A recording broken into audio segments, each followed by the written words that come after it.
A frail-looking young man with pale skin and dark circles under his eyes was sitting on a rusty bench across from the police station. He was cradling a cup of coffee in his hands, not the cheap synthetic type slum rats like him had access to, but the real deal. This cup of plant-based coffee, usually available only to higher-ranked citizens, had cost most of his savings. But on this particular day, Sonny decided to pamper himself. After all, his life was coming to an end. Enjoying the warmth of the luxurious drink, he raised the cup and savored the aroma. Then, tentatively, he took a small sip, and immediately grimaced. Ah! So bitter. Giving the cup of coffee an intense look, Sonny sighed and forced himself to drink some more. Bitter or not, he was determined to get his money's worth, taste buds be damned. I should have bought a piece of real meat instead. Who knew actual coffee is so disgusting? Well. It's going to keep me awake, at least. He stared into the distance, dozing off, and then slapped himself in the face to wake up. TSK.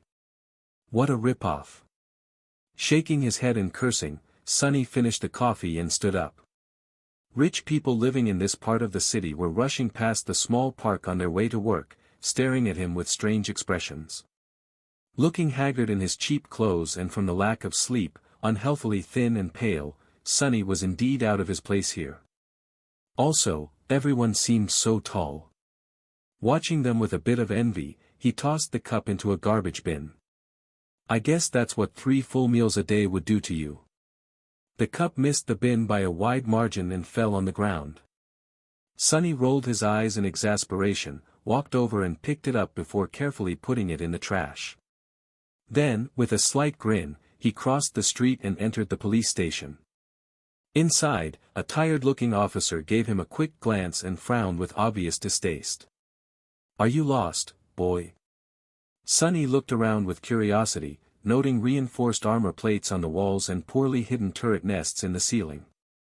The officer, too, looked scruffy and mean. At least police stations remain the same wherever you go. Hey! I'm talking to you. Sonny cleared his throat. No. Then he scratched the back of his head and added. As demanded by the 3rd Special Directive, I am here to surrender myself as a carrier of the nightmare spell. The officer's expression instantly changed from irritated to wary. He looked the young man over once again, this time with piercing intensity. Are you sure you are infected? When did you start showing symptoms? Sonny shrugged. A week ago. The officer became visibly paler. Shit. Then, with a hurried motion, he pressed a button on his terminal and bellowed. Attention. Code black in the lobby. I repeat. Code black. The nightmare spell first appeared in the world a few decades ago. Back then, the planet was just starting to recover from a series of devastating natural disasters and subsequent resource wars. At first, the emergence of a new disease that caused millions of people to complain about constant fatigue and sleepiness did not attract a lot of attention. But when they started to fall into an unnatural slumber, with no sign of waking up even days later, governments finally panicked. Of course, by then it was already too late, not that an early response could have made any difference. When the infected started dying in their sleep, their dead bodies turning into monsters, no one was ready. Nightmare creatures quickly overwhelmed national militaries, plunging the world into complete chaos. No one knew what the spell was, what powers it possessed, and how to fight it. In the end, it was the awakened, those who survived the first trials of the spell and came back alive, who put a stop to its rampage. Armed with miraculous abilities earned in their nightmares, they restored peace and created a semblance of a new order. Of course, it was only the first of the catastrophes brought upon by the spell. But as far as Sonny was concerned, none of it had anything to do with him, not until a few days ago, that is, when he first started having trouble with staying awake. For an average person, being chosen by the spell was as much of a risk as an opportunity. Kids learn survival skills and fighting techniques in school, on the off chance of being infected. Well-to-do families hired private tutors to train their children in all sorts of martial arts. Those from the awakened clans even had access to powerful legacies, wielding inherited memories and echoes in their first visit to the dream realm. The richer your family was, the better your chances of surviving and becoming an awakened were. But for Sonny, who had no family to speak of and spent most of his time scrounging for food instead of going to school, being chosen by the spell presented no opportunity at all.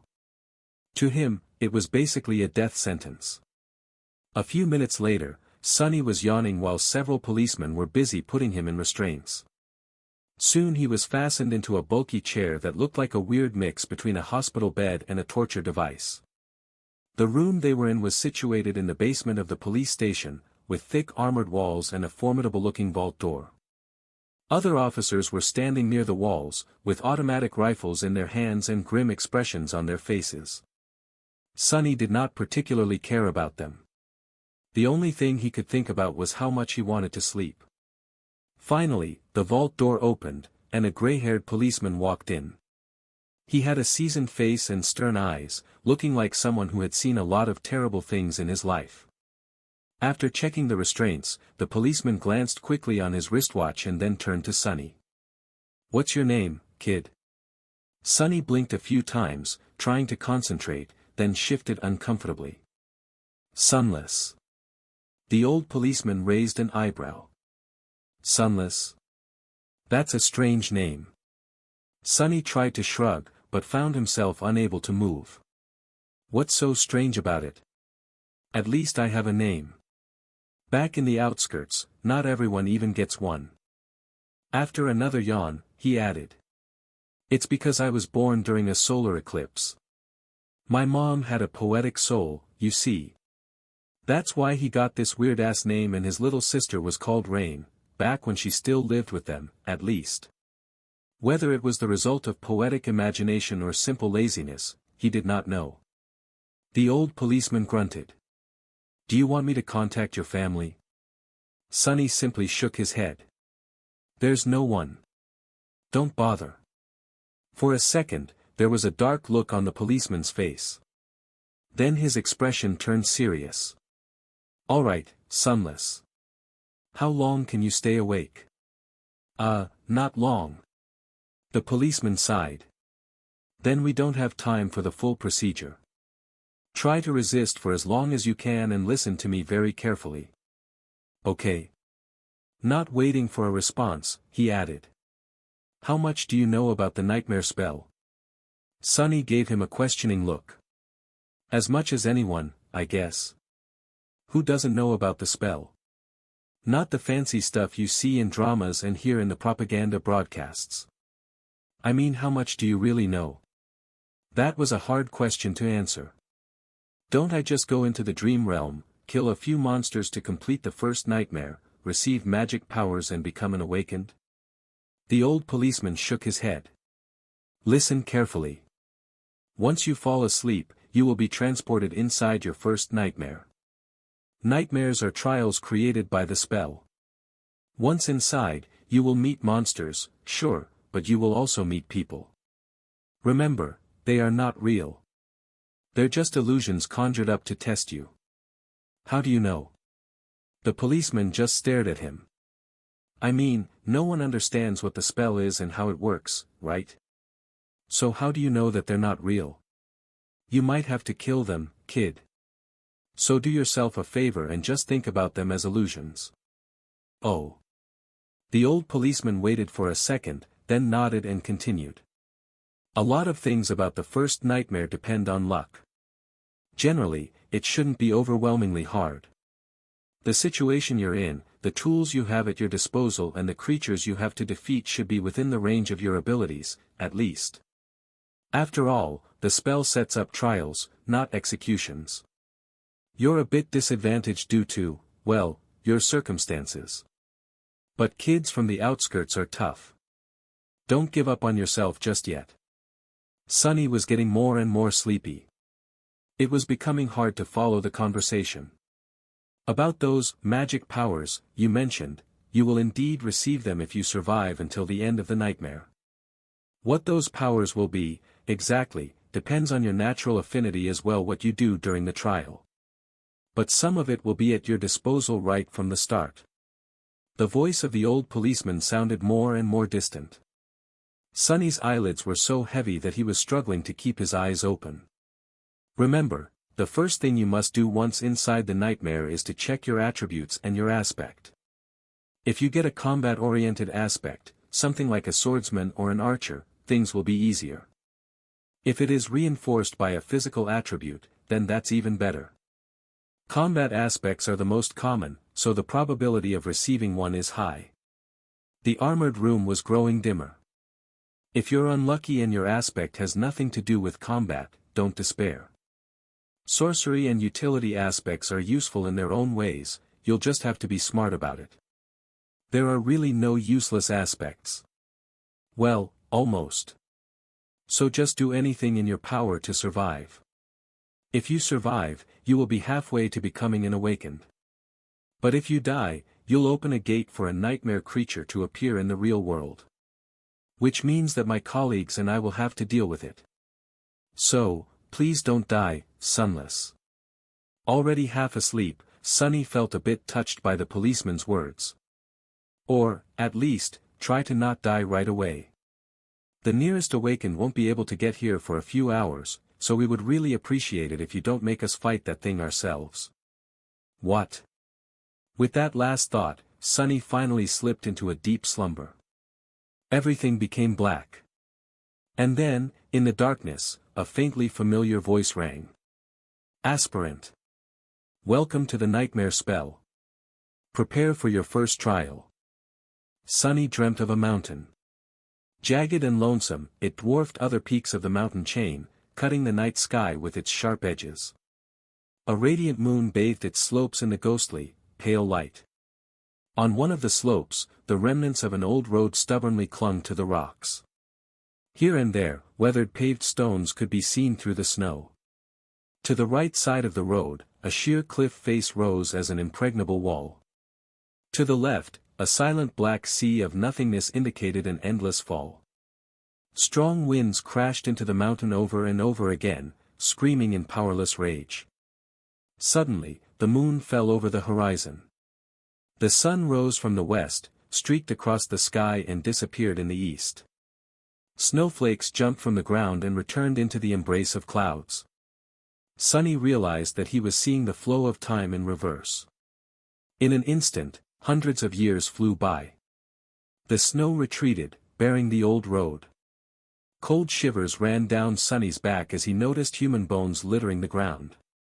A moment later, the bones were gone, and in their place, a slave caravan appeared, moving backwards down the mountain in the clamor of chains. Time slowed, stopped, and then resumed its usual pace. Aspirant. Welcome to the nightmare spell. Prepare for your first trial. What the hell is this? Step. Step.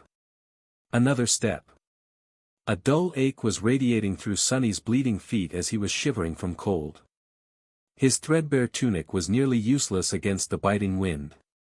His wrists were the main source of agony, badly hurt by the iron shackles, they sent a sharp pang of pain every time the freezing metal touched his broken skin. What kind of a situation is this? Sunny looked up and down, noticing a long chain winding up the road, with dozens and dozens of hollow-eyed people, slaves just like him, shackled to it at small intervals. Ahead of him, a man with broad shoulders and a bloodied back was walking with a measured gait. Behind him, a shifty-looking guy with quick, desperate eyes was quietly cursing under his breath in a language that Sunny did not know, but somehow still understood. From time to time, armed horsemen in ancient-style armor would pass by, giving the slaves menacing looks. However you judged it, things were really bad.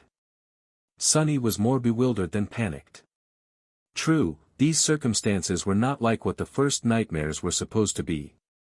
Usually, freshly chosen aspirants would find themselves in a scenario that presented them with a fair amount of agency, they would become members of privileged or warrior castes, with plenty of access to necessary weapons to at least try to tackle any conflict.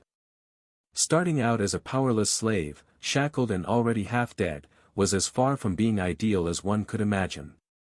However, the spell was as much about challenge as it was about balance. As the old policeman said, it created trials, not executions.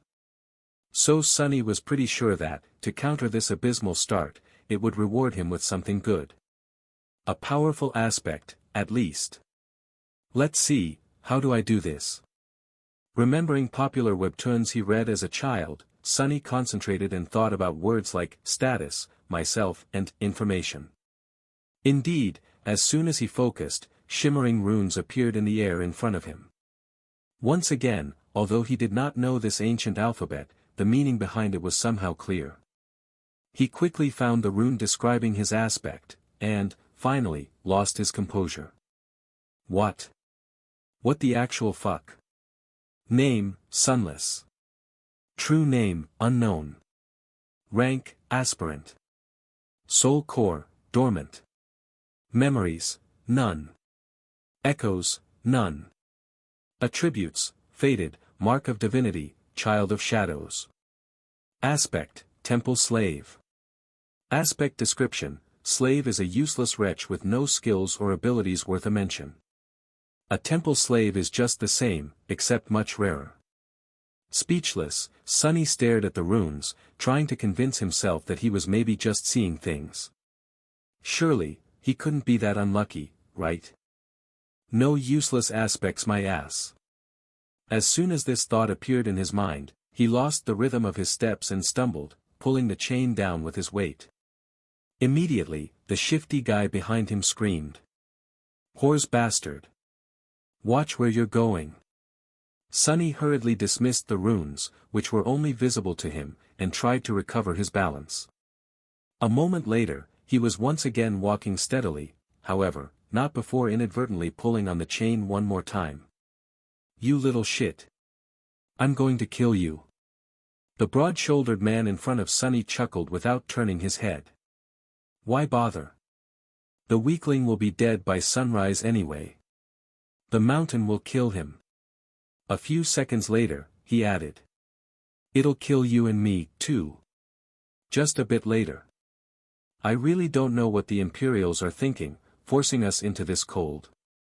The shifty guy gasped. Speak for yourself, fool. I'm planning to survive. Sonny silently shook his head and concentrated on not falling again. What a charming pair. Suddenly, a third voice joined the conversation from somewhere further back. This one sounded gentle and intelligent. This mountain pass is usually much warmer this time of year. We just had really bad luck. Also, I would advise you against harming this boy. Why is that? Sonny turned his head slightly, listening. Haven't you seen the markings on his skin? He is not like us, who fell into slavery due to debts, crimes or misfortune. He was born a slave. A temple slave, to be precise. Not long ago, the Imperials destroyed the last temple of the Shadow God. I suspect that this is how the boy ended up here. The broad-shouldered man cast a look back. So what? Why should we be afraid of a half-forgotten, weakling god? He couldn't even save his own temples. The empire is protected by the mighty war god. Of course they're not afraid to burn down a few temples. But we here are not protected by anything or anyone. Do you really want to risk angering a god? The broad-shouldered man grunted, not willing to answer. Their conversation was stopped by a young soldier riding a beautiful, white horse. Clad in a simple leather cuirass, armed with a spear and a short sword, he looked dignified and noble. To Sonny's irritation, the asshole was really pretty, too.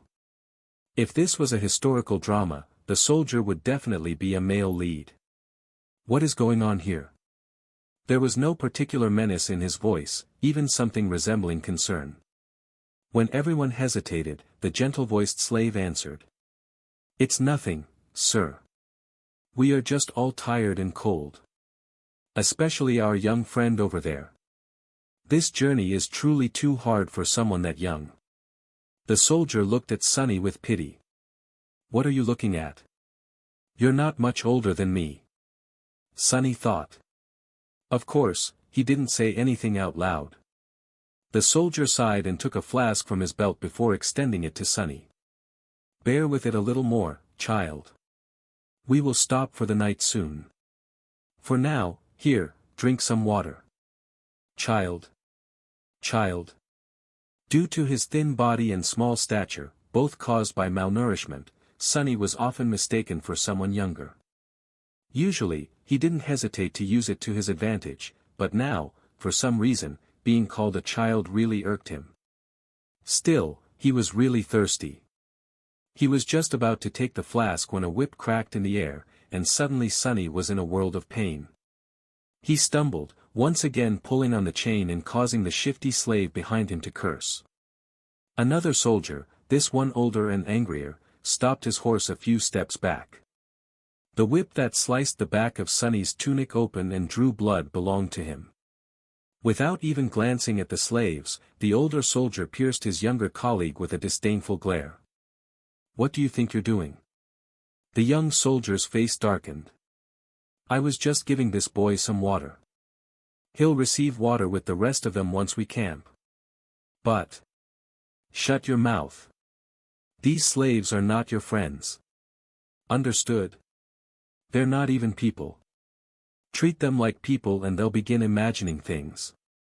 The young soldier looked at Sonny, then lowered his head and put the flask back on his belt. Don't let me catch you making friends with slaves again, newbie. Or next time it will be your back tasting my whip. As if to illustrate his intention, the older soldier cracked his whip in the air and rode past them, radiating threat and anger. Sonny watched him go with well-concealed malice. I don't know how, but I will watch you die first. Then he turned his head and glanced in the direction of the younger soldier, who was falling behind with his head still lowered. And you, second.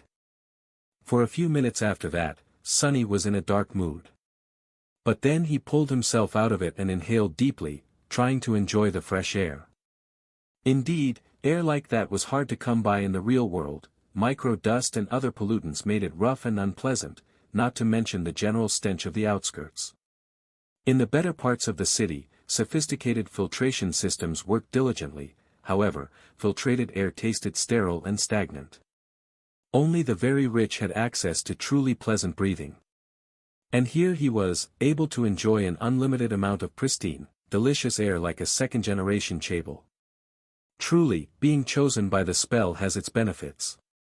If only there was no dreadful cold, his feet did not ache, and his wrists and back were not in agony.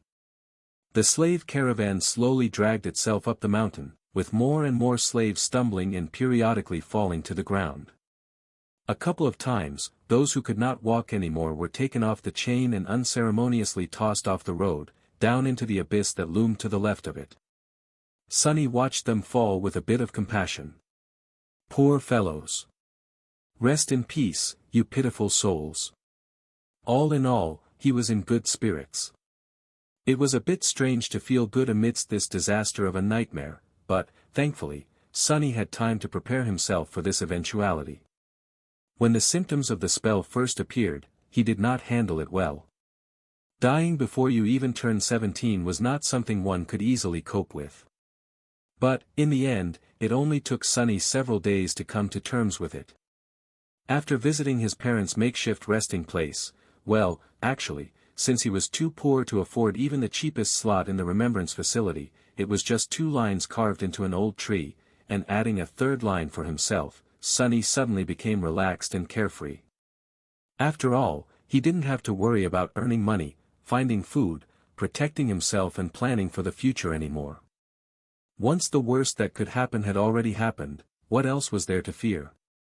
So, becoming a slave and slowly freezing to death was not that much of a shock. Besides, he knew that cold would not kill him, simply because he had already seen what fate was awaiting the caravan further up the mountain. The picture of piled bones littering the ground was still fresh in his mind. Most likely, it was a pack of monsters that were going to do the caravan in, and by the look of it, the attack was going to take place in a matter of hours, not days. So he still had a chance. Using the opportunity, Sonny decided to take another look at his status and summoned the runes again. The last time he was too outraged by the aspect and didn't study the attributes well. While not as important as one's aspect, the attributes were often the deciding factor between life and death. They represented one's natural traits and affinities, sometimes even providing passive abilities and effects. Fated, attribute description, the strings of fate wrap tightly around you. Unlikely events, both good and bad, are drawn by your presence. There are those who are blessed, and there are those who are cursed, but rarely both.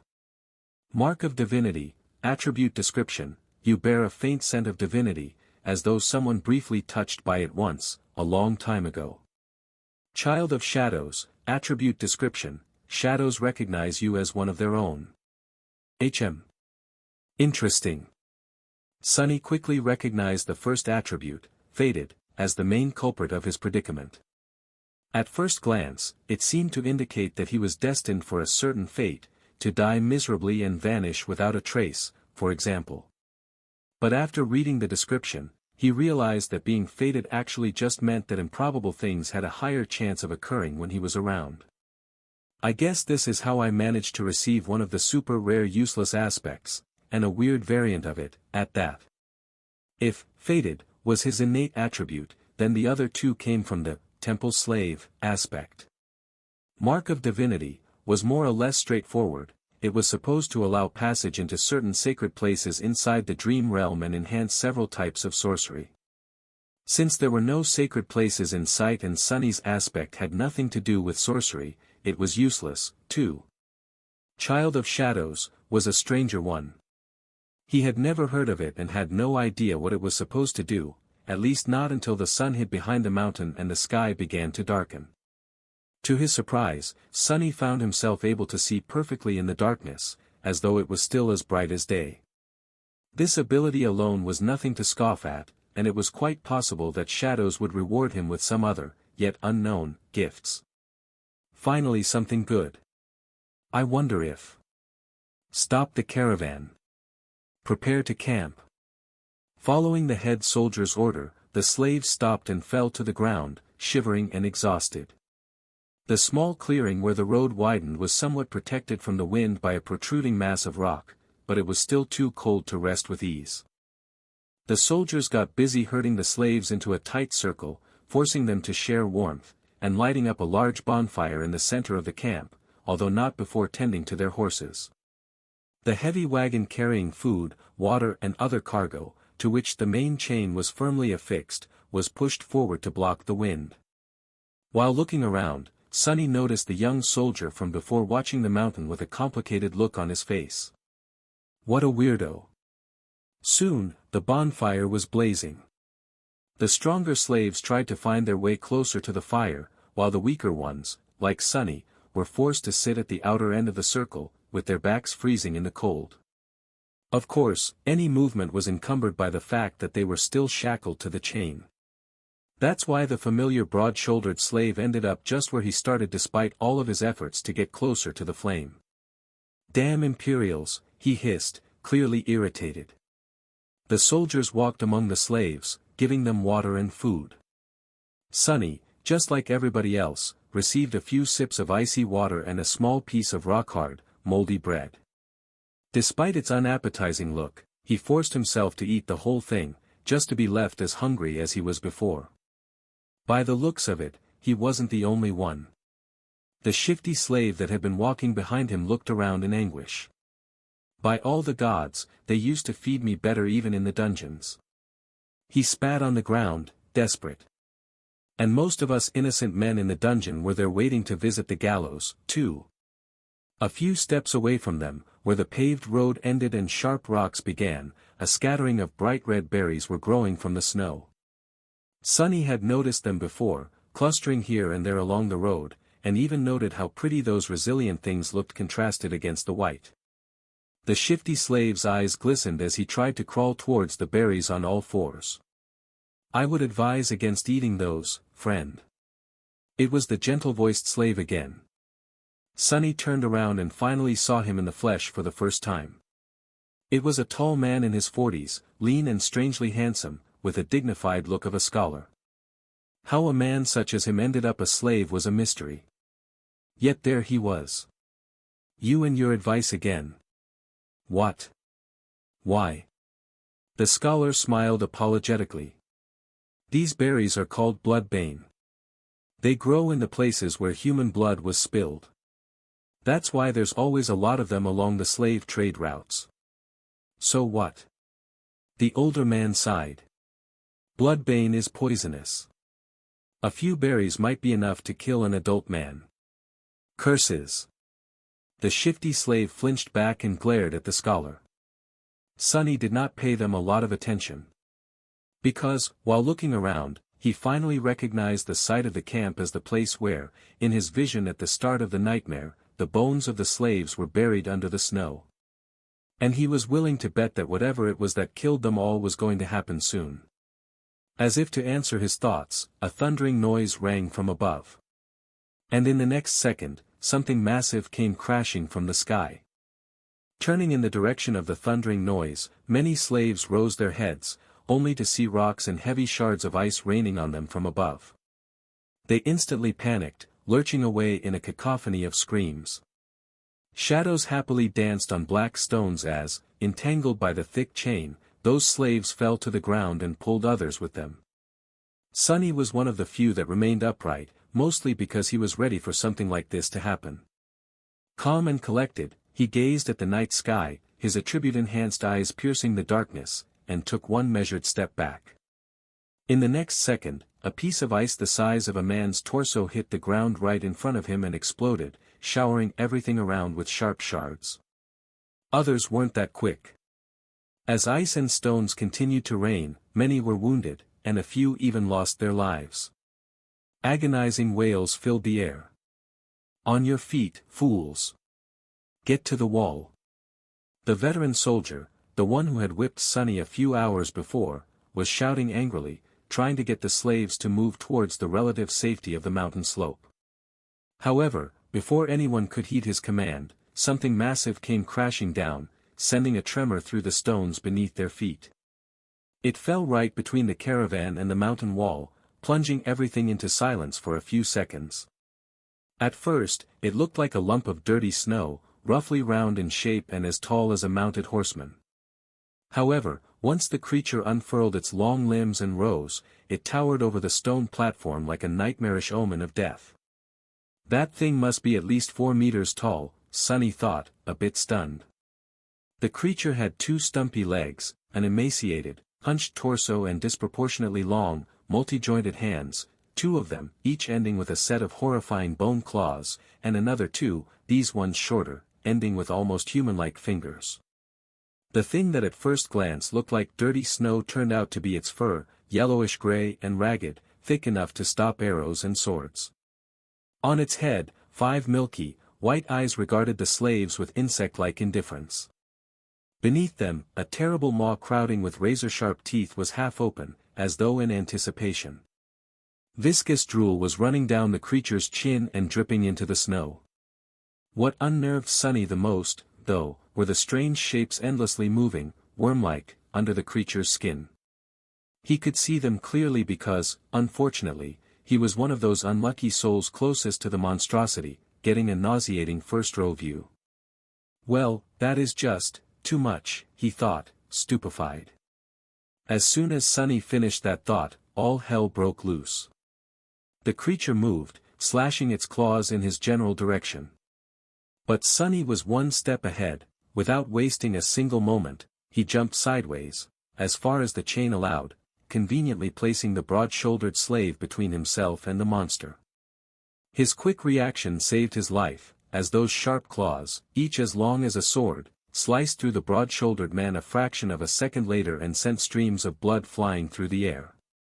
Drenched in the hot liquid, Sonny hit the ground, and his fellow slave, now simply a corpse, fell on him from above. "Damn! Why are you so heavy?" Temporarily blinded, Sonny heard a chilling howl and felt an enormous shadow passing over him. Immediately after, a deafening chorus of screams filled the night. Not paying it any attention, he tried to roll the corpse to the side, but was stopped by a forceful lurch of the chain that twisted his wrists and filled his mind with white-hot pain. Disoriented, he felt himself being dragged a few steps, but then the chain suddenly slackened, and he was able to control his hands again. See, things could have been worse.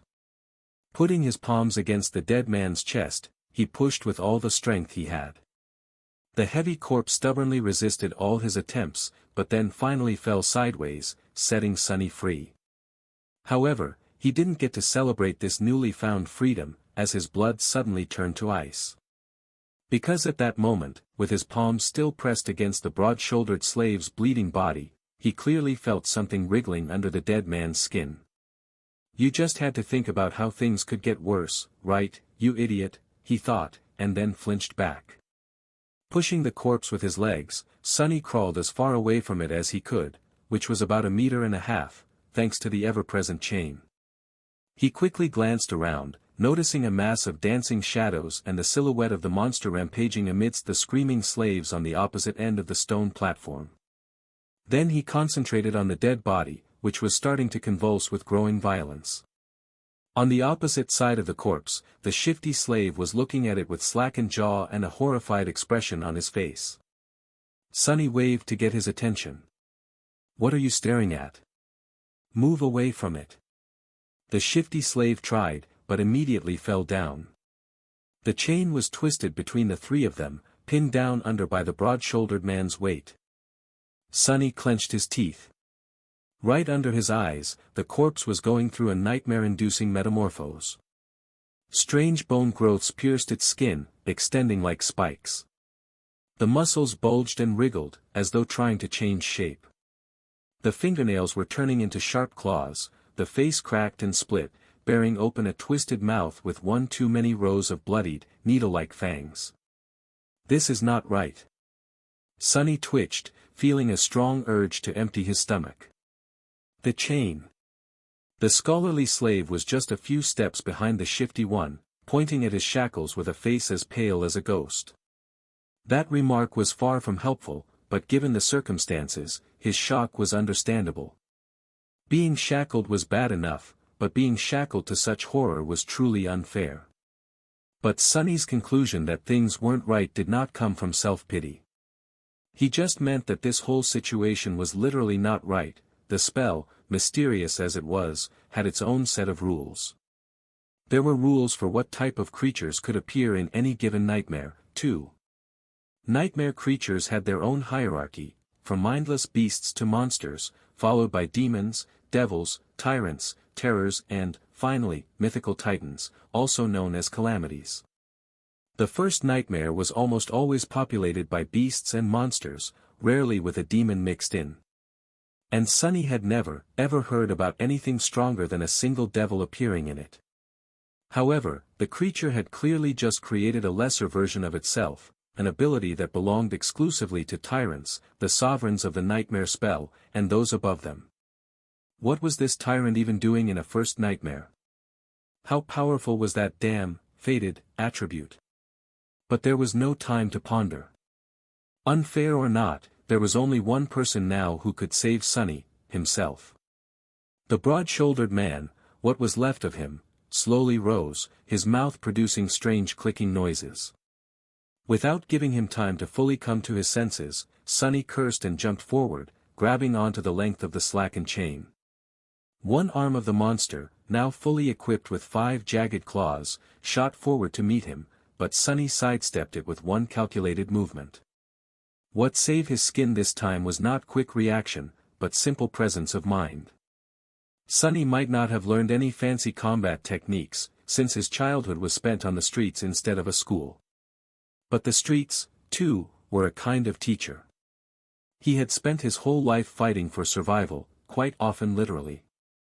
That experience allowed him to keep a cool head on his shoulders in the midst of any conflict. So instead of freezing or being consumed by fear and doubt, Sonny just acted. Stepping close, he threw the chain around the monster's shoulders and pulled, pinning its hands to its body. Before the creature, still slow and groggy from its transformation, could properly react, Sonny wrapped the chain around it several times, barely saving his face from being bitten off by the creature's terrifying maw. The good thing was, the monster couldn't move its hands now. The bad thing was, the length of the chain he used to immobilize it was gone, leaving almost no distance between them. "You too." Sonny screamed, addressing his two fellow slaves. Pull on that chain as though your lives depend on it. Because they were. The shifty slave and the scholar gaped at him and then, understanding what he was thinking, started to move. Grabbing the chain from the opposite directions, they pulled as hard as they could, tightening its grip on the monster and not letting it shake loose. Great! Sonny thought. The monster bulged its muscles, trying to break free. The chain creaked, caught on the bone spikes, as though slowly breaking apart. Not so great. Without wasting any more time, he threw his hands in the air and caught the creature's neck with the short, thinner chain connecting his shackles together. Then he circled the monster with a quick step and pulled, ending up back to back with it, as far away from its maw as he could. Sonny knew that he wasn't strong enough to strangle a man with his bare hands, let alone a weird, terrifying mutant like the one trying to eat him. But now, using his own back as a lever and the weight of his whole body to pull the shackles down, he at least stood a chance. He pulled down with all his might, feeling the monster's body pressing against him, bone spikes brushing against his skin. The monster continued to struggle, clicking loudly and trying to break the chain tying him down apart. Now it was just a question of what would break first, the chain or the monster itself. Die! Die, you bastard! Sweat and blood were rolling down Sonny's face as he was pulling, and pulling, and pulling down with as much force as he could muster. Every second felt like an eternity. His strength and stamina, what little he had to begin with, were quickly running out. His wounded back, wrists, and muscles pierced by the bone spikes were in agony. And then, finally, Sonny felt the monster's body go limp. A moment later, a faintly familiar voice rang in the air. It was the most beautiful sound he had ever heard. You have slain a dormant beast, Mountain King's larva. You have slain a dormant beast, Mountain King's larva. Sonny fell to his knees, breathless. His whole body felt as though it just went through a meat grinder, even large amounts of adrenaline could not wash away all the pain and exhaustion. And yet, he was exhilarated. The satisfaction of killing the larva was so vast that he even forgot to be disappointed about not receiving a memory, the special item tied to a dream realm inhabitant's essence, which was sometimes awarded by the spell to the triumphant awakened. A magic sword or a suit of armor would have come in handy right about now. Damn, he would even settle for a warm coat. 3 seconds. You can rest for 3 more seconds, Sonny thought. After all, the nightmare was far from over. A few moments later, he forced himself to come back to his senses and looked around, trying to ascertain the situation. The larva was dead, which was great. However, he was still tied to it by the damn chain. The shifty slave and the scholar, both pale as death, were busy untangling it to buy the 3 of them at least some freedom of movement. Further away, torn bodies and pieces of flesh were lying on the ground. Many slaves were killed. A few had somehow managed to escape and were now running away. Fools! They're dooming themselves. The chain, as it turns out, was at some point broken in 2, that's why it suddenly slackened when Sonny was being dragged by the mass of panicking slaves. If their shackles had a less sophisticated locking mechanism, he could have tried to free himself now. However, each pair was fixed to a specific link. Without unlocking them, no one was going anywhere.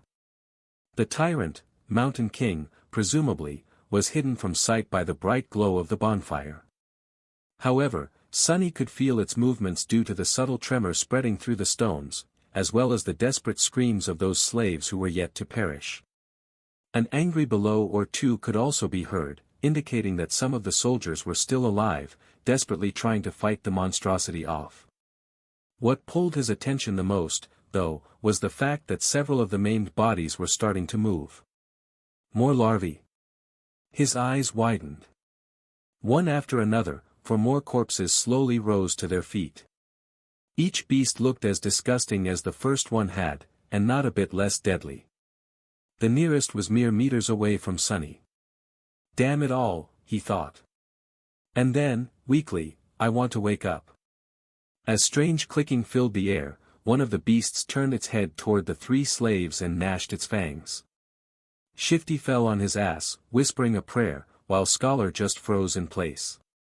Sonny's eyes darted to the ground, trying to find something to use as a weapon. But there was not a single thing he could use. Full of vitriol, he simply wrapped a length of chain around the knuckles and raised his fists. "Come at me, you bastard!" The larva dashed forward with incredible speed in a flurry of claws, fangs, and terror.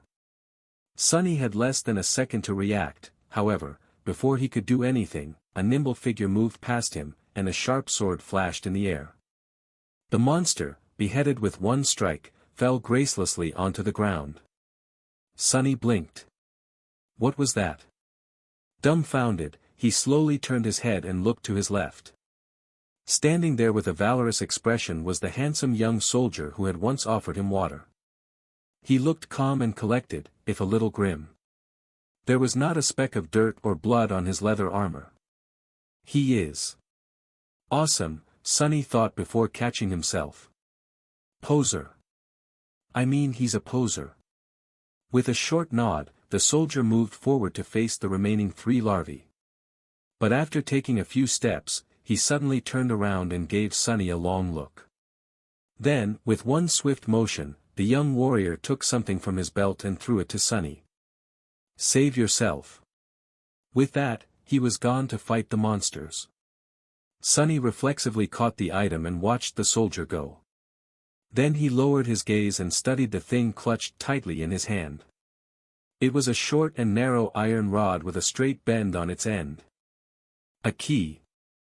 It's a key. His heart began to beat faster. It's the key to the shackles. With one last glance at the fierce battle starting between the young soldier and the larvae, Sonny dropped on one knee and began to maneuver the shackles, trying to get his hand into a suitable position to insert the key.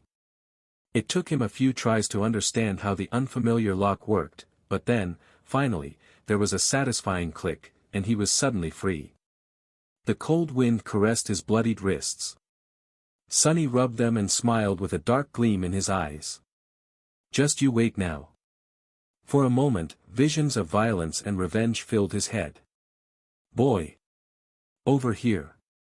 Shifty was waving his hands in the air, trying to get his attention.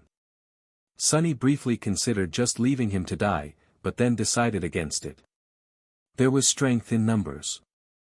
Plus, despite Shifty's previous threats to kill him and overall unpleasantness, Sonny would have felt bad leaving a fellow slave in chains, especially since freeing him would not cost anything. He hurried over to the other 2 slaves and quickly unlocked their shackles. As soon as Shifty was free, he pushed Sonny away and did a little dance, laughing like a maniac. Ah! Free at last! Gods must be smiling upon us. Scholar was more reserved. He squeezed Sonny's shoulder in gratitude and smiled weakly, casting a tense look in the direction of the ensuing fight. 2 of the 3 larvae were already dead, the third one was missing an arm but still trying to tear its opponent apart. The young soldier danced around it, moving with a graceful fluidity of a natural-born warrior. What are you waiting for? Run! Shifty made a move to run away, but was stopped by Scholar. My friend, I would. If you say, advise, again, I swear to gods, I will bash your head open. The 2 slaves looked at each other with open animosity. A moment later, Scholar lowered his eyes and sighed. If we run away now, we will surely die. Why? The older slave simply pointed at the tall bonfire. Because without that fire, we will freeze to death before the night is over. Until the sun rises, running away is suicide. Sonny did not say anything, knowing that Scholar was right. Actually, he realized it right after strangling the larva. No matter how terrible Mountain King was, the bonfire was still their only lifeline in this frozen hell. It was just as what the broad-shouldered slave, may he rest in peace, had said. There was no need for anyone to kill them, because the mountain itself would do it if given a chance. So what? I prefer freezing to death than being eaten by that monster anyway. Not to mention, turning into one of those things. Shifty was pretending to be brave, but there was no conviction in his voice. He glanced at the darkness surrounding the stone platform and shivered before taking a small step back. At this point, the third larva was long dead, and the young soldier was nowhere to be seen. He had probably gone to join the fight at the other side of the bonfire, leaving the 3 slaves alone at the mountainside part of the stone platform. Scholar cleared his throat. The monster might be satiated with those it had already slain. It might be defeated or driven away by the Imperials. In any case, if we stay here, we have a chance to survive, however small. But if we run away, our doom will be certain. So what do we do? Unlike Scholar, Sunny was sure that Mountain King would not be satisfied with killing just most of the slaves. Neither did he believe that a bunch of mortals would really be able to defeat it. Even if they were not normal people but awakened, a fight with a tyrant was not something one could easily survive, let alone win. But if he wanted to live, he had to get rid of that thing somehow. Let's go take a look. Shifty looked at him as though seeing a lunatic. Are you insane? You want to get closer to that beast? Sunny stared at him blankly, then shrugged and headed in the direction of the rampaging monster. Sunny was off to face against a nightmare creature. And not any creature, at that, but one of the 5th category, a dreaded, fearsome tyrant. The odds of survival were so low that anyone would have laughed in his face if he were to ever suggest attempting to fight it. If they weren't an awakened 2 or 3 ranks above the creature, of course. Which Sunny certainly wasn't. And yet, he had to deal with this Mountain King somehow to avoid an even more miserable death. The ridiculous degree to which the odds were stacked against him from the very beginning of this delayed execution had gotten old a long time ago, so he didn't have any more energy to think about it. What was there to fear, after all? He was already as good as dead. It's not like he could get any deader. So why worry? On the other side of the bonfire, things were turning from bad to worse. Most of the slaves were already dead. A few soldiers were still desperately trying to fight the monster, but it was clear that they weren't going to last long. Right in front of Sunny's eyes, the tyrant picked up a dead slave, dragging the chain up with him, and opened its terrifying maw wide. With one crushing bite, the slave's body was torn in half, leaving only bloodied stumps inside the shackles. Mountain King's 5 indifferent, milky eyes stared into the distance as he chewed, streams of blood flowing down its chin. Seeing that the creature's upper arms were busy, one of the soldiers screamed and lunged forward, brandishing his long spear. Without turning its head, the tyrant extended one of its shorter lower arms, caught the soldier's head in an iron grip and squeezed, crushing the poor man's skull like a soap bubble. A moment later, the headless body was tossed over the cliff and disappeared into the abyss below. Shifty doubled over, puking his guts out. Then he shakily rose to his feet and glared at Sunny. Well? We've taken a look, now what? Sunny did not answer, pensively observing the tyrant with his head slightly tilted to one side. Shifty stared at him some more, then turned to Scholar. I'm telling you, old man, the boy is sick in the head. How the hell can he be so calm? Lower your voice, fool. Blood drained from Shifty's face as he slapped himself, covering his mouth with both hands. Then he cast a fearful look in the direction of the tyrant. Luckily, the abomination was too busy feasting on the slaves, lucky ones who were already dead and unlucky ones who were still alive, to pay them any attention. Shifty slowly exhaled. Sunny was preoccupied with thinking, measuring his chances of survival. How do I get rid of that thing? He didn't have any special powers, nor did he have an army ready to bury the tyrant under a mountain of bodies. He didn't even have a weapon to at least scratch the damn bastard. Sunny moved his gaze and looked past the creature, into the endless darkness of the moonless sky. As he was watching the night, a bright flash streaked in the air and collided with one of the tyrant's arms, bursting into a rain of sparks. The young soldier, Sunny's heroic liberator, had just tossed a burning piece of wood at the monster and was now defiantly raising his sword. Face me, devil. A distraction. Just what I needed. Because there was no way for Sunny to kill the Mountain King with his own 2 hands, he had decided to enlist some help. A human wouldn't be up to the task, so instead, he was planning to use a force of nature. Since I can't do the bastard in myself, let's make gravity do it for me. He was in the middle of thinking over the details of the plan when the young hero's foolish bravado presented an opportunity. Now everything depended on how long the pompous idiot would manage to stay alive. "Come with me," Sonny said as he started running toward the far end of the stone platform, where the heavy wagon was perched dangerously close to the edge of the cliff.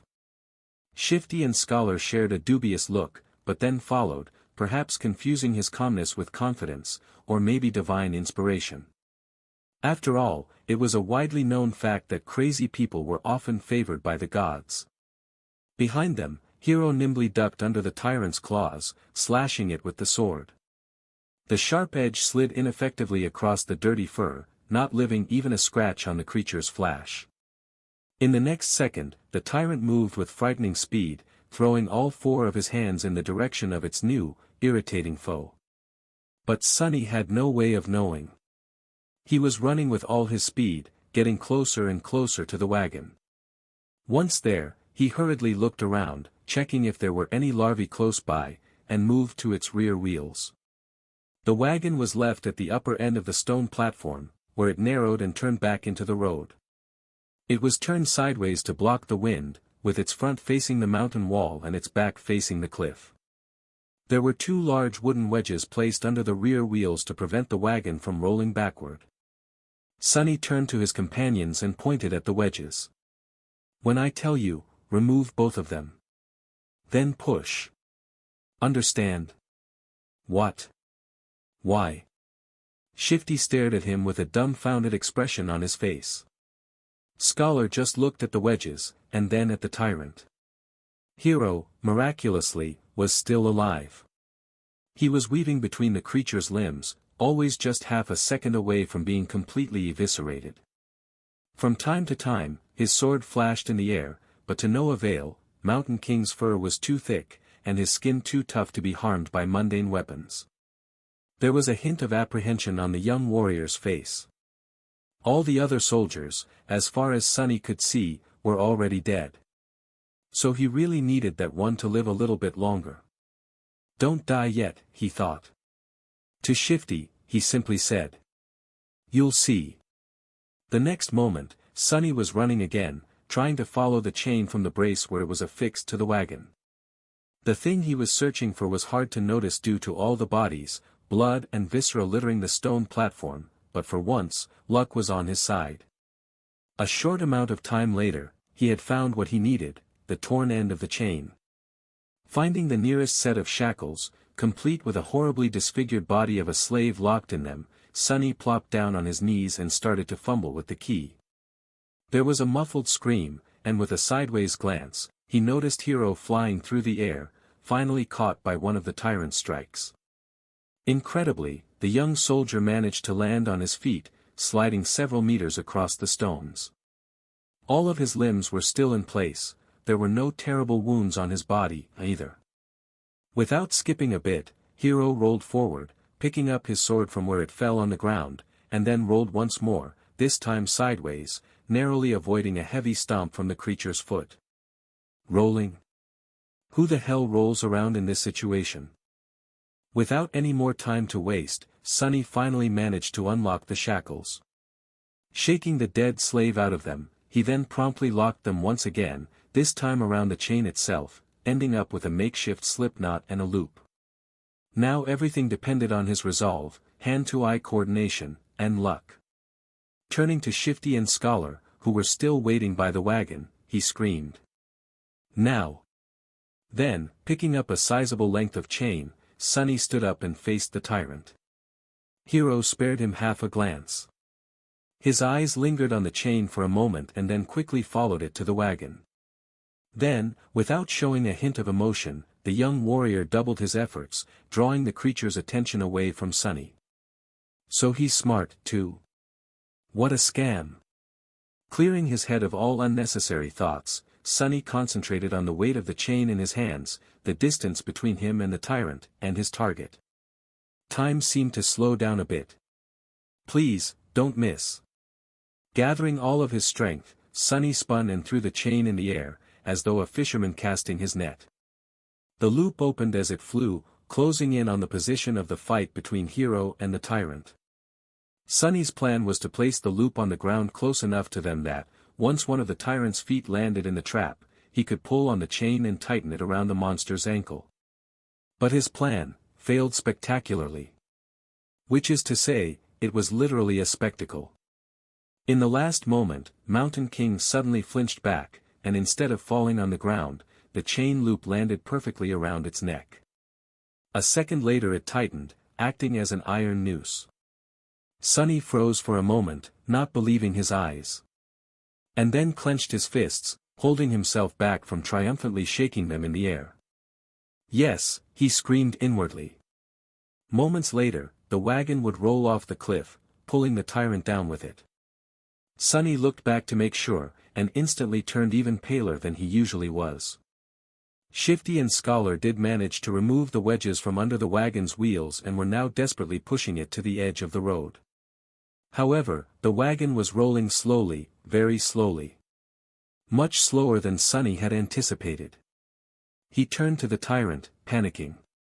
The creature, surprised by the sudden weight pressing down on its neck, was already raising its hands to tear the chain apart. Sunny's eyes widened. In the next second, Hero crashed into one of the tyrant's legs, throwing it off balance, and buying them some time. Sunny was already running to the wagon, cursing loudly in his mind.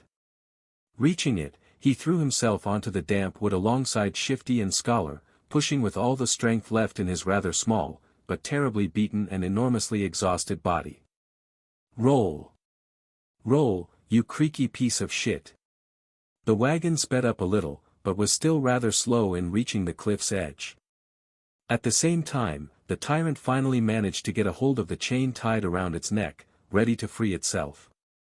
Now whether they lived or not was just a question of which thing would happen first. Roll, you creaky piece of shit! Sunny pressed himself against the wagon, pushing with all he had. For powerful oxen that used to pull it were now dead, and instead of them, 3 tired slaves were trying to do the job. Even with the slope of the road helping them, the speed of the wagon was agonizingly slow. The tyrant, in comparison, was moving much faster.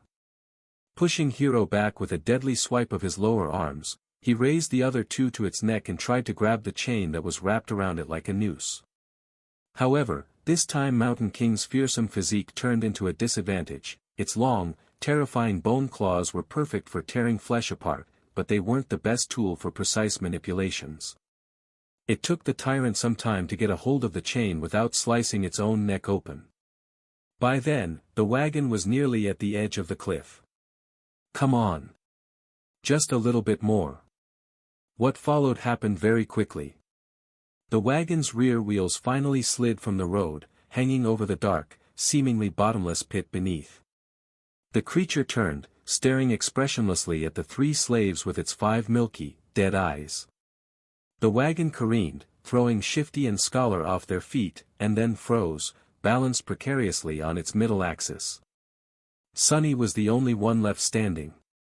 He cast a last glance at the towering monster, and then slammed his shoulder into the front of the wagon, putting all of his weight behind it. The wagon finally lost its balance and rolled over the edge, scraping its underside deafeningly against the jagged rocks. Sunny fell forward and landed on his knees, narrowly saving himself from tumbling down the cliff with it. Turning his head to the tyrant, he gave it a wicked smile. Mountain King made a move to lunge at the scrawny slave, but it was already too late. A moment later, the chain on his neck drew tight, and he was yanked back with tremendous force, flying over the edge of the cliff like a rag doll.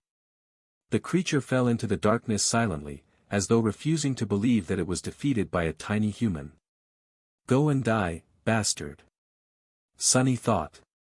Then he took one deep, ragged breath and dropped to the ground, utterly exhausted. Is this it? Did I pass the trial? He rested on the cold stones, staring at the night sky, and waited for that faintly familiar, but elusive voice to announce his victory. But instead of that, wave after wave of pain that he had earlier chosen to ignore finally started to catch up with his abused body. Sunny groaned, feeling hurt all over. The skin on his back, slashed by a slaver's whip and pierced by the bone spikes of a newborn larva, especially, was in agony. He was also starting to shiver, once again consumed by the dreadful cold. I guess not. His thoughts were slow and muddy. What else am I supposed to do? A dark figure appeared above him. It was Hiro, looking calm and as handsome as ever. There were dirt and scratches on his armor, but otherwise, the young soldier appeared to be fine. He extended one arm to Sunny. Stand up. You'll freeze to death. Sunny sighed, accepting that his first nightmare was not over. Then he clenched his teeth and slowly rose to his feet, ignoring Hiro's helping hand. Around them, there was a scene of utter carnage. Except for the 3 slaves and Hiro, every member of the caravan was dead. Their bodies were littering the ground, horribly maimed or torn into pieces. Here and there, a repulsive carcass of a larva could be seen.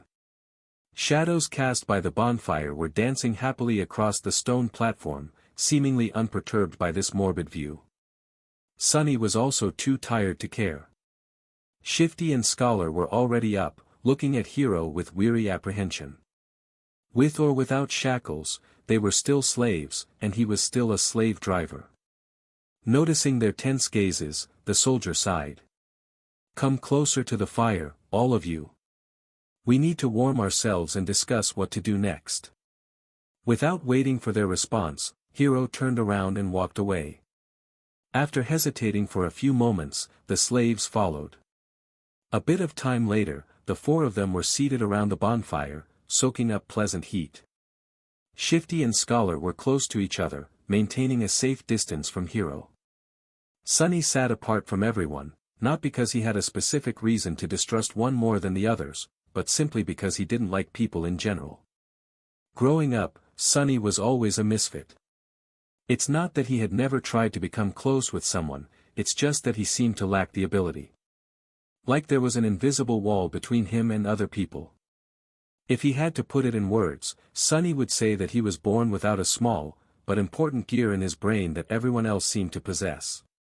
As a result, he was often baffled and stumped by human behavior, and his attempts to imitate it, however diligent, inevitably fell flat.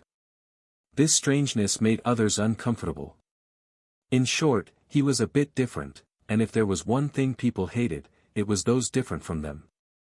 Over time, Sunny simply learned to avoid getting too close to anyone and settled comfortably into his outcast role. This habit served him well, since it not only made him self-reliant, but also saved him from being stabbed in the back by shady characters on multiple occasions. That's why he was not thrilled to share the rest of this nightmare with 3 strangers.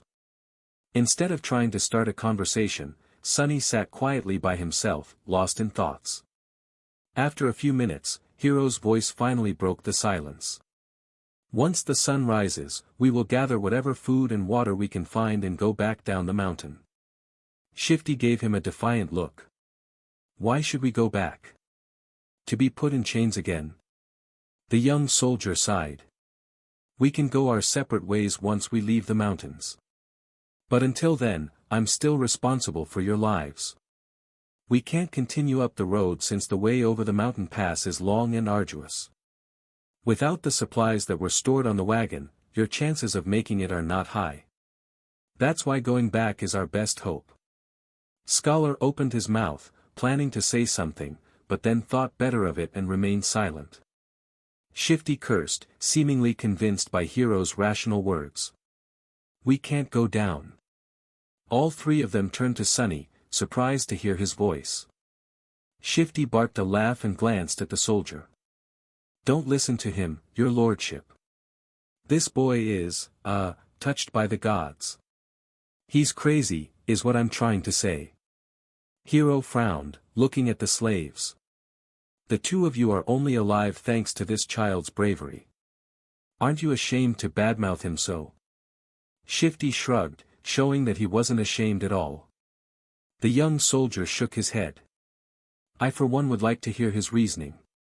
Tell me, why can't we go down? Sunny shifted, uncomfortable in the center of everyone's attention. Because the monster isn't dead. Because the monster isn't dead. These ominous words hung in the silence. 3 pairs of eyes widened, staring right at Sunny. Why do you say that? After thinking about it, Sunny came to the conclusion that the tyrant was, indeed, still alive. His reasoning was pretty straightforward. He did not hear the spell congratulating him on slaying the creature after it fell off the cliff. Which meant that it was not slain. But he couldn't explain that to his companions. He pointed up. The monster jumped from an incredible height to land on this platform. Yet it wasn't harmed at all. Why would it be killed by falling off the platform? Neither Hero nor the slaves could find a flaw in his argument. Sunny continued. Which means that it's still alive, somewhere down the mountain. So by going back, we will be delivering ourselves into its maw. Shifty cursed loudly and crawled closer to the bonfire, staring into the darkness with terror in his eyes. Scholar rubbed his temples, mumbling. Of course. Why didn't I realize myself? Hero was the most stoic of the 3. After thinking it over, he nodded. Then we go up and over the mountain pass. But that's not all. He glanced in the direction where the tyrant had fallen. If the monster is still alive, there is a high possibility that it will return here, and then pursue us. Which means that time is of the essence. We will need to move as soon as the sun rises. He gestured to the torn bodies littering the platform. We can't allow ourselves to rest the whole night anymore. We need to gather supplies now. If there was a chance, I would have liked to give these people at least a humble burial after gathering all that we can from them, but alas, fate has decided otherwise. Hero rose to his feet and brandished a sharp knife. Shifty tensed up and watched the blade carefully, but then relaxed, seeing that the young soldier showed no sign of aggression. Food, water, warm clothes, firewood. That is what we need to find. Let us split up and accomplish one task each. Then he pointed at himself with the tip of the knife. I will carve the oxen carcasses to get us some meat. Scholar looked around the stone platform, most of it drowning in deep shadows, and grimaced. I'll look for firewood. Shifty also glanced left and right, with a strange gleam in his eyes. Then I'll go find us something warm to wear. Sunny was the last one left. Hero gave him a long look. Most of our water was stored on the wagon. But each of my fallen brothers was carrying a flagon. Gather as many as you can find. Sometime later, far enough from the bonfire to be hidden in the shadows, Sunny was looking for dead soldiers with half a dozen flagons already weighing him down. Shivering in the cold, he finally stumbled on the last broken body clad in leather armor. The old veteran, the one who had whipped him for trying to accept Hero's flask, was badly injured and dying, but, miraculously, still clinging to life. Horrible wounds were covering his chest and stomach, and he was clearly in a lot of pain. His time was running out. Sunny knelt beside the dying soldier and looked him over, searching for the man's flagon. What irony, he thought. The older man tried to focus his eyes on Sunny and weakly moved his hand, reaching for something. Sunny looked down and noticed a shattered sword lying on the ground not far from them. Curious, he picked it up. Are you looking for this? Why? Are you guys like Vikings, longing to die with a weapon in your hands? The dying soldier didn't answer, watching the young slave with some unknown, intense emotion in his eyes. Sunny sighed. Well, it might as well do. After all, I promised to watch you die. With that, he leaned forward and slit the old man's throat with the sharp edge of his broken blade, then threw it away. The soldier twitched, drowning in his own blood. The expression in his eyes changed. Was it gratitude? Or hatred? Sunny did not know. Illusion or not, it was his first time killing a human. Sunny expected to feel guilt or fear, but actually, there was nothing at all. It seemed that, for better or worse, his cruel upbringing in the real world had prepared him for this moment well. He sat quietly near the old man, keeping him company on this last journey. After a while, the spell's voice came whispering into his ear. You have slain a dormant human, name unknown. Sunny flinched. Oh, right. Killing people is also an achievement, as far as the spell is concerned. They don't usually show this in webtoons and dramas. He registered that fact and put it away. But, as it turned out, the spell wasn't done speaking. You have received a memory. Sunny froze, opening his eyes wide. Yes. Come on, give me something good. Memories could be anything, from weapons to enchanted items.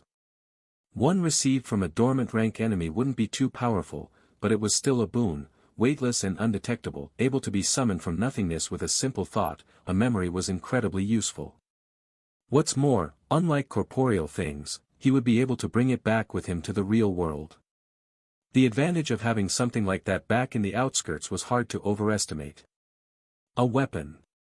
Give me a sword. Received a memory, Silver Bell. Sunny sighed, disappointed. Well, with my luck, what was I expecting? Still, this thing was worth investigating. Maybe it had a powerful enchantment, like being able to send out destructive sonic waves or repelling incoming projectiles. Sunny summoned the runes and concentrated on the words, Silver Bell. Immediately, an image of a small bell appeared in front of his eyes, with a short string of text below. Silver Bell, a small memento of a long-lost home, which once brought its owner comfort and joy. Its clear ringing can be heard from miles away. What a piece of crap, Sunny thought, dejected. His first memory turned out to be pretty much useless, like everything else he possessed. He was almost starting to see a theme in how the spell was treating him. No matter. Sunny dismissed the runes and then got busy removing the dead man's fur cloak and warm, sturdy leather boots. As an officer, the quality of these clothes was a notch above those of the simple soldiers. After putting them on, the young slave finally felt warm for the first time since the nightmare began, not considering the short time he had spent near the bonfire. Perfect, he thought. The cloak was a bit bloodied, but then again, so was Sunny. He looked around, easily piercing the veil of darkness with his tenebrous eyes. Hero and Scholar were still in the middle of their tasks. Shifty was supposed to be looking for winter clothes, but was greedily pulling rings off the dead men's fingers instead. Unseen to them, Sunny hesitated, considering if he had really thought things through well. His companions were unreliable. The future was too uncertain. Even the requirements of passing the nightmare remained a mystery. Any decision he could make would have been a gamble, at best. Still, he had to make some if he wanted to survive. Not wasting any more time thinking, Sunny picked up the flagons and sighed.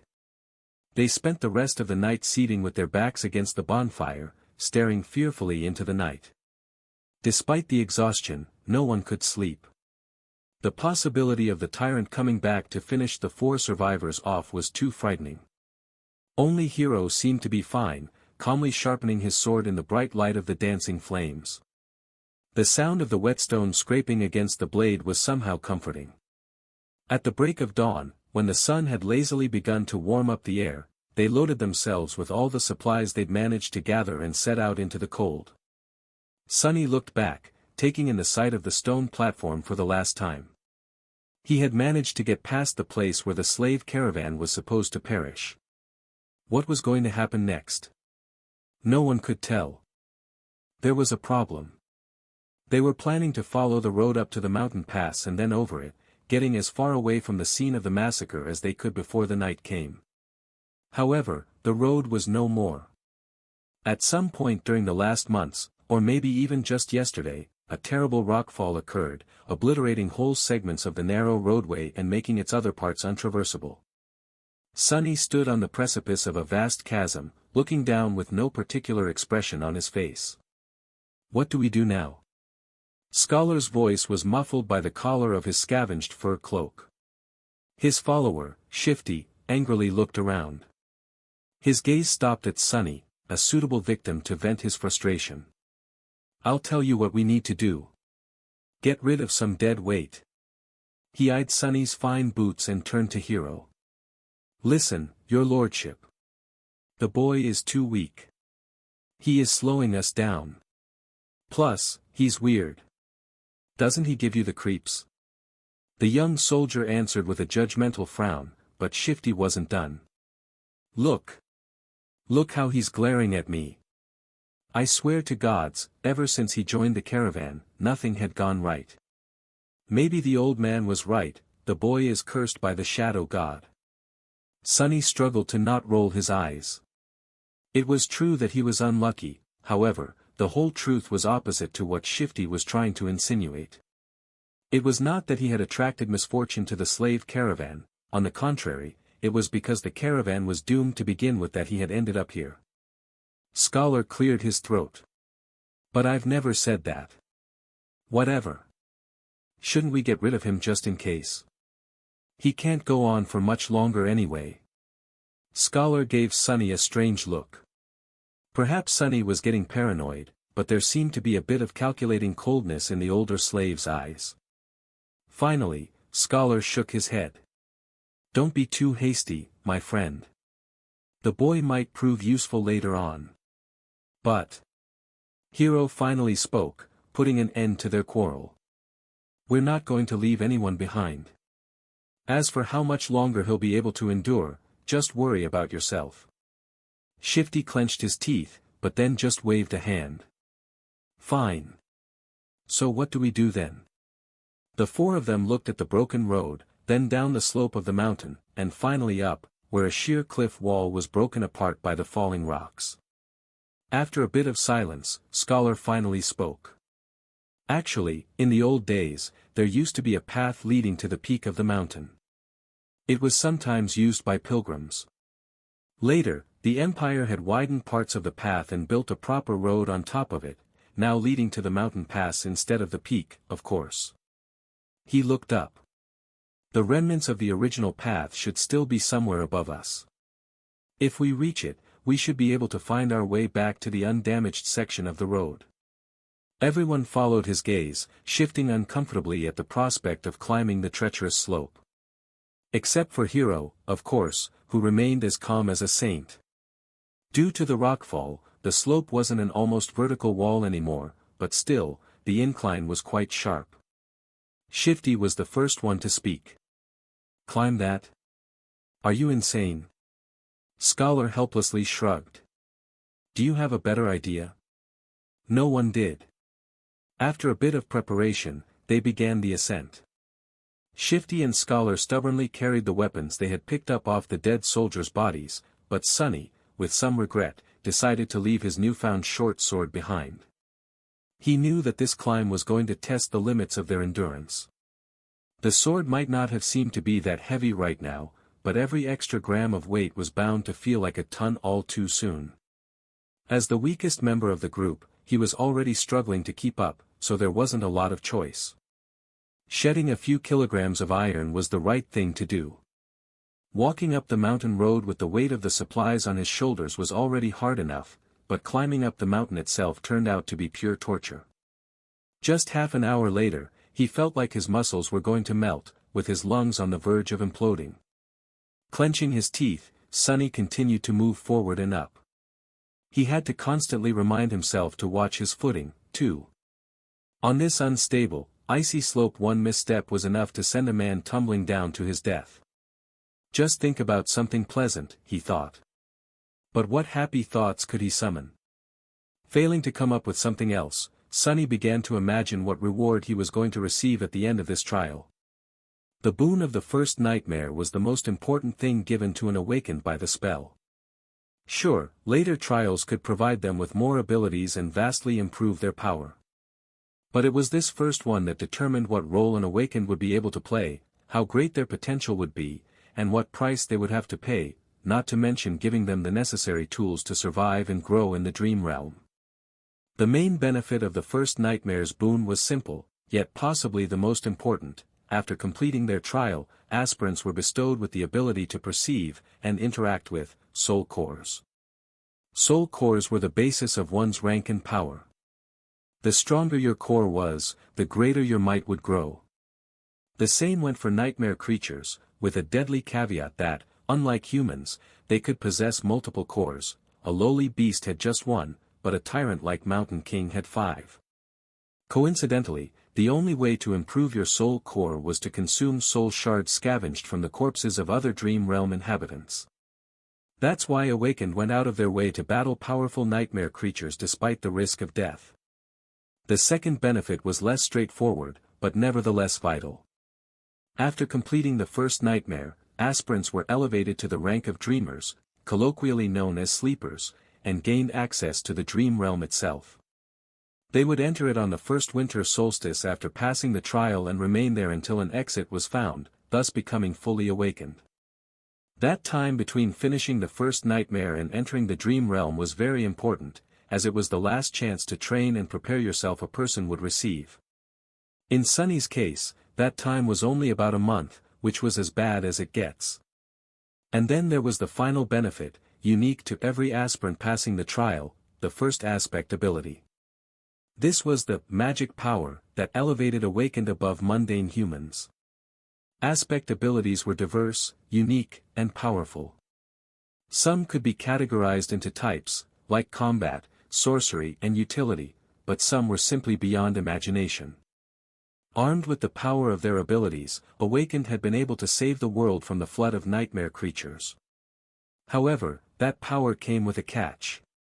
With their first ability, every Awakened also received a flaw, sometimes called the counter.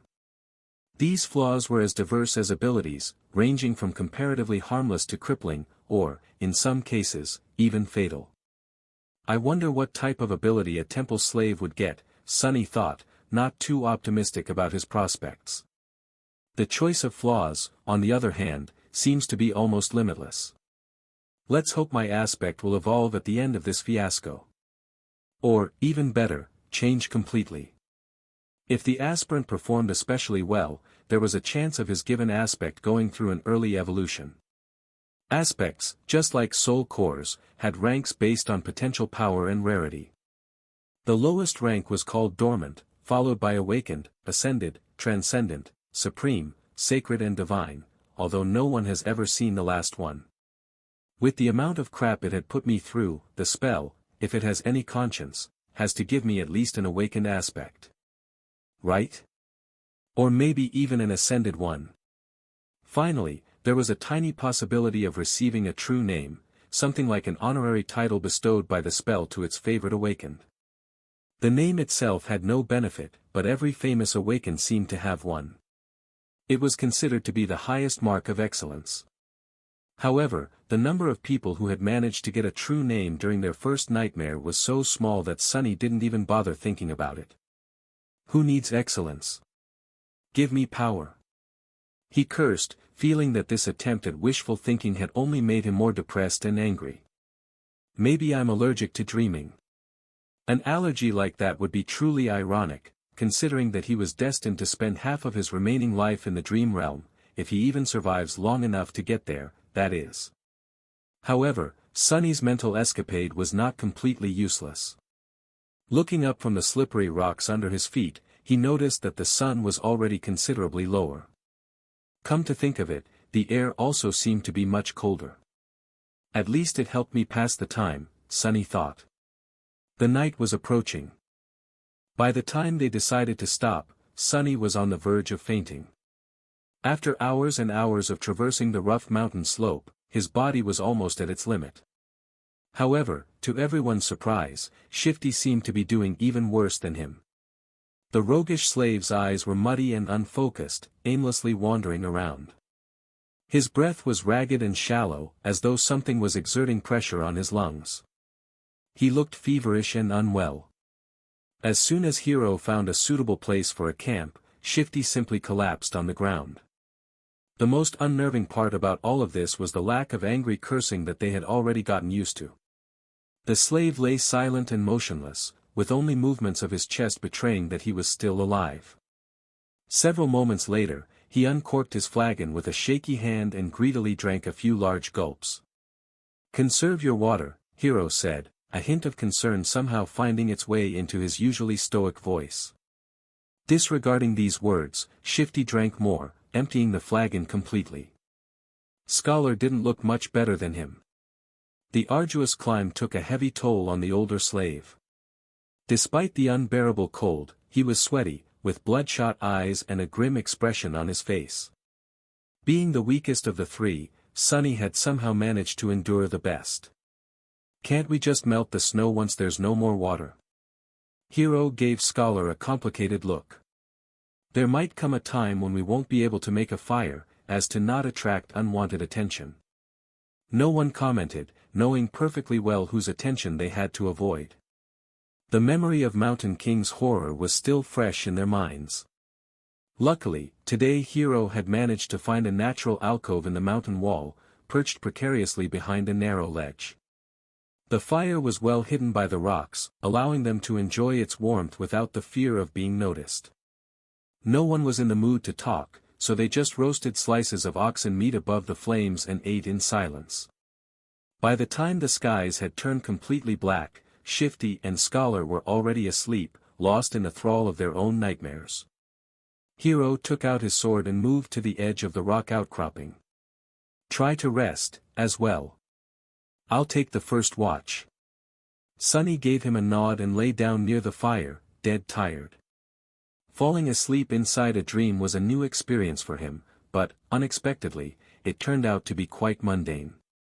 As soon as his head touched the ground, his consciousness slipped into darkness.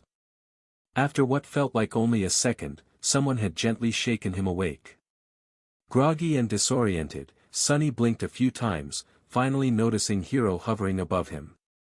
These two didn't look too well, so it's better to give them some time to recover. "Don't let the flames go out and wake us up once the sun starts to rise. Or if the beast appears." Sonny silently rose and changed places with Hero, who added a couple of logs into the fire and was soon fast asleep. For a few hours, he was on his own. The skies were black, with dim stars and a sharp crescent of the newborn moon. However, its light was not enough to pierce the darkness that enveloped the mountain. Only Sonny's eyes seemed to be able to do so. He sat quietly, looking down the way they came. Despite the fact that they had managed to climb quite high during the previous day, he could still see the distant ribbon of the road. He could even trace it back to the stone platform where the fight with the tyrant had taken place. The tiny dots littering the stones were the dead bodies of the slaves. As he was watching them, a dark figure slowly crawled on the platform from beneath the cliff. It stayed motionless for a while and then moved forward, scraping its claws against the ground. Every time a claw hit one of the bodies, the tyrant would grab and bring it to its maw. The wind brought the muffled sounds of crunching bones to Sonny's ears. He flinched, accidentally pushing a small rock off the ledge. It fell, hit the slope and then rolled down, causing a few more to follow. The noise of these falling rocks sounded like thunder in the silent night. Far below, the tyrant suddenly turned its head, looking directly at Sonny. Sonny froze, petrified. He was scared to make even the tiniest sound. For a while, he even forgot to breathe. The tyrant was staring directly at him, not doing anything. A few torturous seconds passed, each feeling like an eternity. Then the tyrant calmly turned away and continued to devour dead slaves, as though he had not seen Sonny at all. "It's blind," Sonny suddenly understood. He inhaled, watching Mountain King with widened eyes. It was true. The creature could not see. Looking back at everything that had happened earlier, he grew more and more certain of his guess. Those milky, expressionless eyes. Come to think of it, he never saw the tyrant moving them at all. And back when Sonny was pushing the wagon off the cliff, the tyrant only reacted after the wagons had started to fall, scraping loudly against the rocks. Of course. It was all making sense now. At the break of dawn, Sonny had woken the others up.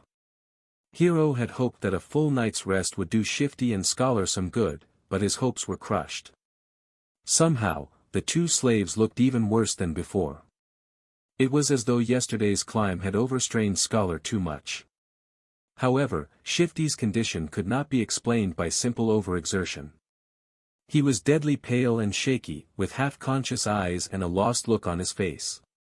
What's wrong with him? Scholar, who himself was not doing very well, helplessly shook his head.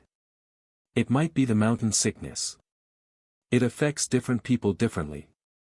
His voice sounded raspy and weak. I'm fine, assholes. Get out of my face.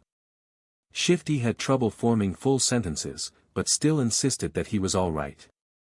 Hero frowned and then took most of the supplies the defiant slave was supposed to carry before adding them to his own load.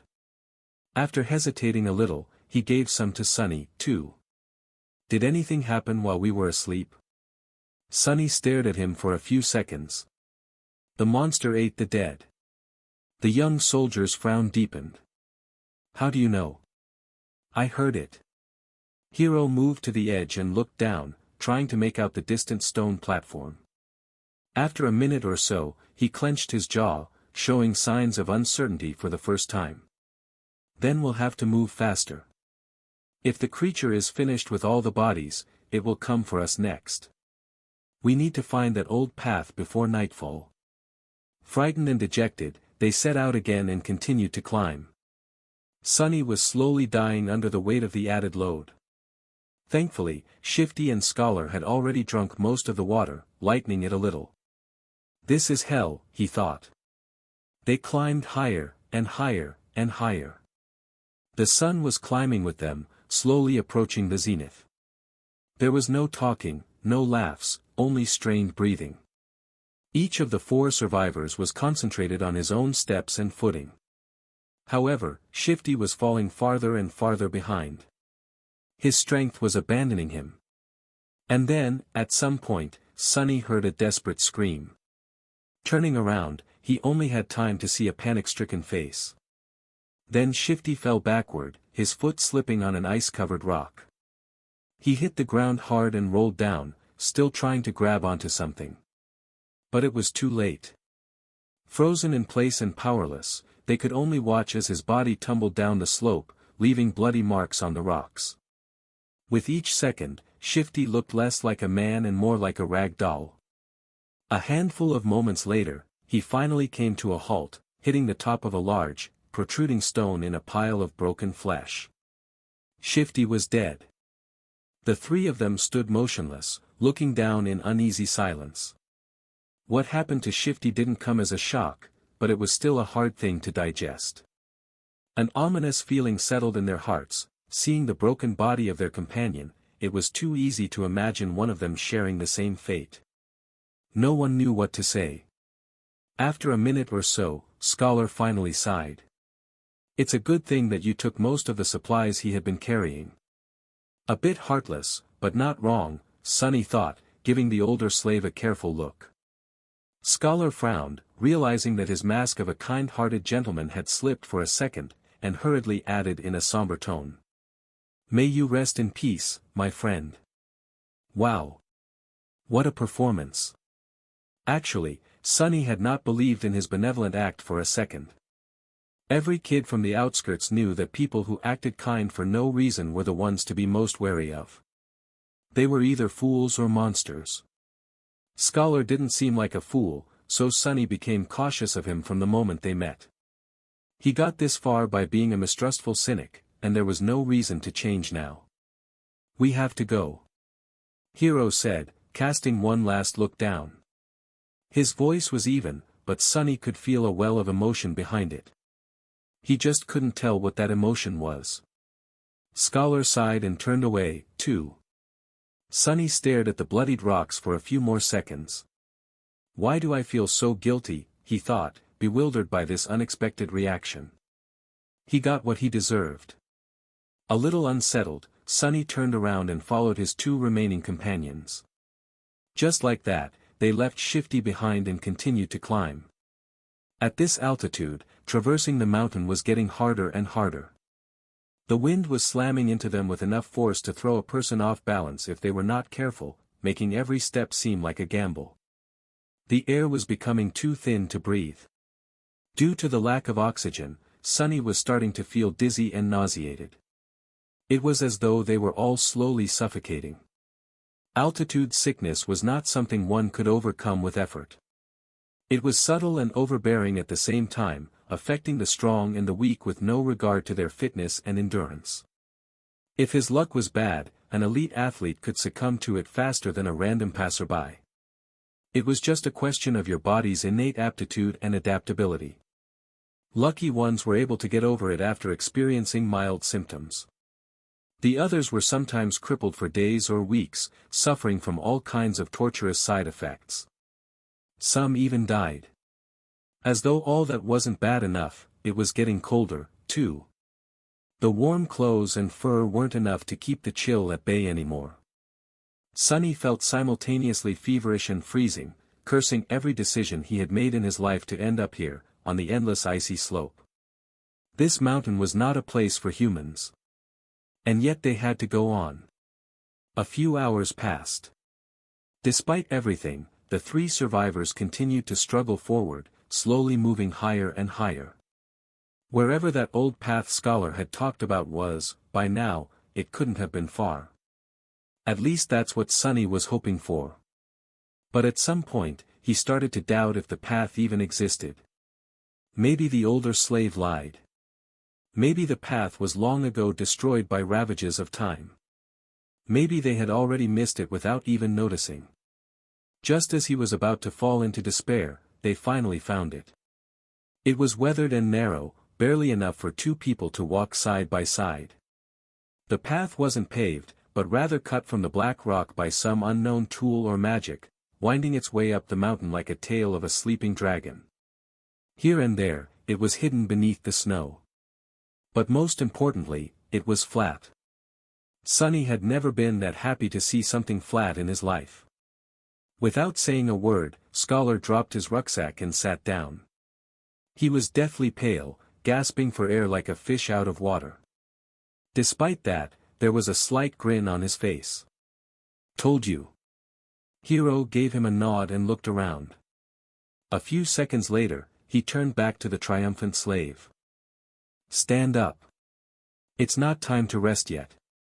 Scholar blinked a few times, then glanced at him with pleading eyes.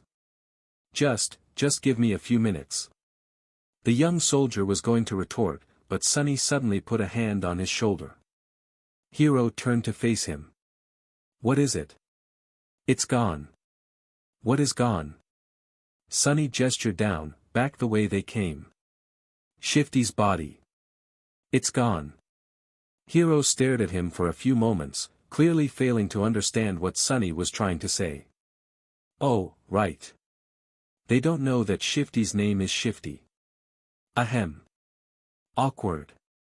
He wanted to explain, but both Scholar and Hero seemed to have grasped his meaning.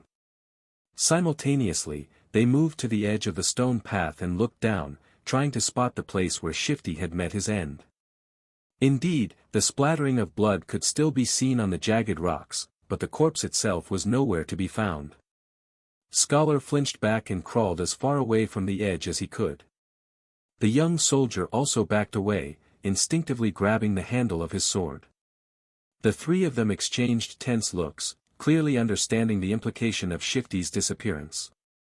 "It's the monster," Scholar said, even paler than before. "It's following us." Hero gritted his teeth. "You are right. And if it is that close, we will inevitably be forced to fight it soon." The idea of fighting the tyrant was as frightening as it was preposterous. He might as well have said that they will all be dead soon. The truth of it was painfully clear to both Sonny and Scholar. But the older slave, surprisingly, did not look panicked. Instead, he lowered his gaze and quietly said, "Not necessarily." Hero and Sonny turned to him, all ears. The young soldier raised an eyebrow. "Explain." "Here it comes." Scholar sighed. "The beast had traced us this far in just a day. That means that there are two most probable possibilities. Either it is smart enough to realize where we are going, or it is following the scent of blood." After a bit of thinking, Hero nodded, agreeing with this logic. The older slave smiled slightly and continued. "Whether it is one or another, we can throw him off our trail and buy some time." "How do we do that?" Despite the urgency in Hero's voice, Scholar hesitated and remained silent. Why are you not answering? Speak. The older slave sighed again and slowly, as though against his will, answered. Sonny was waiting for this moment for a while now. We'll just have to, make the boy bleed. Drag him down the path, then leave him there as bait and go up instead. His sacrifice will save our lives. Right on time. If Sonny wasn't mad, and scared witless, of course, he would have smiled. His judgment, it seems, was eerily on point. Affirmation was always nice, but not in the situation where being right also meant potentially being used as monster bait. He remembered the words Scholar had spoken back when Shifty was campaigning to have Sonny killed. Don't be too hasty, my friend. The boy might prove useful later on. These words, which had sounded benevolent then, now turned out to hide a much more sinister meaning. What a bastard. Now it all depended on whether or not Hero would decide to follow through with Scholar's plan. The young soldier blinked, astonished. What do you mean, make him bleed? Scholar shook his head. It's simple, really. If the monster knows where we are going, we have no choice but to abandon our plans to reach the mountain pass and go over the peak of the mountain instead. If the monster is following the scent of blood, we have to use one of us as bait to mislead it. He paused. Only by leaving a bleeding man further down the path can we reliably avoid the pursuit no matter how it is tracking us. Hero stood motionless, his eyes jumping between Scholar and Sonny. After a few seconds, he asked. How can you bring yourself to propose something so vile? The older slave masterfully pretended to look aggrieved and somber. Of course, it pains me. But if we do nothing, all three of us will die. This way, at least, the boy's death will save 2 lives. The gods will reward him for his sacrifice. Gee, what a silver tongue. I'm almost convinced myself. The young soldier opened his mouth, then closed it again, hesitating. Sonny was silently watching the other 2 survivors, measuring his chances of coming on top in a fight. Scholar was already halfway to being a corpse, so overpowering him would not be a problem. Hero, however. Hero presented an obstacle. Right now, that obstacle was looking down, avoiding Sonny's gaze. His hand was resting on the sword handle. As always, the young slave had no idea about what was going on inside Hero's perfectly shaped head. The uncertainty was making him nervous. Finally, after some time had passed, the soldier spoke. I have only one question. Both Sonny and Scholar stared at him while holding their breaths. Yes. You said that one of us must be sacrificed to save the other 2. Why him? From what I see, you are far closer to the grave. A great question. I was just about to ask it myself. Sonny turned to the older slave, trying very hard to suppress a mocking grin. But to his dismay, Scholar had an answer ready. Before the first attack, he was already bleeding because of your senior's whip. During the attack, he was drenched in the blood of a fellow slave. His cloak, too, was soaked in it when the previous owner died. The boy already reeks of blood. Keeping him alive will put us in danger. That's why he is the best choice. The grin died before reaching Sonny's face. Curse you and your big brain. Scholar's reasoning was appallingly solid. Hero listened, his expression growing darker with each word. Finally, he looked at Sonny, a dangerous light shining in his eyes. That is true. Sonny felt his mouth getting dry. Cold sweat was running down his spine. He tensed, ready to act. But at that moment, Hero smiled. Your logic is almost unassailable, he said, unsheathing the sword. However, you failed to account for one thing. Scholar raised an eyebrow, trying to hide his own nervousness. What might that be? The young soldier turned to face him, the smile disappearing from his face. Now, he was radiating thick, practically palpable killing intent. It's that I know who you are, Your Grace. I also know what you've done, and how you ended up a salve. Just one of the revolting crimes you have committed would be enough to make me want to kill you. So if there is someone among us who deserves to be sacrificed, it's you." Scholar's eyes widened. But the smell of blood. Don't worry about it. I'll make you bleed enough to overpower whatever residual scent the boy carries." It all happened so fast that Sunny barely had time to react. Hero lunged forward with a speed that seemed almost inhuman.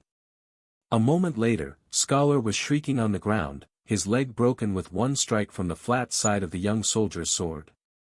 Not giving him an opportunity to recover, Hero stomped on his other leg, and a sickening sound of shattering bones could be clearly heard. The shriek turned into a sobbing howl.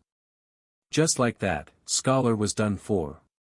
The brutality of Hero's actions was in such stark contrast with his usually graceful demeanor that Sunny felt blood turning to ice in his veins. This was scary.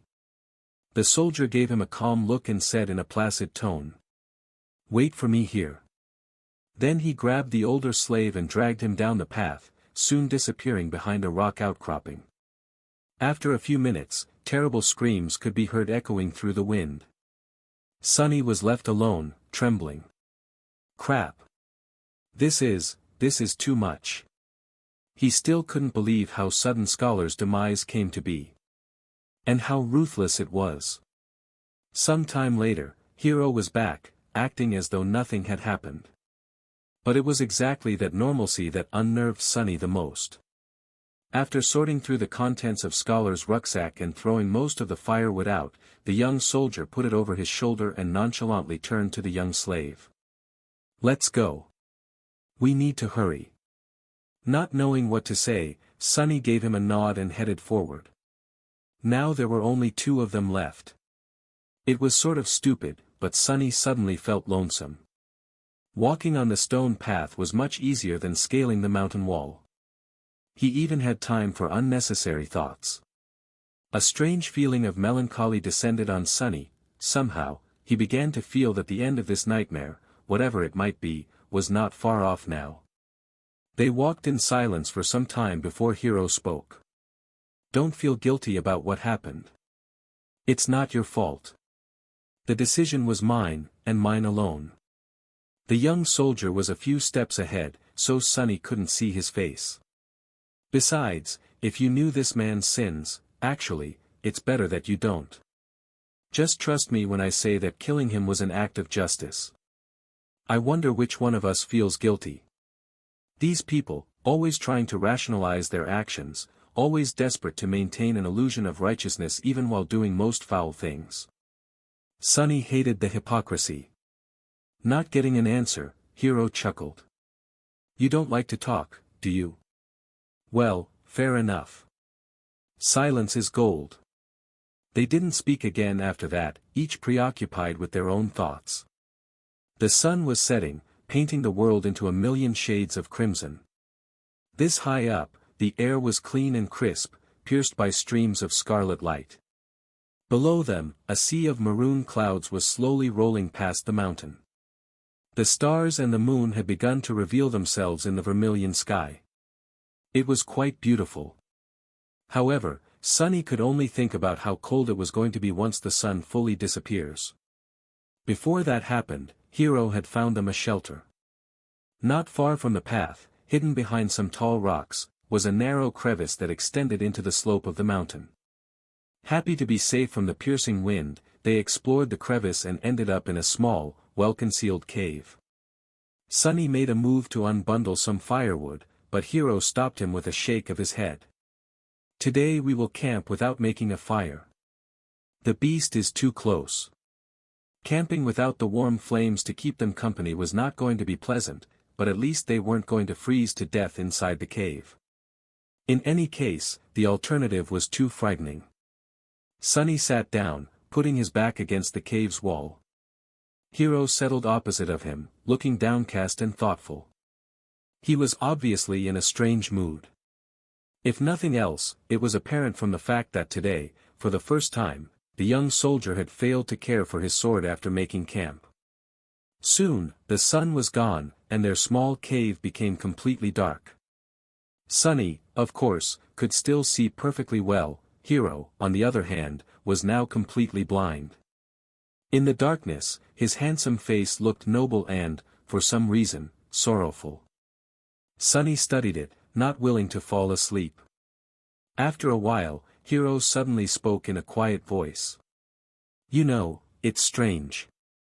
Usually, I can feel someone's presence even in absolute darkness. But with you, there's nothing. It's like you are just one of the shadows. With only silence to answer him, he smiled. Are you asleep? The question echoed in the darkness.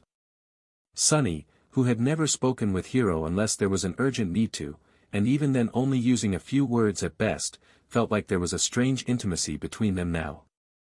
That's why he decided to talk. Maybe the darkness gave him courage. Besides, there was an occasion. Why?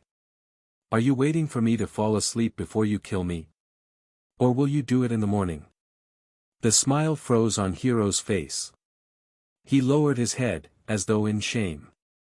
After a minute or so passed, shrouded in heavy silence, he finally answered. Yes. I thought that if I do it when you sleep, you won't have to suffer. Unseen to him, a bitter grin appeared on Sunny's face. A long sigh escaped from the young soldier's lips. He rested his back against the cave's wall, still not looking up. I don't expect you to forgive me. This sin, too, will be mine to bear. But, please, if you can, find it in your heart to understand. If things were different, I would have gladly faced that monster to let you escape. But my life does not belong to me alone. There is an unencompassable duty I am sworn to fulfill. Until it's done, I cannot allow myself to die. Sunny laughed. You people. Look at you. Planning to kill me and still insisting on having a good excuse. How very convenient. I really hate hypocrites like you the most. Why don't you be honest for once? Don't give me that crap, just say it. I'm going to kill you because it's easy. I'm going to kill you because I want to survive. Hero closed his eyes, his face full of sadness. I'm sorry. I knew you wouldn't be able to understand.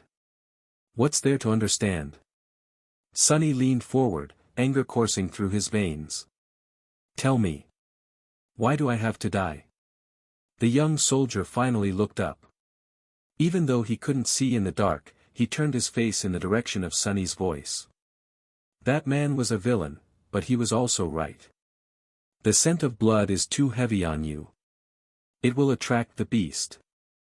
You can just let me go, you know. We'll part ways.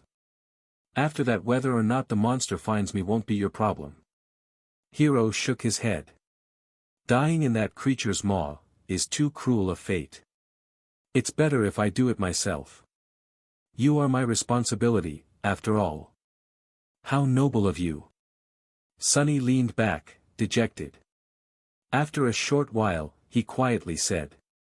You know, when I just came here, I was ready to die. After all, in this whole world, 2 worlds, actually, there's not a single soul who cares whether I live or die. When I'm gone, no one will be sad. No one will even remember that I existed. There was a forlorn look on his face.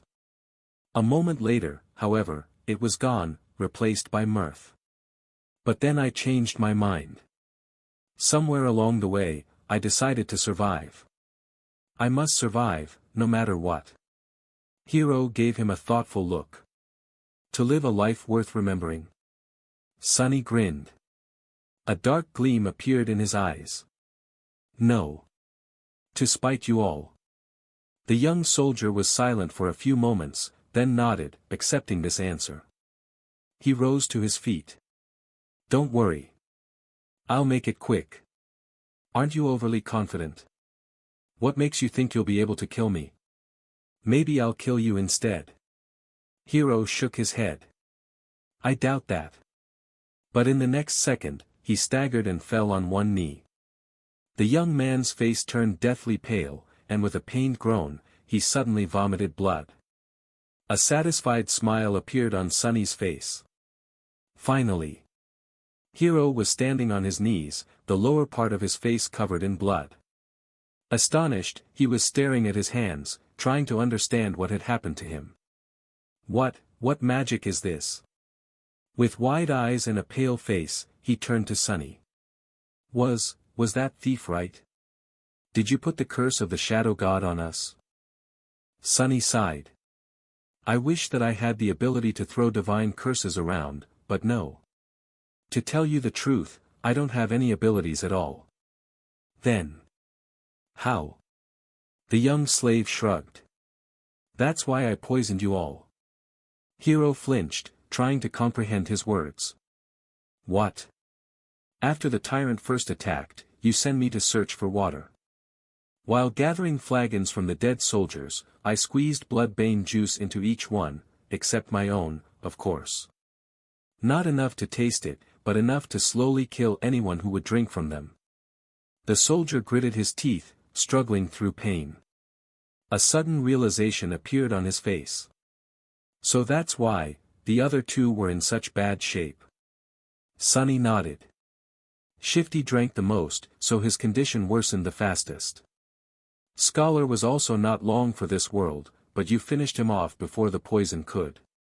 Yourself, however, it was as though bloodbane had no effect on you at all.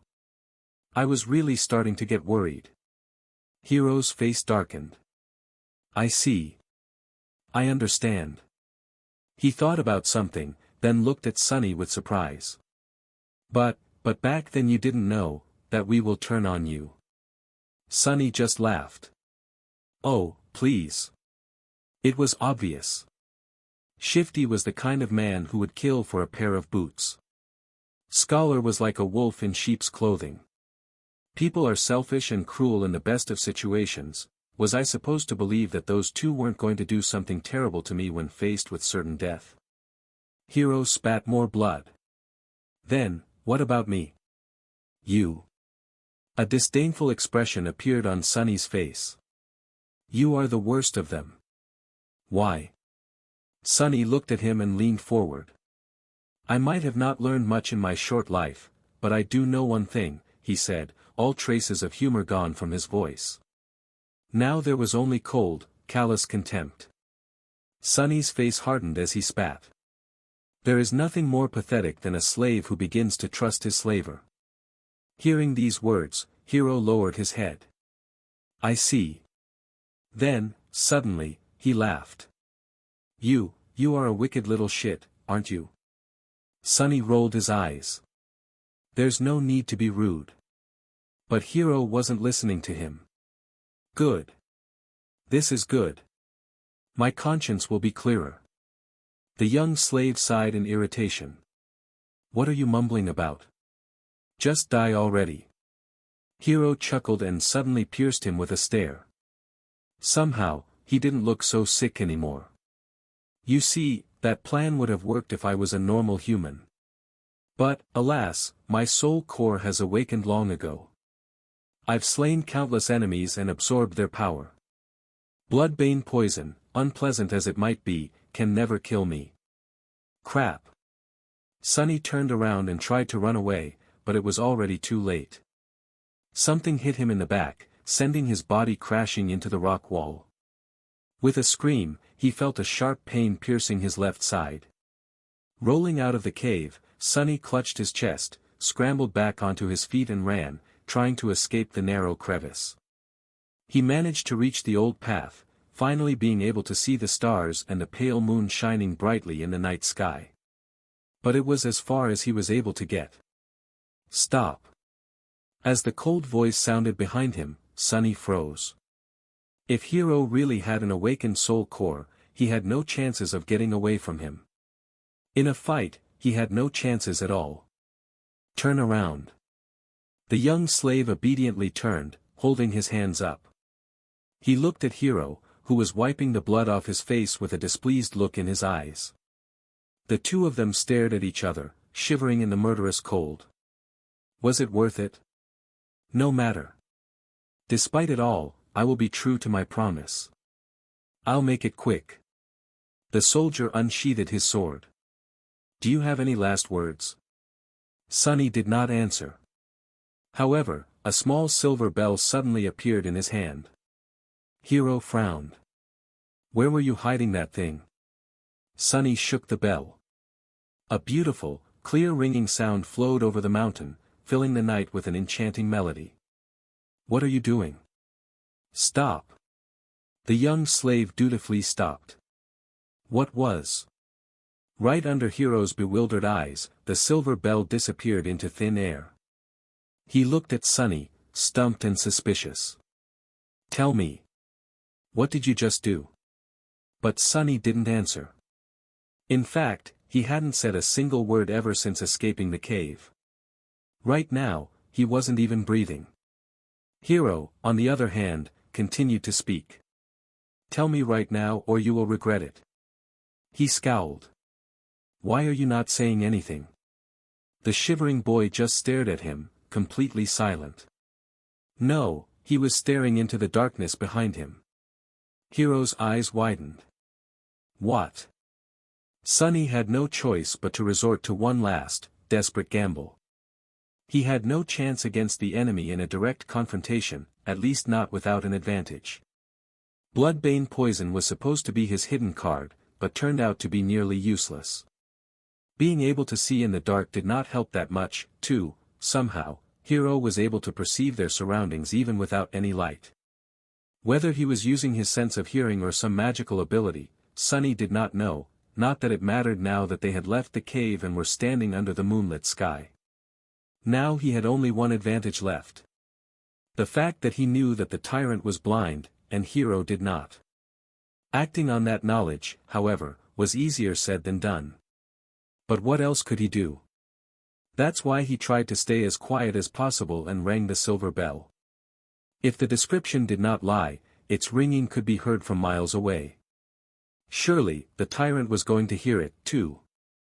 Now Sunny only had to stay silent, stall for time and hope that the monster would come. As he did so, Hero's bewilderment slowly turned into anger. Tell me right now or you will regret it. His voice was quite threatening, but still, the young slave did not answer. He just shivered in the cold and tried not to moan despite the pulsing pain in his chest. Why are you not answering? But Sunny did not dare to answer. He held his breath and watched, horrified, as the familiar colossal figure appeared behind Hero. His lungs were on fire, and his heart was beating like crazy. It was beating so loud that he was even afraid that the blind tyrant would hear it. But, of course, it couldn't be louder than Hero's voice, who was still talking, turning himself into the only source of noise on this mountain. At the last second, a hint of understanding appeared in the young soldier's eyes. He began to turn around, his sword rising with lightning speed. But it was too late. A massive hand appeared from the darkness and caught him into an iron grip. The bone claws scraped against the armor, pulling it apart. Mountain King dragged Hero back, paying little attention to the sword biting into its wrist. Viscous saliva was streaming from its open maw. Petrified by fear, Sunny slowly turned his back to them and took a couple of steps up the old, winding path. Then he darted away, running as fast as he could. Behind him, a desperate scream tore apart the silent night. Then a hungry roar followed. It seemed that Hero wasn't going down without a fight, even though his fate was already sealed. But Sunny didn't care. He was running away, climbing higher and higher. I'm sorry, Hero, he thought. I did say that I will watch you die, but, as you know, I am a liar. So go and die on your own. A lonesome dark mountain stood tall against the raging winds. Jagged and proud, it dwarfed other peaks of the mountain chain, cutting the night sky with its sharp edges. A radiant moon bathed its slopes in the ghostly light. Under that light, a young man with pale skin and black hair reached the peak of the mountain. However, his looks didn't match the magnificence of the scene. Wounded and staggering, he looked pathetic and weak. The young man looked like a walking corpse. His coarse tunic and cloak were torn and smeared with blood. His sunken eyes were cloudy and lifeless. His body was bruised, beaten and cut. There were specks of bloody foam on his lips. He was hunched over, cradling the left side of his chest. Each step caused him to moan, ragged breath barely escaping through gritted teeth. Sonny was hurting all over. But most of all, he was cold. So cold.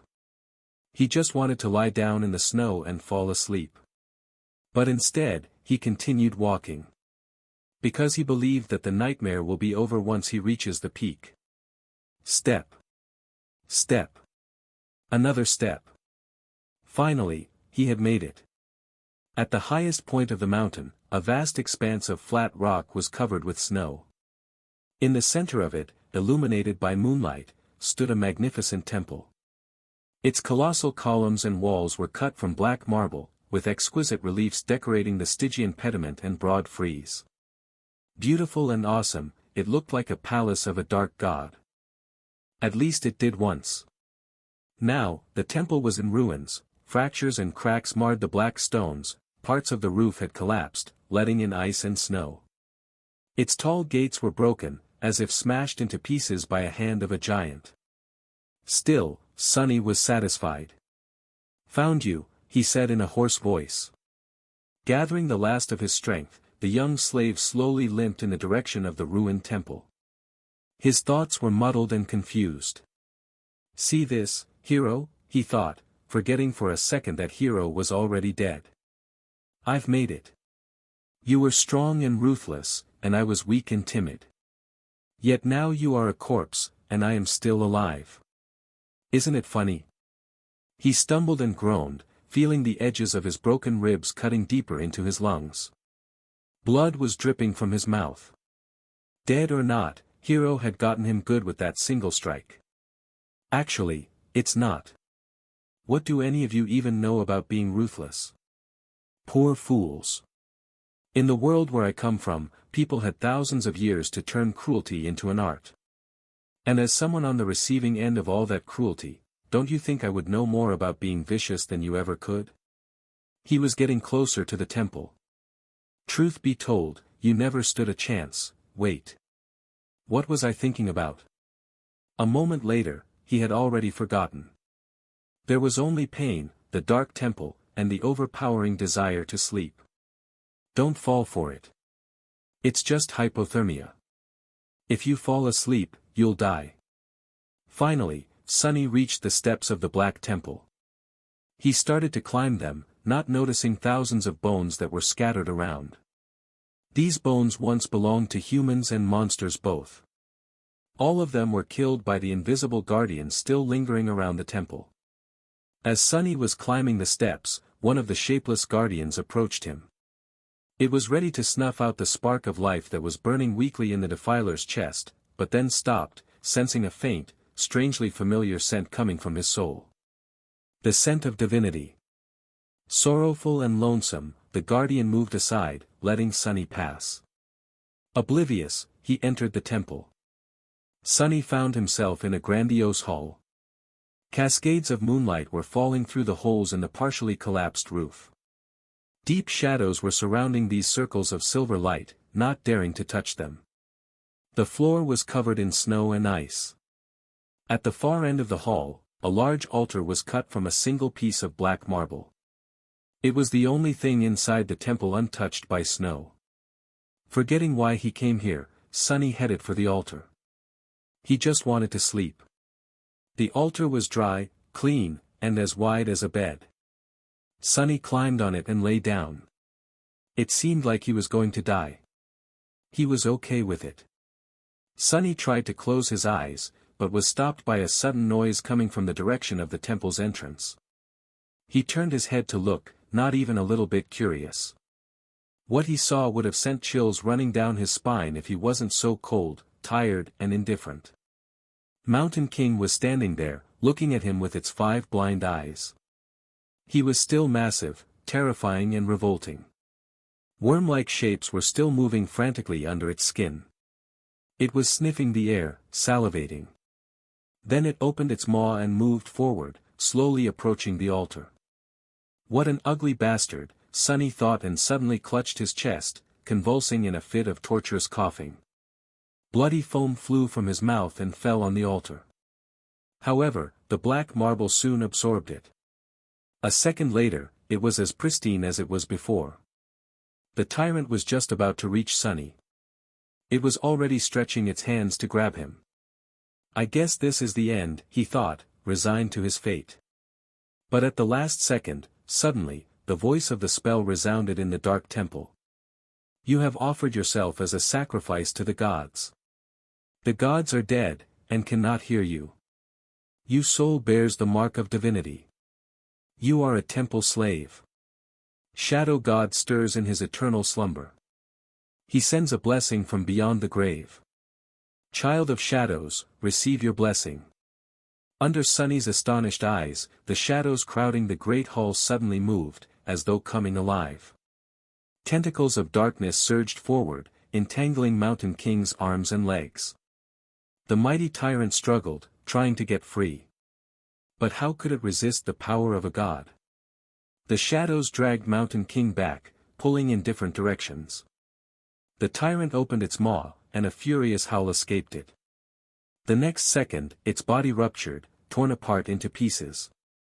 Blood, viscera and severed limbs fell on the floor in a crimson torrent. Just like that, the horrible creature was dead. Sunny blinked. Once again, he was alone in the ruined temple. The great hall was dark and silent. And then the spell whispered. You have slain an awakened tyrant, Mountain King. Wake up, Sunless. Your nightmare is over. Prepare for appraisal. Prepare for appraisal. Sunny found himself in a space between dream and reality. It was an endless black void illuminated by a myriad of stars. Between those stars, countless strings of silver light were woven into a beautiful and inconceivably complex net, forming various nexuses and constellations. It was truly breathtaking. Somehow, Sunny understood that he was seeing the inner workings of the nightmare spell. He also couldn't help but think that it looked a lot like the celestial equivalent of a neural network. If so, was the spell alive? This was a question that countless people had been asking themselves for the past few decades. The best answer they had come up with was that there was no way to know. The spell was neither alive nor dead, neither sentient nor mindless. It was more of a function than a creature. But Sunny was in no mood to ponder philosophical questions. He was eagerly awaiting his boon. The spell was still appraising his performance. However, the first reward had nothing to do with it. You have received a memory, Puppeteer's Shroud. Yes. Sunny felt incredibly elated. He was almost ready to do a happy dance. That memory belonged to Mountain King, who was an awakened tyrant, which meant that the memory itself was of the awakened rank. Getting it was a stroke of incredible luck. There were 7 ranks to everything in the spell. These ranks were, in order of growing power, dormant, awakened, ascended, transcendent, supreme, sacred and divine, with the exclusion of nightmare creatures, who were ranked as dormant, awakened, fallen, corrupted, great, cursed and unholy. From the spell's point of view, Sunny was a dormant human. Having a memory of a higher rank than his own soul core would be of great help once he enters the dream realm. The power gap between different ranks simply could not be overestimated. He wanted to take a look at the Puppeteer's Shroud, but there was no more time. The spell was done with its appraisal. Here in the void, its voice didn't sound subtle and familiar anymore. Rather, it seemed like the universe itself was speaking. Sunny held his breath, listening. Aspirant. Your trial is over. A nameless slave ascended the Black Mountain. Both heroes and monsters fell by his hand. Unbroken, he entered the ruined temple of a long-forgotten god and spilled his blood on the sacred altar. The gods were dead, and yet they listened. You have defeated a dormant beast, Mountain King's larva. You have defeated 3 dormant humans, names unknown. You have defeated an awakened human, Oro of the 9. You have defeated an awakened tyrant, Mountain King. You have received the Shadow God's blessing. You have achieved the impossible. Final appraisal, glorious. Your treachery truly knows no bounds. That final part was not really necessary, as far as Sunny was concerned, but he was still pretty satisfied with the praise from the spell. He felt like his chances of evolving his aspect to an awakened, or even ascended one were pretty high. His overall power was still dependent on the rank of his soul core, which would remain dormant until much later, but the rank of the aspect itself would do wonders for his overall potential. Dreamer Sunless, receive your boon. He was an aspirant no more. Sunny grinned. You have been bestowed a true name, lost from light. His jaw dropped. A true name. He had received a true name. Never in his wildest dreams did Sunny dream of becoming one of the chosen few to accomplish such feat, and in his very first nightmare to boot. Not even all of the saints could boast of having one. He was an elite now, a bona fide cream of the crop. He was going to be rich. But the rewards kept coming. Your aspect is ready to evolve. Evolve aspect? What kind of a question is that? Sunny crossed his fingers and said, yes. Dormant aspect temple slave is evolving. New aspect acquired. Aspect rank, divine. Sunny fell over. Aspect name, shadow slave. Divine, it's divine. Sunny was standing on his knees, stupefied. The shock was so great that for a second there he lost all control over his limbs and fell. It said, divine, right? He raised a trembling hand and rubbed his eyes, making sure that he was awake. Or rather conscious, since, technically, he was still sleeping in the underground vault of the police station. Confused by all this terminology, Sunny silently summoned the runes and found the lines describing his aspect. Aspect, shadow slave. Aspect rank, divine. Aspect description, you are a miraculous shadow left behind by a dead god. As a divine shadow, you possess plenty of strange and wondrous powers. However, your existence is empty and lonesome, you mourn the passing of your former master and long to find a new one. Innate ability, shadow bond. Ability description, find a worthy master and let them know your true name. Once they recite it out loud, you will be bound to their will, unable to disobey any command. It is improper for a shadow, let alone a divine one, to walk around without a master. That was a lot to digest. First of all, Sunny felt his heart beating faster. He heard it right. All the suffering and horror he had experienced in the first nightmare paid off in the end. A divine aspect, he had received a divine aspect. Anything above awakened was rare and immensely valuable. People with ascended aspects were rare enough to be fought over by various factions. The factions themselves were built around singular powerhouses with transcendent or supreme aspects. And he had never, ever heard of anyone acquiring a divine one. Never. Anything with the divine prefix was so hard to find that it mostly lived in the realm of myths and legends. After all, the human race had not reached that high yet. It was only slightly more than a decade since humans managed to finally conquer the third nightmare and receive the ability to evolve their cores to transcendent rank. As transcendents, or saints, as they were called in the real world, powerful awakened ruled over the dream realm, but even they did not dare to face nightmare creatures of higher ranks. Subsequently, there were not a lot of memories and echoes of supreme rank around, let alone sacred, or divine. The same went for aspects. And yet Sunny just got one. He grinned, driven half-mad by joy and arrogance. However, his jubilation was a little muddied. After all, there was that weird innate ability. Of course, he had no intention of becoming someone's magical slave, with no free will of his own. To hell with that. But it wasn't that bad. All he had to do to avoid that fate was to conceal his true name.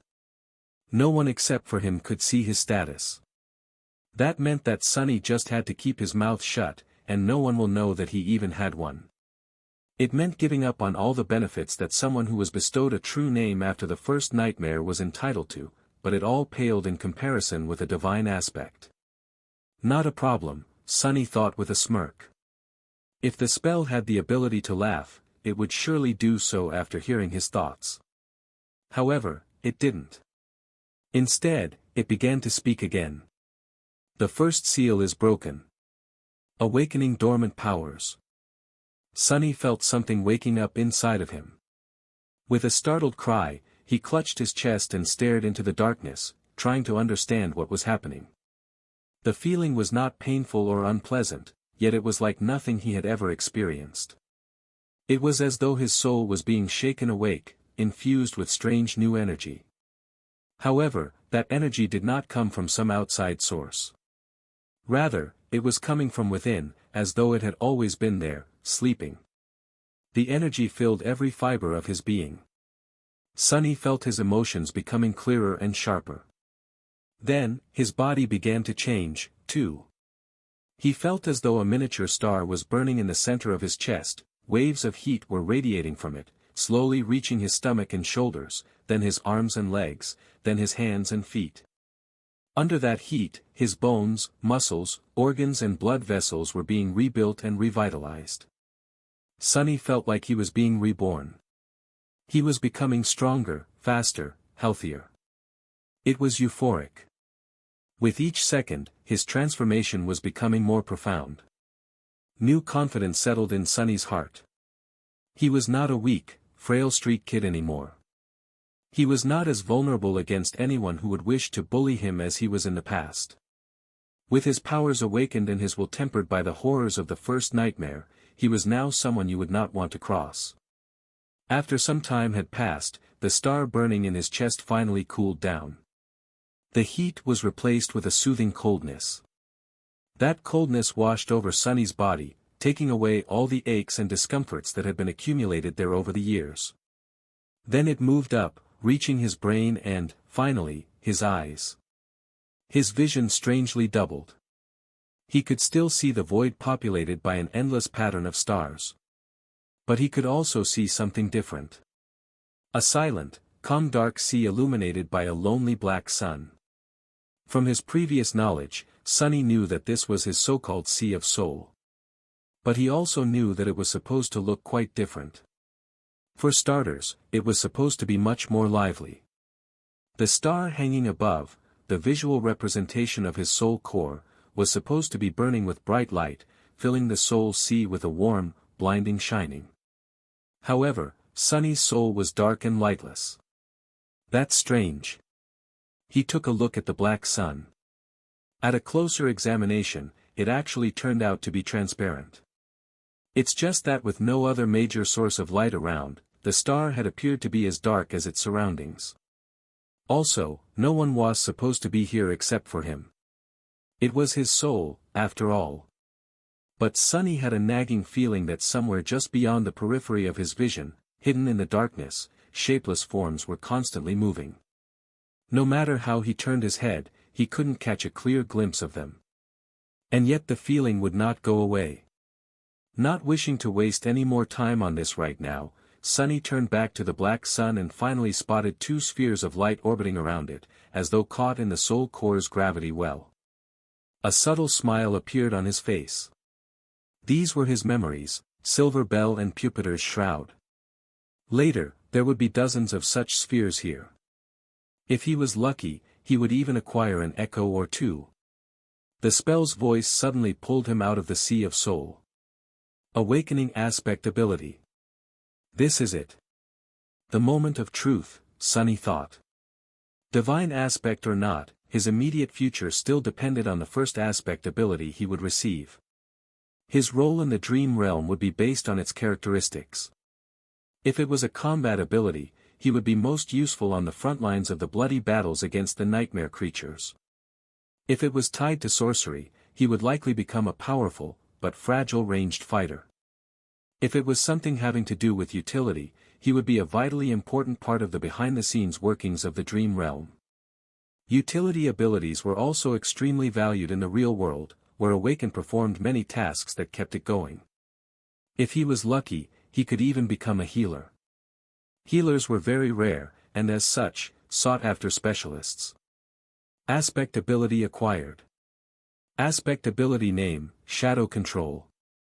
Sunny hurriedly summoned the runes. He wanted to go to the description of his new ability right away, but then decided to give his overall information a look first. Name, Sunless. True name, Lost from Light. Rank, Dreamer. Shadow Core, Dormant. Shadow Fragments, 12 out of 1000. What? What is that? Where the rank of his soul core was supposed to be written, a mysterious shadow core appeared instead. Sunny looked at it, blinking. He had never heard of anyone having a different kind of core before. Was he that unique? This enigmatic shadow core would certainly explain why his sea of soul looked so strange. And also, he moved his eyes down, noticing that shadow fragments counter. Usually, there was supposed to be an indicator of the number of soul shards consumed. However, it was nowhere to be seen. Do I actually have a completely different progression path than all awakened? The idea was as exciting as it was frightening. Not having to fight for resources with anybody else was an incredible advantage. Most of the human society in the dream realm was built around the acquisition of soul shards. If he had no need to gather them to evolve, not only would he be able to become more powerful with incredible speed, he would also be completely self-sufficient. On the other hand, he had no idea how to acquire these shadow fragments. However, he had gotten 12 of them somehow already, so whatever it was that he had to do, he had already done it in the first nightmare. I'll have to explore this carefully. Satisfied with this decision, Sunny continued to study the runes. Memories, Silver Bell, Puppeteer's Shroud. Echoes, none. Attributes, Fated, Mark of Divinity, Child of Shadows. Aspect, Shadow Slave. Aspect rank, Divine. Aspect abilities, Shadow Control. Aspect ability description, your shadow is more independent than most. It is an invaluable helper. What is that supposed to mean? Sunny held his breath and began to read the description again, but at that moment, a new set of runes appeared just below it. Simultaneously, the spell's voice resounded in the black void. All power has a price. You have received a flaw. Your flaw is. Sunny read the runes, and his eyes widened in horror. Oh, no. No, no, no. He closed his eyes, then opened them again, hoping that the runes would disappear. Please, be gone. Please. But the runes were still there, shining slightly, as though mocking him. Flaw, clear conscience. Flaw description, you cannot lie. Sunny stared at these three simple words, feeling like there was a bottomless abyss opening right beneath his feet. The spell, which was usually frivolous with its descriptions, decided to be straight and on point this time. There were only 3 words. They left him no room to maneuver. Can't lie. I can't lie. Me? How am I supposed to live if I can't lie? Sunny's very survival was predicated on his ability to deceive and outsmart other people. Even the spell itself congratulated him on his treachery. Without the ability to lie, he wouldn't be able to achieve anything. Not to mention. His heart suddenly felt as though it was about to stop. If he could only tell the truth, how was he supposed to hide his true name? Wouldn't anyone be able to turn him into an obedient slave by simply asking a couple of innocent questions? Sunny was about to scream and curse, but at that moment, the spell spoke again. Wake up, lost from light. The black void spun and disappeared. Sunny opened his eyes. The armored ceiling of the police station's vault hung above him. No one would call its aesthetics beautiful, but to him, it was the most majestic sight. Only now did he realize how much he had missed the real world. It was safe and familiar. There were no monsters or slavers, well, at least officially. There was no constant fear of torturous death. It was home. In addition, Sunny felt incredible. The cold that had crept deep into his bones during the nightmare was gone, taking with it all the pain that his wounded body had been enduring day after day. His feet and wrists were not in agony, his back had forgotten the bite of the whip, and he could even breathe without feeling the sharp edges of his broken ribs cutting deeper and deeper into his lungs. What a blessing! The sudden disappearance of pain, coupled with the new vitality that permeated his body, almost made Sonny cry. I really survived. He slowly looked down and then froze, breathless. On a cheap plastic chair placed beside his reinforced medical bed sat the most beautiful woman he had ever seen. She had short, raven black hair and icy blue eyes. Her flawless skin was smooth, supple and as white as snow. Actually, this was Sonny's first time meeting someone as pale as he himself was. However, while Sonny's pallor looked strange and unhealthy, the beautiful stranger was nothing short of striking. The woman seemed to be in her late 20s. She was wearing a dark blue uniform with silver epaulets and black leather boots. The jacket of her uniform was casually unbuttoned, revealing a black tank top beneath. Currently, she was stretching her arms above her head, clearly bored and sleepy. The gesture forced the thin fabric to tighten, provocatively accentuating her full breasts. Mesmerized, Sonny almost missed the fact that there was a shoulder insignia on the woman's left sleeve. There were 3 stars on it. 3 stars, he thought, distracted. 3 stars means an ascended, yeah. Wait. An ascended? But before Sonny could fully digest the meaning of this word, he realized that the woman was staring at him, too. What are you looking at? She said, not a gram of humor in her voice. Sonny blinked a couple of times, embarrassed, and quickly came up with an excuse. Then he opened his mouth and answered. Your breasts. A second later, his eye widened in absolute horror. Because he wasn't planning to say those words at all. His mouth moved on its own. A wave of terror suddenly drowned his mind. The woman slowly smiled with a dangerous gleam in her eyes. Then, without any warning, she moved her hand and slapped Sonny across the face. Sonny's whole body was turned around. If it wasn't for the restraints holding him in place, he would have probably flown off the bed. For a moment, he even saw stars. But it could still be considered getting off lightly. An ascended, the woman was an ascended. She could have torn his head clean off with a flick of a finger. Why did he have to offend someone so powerful, of all people? Meanwhile, the woman cleared her throat and crossed her arms. Are you awake now? Sonny held his numb cheek and carefully nodded. Good.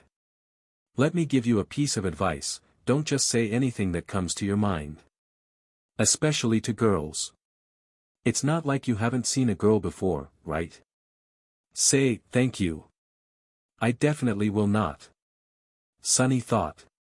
But instead, his mouth moved on its own, and he said.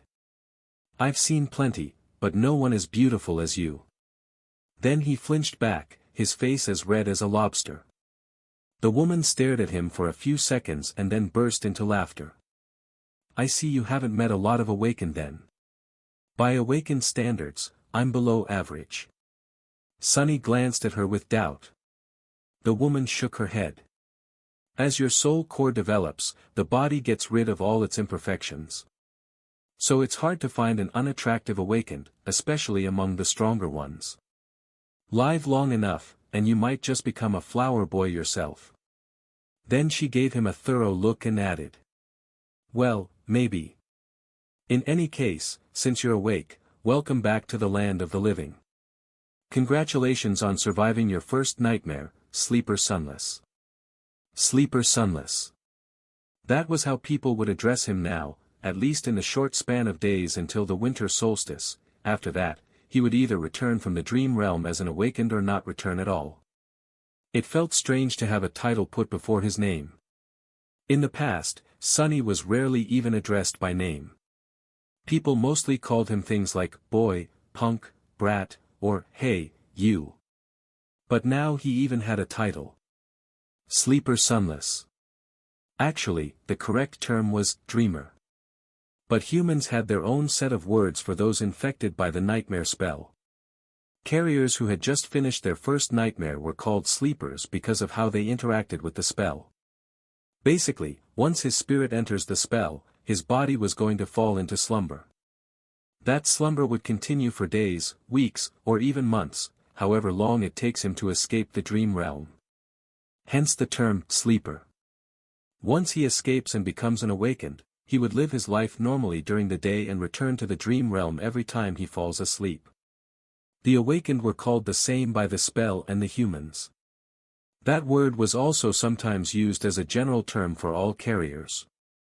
Then, if he were to decide to enter a second nightmare and manage to survive, he would become an ascended. People called them masters.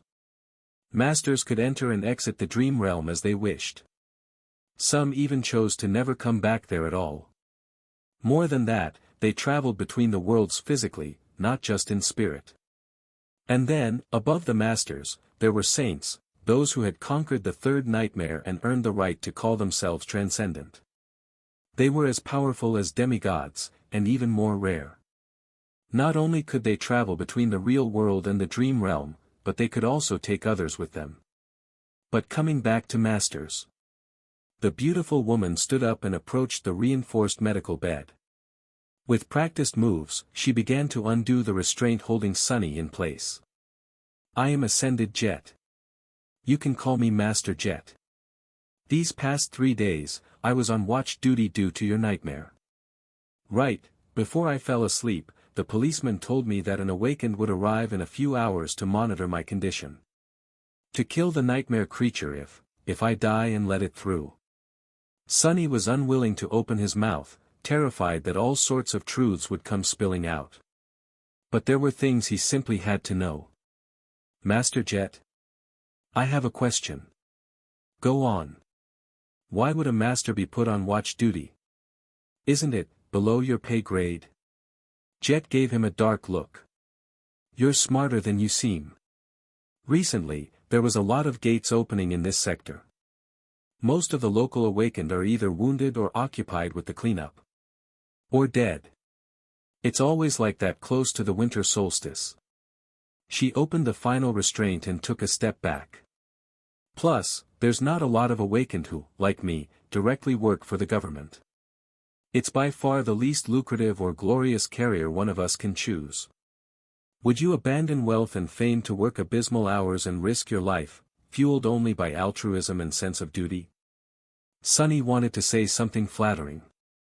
Instead, he looked Master Jet right in the eyes and smirked. Of course not. I'm not an idiot. Damn this damn flaw. Damn. She stared at him with a humorless expression. Sunny thought that he was going to get slapped again. But instead, Jet smiled. See, I was right. You really are smart. Sunny was enjoying a hot shower. After their short conversation, Master Jet had sent him to clean himself, saying that he reeked of nightmare. The unnatural slumber of the spell would slow down the body's metabolism, and the medical apparatus he had been strapped into was supposed to take care of the rest, but he was still asleep for 3 whole days. Even if only psychological, the scent of bloodshed and despair lingered around him. Ah, I'm in heaven, Sunny thought, willing himself to temporarily forget about the looming disaster of the flaw. He was alone in the police station's showers, relaxing under the streams of hot water. After a bit of time had passed, Sunny reluctantly turned the tap off and walked over to the towel rack. Coincidentally, he saw himself reflecting in the mirror. The changes in his physique were subtle, but noticeable. His pale skin seemed a little healthier, his muscles a bit more pronounced. He looked slender and lean instead of emaciated and frail, as he did before. There was a slight luster to his dark hair and a shine to his eyes. However, he was still rather diminutive. Not exactly a picture of masculine handsomeness, to say the least. Flower boy, huh? Sunny thought, full of bitterness. Then he suddenly froze, noticing something strange. As he was looking at himself in the mirror, the reflection of his shadow seemed to move. It was as though the shadow lowered its head and quietly facepalmed. Sunny quickly turned around, piercing his shadow with a nervous look. However, everything seemed normal. The shadow was doing exactly what it was supposed to do, repeating his every motion. I clearly saw you move, he said, feeling a bit strange. You have just moved on your own, right? Sunny glared at the shadow, which obediently glared back. Did you move or not? The shadow enthusiastically shook its head. What the? What do you mean, no? You've just moved your head. Do you think I'm a fool? The shadow seemed to think for a bit and then shrugged. Sunny was left with his mouth agape. Your shadow is more independent than most. It is an invaluable helper, he muttered finally. Right. This was how the spell had described his aspect ability. But what exactly could his shadow do? He decided to experiment a little. Hey, you. Tell me what you can do. The shadow was silent and motionless. Right. It doesn't have vocal cords. As though that made any sense. Shadows were not supposed to have muscles either, and yet it knew how to move. Show me. No reaction. It seems the shadow was content pretending to be an ordinary, lifeless blob of darkness. Sunny sighed. I'm doing this wrong. Independent or not, the shadow was still a part of him. It was a manifestation of his aspect ability. So instead of asking the shadow, he really should have been asking himself. Not going to talk, are you? Sunny closed his eyes and directed his perception within, exploring himself for the first time since returning to the real world. He felt the beating of his heart, the steady rising of his chest, the slight chill of the shower room. He heard droplets of water falling on the tiled floor. Felt the movement of filtered air against his skin. And there, on the verge of his consciousness, something new. A completely new sense. Sunny concentrated on it, and suddenly a whole other world opened to him. It was hard to describe with words, just like one would have trouble explaining how hearing or touch feels.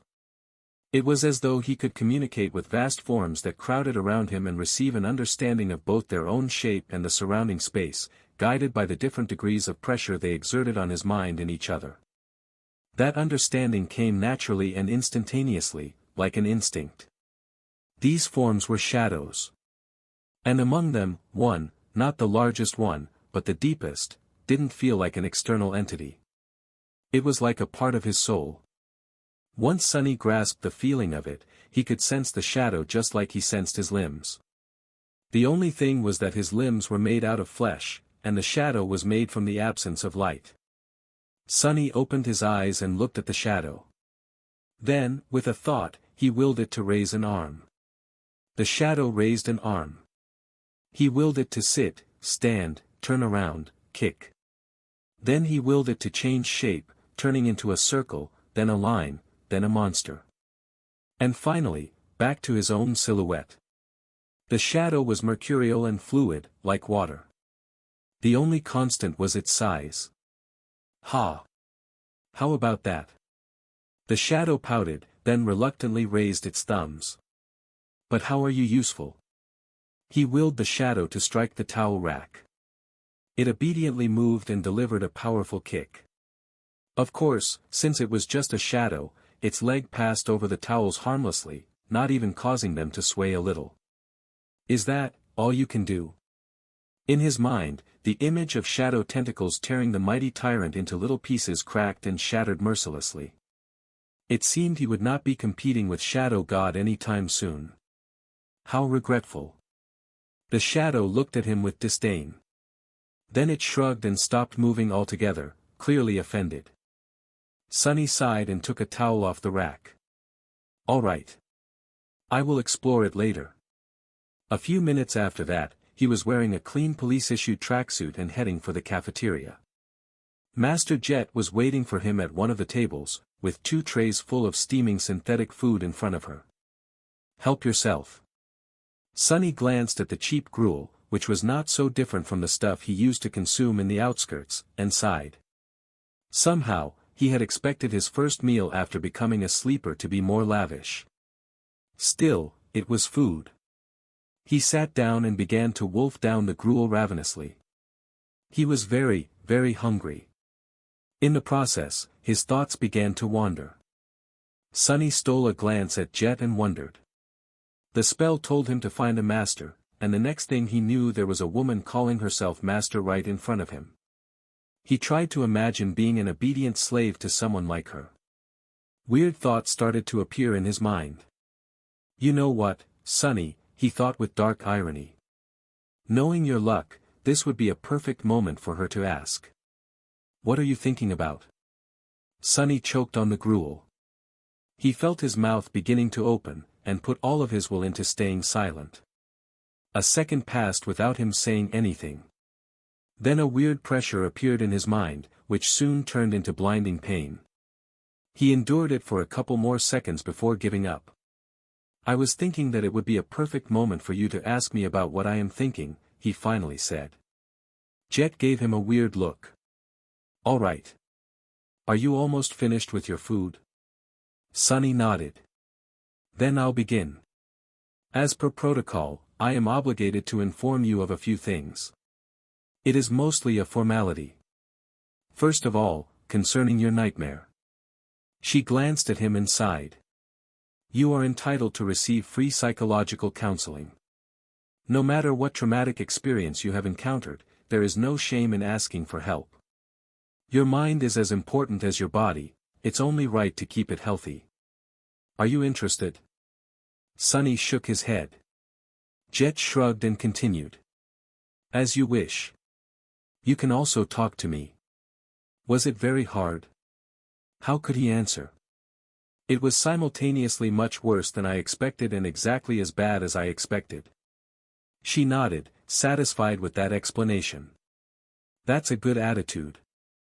I won't pry any further. Us outskirt rats are way more resilient than people think. Sonny looked at her in surprise.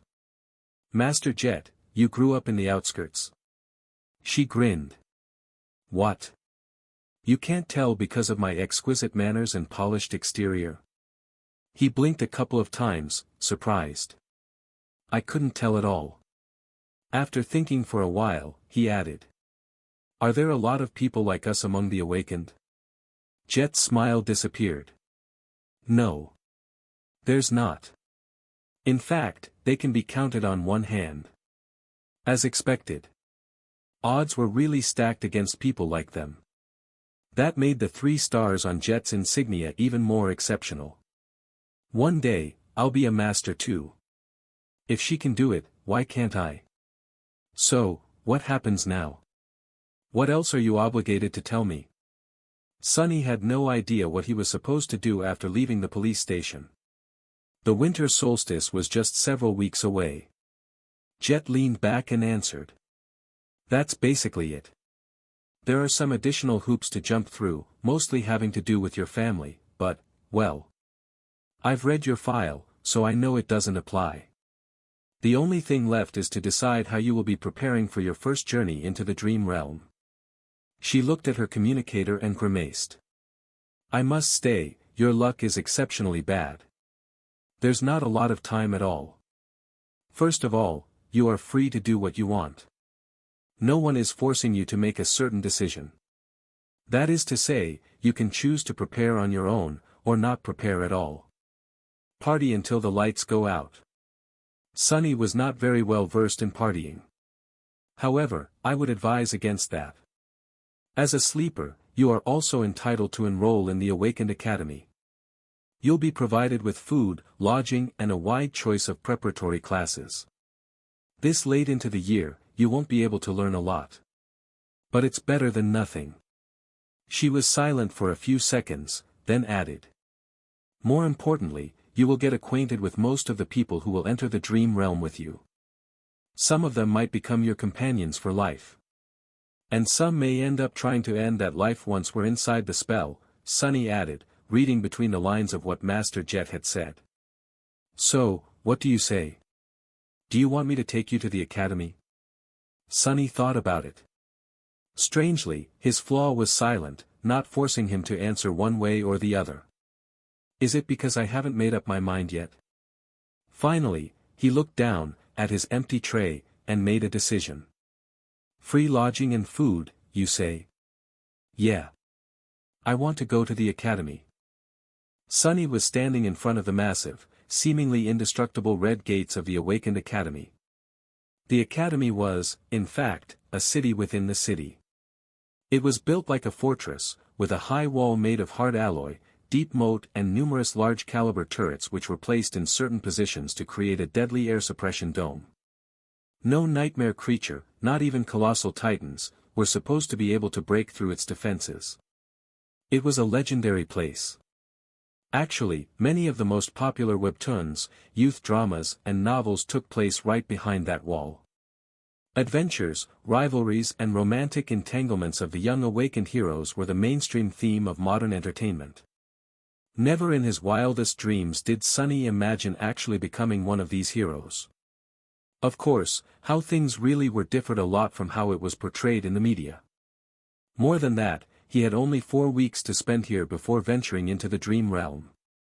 Even if he wanted to, there was not enough time for any type of entanglement. And he definitely did not want to. He had to learn how to survive, not waste time on such nonsense. The snow was slowly falling to the ground. It was cold and silent in front of the academy gates. Except for Sunny, there was only one other person, another new sleeper, if he had to guess. It was a tall, slender girl of around his age, with clear gray eyes and a detached look on her face. She had strange, silver-white hair that was cut short and neatly parted to the side. Just like him, she was dressed in a police-issued tracksuit and had no personal belongings with her. On her head, there was a pair of old-fashioned headphones. She was calmly listening to music while they waited. There was a certain vibe to the silver-haired girl. It was sort of, as though she was apart from the world. She looked confident and self-sufficient, but also a bit lonely.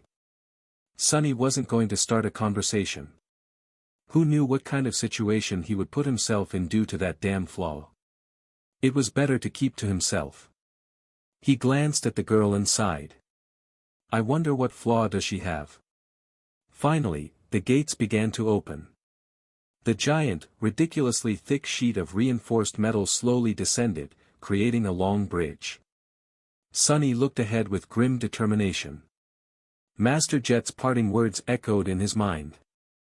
On their drive to the academy, Sunny didn't speak much, looking at the sights of the city that were flying past the window of Jet's personal transport vehicle. Actually, it was his first time sitting in a PTV. Most people in the city couldn't even dream about getting a license and purchasing a vehicle like that, having to do with public transportation. He had ridden in the back of a police cruiser once or twice, but that was a completely different experience.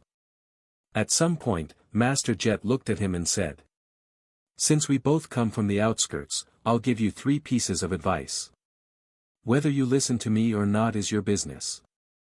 Sunny turned his head, waiting. First, once you're registered in the academy, they'll offer you psychological counseling again. There will also be a valuable reward for sharing your experiences in the nightmare and the details of your appraisal. You'll be able to receive a soul shard, maybe even several of them. He frowned. Are you trying to convince me to visit a psychiatrist again? Jet shook her head. No. I'm telling you to refuse. Surprised, Sunny raised his eyebrows. Why? There was a pause before she answered. You're too green to understand, but out there in the dream realm, nightmare creatures are not the only danger. Once you grow powerful enough, humans will become an equal threat. The less they know about your aspect, the better. So that's how it is. The easiest way to defeat a powerful awakened is to use their flaw. That's why young fools in the academy are encouraged in various ways to share the details of their aspects. I'm not saying that the government will leak your information, but once 2 people know a secret, it's no longer a secret. And there's a lot of people working for the government. That made a lot of sense. Thank you, Master Jet.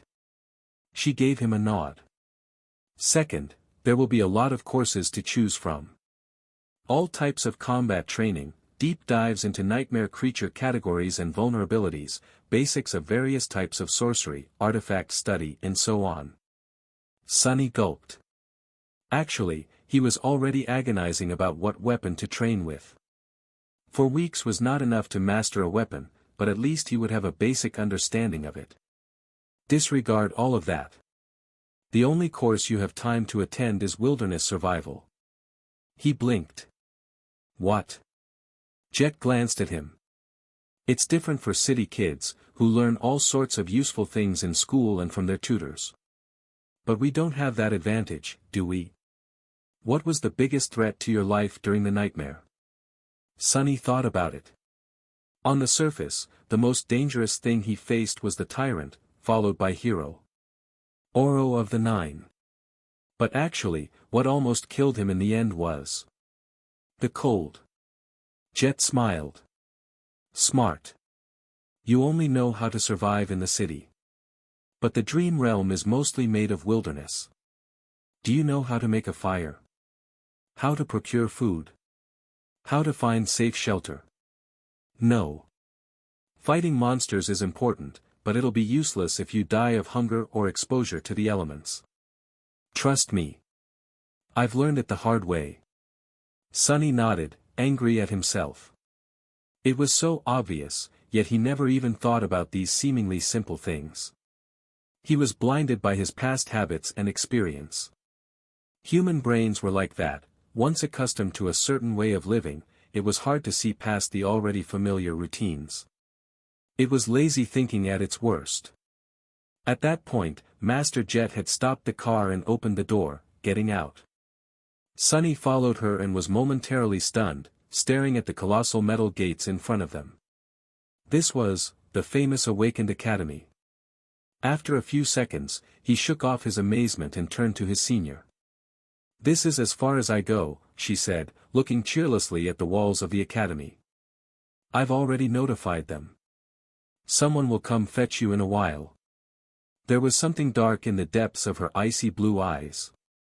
Sunny suddenly felt a cold feeling spreading through his body. What's the third advice?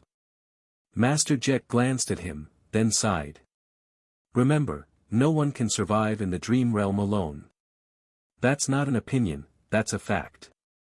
Try to get along with your peers, even if they don't treat you well. It might save your life. Then she suddenly smiled and patted him on the shoulder. You've done well to survive until now. Make sure to keep yourself alive in the future, too. Then she got back into her PTV and drove off.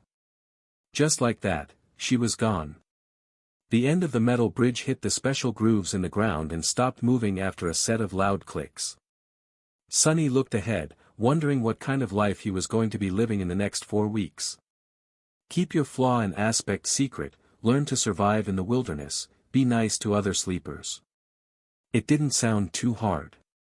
But, for some reason, he was sure that these weeks were going to be as challenging as his first nightmare. Or maybe even worse.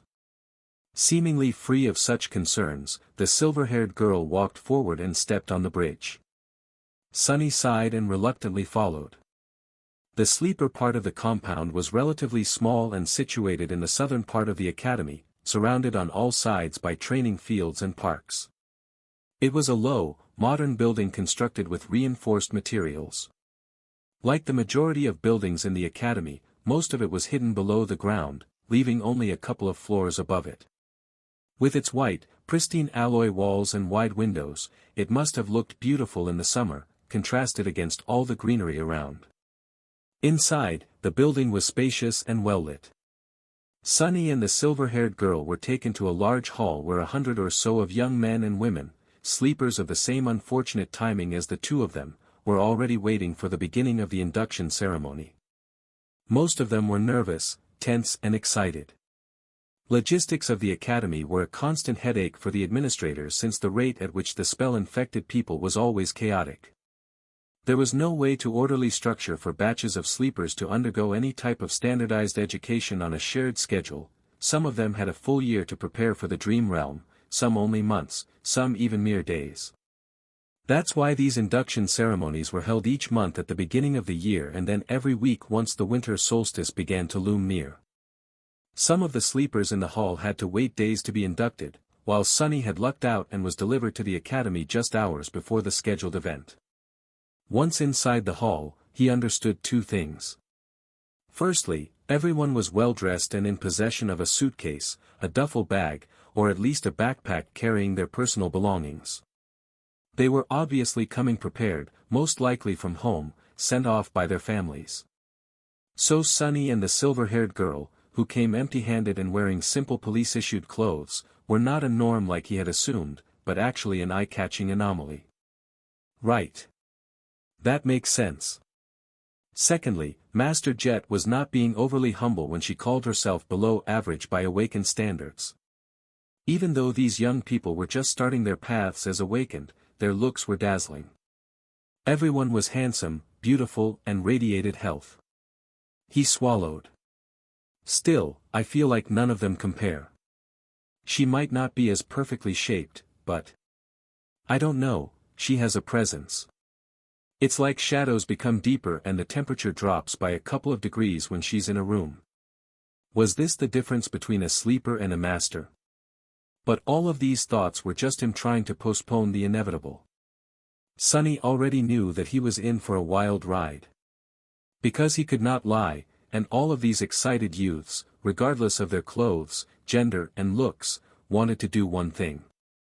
Talk. Every one of them wanted to talk with fellow sleepers. They wanted to discuss their nightmares, their future journey into the dream realm, and everything in between. They wanted to ask questions. They wanted to be asked questions. They wanted to discuss something important or just chit-chat about stupid things. Everyone wanted to share.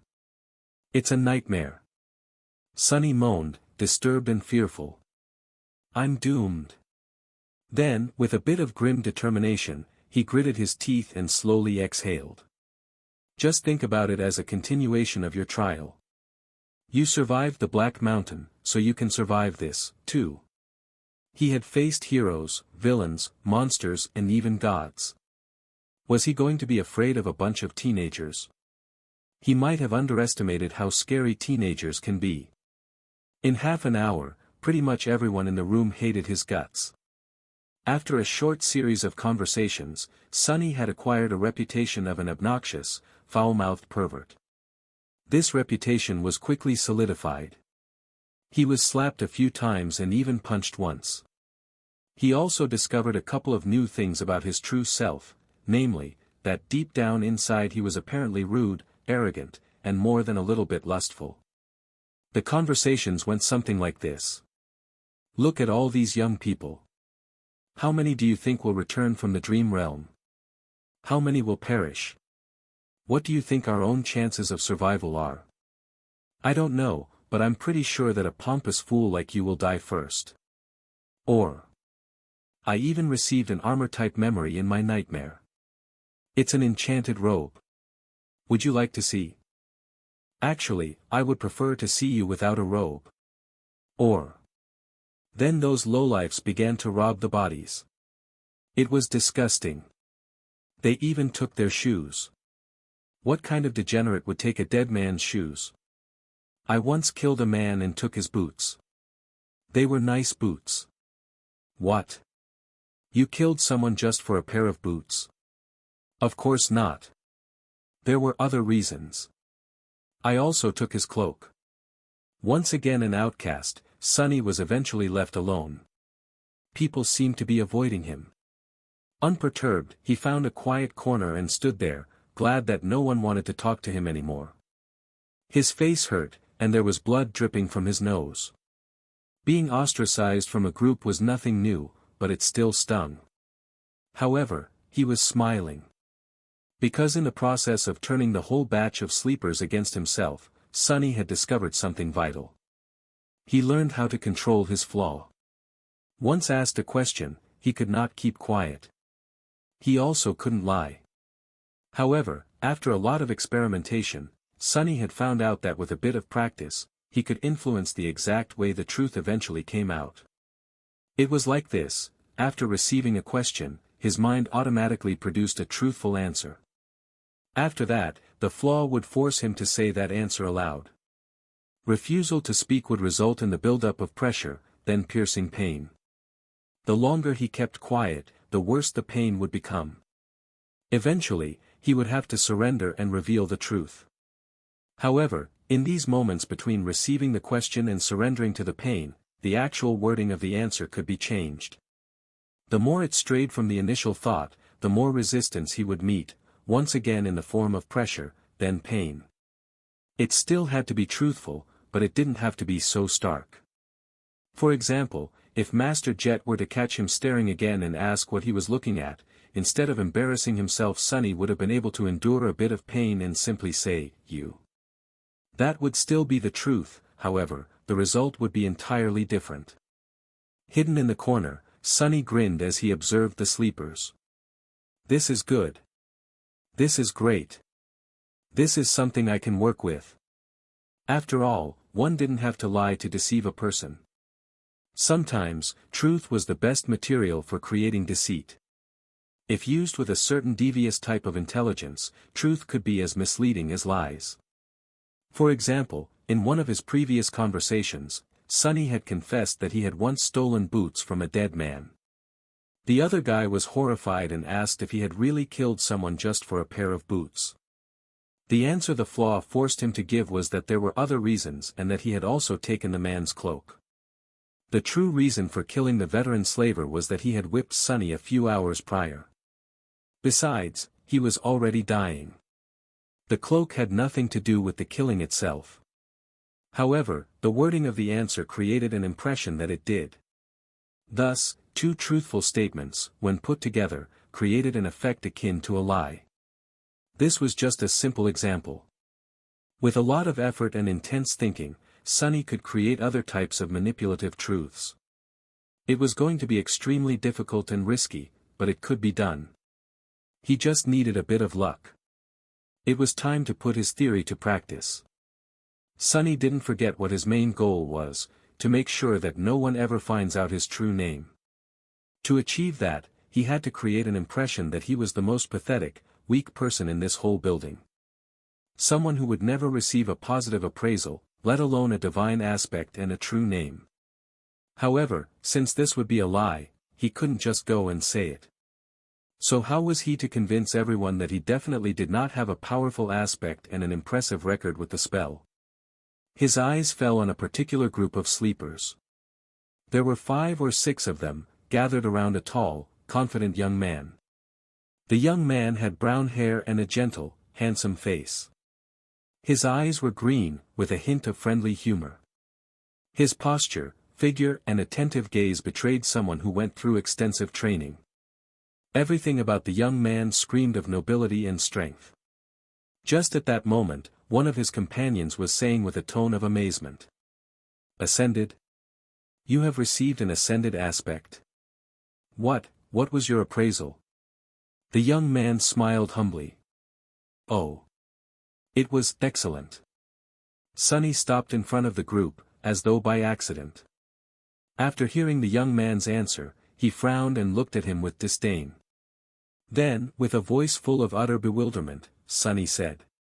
"Ascended, excellent. That's it. What's the big deal?"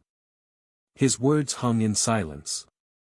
The sleepers looked at Sunny with a hilarious assortment of emotions, ranging from bewilderment to shock. The young man with humorous eyes just smiled politely. To be honest, getting an ascended aspect during the first nightmare was extremely rare. He was certainly someone special, maybe even outstanding. Actually, despite their apparent differences, the young man somehow reminded Sunny of Hero. Oro of the Nine. There was a special type of calculating coldness hidden deep inside their eyes. He had encountered such people before, mostly among the veterans of various street gangs in the outskirts. They simply called this type of coldness murder math. Basically, it was a habit experienced fighters developed. No matter where they were and what mood they were in, there was always a sober part of their minds constantly calculating the most efficient way of killing the person in front of them, just in case such need arises. Ugh. Why do I have to antagonize someone like that, of all people? But Sunny really had no grounds to complain. After all, he brought this on himself. After a few seconds, one of the young man's companions finally blinked and said. Friend, you must not know a lot about the spell. Caster's results are truly remarkable." Then, with a furtive glance at the remarkable caster, he added. "He is a legacy, after all. An actual, living and breathing descendant of an awakened clan. Sunny re-evaluated his opinion of the humorous young man. Legacies were known to be trained for their eventual entrance into the spell from the moment they could walk. For them, being infected was a certainty instead of a possibility. They were extremely formidable people. Just great, he thought bitterly and made his frown deepen. Are you trying to pull a prank on me? You call this remarkable? The bewilderment in the eyes of these sleepers was slowly being replaced by hostility.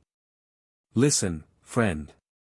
If you don't think that an ascended aspect is remarkable, then please share with us your own amazing results. What, pray tell, was your appraisal? Castor himself was still keeping quiet and smiling. However, his defenders were growing restless. This was exactly what Sunny wanted to happen. He smiled with utter contempt. I would let you know, my appraisal was, it was, glorious. Yes, glorious. And the aspect I acquired was of the divine rank. After that, he received a number of strange looks. No one had ever received a divine aspect before, so, of course, they were starting to think that he was a lunatic. But there was still a sliver of doubt, maybe that strange guy was a descendant of a powerful clan. A peerless prodigy. Maybe his appraisal was, indeed, glorious. Sunny had to dispel that tiny bit of doubt. Mind you, I'm not some lofty legacy. Pfft. I'm from the outskirts. I've never even received combat training. All that training and he only got an excellent. What did he do during the nightmare? Pick his nose the whole time. The expressions of all the sleepers that were listening to his bragging instantly changed. An outskirt rat with no training, yeah, sure. Who was he trying to fool? Finally, with the same polite smile, Castor spoke. Glorious? That is interesting. Would you mind telling us what were your achievements in the nightmare? Sunny grinned. Sure, no problem. First of all, I killed an awakened tyrant. Cost him a couple of moments of intense pain, but he didn't let it show on his face. His expression was nothing but smug and confrontational. The mere mention of a tyrant, let alone an awakened one, made a couple of sleepers smile with ridicule. Oh, really? How did you kill it? An arrogant look appeared on Sunny's face. How? Let me tell you, I didn't even have to lift a finger. I just spat, and it was torn to pieces. Which was true. Sunny had spat a mouthful of blood on the altar, and as the result, Mountain King was ruthlessly dismembered by Shadow God. Someone openly laughed. This guy is either insane or purposefully messing with us. Listen here, shorty. Have some decency, okay? Who would believe such a lie? Sunny was genuinely angry. He wanted to retort, saying that he wasn't short. But he couldn't. Because that would be a lie, damn it. So, instead, he just gritted his teeth and said with a voice full of outrage. I can't answer that, because it's not a lie. Are you really insisting that you had killed an awakened tyrant, a tyrant? And with a bit of spit no less? Sunny knitted his brows. That's the truth. More laughter followed. Crazy bastard. He actually believes in his own crap. Insane, he's insane. Unexpectedly, Castor stopped his companions. Guys. After the laughter quieted down, he asked in a friendly manner. What else did you achieve? What? That wasn't enough. Sunny raised his chin. Let me think. Oh. I also killed an awakened swordsman. Really? How did you do that? Acting as though he was a little bit embarrassed, Sunny looked down. That time I had to lift a finger. I even had to shake it a couple of times. That was enough to kill him, though. He was holding the silver bell between his fingers, which led to Hero being attacked and eventually killed by the tyrant. So, technically, all his statements were true. What a crackpot. Ha! Can you believe this idiot? Poor bastard. Not only is he weak, he's also lost it. Castor gave his companions a long look and then turned to Sunny. Anything else? Sunny blinked. Time for the finishing touch. Something else?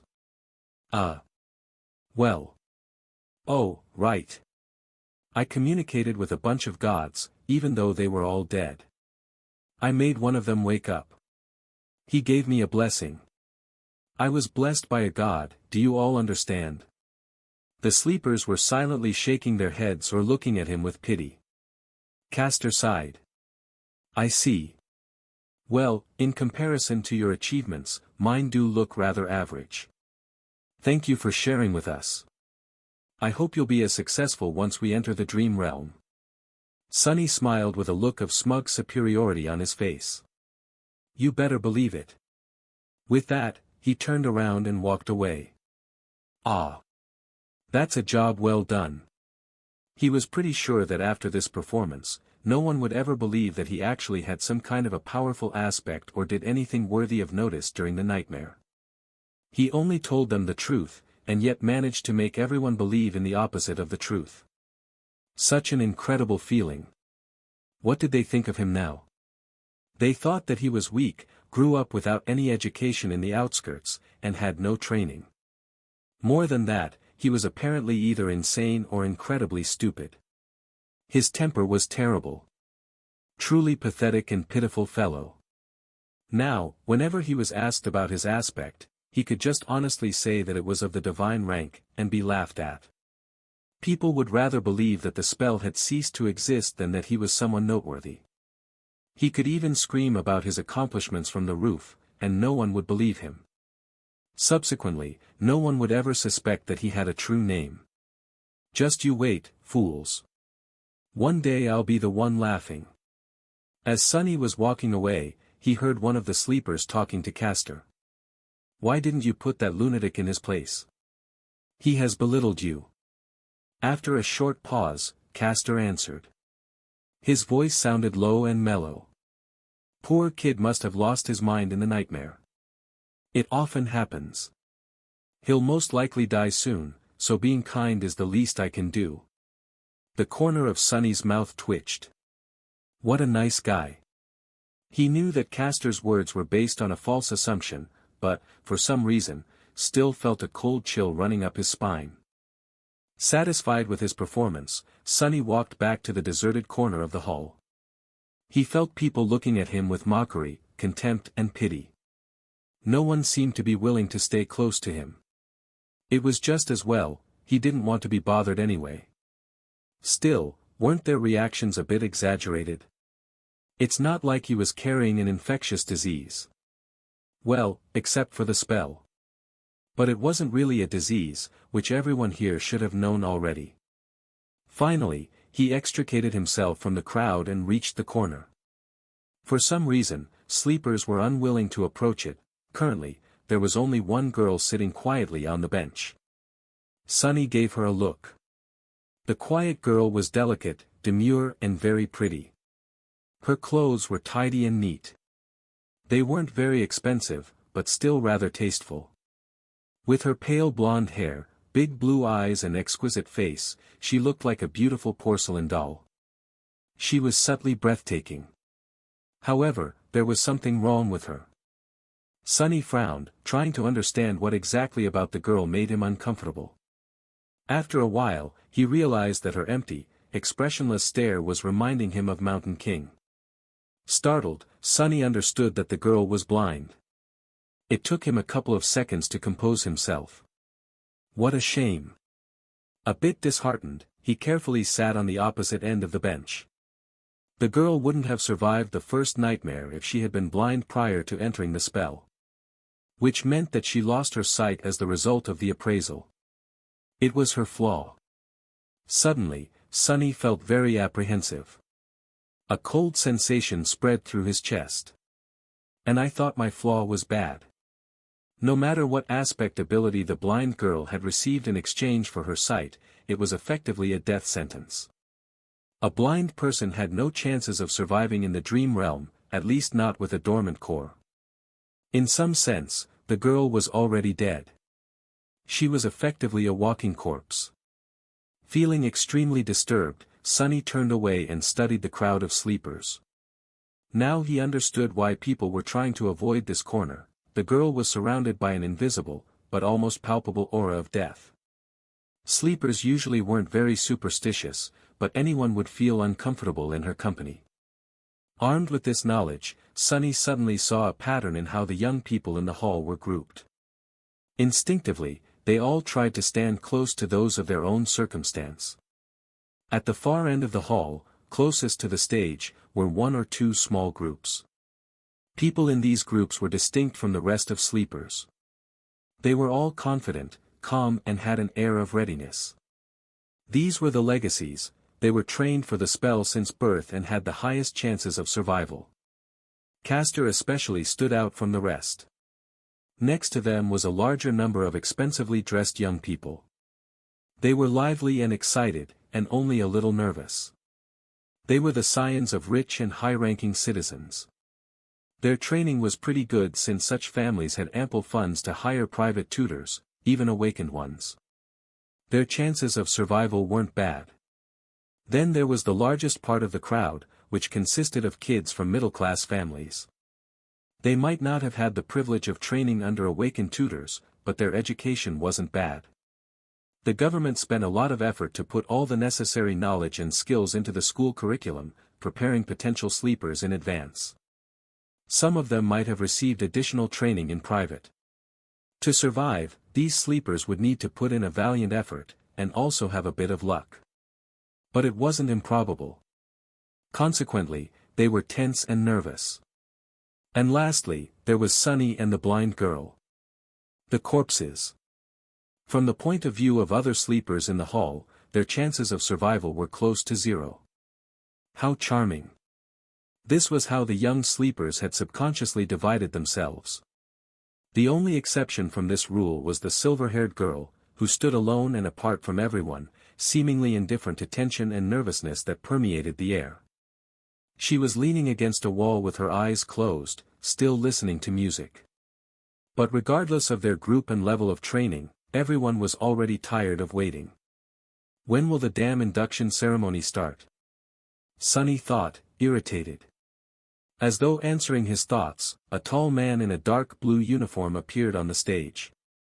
Not only was he tall, he was actually almost a giant. Sunny even wondered if the man's mother had sinned with a bear. Of course, it was impossible, bears had gone extinct long before the spell even appeared. But he once saw pictures in a book, and they looked sort of similar. A bear-like nightmare creature, then. The giant man had wide shoulders, an athletic build and a gorgeous brown beard. His eyes were calm and serious. After reaching the center of the stage, he gave sleepers a long look.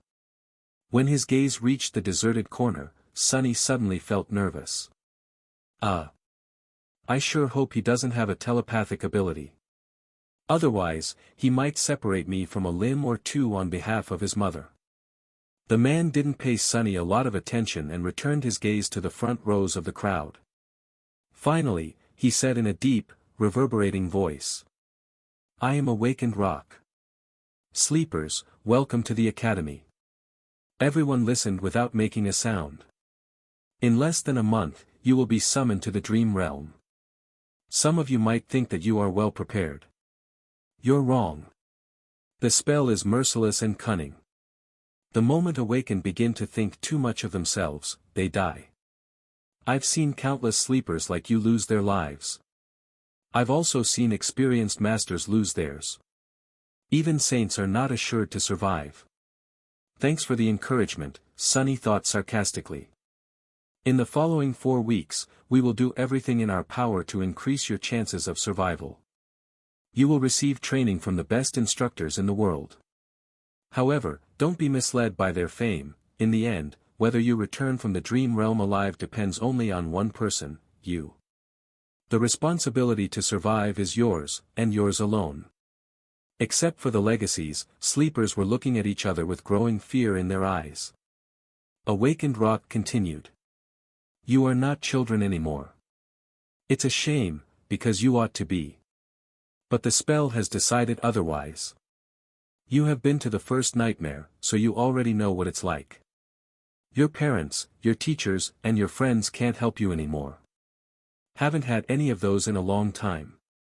While listening to Rock's speech, Sunny couldn't help but feel a little excluded. It was all old news to him. However, he understood the instructor's purpose. He had to make young sleepers afraid, because fear was the only thing that would keep them alive. Finally, the speech got to the important part. Awakened Rock paused, giving kids listening to him a few moments to digest his words. Then, with a short nod, he continued. Now we will talk about the difference between nightmares and the dream realm. That was something Sunny was keenly interested in. Of course, he had a general knowledge of how things were set inside the spell. But the first nightmare had already shown him that reality was different from how it was portrayed in popular culture in a number of small, but infinitely important ways. He needed to separate truth from the myths. And, of course, it was very advantageous to hear it from the mouth of someone who had actually been to the dream realm. So Sunny was all ears. Awakened Rock began to speak. Most people are aware of what nightmares are, because they have an impact on the real world and their lives. All of you have been warned before entering the first nightmare that, should you perish there, a nightmare creature would be allowed to cross the threshold and enter reality. Yup, that was the reason why Master Jet had to wait patiently by his side, prepared to deal with the monster if it appears. First nightmares are unique, because each of them is individual. That's why only a single creature can appear. However, starting from the second nightmare, things become much more dangerous. These nightmares are not tied to an infected person. Instead, they are born in the dream realm. While the seed of the nightmare is growing, any number of awakened can attempt to conquer it. Hunting down nightmares was the main responsibility of the awakened. Sunny knew that much. Should they all die or fail to find the seed before it matures, a gate will open in the real world, letting through countless monsters. You all know the consequences. Other awakened will be forced to withstand the onslaught on this side, but then there can be massive destruction or losses among the civilian population. Opening gates were something that every person on the planet feared. It was also the second disaster brought upon by the spell after the initial appearance of the nightmare creatures. The main difference was that, in that initial wave, there were only dormant beasts. However, gates had ranks of their own, and any type of creature could potentially step through. Not long before Sunny was born, a rank 5 gate opening left a whole continent uninhabitable. Luckily, high-rank gates were very rare. Awakened Rock's voice grew solemn. So it is not wrong to say that the purpose of the awakened is to enter the dream realm, seek out maturing nightmares and close them before any harm could befall the real world. From this, you can see that the dream realm and the nightmares are connected, but are not one and the same. If nightmares are the destination, then the dream realm is the road. But it is also so much more. Very romantic. Does Awakened Rock have poetic inclinations? Simply put, the dream realm is a world. It is vast, mysterious and mostly unexplored. It is also dead. There is no life out there except for the nightmare creatures, corrupted ecosystems, and now us. But it wasn't always dead. We can tell that once, a long time ago, the dream realm was home to several primitive civilizations. There are a lot of ruins buried in its soil. From what Sunny knew, those lost civilizations were not really primitive, it's just that their development was centered around soul cores and mysticism as opposed to technology. So, basically, miracles and magic. What were their names? How did they fall? No one knew. Maybe they were destroyed by the spell. We don't know if the dream realm exists inside the spell as one of its illusions, just on an unimaginably larger scale, or if it's real, with the spell only serving as a pathway between two realities. However, we do suspect that the illusions conjured up inside the nightmares are based on its history. They are replicas of past events, somehow reconstructed from the depths of time. So, there might have been a real slave caravan on that black mountain once, a long time ago. Sunny remembered how time seemed to move in reverse at the beginning of his nightmare. He thought about how things would have ended up without his involvement. Did the nameless temple slave perish in Mountain King's Maw with the rest of the caravan? Somehow, he felt that the nameless slave was not that simple. Otherwise, why would the spell remember him? And what about Hero? Was he able to escape? I wonder. There are 4 main differences between the dream realm and the nightmares. Firstly, it doesn't have a story. There is no predetermined conflict you are forced to resolve. You can move freely and explore, provided that you have the strength to stay alive in the wilderness. Most people tend to stay close to one of the human citadels. That's good to know, Sunny thought, unconvinced. Sure, there were no predetermined conflicts in the dream realm. But with his fated attribute, he was pretty certain to end up in some kind of trouble. So that freedom awakened rock had mentioned was relative in his case. Meanwhile, the instructor continued. Secondly, as I have already mentioned, there are no people in the dream realm except for those who came from the real world. There are only monsters. Some of them can mimic human appearance, though, so be mindful of that. Sunny felt cold sweat running down his back. Nightmare creatures mimicking humans. So creepy. Since when was that a thing? Why hasn't he ever heard about it? He stole a glance at the legacies standing in the first row and noticed that they did not show any sign of surprise. So, they knew. Thirdly, unlike the first nightmare, no nightmare creatures will appear in the real world if you die in the dream realm. It may sound cruel, but that's a good thing. Awakened forces are already spread thin. If we had to monitor every sleeper, we wouldn't have resources to handle more important matters. Considering that each sleeper could spend weeks, sometimes even months in the dream realm, there was ruthless logic in that statement. And lastly, and most importantly, unlike nightmares, which are bound by the rules of fairness, there is no limit to what kind of creature you can meet in the dream realm. During its trials, the spell won't pit a dormant human against an opponent many ranks above them. Oh really? Sunny sneered. However, he was forced to agree with Awakened Rock. Even though both Hero and Mountain King were way out of his league, they were still just 1 rank above him. But in the dream realm, no such restrictions exist. Theoretically, you can stumble upon an unholy titan and die before even realizing what happened. So be careful and stick to the regions with enemies on par with your own rank. It's not an ironclad guarantee, but at least there will be less of a chance of you biting off more than you can chew. Sticking to a region populated by nightmare creatures below his rank was even better. That was exactly what Sunny was planning to do. Awakened Rock paused for a few moments, studying the faces of sleepers in front of him. Then he added. When the solstice comes, you will be drawn into the dream realm. The exact location of where you will appear can't be predicted in advance, but there is a high chance that many of you will find yourselves in close proximity to each other. Band together and proceed to the nearest human citadel. Each citadel is built around a gateway. Once you reach it, you will be able to return. Gateways were special portals that served as exit points from the dream realm. Once sleepers reached such a portal, they would be able to escape back to reality and become awakened. Their core would evolve, and they would also receive a second aspect ability. After that, they would return to the dream realm each time they fall asleep. If you can't locate or are unable to reach the nearest human citadel, search for an unclaimed gateway. It will usually be inside or near the most prominent landmark of the region. Work together to defeat its guardians and come back alive. He gave them a heavy look. That is all for today. Next, follow the instructions sent to your communicators to find your assigned dormitory. Once settled, you may proceed to the cafeteria for some late supper. There will be a round of interviews after that, to prepare your suggested curriculums. Get a good night's rest. Your training starts tomorrow. With that, he gave them a short nod and left. Sunny sighed. Can't be predicted in advance, huh?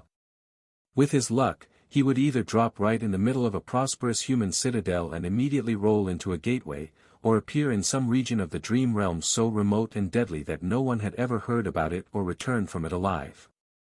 Let's hope for the former.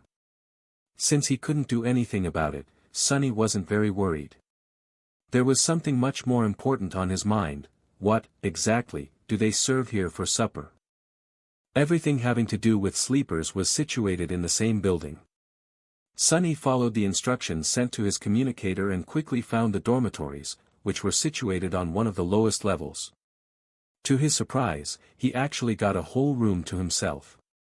It had a bed with a soft mattress, a table, a dresser, and even a separate bathroom. The materials were new and aesthetically pleasing, the air crisp and sterile. It was warm inside, and the outer wall was equipped with a hidden screen that seamlessly imitated a wide window, opening to a picturesque vista of a snowy park. There were even several sets of clothes with the Academy emblem provided to him for free. How extravagant, Sonny thought, a little stunned. Rationally, he understood that such an arrangement was not really luxurious. However, to him, who grew up wandering the outskirts, this room was like a palace. He scratched his head. Looks like I've made it. Sonny glanced around, then winked at his shadow and smiled. I guess we're moving up in the world, huh? The shadow didn't respond, apparently not very impressed. Perhaps it didn't care about such things. Right, what would a stupid shadow know? Sonny changed into new clothes and studied himself in the mirror. Then, remembering something, he summoned the runes. He finally had time to study the puppeteer's shroud. Memory, puppeteer's shroud. Memory rank, awakened. Memory type, armor. Memory description, a worm of doubt once found its way into a righteous king's heart. With time, the king was devoured from inside and became its puppet. A lifetime later, the puppeteer worm escaped from the king's dead body, leaving behind a cocoon of black silk. No one knows where it went. However, once people dared to approach the silent castle, they found the silk among the mountains of gnawed bones and fashioned it into an armor. Sonny made a sour face. That is not that terrifying. Yeah. I'm not creeped out at all. Come to think of it, the first creature he killed was called a larva. If he were to assume that Mountain King was a mature puppeteer worm, and already a tyrant, then what the hell would it transform into after becoming a moth? No, it's better not to think about it. With a sigh, he summoned the puppeteer's shroud. Thin black threads immediately appeared around his body and wrapped it into a set of armor. It was made of dark gray, soft fabric with several elements, such as bracers and shoulder guards, fashioned out of black, lusterless leather. The armor was light, understated and did not restrain his movements at all. It also made no sound when he moved. Perfect equipment for someone who likes to lurk in the shadows. Sonny smiled. He knew that this armor would be tough to pierce for any creature below the awakened rank, which gave him a great advantage in dealing with all dormant monsters. He also felt a sort of strange, faint calmness while wearing it. A worm of doubt, does it have enhanced protection against mental attacks? Somehow, he was sure of it. A great trophy. He wouldn't expect anything less from the memory of a powerful tyrant. The only problem was that the puppeteer's shroud was obviously not meant to be worn on top of a full set of clothes. Quite satisfied, Sonny dismissed it and left his room, heading for the cafeteria. Not bad, he thought, recalling all the rewards he had received during and after the first nightmare. The supper turned out to be as lavish as the dormitory. Sonny's wish to taste real meat finally came true. Not only was it freely available to sleepers, there wasn't even a limit to the amount each of them could eat. More than that, there were rice, bread, various side dishes, sauces, fresh vegetables, fruits, and all kinds of delicious beverages. Extravagant. Sonny thought, steering clear of the coffee. After building a small mountain of food on his plate, he found an empty seat and, for a while, forgot about the world's existence. As juicy, textured, perfectly seasoned meat filled his mouth, Sonny's vision suddenly was full of stars. He had to hold back an exhilarated moan. And to think, he could have lived like that for a whole year. Damn spell, why didn't you infect me a few months ago? He concentrated on the food, decimating the whole plate in no time. Satiated and more than a little gorged, Sonny longingly looked back and thought about getting another serving. But it was already time for his appointment with the academy personnel. Full of regret, he stood up and left the cafeteria. Soon, he found himself in a small office, sitting across from an administrative worker. The worker was very friendly, and started the interview right away. Just like Master Jet had warned him, Sonny was offered psychological counseling again. Remembering her advice, he refused, and the interview smoothly switched to questions about his aspect. He didn't want to give up information about his abilities, but also knew that he had to tell the worker something. Luckily, the questions were worded in a way to put sleepers at ease.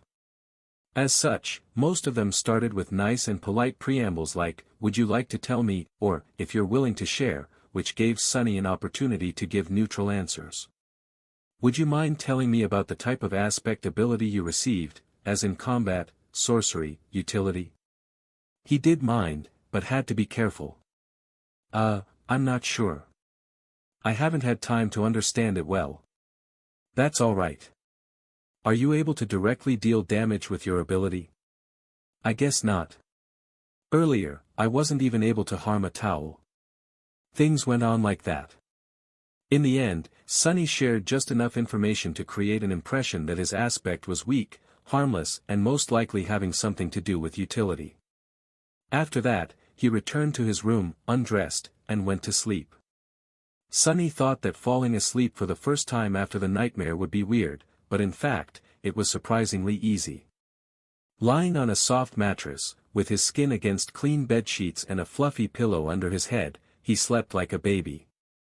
Early in the morning, Sonny washed up in his private bathroom and, bursting with energy, hurried to get breakfast in a happy mood.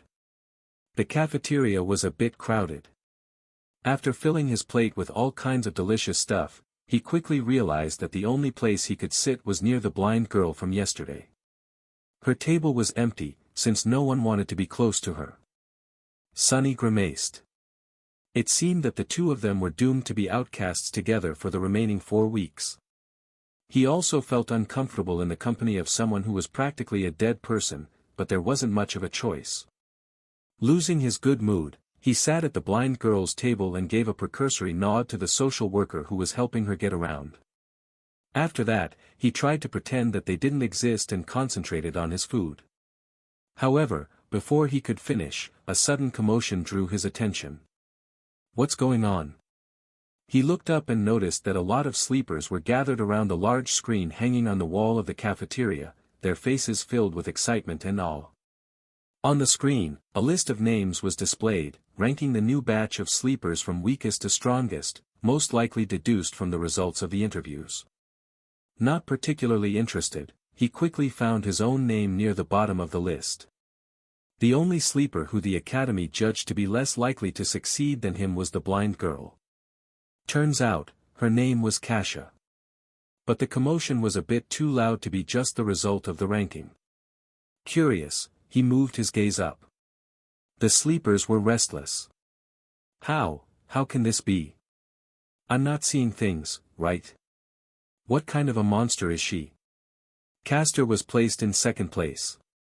And right above him, the portrait of the silver-haired girl could be clearly seen.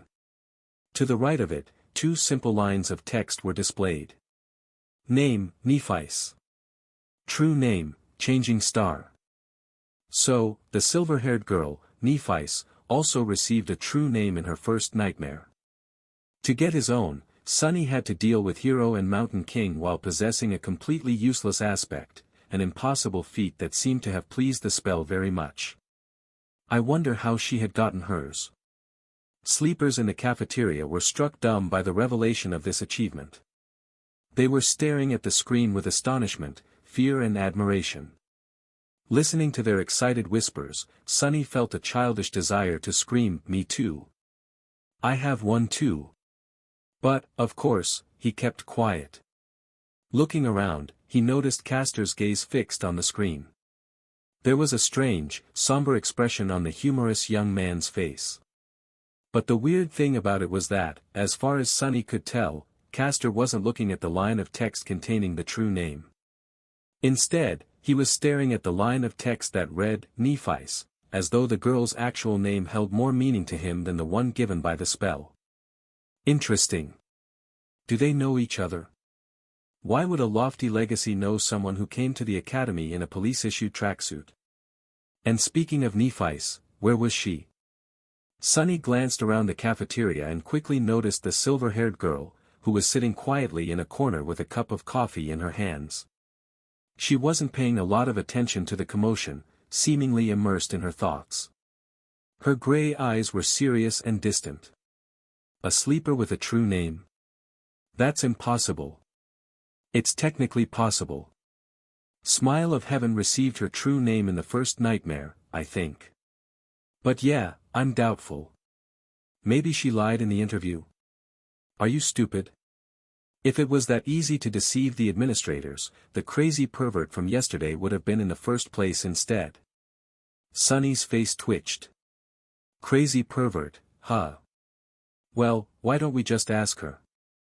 Suddenly, there was a deafening silence in the cafeteria.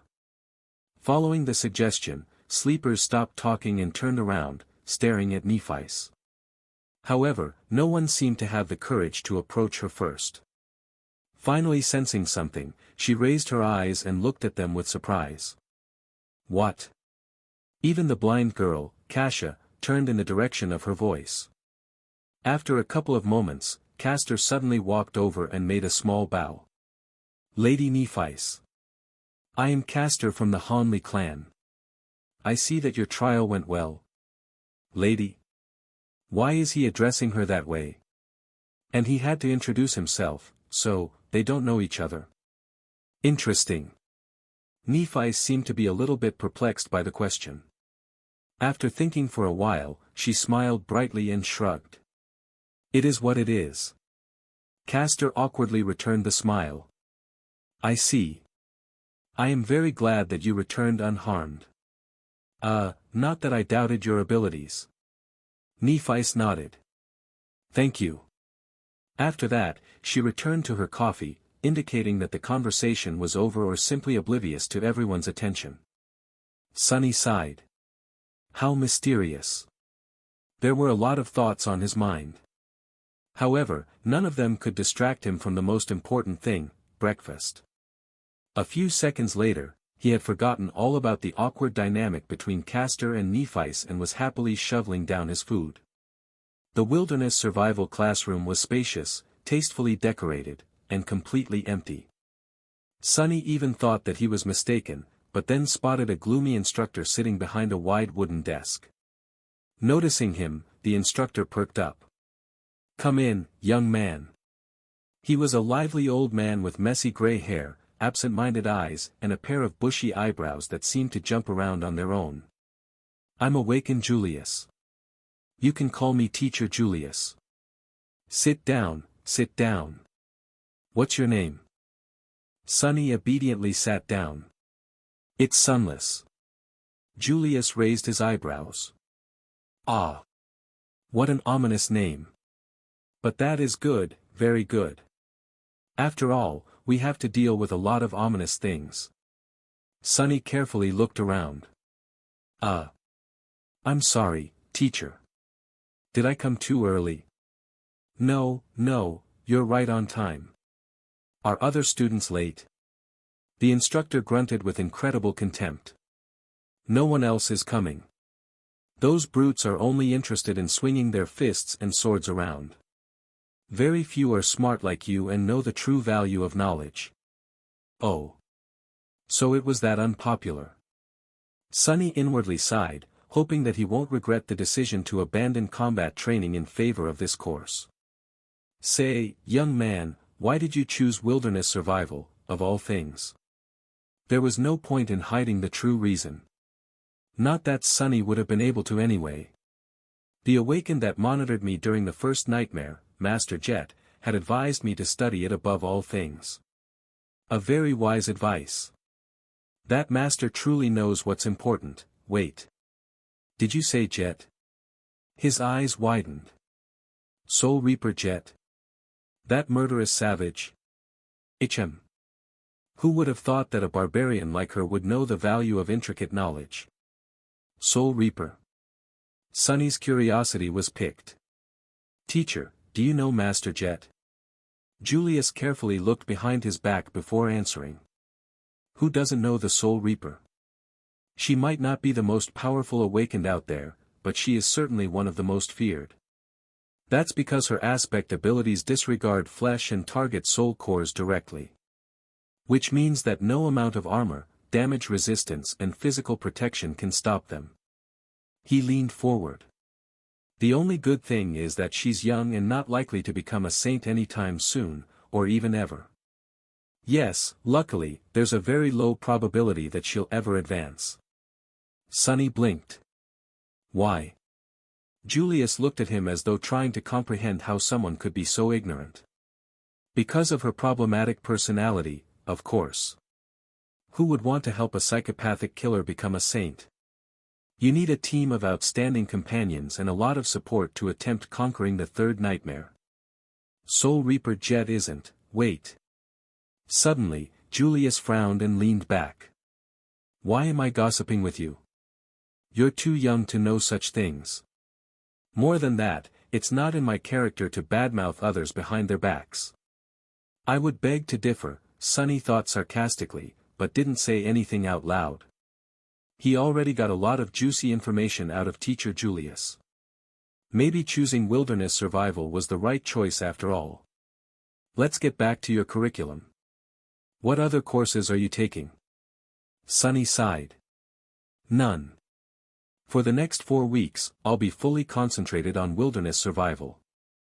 Julius stared at him for a whole minute, an expression of utter astonishment written clearly on his face. Then, slowly, an excited gleam appeared in his eyes. Finally, he grinned. Wonderful. This is wonderful. You're such an astute young man. Don't you worry. In 4 whole weeks, I will make you immortal. Sunny's lessons with Teacher Julius started pleasantly and without much tension, but just an hour later, he felt like his head was ready to explode. There was so much new information, and all of it was so strange and counterintuitive for someone who had never left the walled-off, sheltered confines of the city. From time to time, Julius gaped at Sunny's lack of knowledge and relevant experience. However, he had a good attitude and an endless enthusiasm for teaching. Whenever Sunny stumbled, he would patiently slow down and allow his student to catch up. The curriculum that Julius planned out was practically insane. There was an endless amount of theoretical knowledge to learn, practical lessons both in virtual reality and the real world, numerous subjects, and weird things to study. There were even several lessons dedicated exclusively to learning the basics of several dead languages of the dream realm. Why would I need to learn new languages? Sunny thought with self-pity. The spell automatically translates everything. But Julius was uncompromising. The spell is not a translator. Do you think it has the time to express the intricacies of human speech? Let's say you're seeking shelter in a ruin and find an inscription that reads, "Certain death ahead." There are 30 words for death in the rune language. Just by knowing the runes, you'll be able to deduce what kind of danger there is. On the first day, they studied until the sun was about to set. Only then did Julius decide to let Sunny go. Mentally exhausted and lamenting the fact that he had to miss lunch and dinner, Sunny decided to gently remind his teacher about the importance of food for maintaining high levels of concentration tomorrow. After returning to his room, he fell on a chair and stared blankly into the distance for a while. Then, as though remembering something, Sunny turned to his shadow. Right. He had a lot to accomplish before supper. He observed the shadow for a few seconds and then grinned. Let's see what you can really do. Sunny was pretty sure that his shadow was capable of much more than just being a silent follower. After all, the spell had described it as being an invaluable helper. It was now up to him to find out how exactly shadow control could be of help. As in many other matters having to do with aspects, there was a certain level of instinctual understanding buried deep inside his subconscious. This understanding was either given to him by the spell or was something innate to every awakened. Sonny just had to sense the subconscious knowledge and learn how to put it into practice. Once again, he concentrated on sensing his body and spirit, then commanded the shadow to perform a series of simple motions. With each of them, he was growing more and more familiar with the feeling of controlling the shadow. Pretty soon, it was as natural to him as breathing and walking. The shadow felt like a part of his body. Satisfied with this initial result, Sonny carefully gave it a new command. Without pause, the shadow separated itself from the soles of his shoes, walked to the other end of the room and turned around, staring at him in slightly mocking silence. Sonny was left without a shadow. This is not scientific at all, he thought with an amused smile. Science never really applied to anything having to do with the spell, after all. As the shadow walked away, he felt a very weird split happening in his mind. It was like his perception had separated into two distinct sources.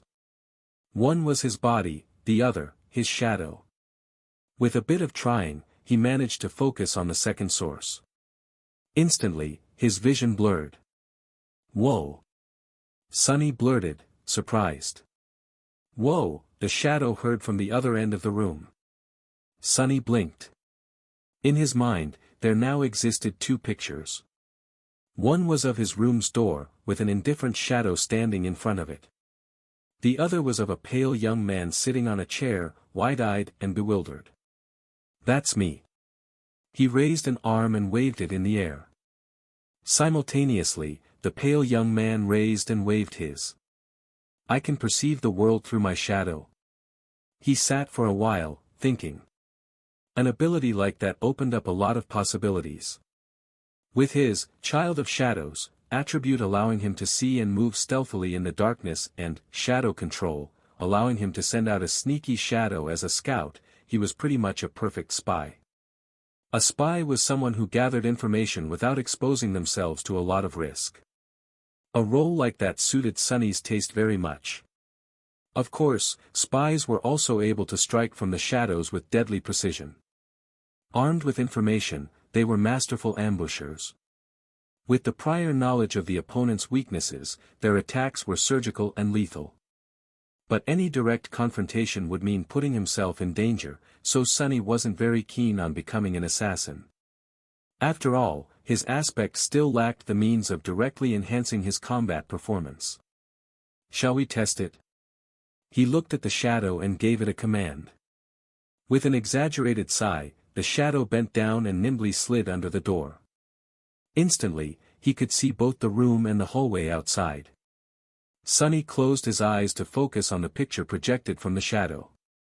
Moving stealthily from one shadow to another, it glided down the hallway. With a bit of timing and consideration, his scout was practically invisible. Sonny passed by a couple of sleepers and listened in on their conversation. Not finding it very interesting, he continued forward. Finally, the shadow stopped at a corner. To its left were the elevators, to its right, the way to the girls' dormitory. All sorts of provocative images immediately entered Sonny's head. "Oh my," he thought, blushing.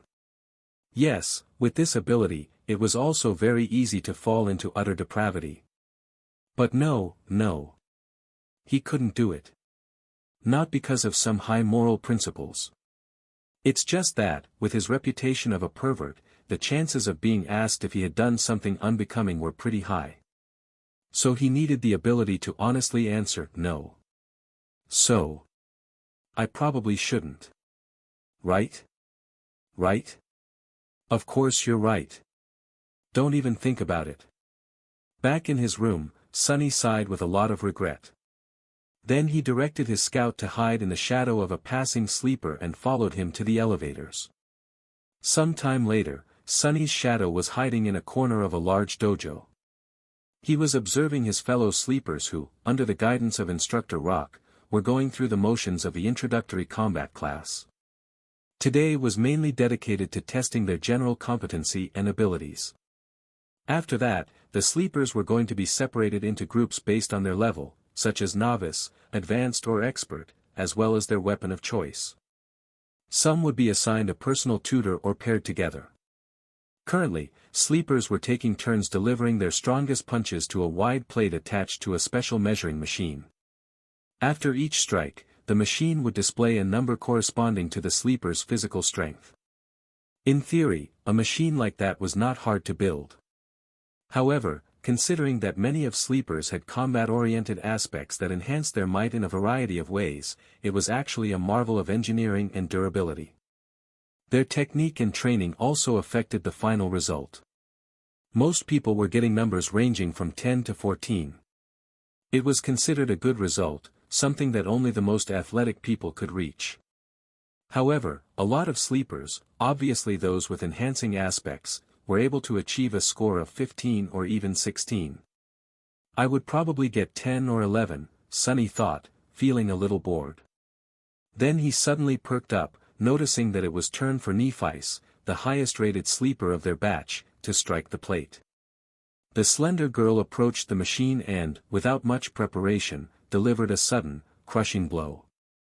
Sonny wasn't very well versed in martial arts, but even he was impressed by the flawless economy and speed of her execution. She had a lot of training. Nephice was becoming more and more intriguing. What's her actual background? After a short pause, the machine displayed the result, 16. Sonny felt a bit disappointed. Not that impressive. I was expecting more. She was the proud bearer of a true name, after all. After that, only Castor remained. This time, Sonny couldn't even see the flying fist, it was just too fast. The machine trembled and took more time calculating. Finally, 2 numbers appeared. 21. Everyone gaped at the display, stunned. More than a few admiring looks were thrown at Castor, who simply bowed and took a step back. Instructor Rock smiled. Not bad. Now, we will move to sparring and evaluate your general level of training. I need 2 volunteers to begin. Nephice was the first to step forward and walk to the center of the ring. A couple of seconds later, a tall and extremely muscular sleeper followed and faced her. The rules are simple. Make your opponent's back touch the floor or throw them out of the ring. Use whatever abilities and techniques you find appropriate. Oh, the show is starting. Watching sleepers fight each other was not only entertaining, but could also provide Sonny with knowledge of their powers. Back in the room, he leaned forward and rested his chin on his palms. Go Nephice. The tall guy attacked without wasting any time. His muscles bulged, threatening to tear the soft fabric of his white dobok. He advanced like an unstoppable mountain, sending a vicious kick flying. A second later, he was lying on the floor with a dumbstruck look on his face. Nephice didn't even change her stance. Instructor Rock gave her a cheerful look and grinned. Next. What followed could only be described as a massacre. One after another, Nephice managed to defeat almost every single sleeper present in the dojo. She didn't seem to be faster or stronger than them, but each time someone entered the ring to fight her, they would inevitably end up beaten and thrown to the ground. Sonny watched the process with a growing sense of amusement. However, at some point, even he felt a bit of unease. Nephice moved with the calm precision of a battle machine. Her technique was clean, graceful and ruthless. No matter what type of attack was thrown at her, she was able to either predict or instantly react to it, then deflect and turn it against the attacker with the minimum amount of effort. It didn't matter whether her opponent was poor, rich or a legacy. Everyone would end up dealt with in a matter of seconds. What's more, through the whole process, the composed expression on her face didn't even change once. It was like Nephice was made out of metal. Is she even human? Sonny thought, suddenly apprehensive. What was he going to do if this changing star were to end up as his enemy? The best course of action would be to run away. Or better yet, try not to antagonize her, to begin with. After all, the sun was also a star, and shadows didn't mix well with sunlight. Finally, Castor was the last one remaining, once again. However, he didn't seem to be perturbed by the miserable failure of every other sleeper. With a soft smile on his lips, the young man stepped into the ring. Castor and Nephi's faced each other. Their eyes locked for a few seconds, and then Castor slightly bowed. "Lady Nephis. Please excuse me in advance." "What is he going to?" A moment later, Sonny opened his eyes in shock. It seemed like Castor suddenly ceased to exist. However, it was only an illusion. The truth was that he was just moving so fast that the human eye wasn't able to keep up with his movements.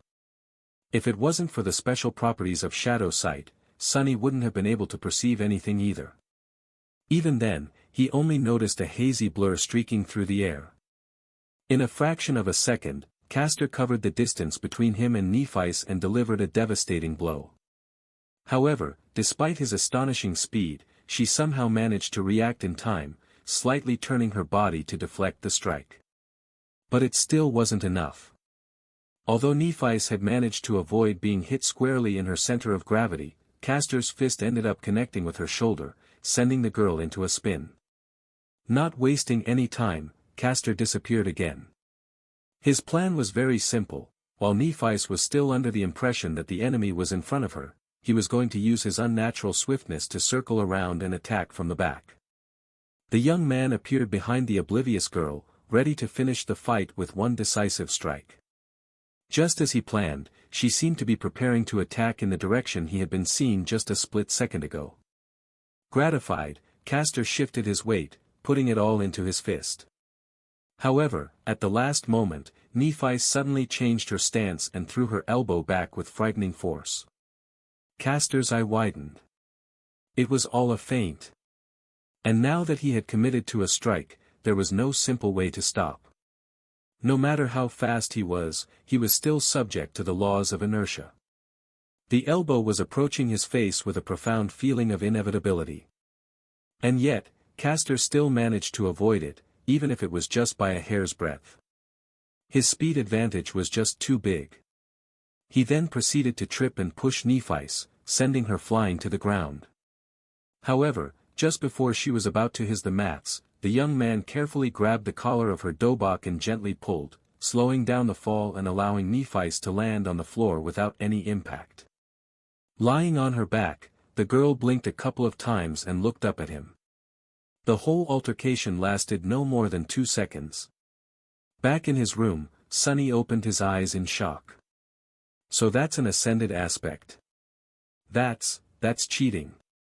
A sleeper had no business being that fast. The powers bestowed upon them by the spell were supposed to be in their infancy. But Castor was a legacy, after all. Who knew how many soul shards were fed to him prior to enrolling into the academy? Back in the dojo, Instructor Rock grunted and gave Castor a nod. Nephis slowly rose to her feet. The rest of the sleepers were gawking at the young man with reverence, whispering among each other in hushed tones. It seemed that his performance left them with a deep impression. However, Castor himself wasn't very elated. He glanced at Nephis with an unreadable expression. That was because, unlike the rest of them, he came to a certain realization. The truth of the matter was known only to him, Nephis, Instructor Rock, and Sonny, who was very observant and quickly picked up on such things. The thing that sleepers failed to notice was that Nephis did not use her aspect ability when facing Castor. In fact, she had not used it at any point during today's testing. No one even knew what her ability was. And yet, despite his powerful aspect, Castor barely managed to clutch a victory against her. What a monster, Sonny thought, full of unease. The shadow hiding in the corner of the dojo seemed to agree with him wholeheartedly. After that, the introductory combat class was over. Sore from the beating they received, sleepers headed for the showers. Sonny waited for a bit and then directed his shadow to sneak into the boys' locker room. He wasn't very interested in watching a bunch of teenagers changing clothes, but there was a slight possibility that Castor would either comment on his duel with Nephis or answer some questions about his incredible aspect ability. Just as he had expected, the young man was surrounded by a group of newly converted fans. They were congratulating him on his victory, full of adoration and excitement. However, Castor himself seemed to be in a bad mood. His expression was somber, and there was a grim heaviness in his eyes. In fact, his face grew darker with each praise he received. "Castor, that was incredible. Your aspect is overpowered, am I right? That Nephi's girl stood no chance at all. True name? Who needs that? She's just a wannabe." Finally, Castor raised his head and pierced the last boy who had spoken with a cold look. That boy, just like him, was one of the few legacies in their batch of sleepers. He frowned, surprised by Castor's wrecked ion. "What is it?" Castor gritted his teeth.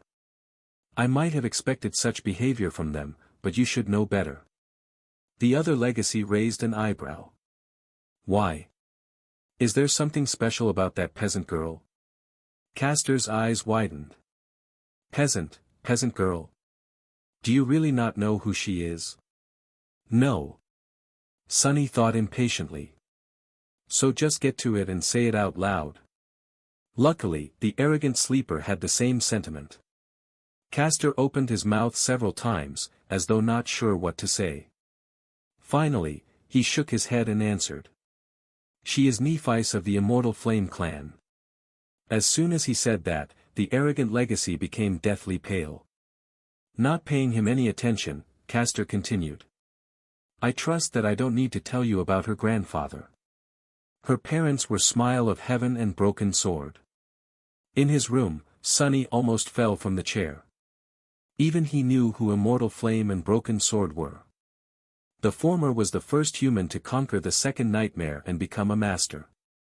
The latter, the first one to conquer the third nightmare and become a saint. They, as well as their companions, were among the most famous heroes of the human race, someone who had managed to change history with their own two hands. If what Castor said was true, then Nephis wasn't just an aristocrat, she was royalty. No wonder he addressed her as Lady. Why didn't he just call her Princess instead? But that didn't make any sense. Echoing his thoughts, the pale-faced sleeper asked in trembling voice. "Then why is she so?" Castor sighed. "Because they're all dead. The Immortal Flame clan is long gone." For a few moments, the locker room was completely silent. Castor looked down. "She's the only one left." Late at night, when everyone was already asleep, Sonny furtively entered the dojo. Looking around, he made sure that no one was there and then curiously approached the ring where Nephis and others had been tested earlier. He stopped at the center of the ring and stood there for a while, remembering how she had dealt with dozens of sleepers of their batch before being defeated by Castor. "Monsters, both of them are monsters," he mumbled, bitter and disheartened. Shaking his head, Sonny left the ring and then he looked at his shadow. "Do you agree?" The shadow hesitated for a few seconds, then stuck out its chest and crossed its arms, trying to appear cocky, disdainful and unperturbed. However, its act wasn't very convincing. "Yeah, you're right." "Exactly. What's the big deal anyway?" Both Immortal Flame and Broken Sword, Nephi's father and grandfather, were as monstrous in terms of power as one can get. But they still failed to protect their family from being eviscerated. So, power wasn't that important in the end. Even royalty was not safe from the cruelty of the world.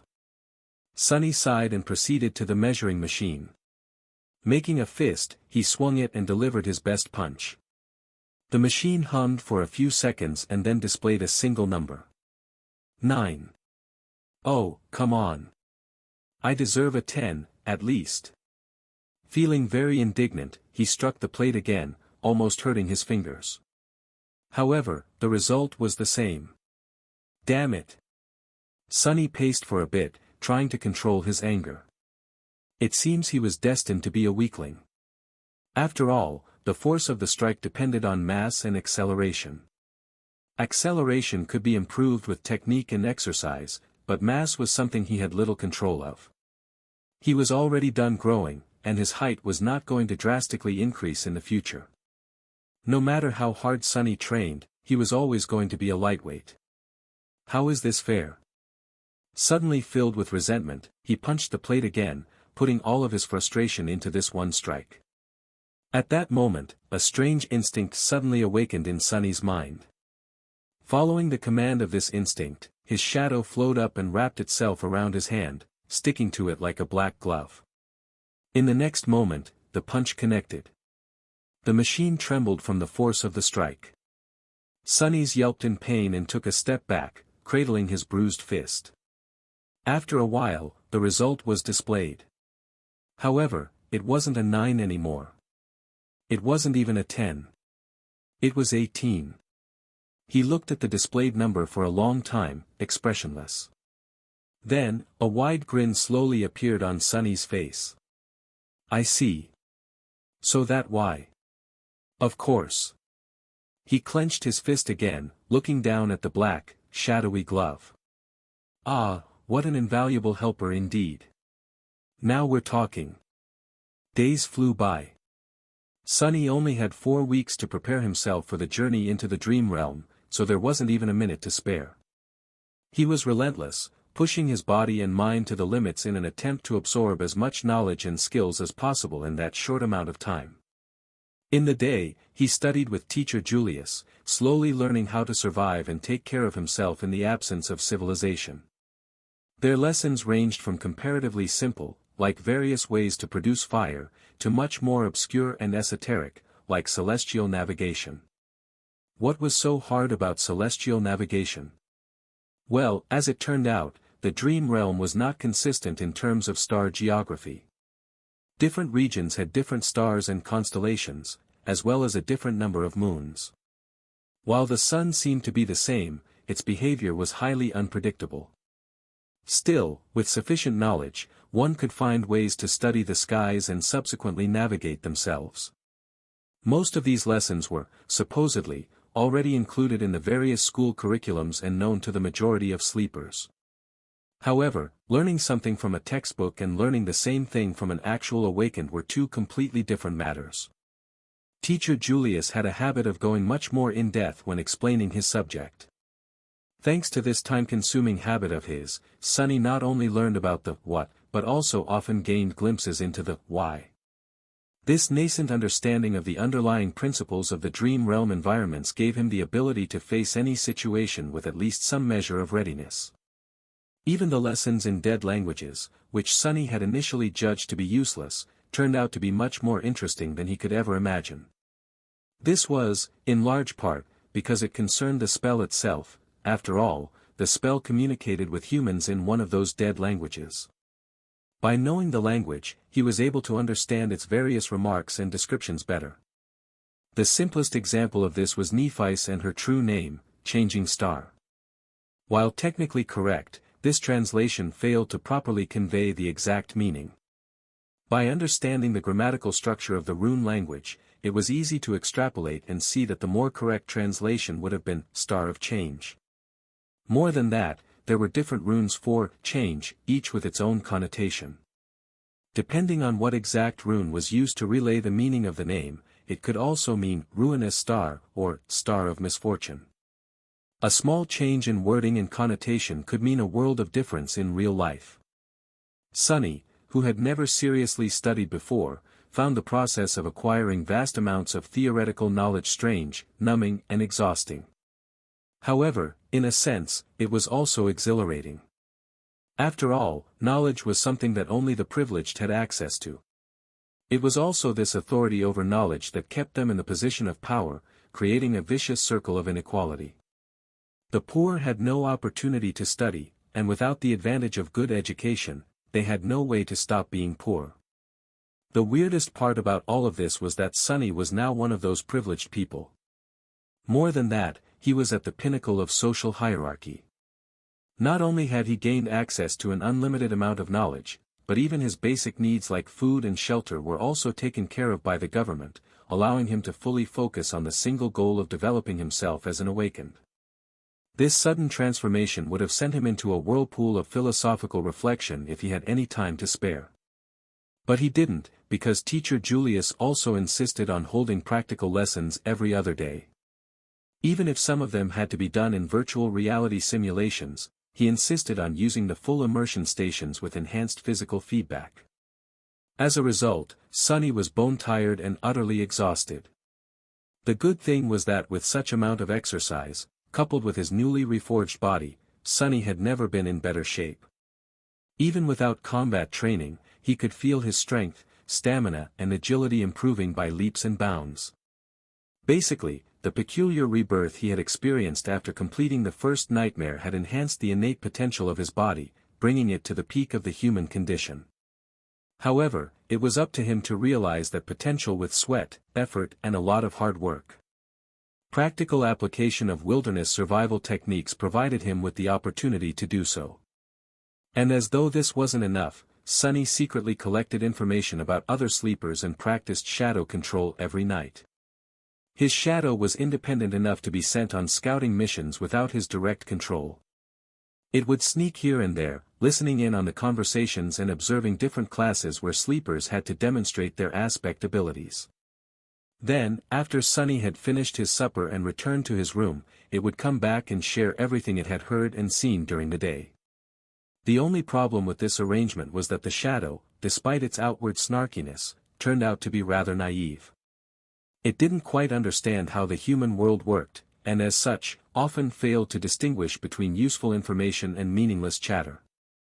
So, most of the time, Sonny would receive nothing of value or juicy gossip instead of important secrets. This is how he learned that in the sleeper center, romance was in the air. After all, there were 100 beautiful young people locked underground in close proximity to each other, with the added spice of a deathly threat hanging above their heads. Many felt that life was short and it was their time to seize the day. Passion bloomed in the shadow of approaching danger. Sonny was excluded from this whole side of the thing, of course. Firstly, he had already positioned himself to be perceived as an unlikable lunatic. Secondly, he simply had no time for anything except for his lessons and training. And lastly, he was wary of getting too close to anybody, afraid that a situation would arise where he would have no choice but to divulge his true name. Apart from gathering information and slowly learning about the scope and details of various aspect abilities, and, to a lesser extent, flaws, he was also experimenting with shadow control. The results were very promising. He quickly found out that his shadow was able to enhance various objects and not only his body. If it wrapped itself around a weapon, the weapon strike harder and deliver more damage. If it was applied to an armor, the armor would become sturdier and harder to break. The enhancement was rather substantial, too. It was roughly twice as much as the initial value. All in all, this ability, if used correctly, could make him a powerhouse among the sleepers. Many combat aspects could deliver more speed or damage, many could provide more defense and protection, but none were as well-rounded and versatile as Shadow Slave. With the added utility of Shadow Sight, Shadow Step and Shadow Scout, it was truly incredible. Just like that, day after day passed, slowly turning into weeks. Before Sonny even knew it, the winter solstice was already here. On the day of the winter solstice, Sonny woke up feeling tired and drowsy. No matter how much he tried to shake off this listlessness, it wouldn't go away. In the end, he just stayed in the bed for a while, wrapping himself in a blanket. He was already familiar with this feeling of never-ending, ensnaring sleepiness. It was the same in the days before his first nightmare. It was also quite similar to what he had experienced while slowly dying of hypothermia on the slopes of the Black Mountain. Remembering the cold embrace of approaching death, Sonny couldn't help but shiver. This was his last day on Earth, at least for a while. By nightfall, the spell was going to take him away once again, this time to challenge the vast expanse of the dream realm. What was he going to face in that ruined magical world? Would luck be on his side this time, or would there be another disaster? There was no point in guessing. He had already done everything in his power to prepare for the inevitable. He studied hard, trained hard, and kept his secret safe. His aspect was better than most, and his will to survive was long tempered by the harsh reality of the outskirts and the even harsher ordeal of the first nightmare. All in all, he was ready. With a sigh, Sonny got out of bed and went along with his morning routine. If this was going to be his last hot shower in a long while, he was going to really enjoy it. If it was going to be his last scrumptious breakfast for the time being. Actually, he had no appetite. The cafeteria was full of sleepers, but no one was talking. Everybody was in low spirits and seemed to be uncharacteristically introspective. There was no usual laughter or boisterous conversations, only the legacies remained calm and collected. However, even they kept to themselves. Sonny thought about the last time he was preparing to enter the spell and, with a bit of trepidation, approached the coffee machine. During his stay in the academy, he had long discovered that a lot of people were in a habit of adding sugar and milk to their coffee. So, on this auspicious day, he decided to give it another try. After all, it was nice to have a tradition. A few minutes later, he had taken his usual seat near Kasia, the blind girl. Despite their compulsory closeness, they had not talked to each other even once, just like two strangers forced to share the same space by circumstances beyond their control. Sonny did not see a reason for anything to change today. However, as soon as he took the first sip of coffee, Kasia suddenly turned her head and stared at him with her beautiful, blind blue eyes. Unnerved, Sonny looked around, checking if someone else had attracted her attention, and, after making sure that there wasn't anyone standing behind him, asked. "What?" Kasia was silent, as though hesitating if she should reply, and then suddenly said. "Happy birthday." "What?" Sonny frowned, trying to comprehend the meaning behind her words. Then, a flash of surprise appeared on his face. "Oh, right. It's my birthday today." He had completely forgotten about it. He was turning 17 today. Wait, how did she know about this? Sonny gave the blind girl a strange look, opened his mouth, and then decided to let the issue go. She was just too creepy. Thanks." With a nod, Kasia turned away and seemingly lost interest in having a conversation once again. Which was for the better. Sonny returned to his coffee, finding it not too bad this time. Of course, sugar and cream were making most of the work. However, he did feel a little bit more awake after drinking it. 17, huh? Sonny was never sure that he would make it to this age alive. And yet, despite everything, he did. Life was sure unpredictable sometimes.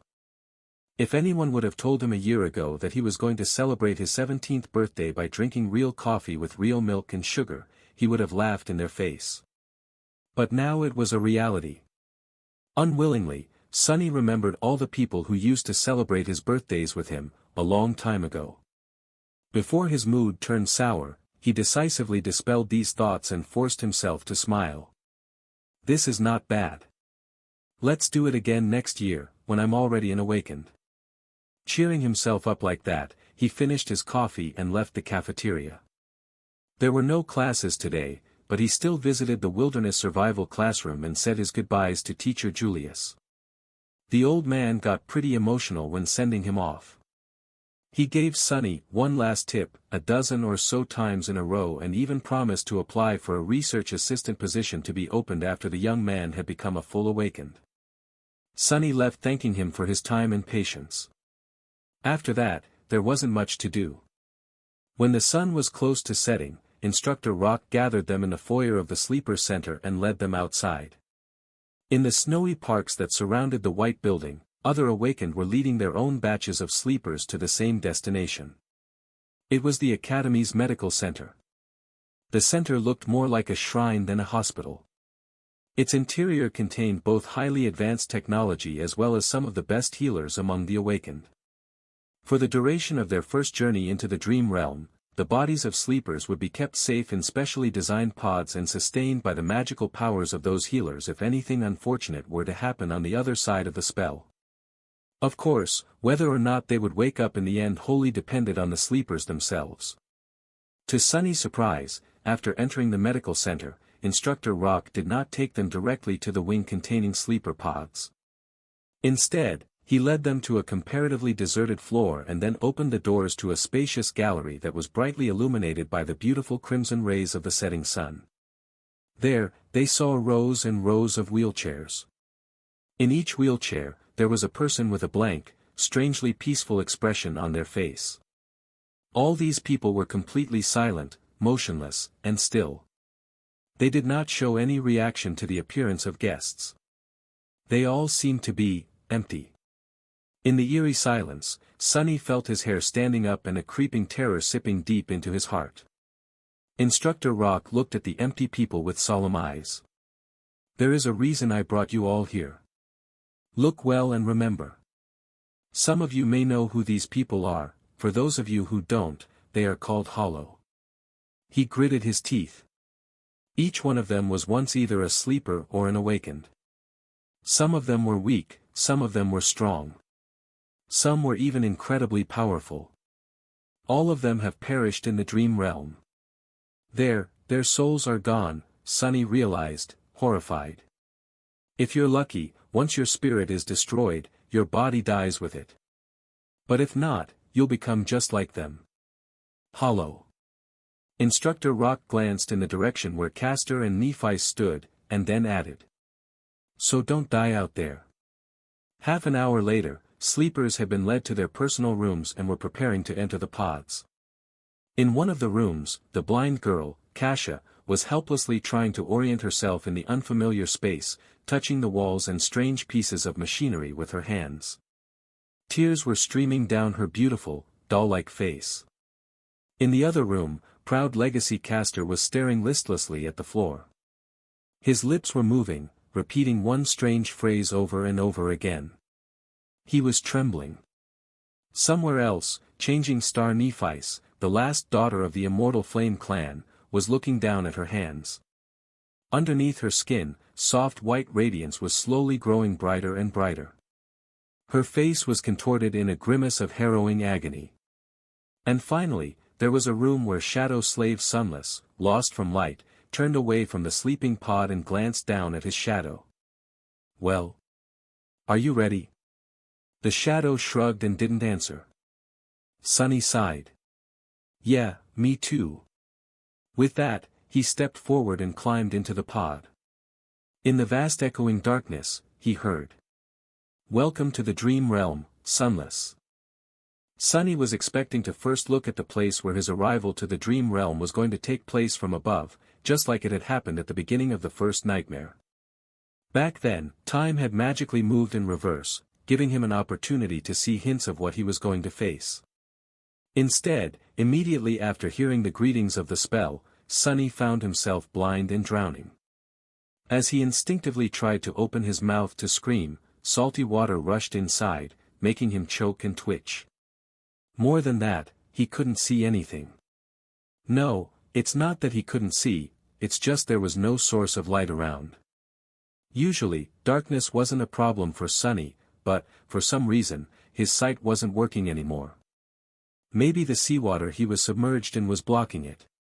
If it wasn't for the special space perception that the affinity to shadows gave him, he would have been completely disoriented. With its help, though, he barely managed to understand which side was down, and which side was up. Luckily, Teacher Julius's lessons had included swimming. Swearing to thank both the old man and Master Jet once he came back, Sonny forced himself to stay calm and began to swim upward. In a few long and tense seconds, his head broke through the surface of the water. Sonny was finally able to draw in a deep, hoarse breath. "Breathe, breathe. You're still alive." After sucking in enough air to soothe his burning lungs and compose himself to a certain degree, Sonny carefully spun in the water, trying to take in his surroundings.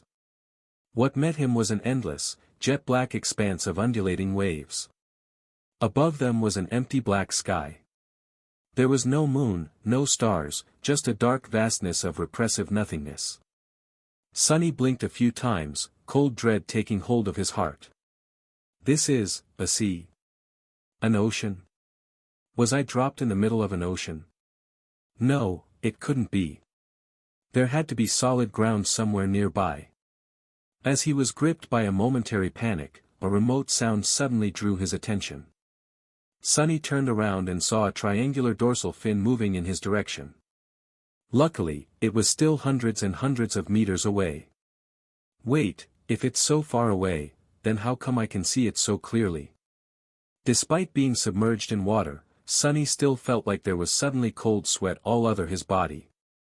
By his estimation, that dorsal fin was at least 5 meters tall.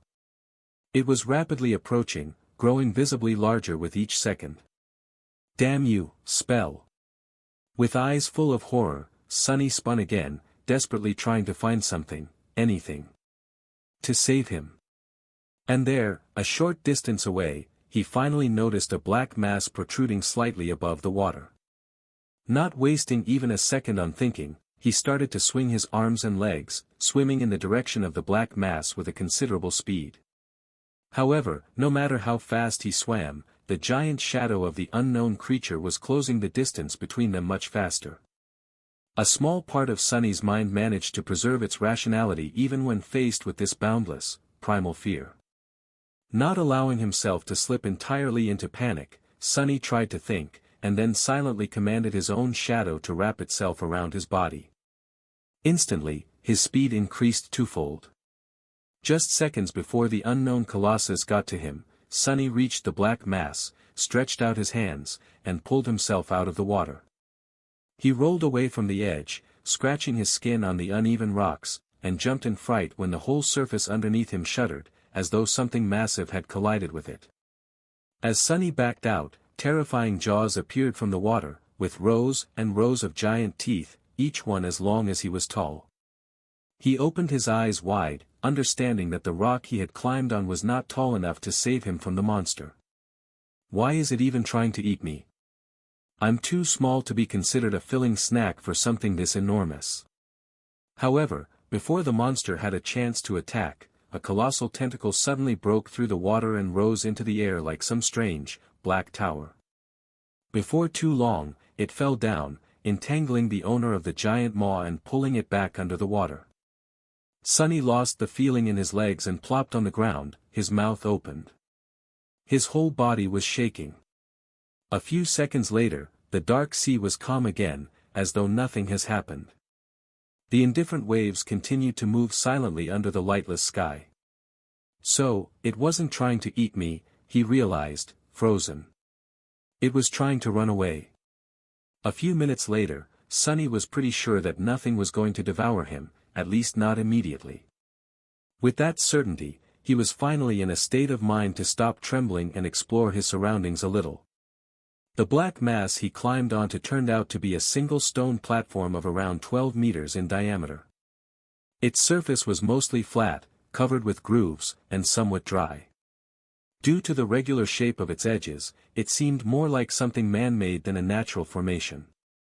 But then again, here in the dream realm, it was hard to be sure that something man-made was actually made by humans, as opposed to.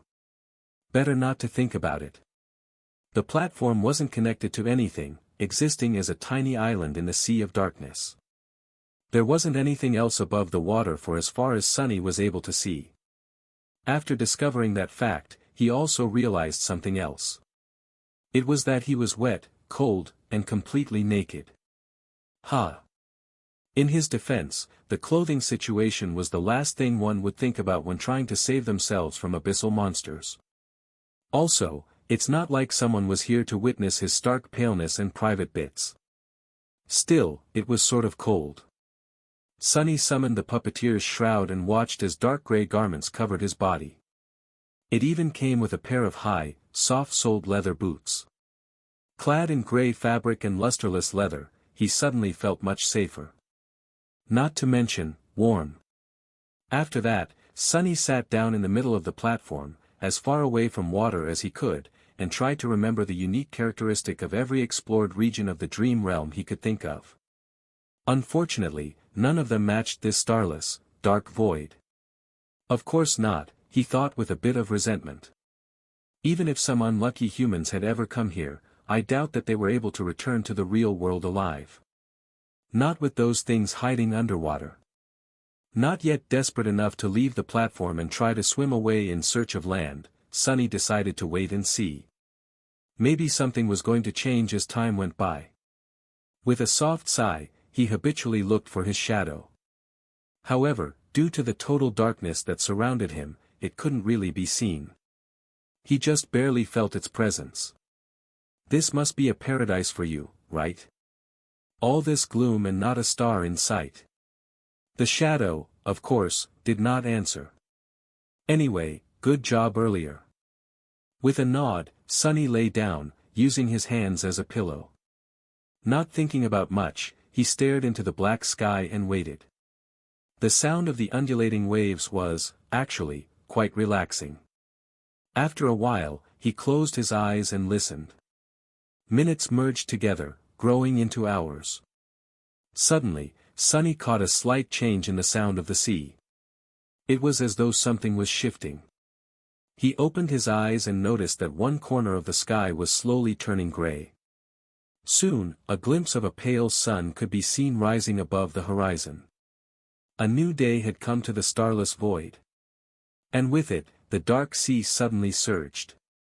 The black, opaque water suddenly surged and seethed, as though a living creature desperately trying to avoid the pale light of the coming dawn. Sunny slowly rose and, after some thought, carefully approached the edge of the stone platform. Looking down, he blinked and then kneeled to make sure that what he saw wasn't an illusion. The sea seemed to be receding. Slowly at first, and then faster and faster, the water level was dropping.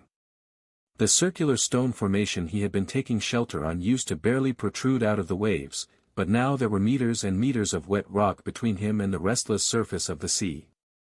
As the sun climbed up, the monstrous ebb tide continued.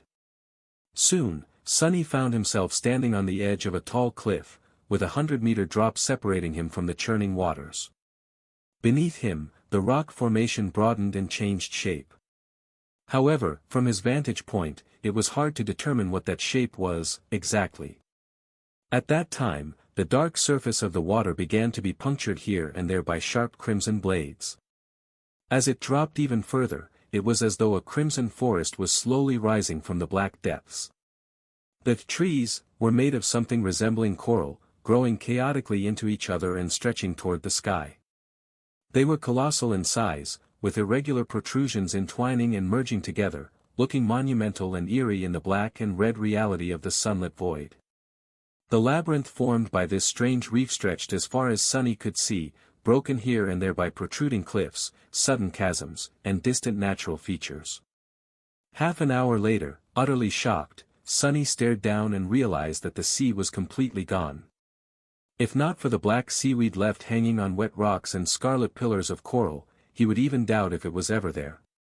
His small circular island had turned into the peak of a strange, towering, irregularly shaped cliff. Looking down, he felt his head spinning.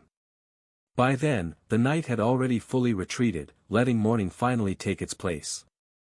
I'm not seeing things, am I? Sunny thought, pinching himself. What the spell was that? Despite the sudden disappearance of the dark sea and its hidden monsters, Sunny was in no rush to climb down from his circular stone platform. Firstly, he felt that if the sea was able to disappear, it was surely able to come back, perhaps at any moment. Secondly, he did not know what dangers the coral labyrinth was hiding. Perhaps there was something even scarier than the owner of the giant tentacle down there. But that did not mean that he wasn't going to explore. Coming back to his spot in the middle of the platform, Sunny sat down and commanded his shadow to separate itself from his body. Then, taking control of it, he approached the edge of the platform and nimbly slid down. Habitually moving from one shadow to another, he began the descent. At this moment, Sunny was glad that shadows had no weight and were not affected by gravity. While the shadow was busy climbing down, Sunny yawned. Say, don't you think that you need a name? Although his shadow was already too far away to hear him, they still could communicate through their shared connection. Of course, the fact that it could did not mean that it would. The shadow was sort of taciturn, mostly because it didn't have vocal cords and was unable to speak.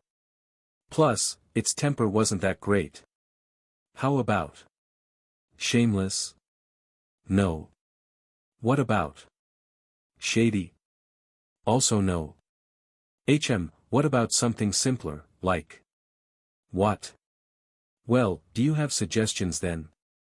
Alright. We'll shelve this conversation for later. By the time he was done with this short monologue, the shadow had already reached the bottom of the cliff. The range of shadow control was not limitless, but it was just barely enough to explore their nearest surroundings. Entering the labyrinth, Sunny found it to be extremely disorienting and convoluted. The paths between coral pillars were sometimes broad, sometimes narrow. They twisted and turned without any logic, often leading to dead ends or even back to where he started. More than that, some paths entered inside the coral mounds, turning into dark tunnels. The labyrinth was vast and multi-layered, making Sunny's head hurt after multiple fruitless attempts to memorize the layout of the nearest pathways. In the end, he sent the shadow up, forcing it to climb on top of the crimson forest and start jumping from one sharp coral blade to another, knowing full well that he himself would not be able to do the same. Soon, he circled the strange cliff and froze, scared by the sight of what was happening in its shadow. There, the corpse of the giant shark-like creature that had briefly pursued him the previous night was laying on the ground, the pillars of coral around it shattered and broken. More precisely, half of it was there, with grotesque innards spilling out of the terrible wound and stretching far away into the distance. The other half was gone, as though it had never existed. Around the corpse, hundreds of smaller monsters were scurrying, tearing away and devouring its flesh bit by bit. Each of them was about 2.5 meters tall, looking like a weird mix of a demonic crab, a centaur, and a nightmare. They had 4 pairs of long, segmented legs that ended in scythe-like protrusions. At the front, a human-like torso was protruding from the carapace, also clad in thick chitinous armor. The head, if it was even the appropriate word, was situated directly on top of the torso, with no neck in between. It had 2 narrow eye slits and a viscous-looking mouth with several slimy mandibles. Instead of hands, the monsters had 2 enormous pincers. Currently, they were all using those pincers to tear off chunks of meat off the desiccated corpse and stuff them into their mouths. From time to time, a fight for an especially juicy piece of meat would break out, ending up in a few monsters being torn apart and quickly devoured by the victors. Sunny swallowed. Both because the sight of heavily armored, powerful monsters made him nervous and because looking at them feasting, he suddenly felt very hungry. Each of them seems like trouble. And there are hundreds of them. His luck, like always, was awful. At least I don't have to wonder why the labyrinth feels so empty. All the inhabitants are having a party. Feeling a little bit comprehensive about turning his shadows back to the monsters, Sunny commanded it to look back and study the cliff he was taking shelter atop of. Something about it was making him feel uneasy. The shadow turned around and looked up, taking in the sight of the strangely shaped cliff. It took Sunny a few minutes to shift his perspective and recognize it for what it was. That's a finger. That's a hand. That is a sword. He blinked. It's a statue. Indeed, the cliff was man-made. It was an ancient, colossal statue at least 200 meters tall. The scale of it was so massive that it boggled the mind. From what Sunny could see, it depicted a knight clad in an elaborate plate armor, with 7 shining stars carved into his breastplate. In his hands, he was holding a gargantuan sword, pointing it to the ground. However, the most striking thing about it was that the giant stone knight was missing his head. In fact, the roughly circular platform Sunny was standing on turned out to be the top of his neck. And by the looks of it, the head wasn't missing by design, it was as though something, or someone, had violently tore it off at some point in the distant past. Sunny walked around the platform, looking down from all sides, but didn't notice the head lying anywhere near. What on earth is this place? Without any hints to find the answer, he led his shadow back to the giant's neck and settled at the western edge of it, studying the feasting monsters. He didn't move until the sun was about to set. Just as Sunny expected, as soon as the sun touched the horizon, a deafening rumble could be heard coming from somewhere below. The monsters instantly stopped their feast and scurried away, some hiding inside the coral pillars, some simply burying themselves in the soft soil. A few minutes later, the first streams of black water appeared in the labyrinth. Their volume quickly grew, and soon an apocalyptic flood devoured everything around. The sea was returning with the approach of the night. Sunny stared at this unimaginable process, thoughts churning in his head. In an hour, the circular platform was the only thing above the dark waters once again. With an empty stomach and a head full of thoughts, Sunny returned to the center of the platform and sat down. After a while, he beckoned to his shadow and said, "Wake me up if anything happens." Then, he closed his eyes and tried to fall asleep. His consciousness quickly slid into the sweet embrace of darkness, giving Sunny some well-needed rest. In the middle of the night, however, a sudden impulse stirred him awake. Sunny jumped to his feet, his groggy mind full of tense apprehension. He was afraid that the owner of the giant tentacle had come back to finish the job. Or maybe some other horror from the depths had sensed him and decided to snack on human meat. However, the sea was quiet and calm. He didn't hear any abnormalities around the night statue. "What is it?" Sunny whispered, addressing the shadow. The shadow silently pointed him in a particular direction. Turning his head, Sunny squinted. He quickly understood why it was a good idea to wake up. Otherwise, he wouldn't have been able to see. Out there in the distance, a few kilometers away, a small orange light was shimmering in the darkness. Its reflections were rising and falling with the movement of waves. It was too far away to make out any details, so Sunny just stared at it for a while. Pretty soon, the light disappeared. Other sleepers? Natural phenomenon? Or some monster laying a trap? Memories of nightmarish deep-water creatures immediately came to his mind. Shaking his head, Sunny lay back down and attempted to return to his slumber. However, this time sleep was escaping him. Pangs of hunger were still not unbearable, but slowly becoming more and more intense. The thirst, however, was worse. In the end, he remained awake up until the sun rose again, sending the dark sea in retreat. As soon as the morning came, the pincer monsters crawled back from their hiding spots and rushed to the giant carcass to continue their feast. Sunny watched them for some time and then walked to the opposite side of the platform to take a look in the direction where he had seen the mysterious light the previous night. At a considerable distance from the headless statue, 5 or 6 kilometers away, the ground rose naturally and formed something akin to a hill. On top of that hill, an especially massive coral pillar rose to the sky. From the looks of it, its upper branches were just high enough to stay above water in the night. Various ideas stormed into Sunny's head, but at the end of it, only 2 questions were really important. First of all, would he be able to find the way through the labyrinth and cover that distance during the day? And more importantly, should he even attempt to do it? After all, there was no indication that the source of the mysterious light was something beneficial, as opposed to dreadful and deadly. Not having enough information to make a choice, Sunny settled back to study the monsters.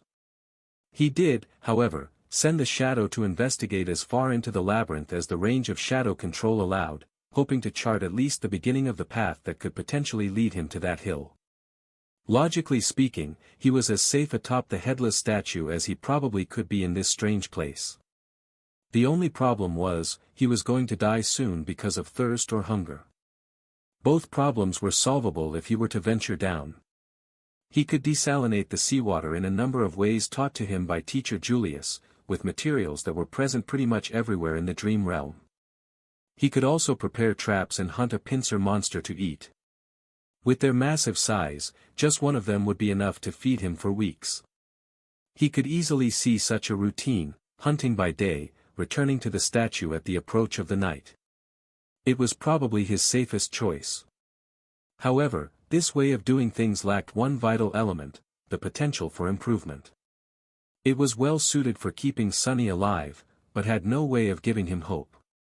If he was destined to spend the rest of his life in the small area surrounding the headless statue, devouring monsters and trembling at night in fear of being devoured by something bigger in turn. Well, he would rather just jump down and end it right now. That pretty much meant that the only choice left for him was to try and reach the source of the orange light. And if Sunny was really trying to attempt it, he had to do it before the pincer monsters were done consuming the giant carcass. That way, at least, the surrounding segment of the labyrinth was going to be free of them. Firm in his choice, Sunny decided to leave the headless statue the next morning. He would spend the rest of today exploring paths through the labyrinth and preparing himself mentally. With that, he closed his eyes and concentrated his perception on the moving shadow. In the night, a sudden storm descended upon the dark sea. Sunny was stirred awake by the shadow in time to prepare himself for the crushing winds and the pelting rain. Usually, rain always put him in a bad mood. But this time he was too thirsty to think about anything except for fresh water. Staying low so as to not be blown over the edge of the platform, Sunny cupped his hands and waited until they became filled with rainwater. Then he raised them to his mouth and greedily drank. Strikes of lightning illuminated everything above the churning sea. If anyone were to see Sunny now, they would have noticed a wide grin on his face. The storm continued to rampage for several hours. Sunny crouched in the middle of the platform, enduring its rage. More than once, a tall wave would crash into the headless knight's neck, threatening to wash him away. But Sunny held tight to the deep grooves in the stone surface of the platform, sticking to it like glue. By morning, when the storm finally dissipated, all of his muscles were sore. But there was no time to waste. As soon as the monsters came back to the carcass, with a few stragglers quickly following behind, he slid over the edge of the platform and began to nimbly climb down. Sunny had to thank wilderness survival classes once again, since he had been taught the basics of rock climbing as well. Teacher Julius was adamant about giving his student a crash course in all possible forms of traversal.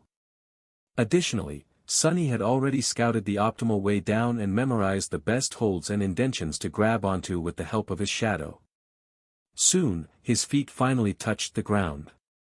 Despite the fact that leaving the safety of the headless statue was going to put him in considerable danger, Sunny instantly felt his mood improving. Remaining passive for the last couple of days did not suit his character well. Now, even if his plan were to end in failure, at least he was going to go down doing something that he had decided to do. Trying and failing was better than not trying at all. The black mud was deep enough to slow him down, but not to the extent he had been afraid of. With some practice, Sunny was soon able to walk at an acceptable speed. What's more, as long as he stuck to the shadows, his steps were light and silent, producing no squelching noises from the mud. He headed for one of the paths that were supposed to lead him to the distant hill and entered the cool shade of the crimson labyrinth. Immediately, a strange feeling enveloped his mind. It was as though the world beyond the labyrinth did not exist anymore, and all that was left were its twisting, dark paths. This thing almost seems endless. Shaking his head, Sunny sent the shadow to scout ahead, hoping to be notified of any latent danger in advance, and began to move forward. His life now depended on whether or not he would reach the distant hill before the sun began to set. He didn't even want to think about what would happen if he were still inside the labyrinth once the dark sea came back in an unstoppable flood. The shadow moved ahead of him, not meeting any hurdles. Sometimes it would climb high to scout the direction of different paths, allowing Sunny to choose the optimal route most of the time. However, he still had to backtrack a considerable distance once or twice, ending up either in a dead end or on a path leading in the wrong direction. Despite that, everything seemed to be going smoothly. Sunny even had time to carefully study the interior of the labyrinth, noticing more details of its composition, as well as a frightening amount of unrecognizable bones hiding in the mud beneath his feet. Because of how well things were going, he lowered his guard a little. His arrogance was also to blame. With his extensive preparations and skillful control of the Shadow Scout, Sunny subconsciously patted himself on the shoulder and assumed that everything was going to be fine. That's why, when the mud directly in front of him started to move, he was a fraction of a second late to react. In the next moment, a massive pincer shot out of the ground and tore through the air, threatening to cut his body in half with one crushing strike. Crap! This was the only thought in Sonny's head as he awkwardly fell backward, allowing the pincer to close right in front of his face with a loud clack. The jagged, chitinous blades were so close that he could clearly see bits of mud sticking to their surface. Sonny landed on his back, narrowly avoiding the unexpected strike. The good thing was that he managed to avoid being injured or even killed. The bad thing was that he was sprawled on the ground, unable to quickly create distance between him and the attacker. The massive pincer was still hovering above. Just as this realization dawned on Sonny, he desperately rolled to the side. In the next moment, the pincer lunged down, sending small tremors through the mud. If not for his quick reaction, Sonny's chest would have been caved in by that blow. He was just beginning to stand up when the pincer swiped sideways. Luckily, Sonny was ready. Instead of trying to dodge or block the attack, he went with it, letting the pincer collide with his outstretched hands and cushioning the blow. As his arms screamed in pain, Sonny used the force of the blow and allowed his body to be sent flying through the air. This way, at least, he would get out of the pincer's range. He might not have been taught how to fight, but one thing he knew very well was how to fall. Instead of breaking his neck or having the breath beaten out of him by the landing, he braced his body and nimbly rolled before stopping some distance away from the ambushing monster. "I take it back." Sonny, though, remembering his sarcastic critique of heroes' battle rolls. Rolling is an integral part of any respectable monster fighting technique. Then, he looked up, trying to ascertain the situation. In front of him, the attacker had finally shown itself. It burrowed from under the mud, casting a vast shadow over kneeling Sonny. Its tiny eyes were full of rage, hunger, and malice. It was one of the pincer monsters he had spent so much time observing. Towering over him at almost 3 meters in height, the bulky creature moved its mandibles and produced a jarring, piercing screech. "Why aren't you devouring the giant carcass with the rest of your buddies, you crab bastard?" However, the answer to Sonny's indignant plea was rather obvious. The monster seemed to be in a rather bad shape. Half of its 8 scythe-like legs were broken, and there were cracks in its thick carapace, each oozing with viscous azure blood. Additionally, he was missing one of its 2 pincer arms, which seemed to have been torn off entirely at the shoulder. If not for this pathetic state, the creature would have had no need to hide in the mud, hoping to catch easy prey. It could have just followed the other monsters and joined on the feast. Sonny was just unlucky to stumble directly upon its ambush. He had relied too much on the scouting abilities of his shadow, forgetting that it wasn't much more observant than an awakened human. It was also weightless and inaudible, that's why the monster did not react when the shadow had passed over its trap a minute earlier. On the other hand, Sonny could also consider himself lucky. By the same logic, he would not have been able to dodge the creature's sudden attack if not for its crippled, slowed state. But pondering on his luck could wait for later. Right now, Sonny had a far more pressing thing to do. Namely, try to survive. "Get back here," he ordered the shadow and jumped to the side. In the next second, the space he occupied a moment before was torn apart by the attacking monster. Its heavy pincer crashed into the side of a coral pillar, sending crimson shards flying in every direction. Sonny caught his balance and continued moving. He was hoping that the bulky, heavily armored, wounded creature would not be able to match his speed, but unfortunately, it turned out to be surprisingly agile. Its scythe-like legs pierced the mud behind him, and the pincer was already flying through the air again, threatening to decapitate the young man at any second. Sonny ducked, dodging the pincer, and finally caught a second of reprieve. His eyes darted around, desperately searching for something to use as a weapon.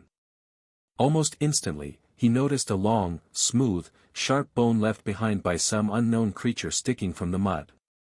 Without slowing down, he bent down and grabbed the bone, pulling it out with one forceful tug. The bone was almost 1.5 meters long, ending in a narrow, sharp tip. It was almost like a spear. The problem was, even with the added length of this makeshift spear, Sonny's range of attack was still shorter than the monster's. He also doubted that it was capable of piercing the hard carapace. In short, he had to get close and aim for one of the cracks in the creature's armor. However, he didn't dare to. At that short of a distance, the monster could easily crush him into a paste by using just its weight and hulking frame. A crazy idea entered Sonny's mind. A bit shocked, he momentarily couldn't decide whether it was the product of audacity or foolishness. Either way, he wasn't insane enough to actually consider it. At that moment, the pincer lashed out again. This time, Sonny was a little late to evade, and as a result, a sharp pain pierced his left leg. It was grazed by the edge of the pincer. The puppeteer's shroud held, not allowing the monster to draw blood, but the force of the impact was enough to throw Sonny tumbling to the ground. There was no time to recover. As his eyes opened wide, Sonny understood that it was time to act crazy. So, instead of trying to dodge, he stopped moving and allowed the monster to grab him across his torso with the pincer. Immediately, a terrible pressure descended on his ribs. Sonny felt as though he was going to be split apart, but his armor, received from defeating an awakened tyrant, resisted the crushing bite of the monster's pincer. Every muscle in his body tensed, delaying the moment when his insides would be turned into mush. In the next second, Sonny's shadow fell from above, wrapping itself around the puppeteer's shroud. With the protective properties of the armor enhanced, he was able to better resist the pincer's pulverizing embrace. Sonny and the monster appeared to be at an impasse.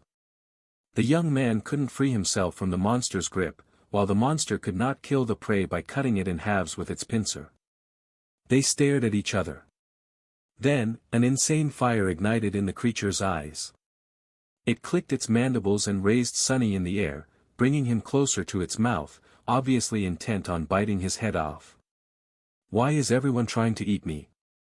Am I that tasty?" Sonny didn't struggle as the monster brought him close to its mandibles. He knew he only had one chance to live. In the last moment, Sonny allowed the shadow to flow from Puppeteer's shroud onto the sharp bone he was still clenching in his hand. Then, he gathered all his strength, leaned forward and thrust the bone forward with as much power as he could.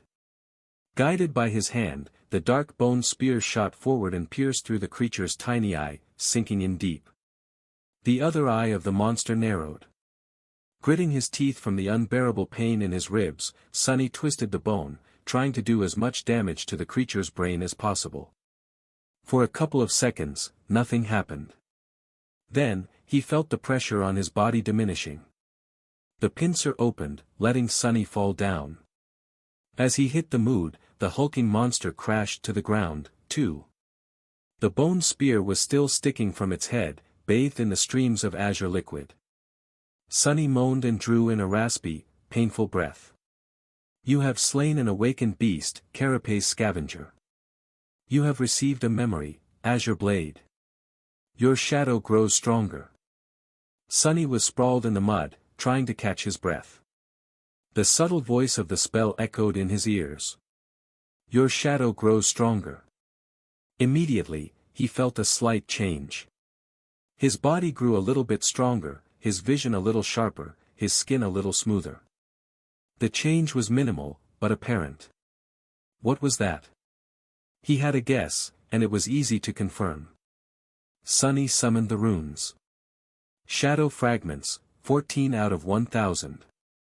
Previously, he only had 12 of the mysterious shadow fragments, with no knowledge on how to acquire more. Now it seemed that the process was automatic. He only had to kill an enemy to absorb a part of their shadow and enhance his own core. More than that, the number of fragments he was able to receive wasn't directly correlated to the number of slain enemies. After a bit of thinking, Sonny came to a preliminary conclusion: dormant soul cores gave him 1 fragment, while awakened ones gave 2. However, only enemies he defeated directly, more or less, counted. Killing the Mountain King's larva, a dormant beast, had given him 1 shadow fragment. Finishing off the veteran slaver, a dormant human, another. Mountain King itself was an awakened tyrant, which meant that it had 5 awakened cores. With each giving Sonny 2 shadow fragments, he ended up with a total of 12. And now, after killing the carapace scavenger, he had 14. Interestingly, he didn't receive any fragments from the deaths of Shifty, Scholar and Hero, even though they perished as a result of his machinations. It seems he had to finish an enemy off with his own two hands to absorb a part of their shadow. Well, or at least by summoning an ancient dead god. The process was quite similar to how normal awakened increased their power, with the only difference being that the steps of extracting and consuming the corresponding material, soul shards, were skipped in favor of instant absorption. That meant that shadow fragments could not be stored, and subsequently could not be bought or traded.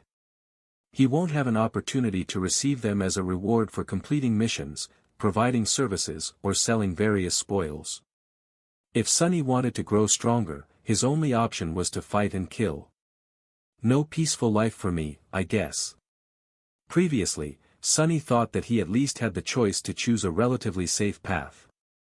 Many awakened never left the confines of human citadels and never faced nightmare creatures, choosing instead to perform various jobs in the dream realm just as they would in the real world. They received payments in the form of soul shards, which were simultaneously the fuel of one's progression and the universal currency inside the citadels. Sunny was never set on pursuing such a life, but not even having a choice was sort of irritating.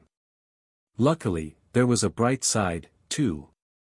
Without the need to use soul shards to strengthen his core, he would be able to spend everything he earns freely and without concern. After all, after he kills an enemy and absorbs the shadow fragments, the soul shard would still be there, ready to be collected and exchanged for something Sunny might need in the future. That would effectively make him twice as efficient in terms of earning and spending, which was not a small advantage. Additionally, there was the matter of the shadow core. Since both Sunny and his shadow were tied to it, strengthening the core would not only increase Sunny's power, but also enhance the shadow. So, if he were to use it to further empower himself, the actual effect would be stacked, producing a twofold enhancement.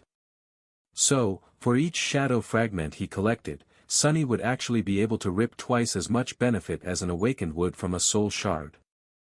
Not bad. Not bad at all. Ah, the future was bright. Provided he survives and gets the opportunity to even have a future, of course. Sitting up, Sunny moved his eyes and found the cluster of runes describing his memories. Azure Blade, had he finally gotten a weapon? Memory, Azure Blade. Memory rank, Awakened. Memory type, Weapon. Memory description, on this forgotten shore, only steel remembers. Huh. Interesting. Not very informative, but interesting. Sunny summoned his new weapon, and a sharp, light sword immediately appeared in his hand. It was about a meter long, including the handle. The blade was straight and single-edged, ending in an angular tip.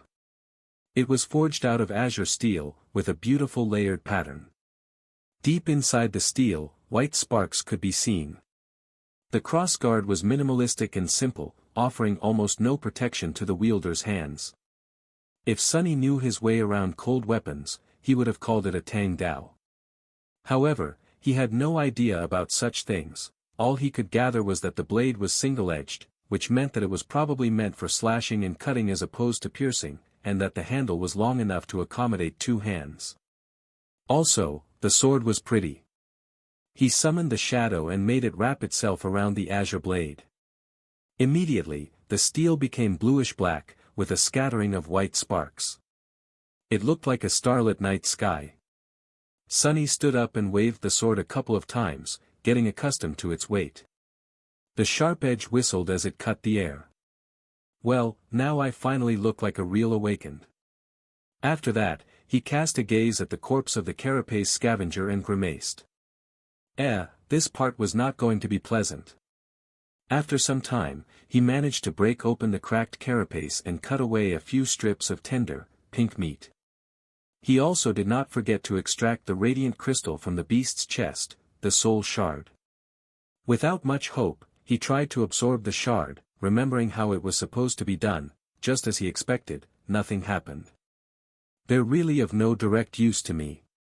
With a shrug, Sunny places the shard and the meat in a makeshift rucksack he weaved from black seaweed and looked at the sun.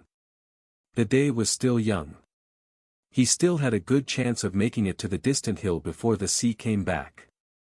However, his left leg was banged up in the fight with the scavenger beast, so walking wasn't as easy as it was before. He gritted his teeth and began limping. Hours passed.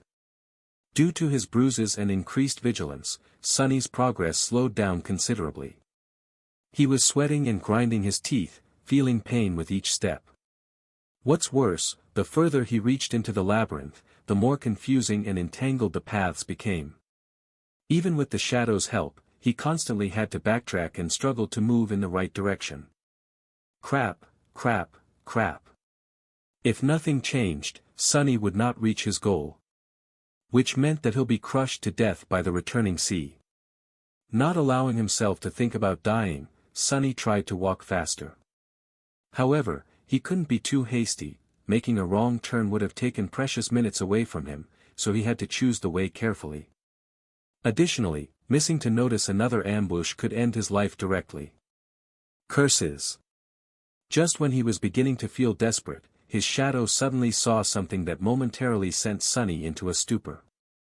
Some distance further down the path, beyond a few turns, the corals widened, creating a small clearing. And in the middle of that clearing, someone was walking across the mud. The first thing Sonny saw was fair skin, a lot of skin. The tall, lithe girl was only dressed in a makeshift skirt and a crude brassiere, both made out of seaweed. However, it didn't seem to bother her. With a calm expression, she stopped and looked back. The wind was playing with her short silver hair. It was Nephis, the changing star. In one hand, she was holding the end of a strange golden rope. And on the other end of the rope, Kasia, the blind girl, was carefully following behind. Gray sky above, black mud below, an endless sea of crimson in between. On this dreamlike backdrop, two beautiful girls were walking across the labyrinth. One was delicate and fragile, with blonde hair and cerulean, aimless eyes. She was dressed in a simple tunic, with leather sandals on her feet and a cloak the color of sea waves draped around her shoulders. The other was tall and lithe. She had silky silver hair and clear, gray eyes. Her revealing clothes were crudely made out of black seaweed, leaving her fair skin and athletic build exposed. She was poised, alert, and barefoot. A golden rope connected two girls together. Wow! What a sight! Sonny thought. He suddenly regretted that he was not an artist. The picture just begged to be made into a painting. Wait, why am I thinking about that? People. I found people. His heart skipped a bit. If Nephis and Kasia were here, then the orange light from before, most likely, had something to do with them. Which meant that they knew how to get to the tall hill. Which meant that Sonny didn't have to be crushed to death by the high tide. So what do I do now? He wasn't the best at ingratiating himself to other people. In fact, he was the polar opposite, people usually instinctively avoided him. And that was in normal circumstances. This time, however, he had spent a whole of 4 weeks making sure that everyone in the academy hated his guts. Good job, Sonny. Still, he was at least useful. In this situation, an additional body was already a great boon when facing hungry monsters. And he wasn't just anyone, his ability to scout ahead alone was worth a lot. Surely they'll understand that, right? With a heavy sigh, Sonny stepped into shadows and hurried to the clearing. He reached it in a minute or so, hiding and observing the two girls before making a final decision. Helping herself with the wooden staff, blind Kasia slowly approached the middle of the clearing and extended her hand, finding Nephis and touching her on the shoulder. Why did you stop? Nephis supported the blind girl and glanced at the sky. It's getting late. An awkward pause hung between two girls. After some time, Kasia asked. So you think we should turn back? Nephis blinked and cleared her throat. Yes. Sonny was a bit amused by their exchange. What is she, a strong silent type? Then he returned to his dilemma and grimaced. How do I approach them? Damn, why is this so hard? It's not like I'm trying to ask them out on a date. I mean, one of them, both of them. What am I thinking about? Just go and say hi. But then, if he suddenly appeared out of the shadows, not at all like a creep, how high was the probability of them getting spooked and attacking him before noticing that he was not a monster? Wait, why would they? Arg, to hell with this. Deciding on the safest approach, Sonny commanded his shadow to abandon its hiding place and move to a spot where Nephi's could clearly see it. He could clearly sense the shadow rolling its eyes as it obeyed the order. As soon as the shadow started to move, Nephi suddenly snapped her hand sideways. Immediately, a long sword appeared in it, cutting the air as it assumed a defensive position. Before the shadow could even take 2 steps out of its hiding spot, it was already pierced by Changing Star's gray eyes. The shadow froze. It seemed a bit startled. Kasha took a step back. Neph. What is it? Nephis didn't answer immediately, carefully observing the shadow. Then she simply said. There's a shadow. Kasha's doll-like face paled. A shadow? Scavengers? The tall girl tilted her head a little. No. It's a human shadow. This was clearly not what Kasha expected to hear. With an expression of surprise, she asked. A human shadow? What is it doing? Nephis hesitated. After a while, she answered in a flat tone. It's waving at us. After a whole minute of silence, Kasha finally found the words to react. What? I said, it's waving. Yes, I know.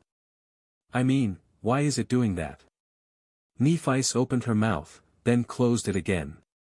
I don't know. Maybe it's a distraction to lure us into a trap. At this point, Sonny decided that it was time to talk. He inhaled deeply, then said in a friendly tone. Actually, I just sent it ahead to make sure that you don't stab me with that sword before realizing that I'm human. Immediately, Nephis turned her head, pinpointing the exact location where Sonny was hiding in a blotch of shadows. Her sword slightly shifted, aiming at the new threat. If you're human, why are hiding in the shadows like a creep? Goddamit. I'm not a creep. Sonny hoked. But his flaw was merciless, he had to provide an answer, and a truthful one at that. I mean, you're Changing Star Nephis. To be honest, I'm a little afraid. Nephis did not answer. Because of her hard-to-read face, it was almost impossible to determine whether she believed him or not. However, he included her true name in his answer for a reason. If he was some monster pretending to be human, he wouldn't have known it. Luckily, Kasha was more expressive. Are you the boy who sat with me in the cafeteria? Sonny smiled. Meanwhile, Nephis glanced at the blind girl. Do you know him? Kasha nodded. I recognize his voice. His name is Sunless. He was in second to last place in the rankings, right above me. The tall girl frowned, as if trying to remember. Then she asked. The pervert? The smile disappeared from Sonny's face, replaced by exasperation. Oh, come on. Kasha hesitated and didn't answer. Hey.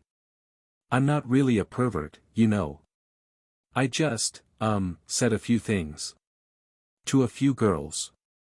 It was all a misunderstanding. Nephis was silent for a few seconds, and then, finally, dismissed her sword. Okay. You can come out. Sonny limped out of the shadows, summoning his own back. It flowed to his feet and reattached itself, visibly shaking. The bastard was laughing at him. Stopping a few meters away from Nephis, he raised his hands, showing that he didn't mean the girls any harm. Changing Star gave him an inquisitive look.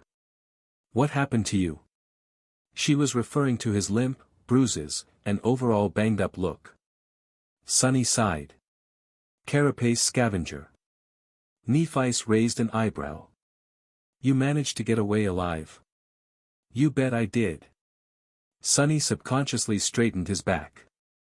I didn't get away. I killed it. To prove his point, he gestured at his rucksack, full of delicious monster meat.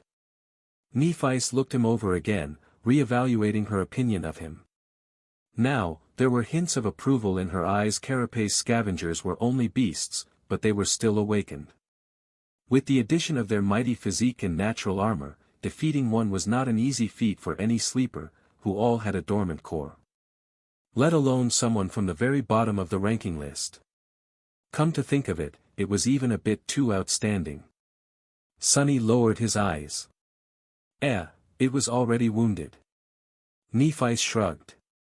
A kill is a kill. You did well. After that, she fell silent, as though not planning to say anything else. Sonny also wasn't sure what to say. Luckily, Kasha came to the rescue. Are you seriously injured? He shook his head. No, it's just that my ribs and leg are bruised. I'll be fine in a day or two. My armor is pretty resilient. He wasn't worried that they might be tempted to kill him to get the puppeteer's shroud. That was because memories were destroyed at the moment of their owner's death. So they only could be transferred voluntarily by a living person. Well, there was always torture and blackmail. But he doubted that any one of the two beautiful girls would stoop to that. Sonny cleared his throat. Before stumbling on the scavenger, I was heading for the tall hill with the massive coral pillar on top. But after the fight, my speed decreased. Now I'm worried about not making it in time. Do you perhaps know the way? Kasha smiled. Actually, we spend the last days on that hill. We were just about to go back. Nephi didn't say anything, looking at the sky. Sonny licked his lips. Well, can I come with you? They're not going to say no, right? The blind girl turned her head to her companion, a clear question written on her face. Neph. Nephi lowered her eyes, staring at Sonny. After a while, she said. No. What? Problem. No problem. What's wrong with you, princess? Can't you speak faster? Feeling his heart beating wildly in his chest, Sonny smiled. Well. All right. The rest of the way to the tall hill did not take a lot of time.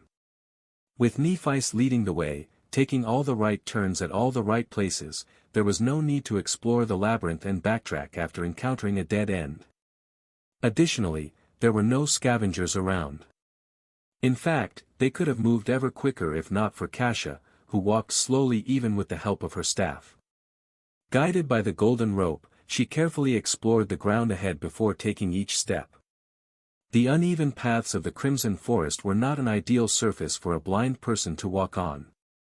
Sonny didn't say much, periodically casting an incredulous glance at the strange pair. No matter how he looked at it, Kasha seemed to be dead weight. Perhaps it was cruel to say, but in the merciless reality of the dream realm, misguided kindness was a sure way to end up dead.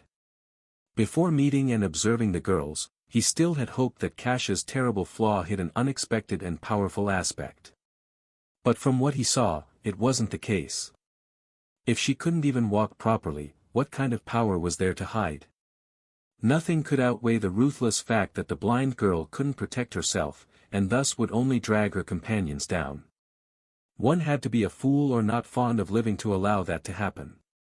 So, which one of these descriptions suited Nephi's?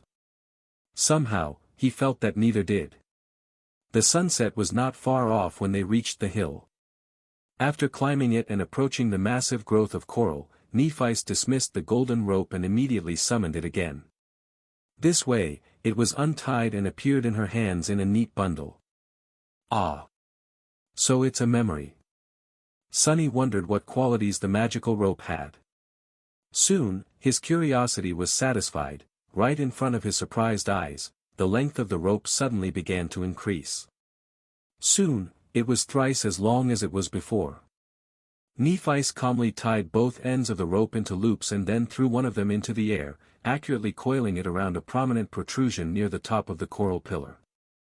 Then, she tested if the rope would hold, swiftly climbed up and waved from above, giving Sonny the signal to follow.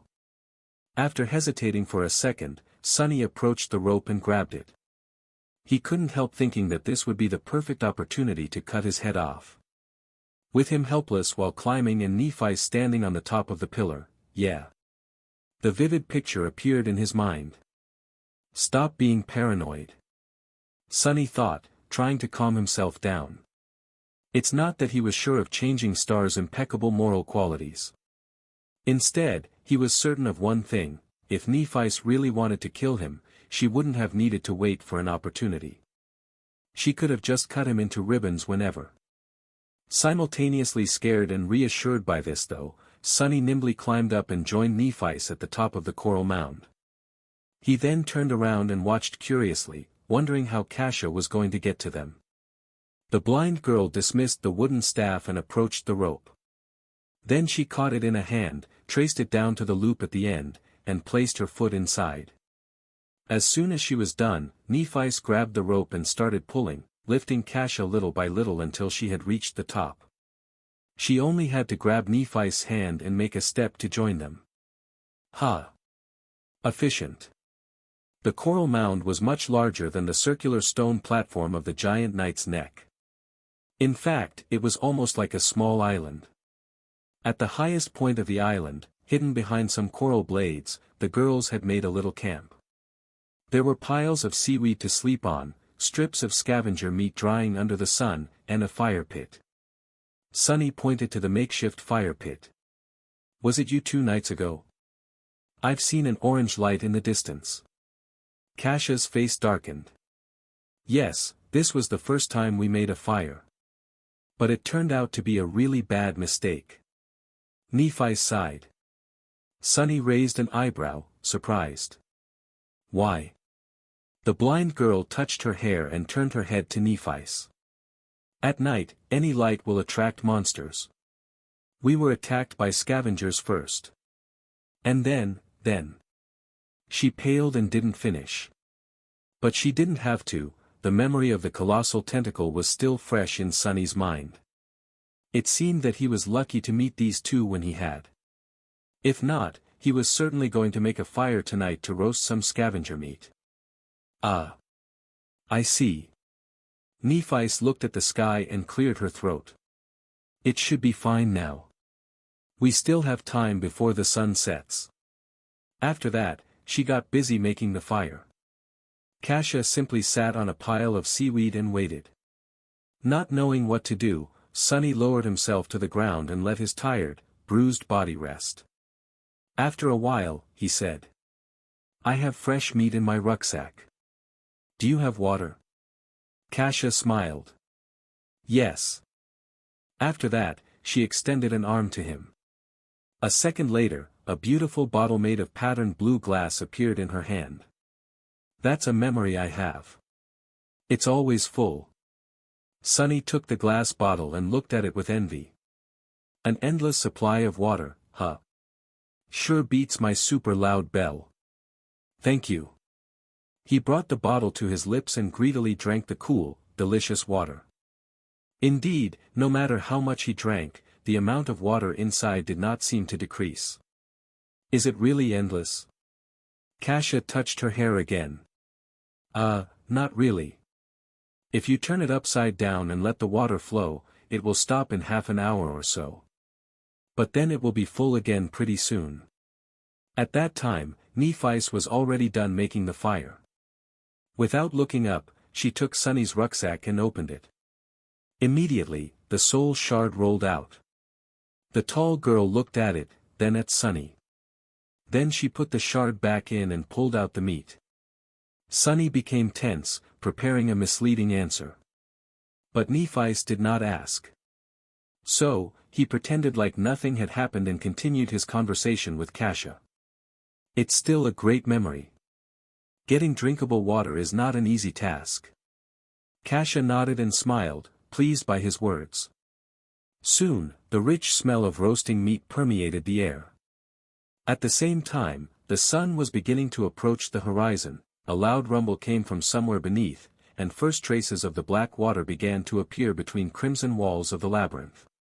Sonny looked east, where the skies were already growing dark.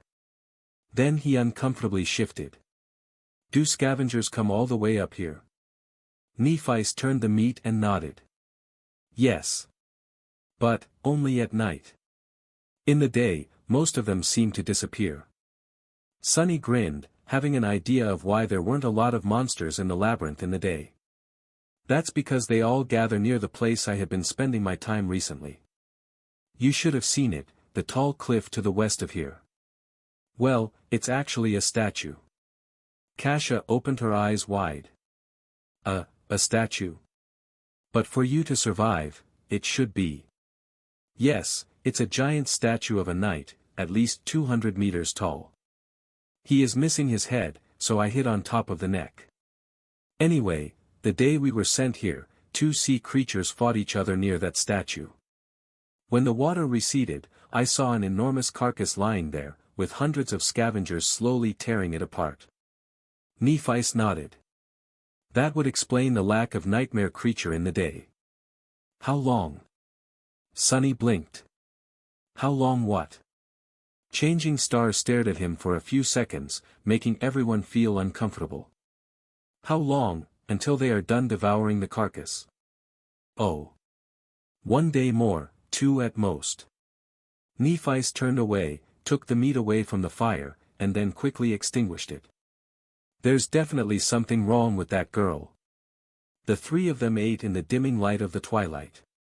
The meat was juicy, tender and indescribably delicious. It was better than anything Sunny had ever tasted, even back in the academy's cafeteria. Of course, his excruciating hunger played a part in that. From time to time, they would pass the glass bottle to each other. When they were finished with their meal, the dark sea was back, and the night was upon them. Everything was consumed by absolute darkness. Of course, Sunny could easily see both Nephis and Kasia. Under the cover of the night, Changing Star remained pretty much the same. The blind girl, however, allowed her true emotions to show, thinking that no one would see. She seemed much more lost, lonely and frightened than she did in the day. As if trying to resist these feelings, Kasia said in a bright voice. How about we formally introduce ourselves? I'm Cassie. Nephis glanced in her direction and shrugged. Neph. Next, it was Sunny's turn. He exhaled, glad that they didn't ask his name directly. Most likely, he would still have been able to provide his human name, however, it also might have depended on the wording of the question. Relieved, he smiled and answered. I'm Sunless. But you can call me Sunny. Sunny was slowly growing fond of having conversations in the dark. Without the burden of light, people were more relaxed and honest. It reminded him of the frequent blackouts that used to sweep through the city when he was a little kid. His family had no choice but to huddle together and spend a few hours doing nothing but talking to each other. Now, these dark hours had become some of his most precious memories. He was silent for a few moments and then said. Since we're going to be depending on each other, should we share what abilities and memories we have at our disposal? This was a logical suggestion. If they were going to fight side by side, knowing each other's strengths was more or less vital. Still, he noticed Nephis glancing in his direction with a guarded look on her face. Luckily, he was obscured by darkness. I'll start, Sunny said, both to show his sincerity and to reveal information about himself in a controlled manner. If he took the initiative to talk, he still had to tell the truth, but how much and to what extent was still for him to decide. If they were to ask and he had to answer, however, things would become unpredictable. My attributes give me an affinity to shadows. I also have a slight affiliation to divinity. Lastly, I am prone to finding myself in unlikely situations. Cassie listened carefully, and then lowered her head, as though embarrassed. He is telling the truth. Not that we doubted your honesty. Why not? I spent so much time earning the reputation of a pathological liar. Sunny cleared his throat and smiled, hiding his nervousness. Really? That's good to know. But, why are you so sure that I am being honest? The blind girl shifted a little. Oh. That's my ability. I can see people's attributes. Sometimes, I also receive, visions. They can be about the future or the past. I mean, that's what I think, it only happened a couple of times. Sunny swallowed, but then relaxed. So, she is an oracle of sorts. Luckily, her insight is limited to attributes, otherwise, I'd be in real trouble. Still, I'll have to be careful around her. He finally realized how the blind girl had known about his birthday. The question was whether she had seen it in a vision of the future or in a vision of the past. If it was the former, was it safe to assume that he would certainly be able to celebrate at least one more birthday? Or did knowing the future actually affect it and changed it?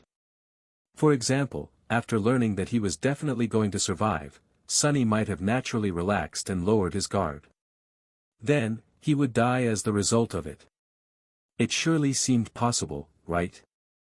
That's assuming that the future could be changed. But maybe it wasn't. Then. Feeling his head hurting, Sunny decided to avoid this line of thought for now.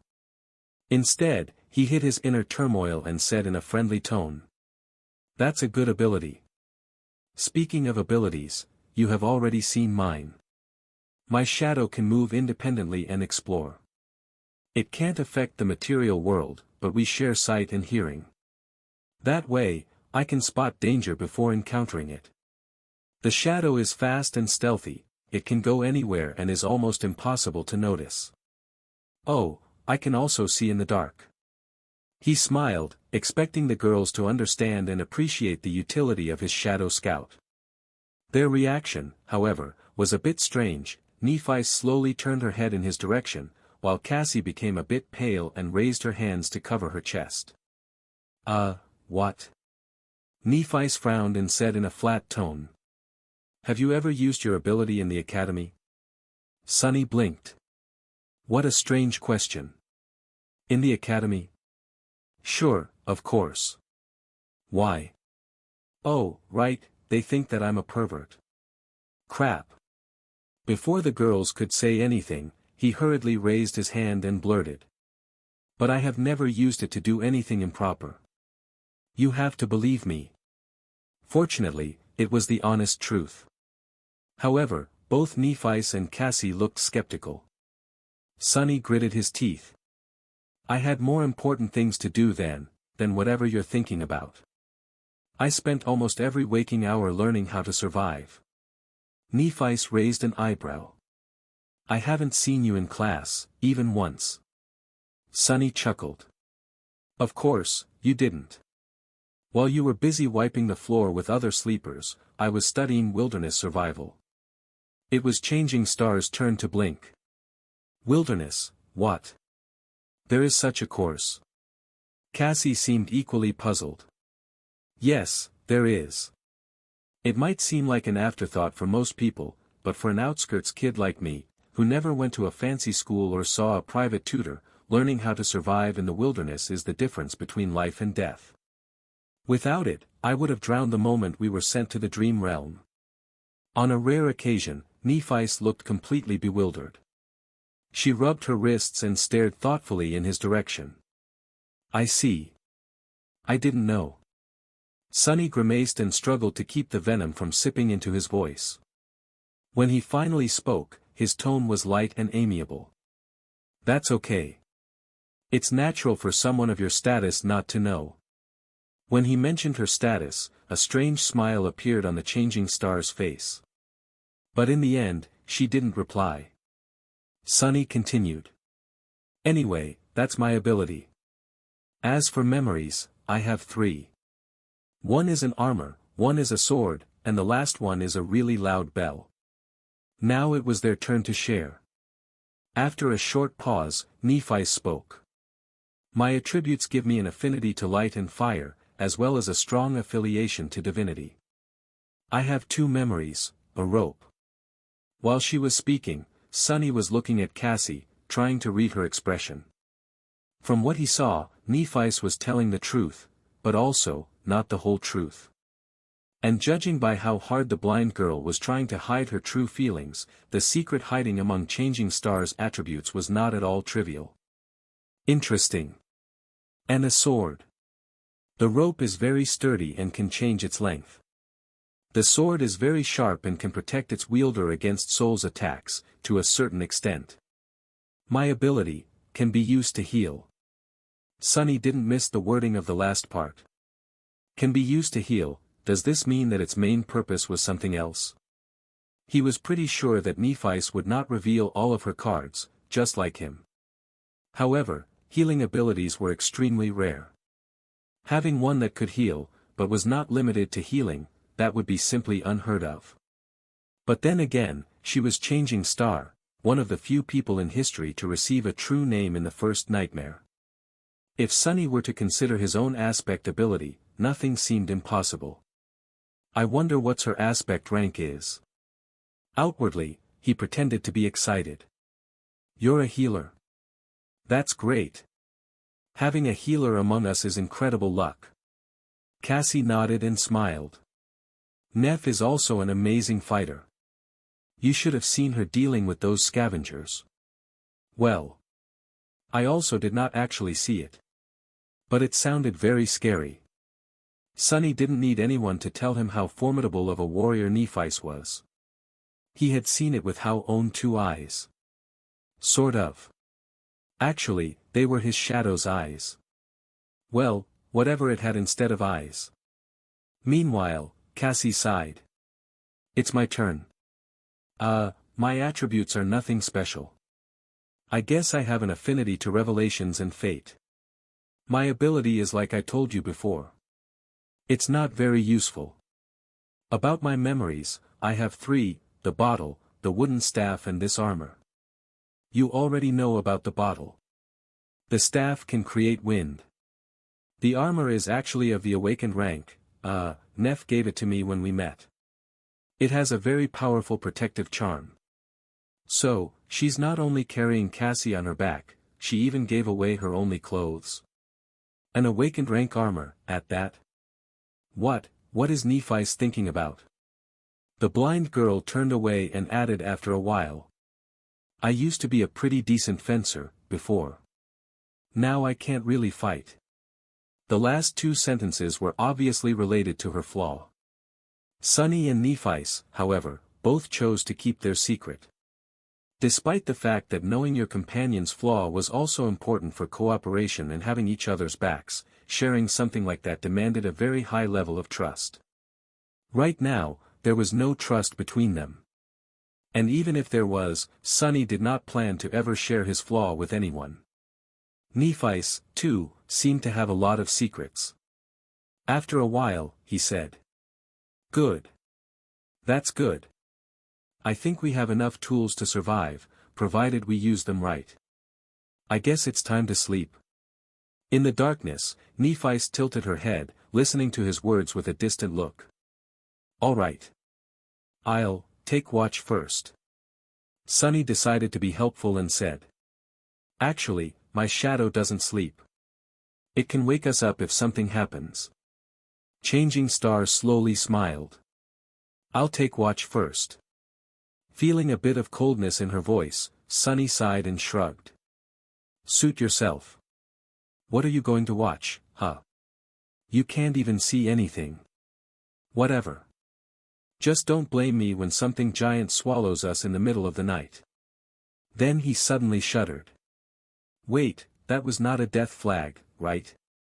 Right, of course not. No way. Sleep was avoiding Sunny.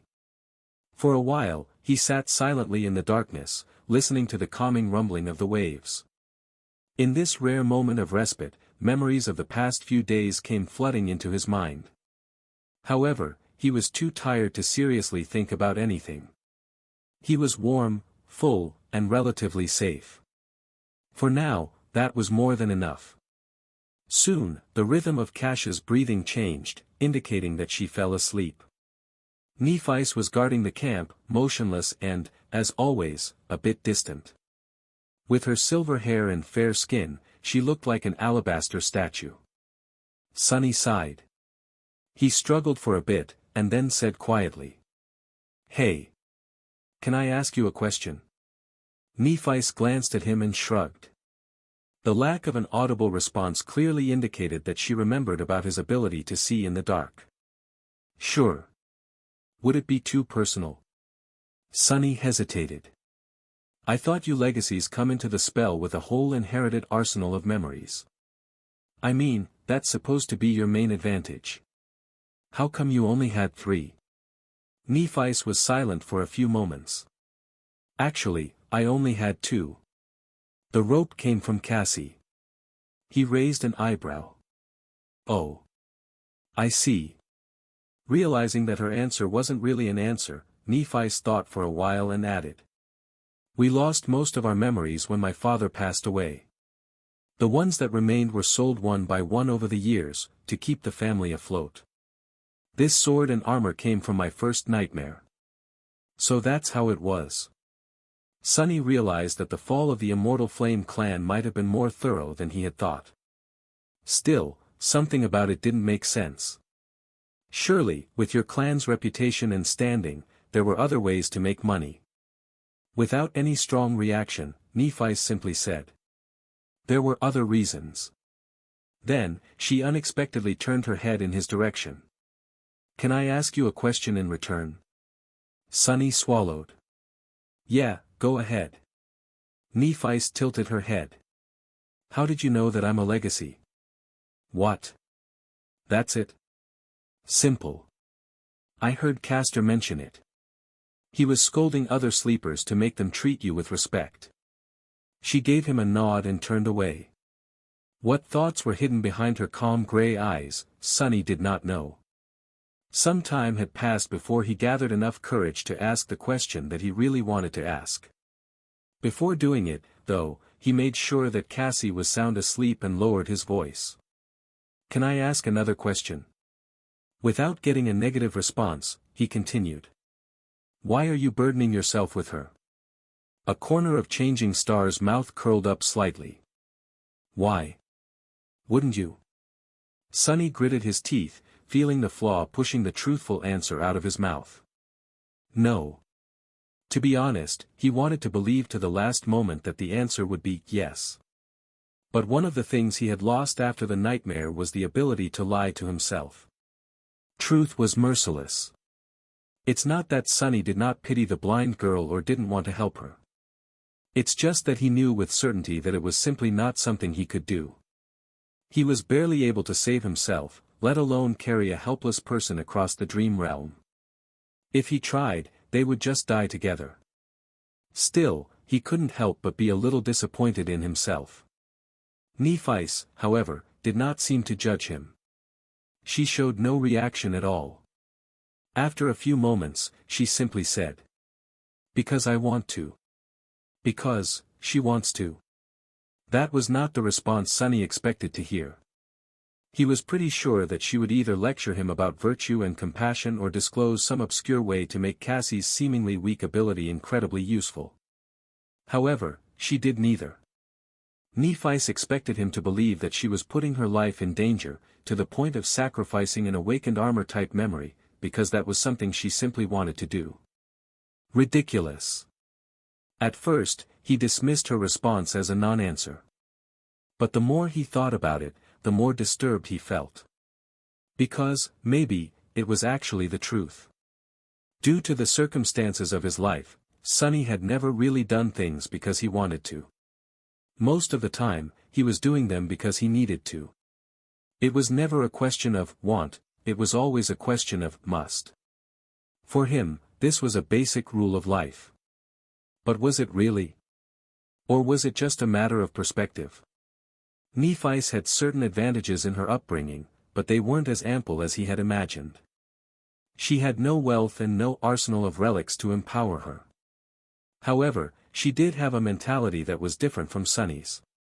It wasn't impossible for her to have the audacity to disregard need in favor of something as frivolous as desire, and do things that a normal person like Sunny would never do.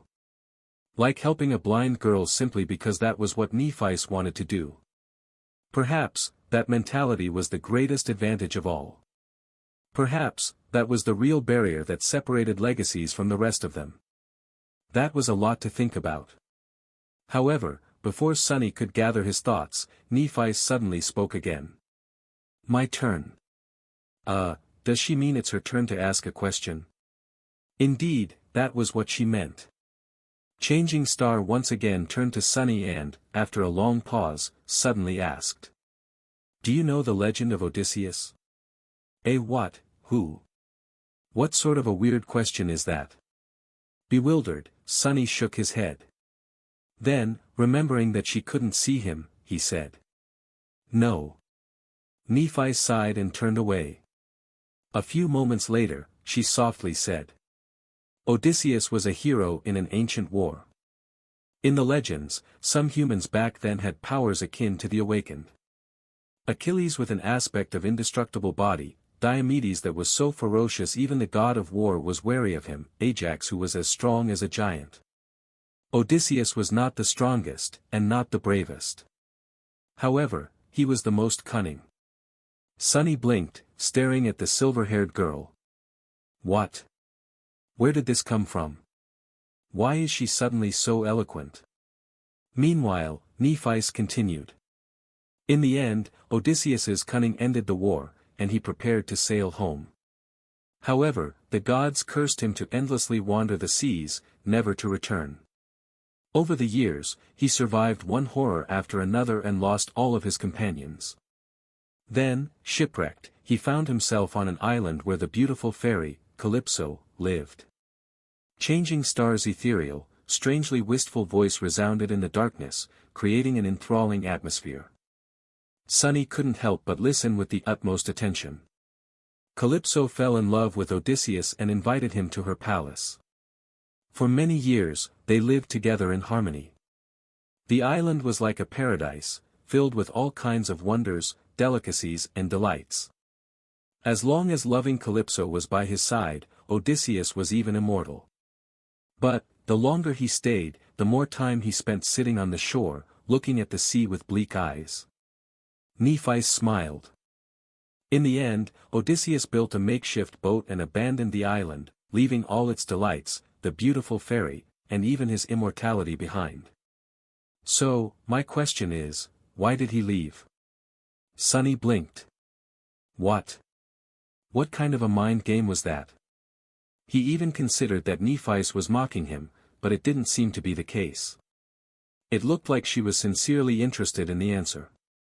Weirdo. He thought for a bit, and then said without too much conviction. Maybe it was because he was far away from home. A fleeting smile appeared on Nephi's face. Far away, from home. All right. After that, she turned away and lowered her head, becoming like a statue again. It seemed like their conversation was over. Grumbling internally, Sunny lay down and tried to fall asleep. However, the image of bleak-eyed Odysseus kept appearing in his mind. After a while, he whispered. Well? Did he make it back home? Soon, Nephi replied. Yes. He returned to his wife and son, and they lived happily ever after. Satisfied, Sunny smiled and turned on his side. When he was already half asleep, he heard Changing Star's quiet voice once again. This time, it was barely audible and aimless, as though not directed at anyone. Odysseus was the first human to break the will of gods. In the morning, Sunny and Nephi were the first to get up. While the sun was rising and the sea was retreating, they made a fire and began preparing a simple breakfast. With Kasha still asleep, they did not talk to each other much. It was like the last night's conversation did not happen. However, after some time, they somehow ended up discussing the plan for the next few days. Nephi had some ideas. With what you told us about scavengers crowding to the west, the logical step would be to start moving east as soon as we can. Of course, north and south are also acceptable, but that won't put as much space between us and the enemy. Sunny nodded, agreeing with that logic. We have explored to the east a little, but not enough to confidently make it to the next high point in a day. That's why the best course of action would be to spend today scouting a path to that group of cliffs over there and move the camp tomorrow. He sighed. Do you have any idea where we are? Would there be a human citadel to the east? Nephi shook her head. I've never heard of a region that fits the characteristics of this place. In any case, we have to move to find out more. We'll either find a citadel, encounter an unconquered gateway, or die. East is as good of a direction as any. Plus, it's the safest, because there's a horde of monsters to the west. At that point, Cassie suddenly sat up straight. Her eyes were wide open, and her face was a little pale. She looked nervous and excited. Nephi frowned. Cassie. What's the matter? The blind girl turned to them and smiled. A vision. I had a vision. Like, a prophetic dream. Sunny thought, trying to come to terms with this new reality of someone being able to see the future. Or the past. Meanwhile, Changing Star stretched her hand, as though prepared to summon her sword. Are we in danger? Cassie energetically shook her head. No, it's not that. People. I saw a castle full of people. She smiled and pointed with her finger. I don't know how far it is, but I'm sure that it's in that direction. Sunny and Nephi looked at each other, not knowing whether to be glad or petrified. Cassie's small, delicate finger was confidently pointing west. In the ensuing silence, the smile slowly disappeared from Cassie's face, replaced by confusion. Feeling the sudden tension, she asked. What's wrong? Sunny sighed. No, nothing is wrong. It's just that direction is the one we wanted to avoid. After some thought, he added. That's where I came from yesterday. There's a lot of scavengers down there. The blind girl's face fell. Oh. Nephi, who was quietly listening to them, gave him an indecipherable look and finally spoke. Tell us more about the castle. A shadow of the previous excitement returned to Cassie's eyes. With a serious nod, she began describing her vision. I dreamt of a vast, ruined city built of weathered stone. It was surrounded by tall, impregnable walls. Various monsters were wandering its narrow streets. In the center of the city, there was a hill, and on that hill stood a magnificent castle. She smiled. But there were no monsters in the castle. Instead, it was full of people. I'm sure that they were awakened. Some were guarding the walls, some were going about their lives without a care in the world. There was food, safety, and laughter. Well, that sounds great. If this castle really existed, then all of their problems would be solved. Sunny cleared his throat. Did you see anything else? Cassie frowned, trying to remember. Then, her face cleared. Yes. I saw Sunny leading me through the gates of the castle. That means we will make it. A brilliant smile appeared on her doll-like face, beaming with so much joy that Sunny couldn't help but curl his lips. Inwardly, however, he was stuck on a certain detail of Cassie's vision. It was that, when talking about reaching the castle, the blind girl only mentioned the two of them. Was there some meaning behind it? Sunny turned his head a little and secretly glanced at Nephi, trying to discern if she had picked up on that little discrepancy, too. Changing Star, however, was as enigmatic as ever. Without showing much emotion, she thought for a while, and then slowly nodded. Okay. Then we will go west. While the sea was still retreating, they had their breakfast and then spent some time planning for the journey and preparing to abandon the temporary camp. In the process, Sunny had a chance to get to know the girls a little better. It was then that he came to a sudden realization, which almost made his head explode from bafflement. That mind-blowing realization had to do with Nephi. Back when they first met in front of the academy's gates, Sunny had formed a certain impression of the confident, distant girl. Later, her behavior and the different revelations about Changing Star's past only served to reinforce that impression. Nephi seemed to exist a bit apart from the world. She was mysterious, aloof and rather cool. Her taciturn character and strange speech patterns made people interacting with her feel unnerved and rattled, often revealing more than they had been planning to. The less she talked, the more she seemed to know. That silent, indifferent confidence was arresting, and sometimes even oppressive. However, that impression turned out to be completely wrong. The actual truth behind the matter had nothing to do with being cool and aloof. After talking to her a bit more and observing their interactions with Cassie, Sonny almost fainted when he realized that Nephi was simply an incredibly, ridiculously, painfully awkward person. It was as though she had no idea how to talk to people. Every time she tried to convey something, she would either use the wrong words or stumble in the middle of the sentence and fall silent. Her tone never matched what she was trying to say. Often, she would forget to put correct intonations in her speech, making questions sound like statements or vice versa. Added to that was the fact that, like many introverted people, Nephi was not in a habit of openly showing her emotions. It's not that she didn't have feelings, it's just that she was really bad at emoting them. As a result, her face always looked cold and neutral. That's why, most of the time, she simply chose to talk as little as possible or not to talk at all.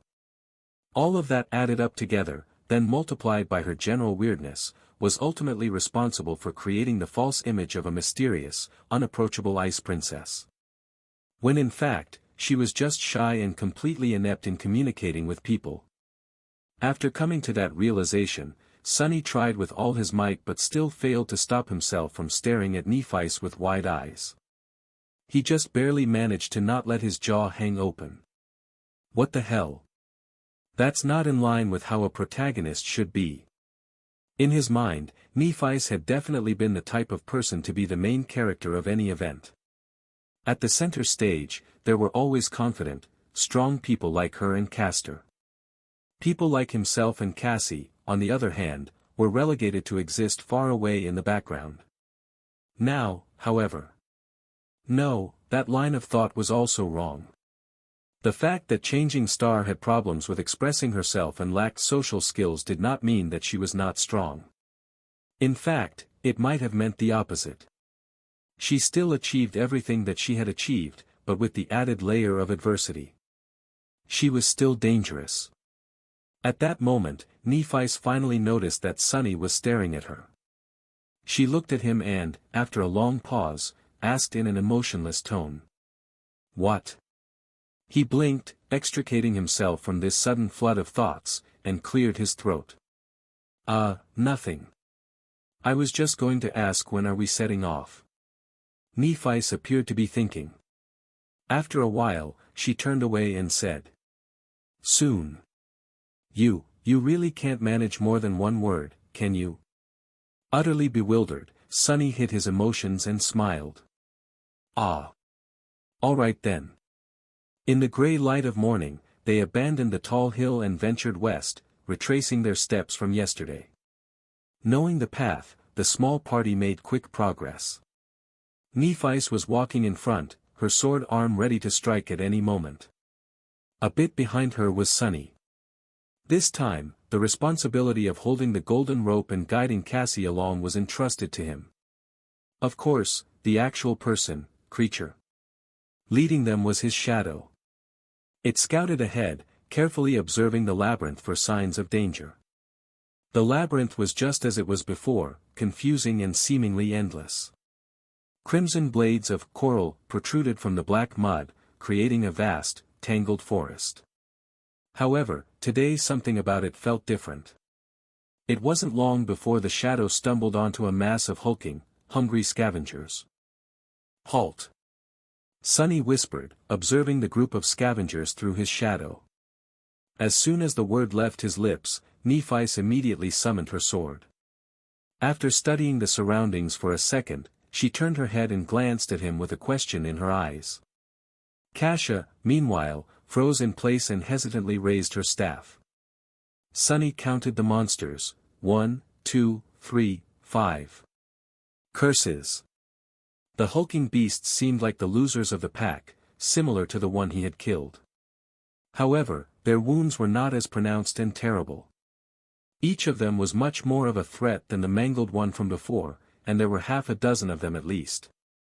"There are scavengers on the path ahead, 6 of them.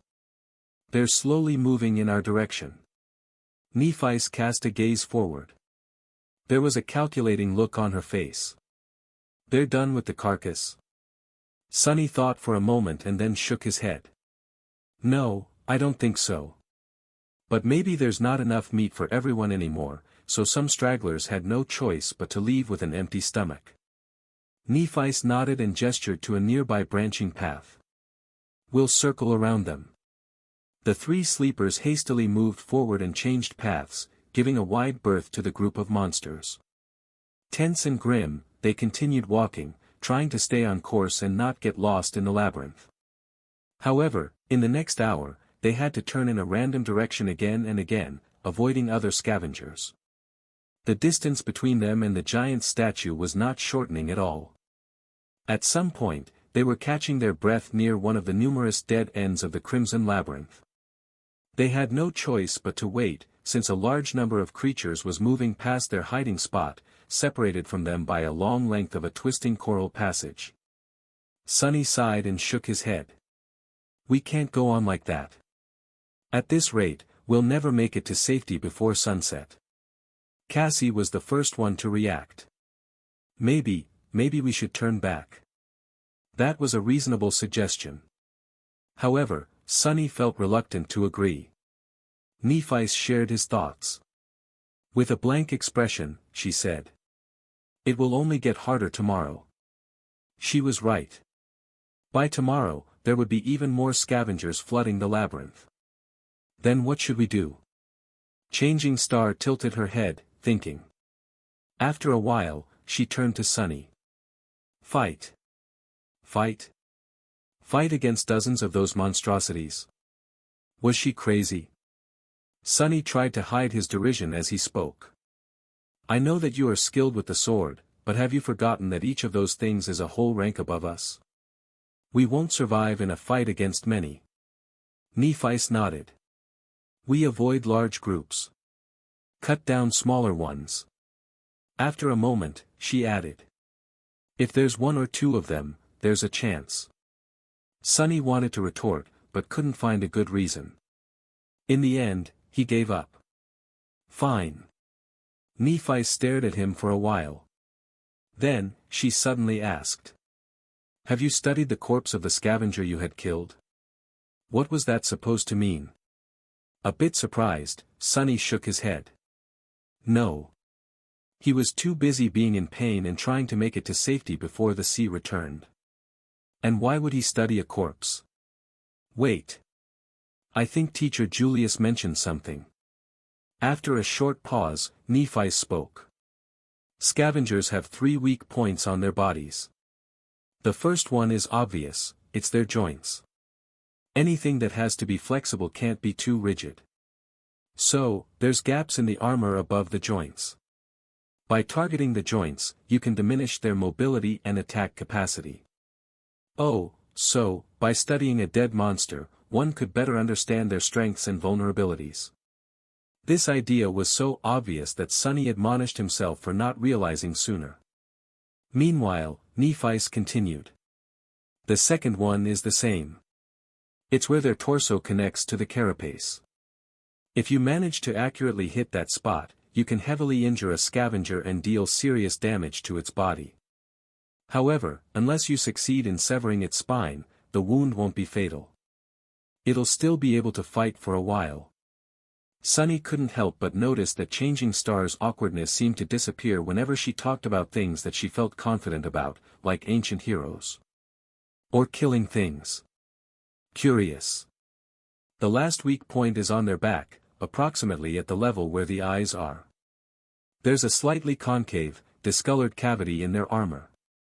It is where several armor plates connect. The chitin there is comparatively thin. If you can pierce through it, you can destroy the brain directly.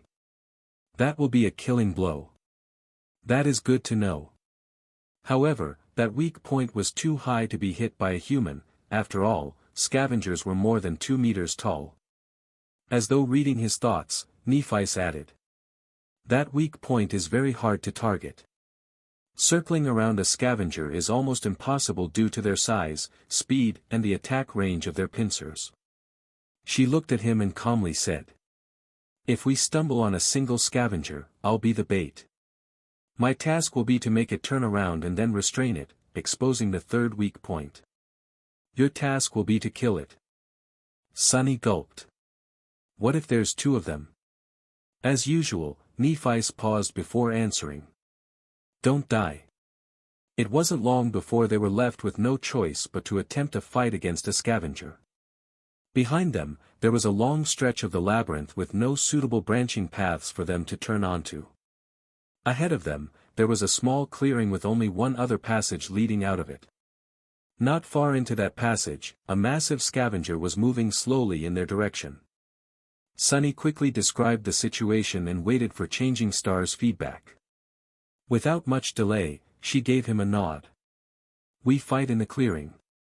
After that, Nephi gently guided Cassie to the wall of the labyrinth and helped her find a place to sit. Wait here. We'll be back. After some thought, she added. Soon. As Nephi moved to walk away, Cassie grabbed her hand. Her face was pale and tense. Neph, be careful, okay? Nephi blinked and tilted her head a little. Then, she smiled. Sure. With that, she and Sunny hastily headed for the clearing. By the time they got there, the scavenger was seconds from appearing. Sunny's shadow flew out of the passage and reattached itself to his feet. Without having to discuss things with Nephi, he quickly hid in the shadows and waited there, hoping for a chance to attack. Nephi, on the other hand, strolled to the center of the clearing and calmly stood there, her shoulders relaxed and her back straight. An elegant longsword appeared in her hands, carelessly pointed to the ground. Not knowing what else to do, Sunny silently repeated her words. Don't die. A second later, the scavenger walked into the clearing. When his tiny eyes spotted Nephi, an evil light ignited in them. Without wasting even a second, the massive monster screeched and rushed forward to attack. Its huge pincer shot forward with terrifying speed, tearing the air in its path. Nephi swiftly sidestepped, dodging the pincer, then leaped backward, removing herself from the path of the rushing monster. Simultaneously, her sword flashed in the air, cutting deep into the joint of one of the scavenger's front legs. Azure blood spattered on the ground. Of course, this small wound was too insignificant to slow the scavenger down. With surprising agility, it twisted and delivered a crushing sideways swipe. Nephi, who just barely landed on her feet, had no choice but to deflect the blow with her sword. She managed to disperse most of the impact by holding the blade at the right angle, but the remaining force was still enough to throw her off balance. At that moment, the second pincer came down. Instead of trying to regain her equilibrium, Changing Star went with the fall and somersaulted over one hand, ending up distancing herself from the monster a bit. Her sword lashed out again. The follow-up attack followed almost immediately. However, Sunny did not care about the details anymore. The only thing he cared about was that, through this risky series of dodges and leaps, Nephi had managed to circle to the opposite side of the clearing, forcing the scavenger to turn its back to the shadow in which he hid. It's now or never. Gritting his teeth, Sunny lunged forward. Before Changing Star finished her last dodge. Before the scavenger's pincer crashed on her from above. Before Sunny had time to become scared. He closed the distance between himself and the monster and jumped with all his might, landing on top of its carapace. Then, he used all of his weight to thrust a hand forward. Azure blade shimmered into existence in his grip and was immediately swallowed by the shadow.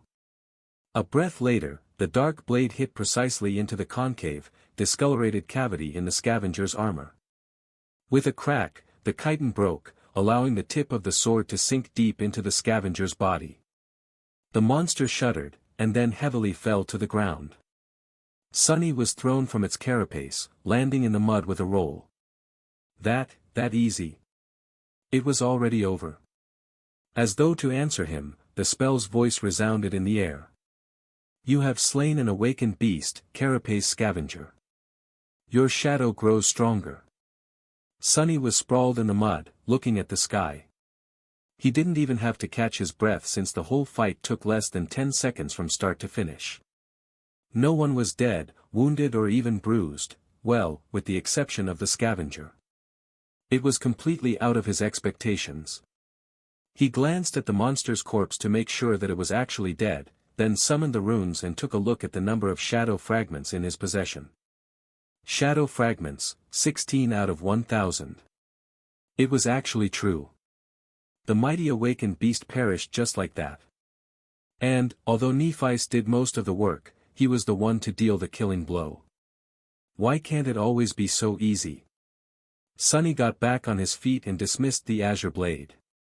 Then, he remembered the words Master Jet had once told him, no one can survive in the dream realm alone. Back then, he noted her advice, but didn't really believe it. After all, he had always strived to be self-sufficient, not allowing himself to depend on anyone. In Sunny's mind, this was the true meaning of strength. However, now he was beginning to suspect that this logic was flawed. Indeed, having someone to share your burdens meant the difference between heaven and hell here in the dream realm. If he was alone, fighting against a single scavenger might have been the end of him. Similarly, even though Nephis was far more skilled than Sunny, it would have been extremely hard for her to defeat the armored monster alone, being that its weakest point was out of her reach. But together, they had accomplished it with relative ease. The whole was greater than the sum of the parts. In other words, there was strength in numbers that surpassed individual power. In that sense, being able to depend on a group was not a sign of weakness, but, on the contrary, an important facet of personal strength. Lone wolves would always be at a disadvantage. That was another lesson to learn. It's not like I had much of a choice. He walked over to Nephis and checked if she was okay. Apart from slight damage to her makeshift seaweed clothes, everything seemed to be all right. She glanced at Sunny. Memory? He shook his head. Nephis sighed. It seemed that she was a bit impatient to get herself a suit of armor of her own. If Sunny was a gentleman, he would have suggested to loan her the puppeteer's shroud for a while, but alas, he wasn't. That armor was extremely valuable and had cost him a lot. Plus, unlike Changing Star, the picture of Sunny wearing nothing but a seaweed loincloth would have been more disturbing than aesthetically pleasing. So, he said nothing. Meanwhile, Nephis headed for the dead scavenger and said without turning her head. Bring Cassie. With a sigh, Sunny turned around and left the clearing. Soon, he approached the place where the blind girl was waiting patiently for their return. Hearing his footsteps, she flinched and raised her head. Sunny. How did she recognize me? Ah, must be the way I walk. Yeah, it's me. Everything is over. Come on, I'll bring you to Nephis. Using the wooden staff, Cassie stood up and turned to him. Are you guys all right? Sunny smiled. Of course. We dispatched that critter in no time. Didn't even get a scratch. Cassie smiled with visible relief. Good, that's good. Oh, right, the rope. Sunny took the rope and guided the blind girl back to the clearing. On the way, he felt a bit weird. With the delicate girl walking behind him, he couldn't help but think of his little sister. As a toddler, she used to follow him around too, as though they were glued together. As the familiar pain stabbed him in the heart, Sunny gritted his teeth and tried to think about something else. It was all in the past anyway. Back in the clearing, Nephis was done breaking apart the scavenger's carapace. The shimmering soul shard was already in her hand. Without saying anything, she tossed it to Sunny. He caught the crystal and looked at her with surprise. Why are you giving it to me? Nephis blinked and stayed quiet for a few seconds. Then she said as a matter of fact. I don't have pockets. Oh. Still a bit bewildered, Sunny put the soul shard into his rucksack. But why wouldn't she just absorb it? He opened his mouth to ask the question, but she seemed to realize something and added. We'll divide the spoils later. Ah. All right. Nephis, meanwhile, turned to Cassie and said after some deliberation. I was careful. Then, she smiled. Your shadow grows stronger.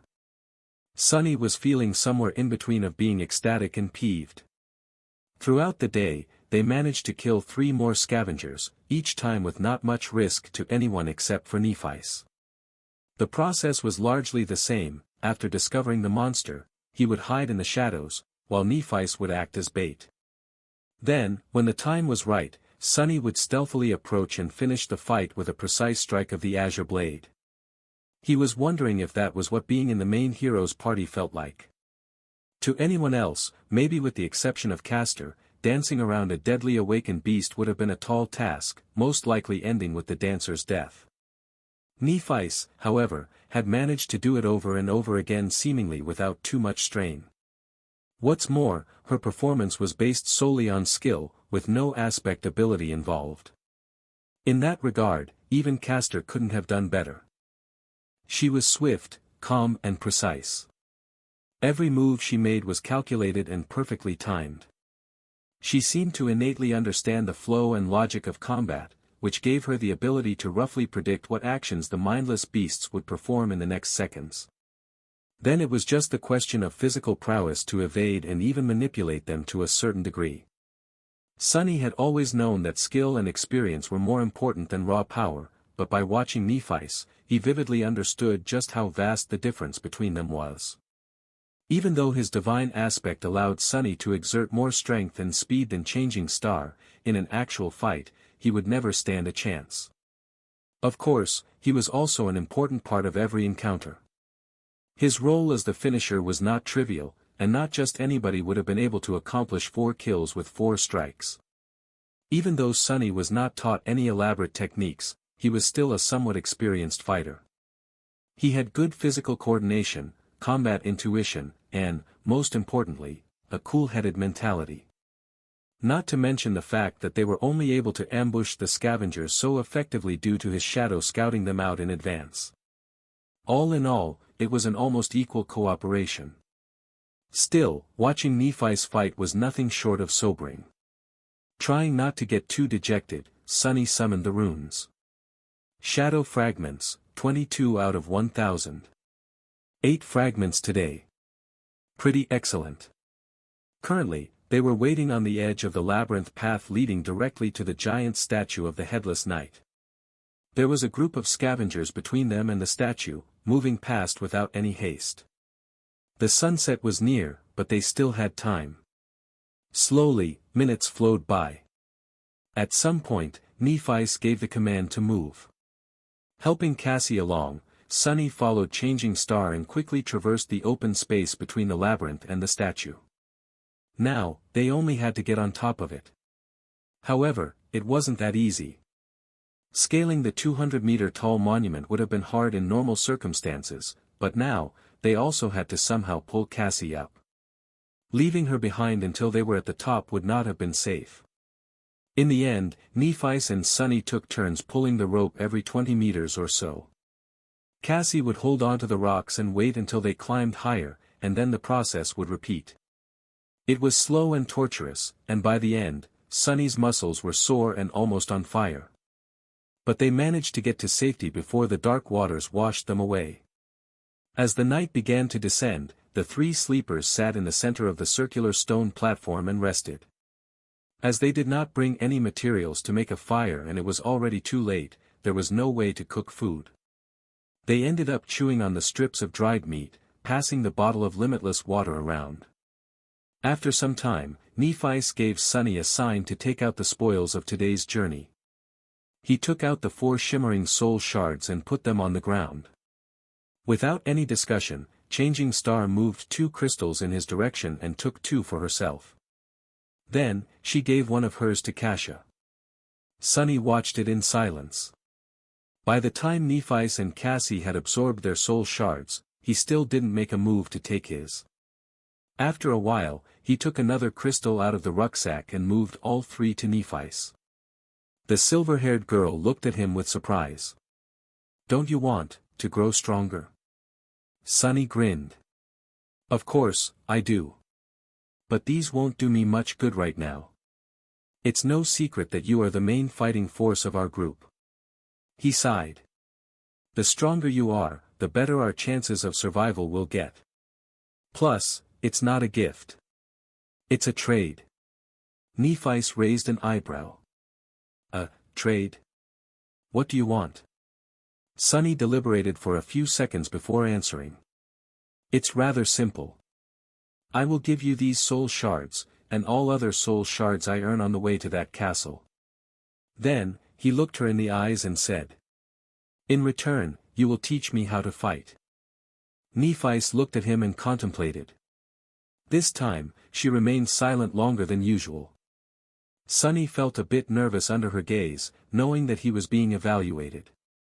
With Changing Star's skill and insight, it wasn't hard to imagine just how much she had gleaned from his battle performance. Both his current level and future potential must have been pretty much laid bare in front of her. Were they enough to make teaching him worth her while?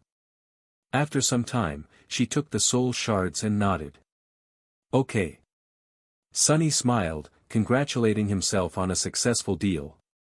Not only did he receive a lot while not losing much, but he had also managed to create a bit of a favorable impression of himself in the eyes of Nephis and Cassie. As far as performances went, this was a great one. So when do we start?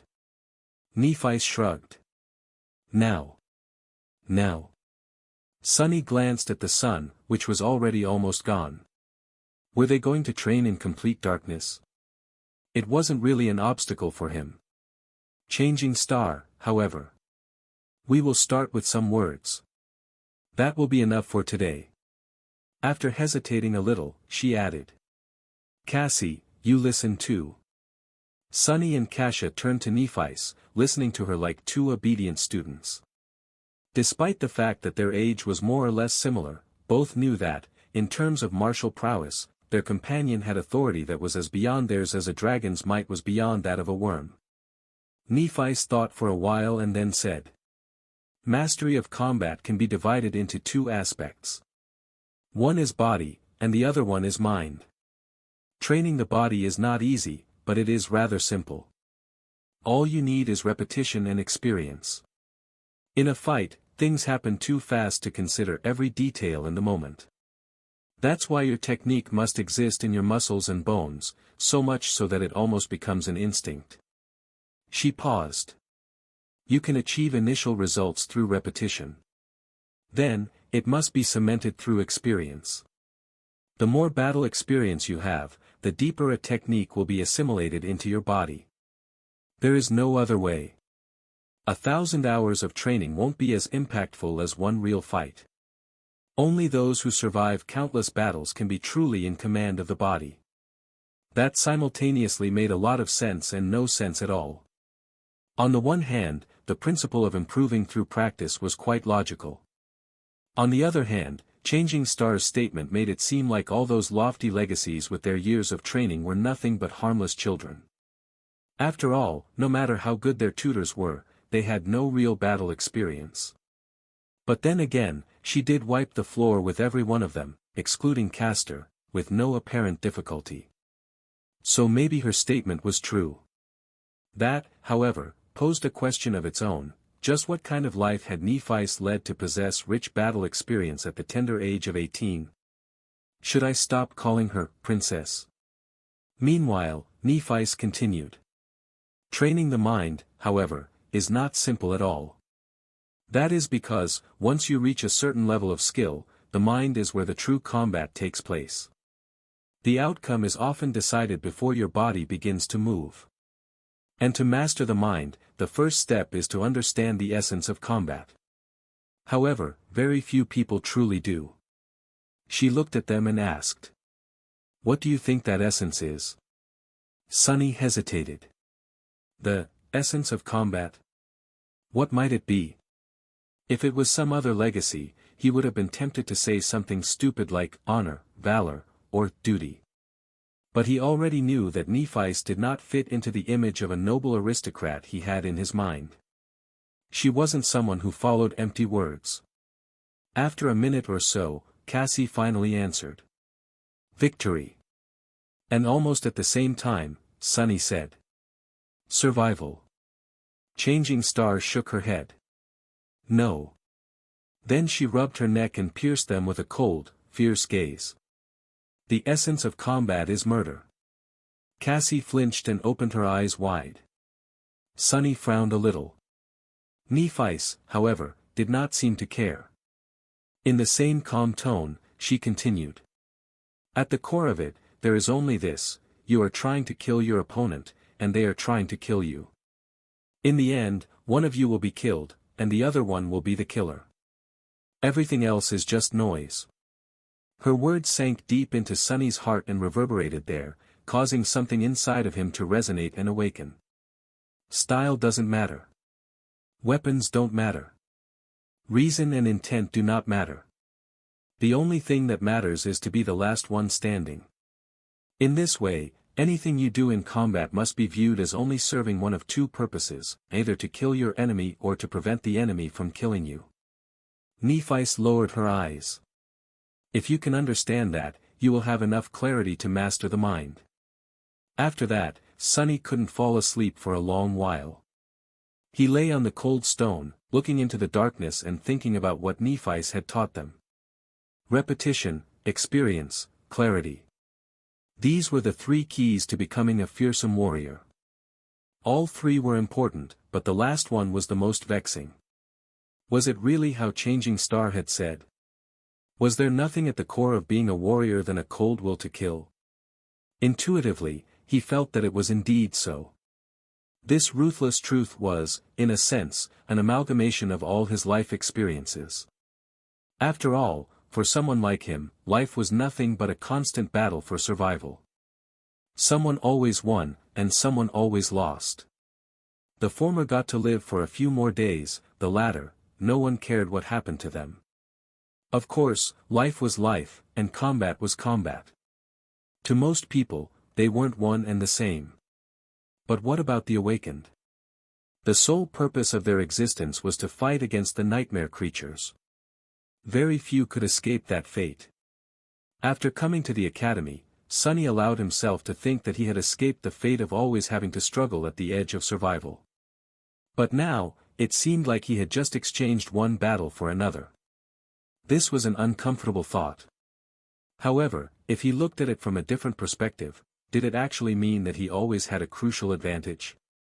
Most of those chosen by the spell were forced to somehow adjust to this merciless way of life. But he had always lived like this. Was he actually one of the few perfectly suited to be an awakened?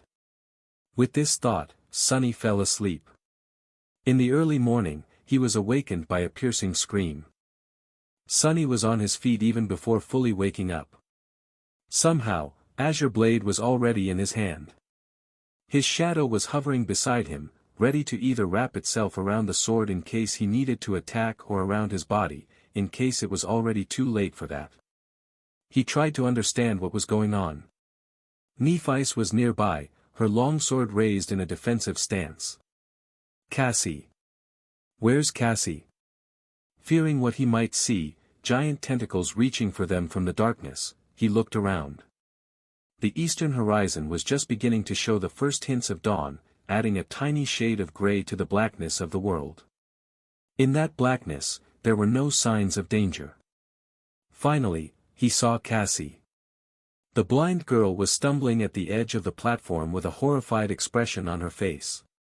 With her blonde hair in a mess, she was stretching her hands out, clearly lost in space. Of course, there were no walls for her to find. The platform was open to the elements, and the only thing waiting for Cassie was a plunge into the dark, tumultuous waters. Before Sunny knew what he was doing, he was already running. That wasn't a very smart thing to do. After all, he did not know what had caused Kasia to scream and if there was some hidden danger nearby. Plus, it was still too dark for Nephice to see. His sudden lunge could have caused her to lash out with the sword before asking questions. All of these were good reasons to wait and observe first, but in an uncharacteristic and completely irrational manner, Sunny acted before thinking.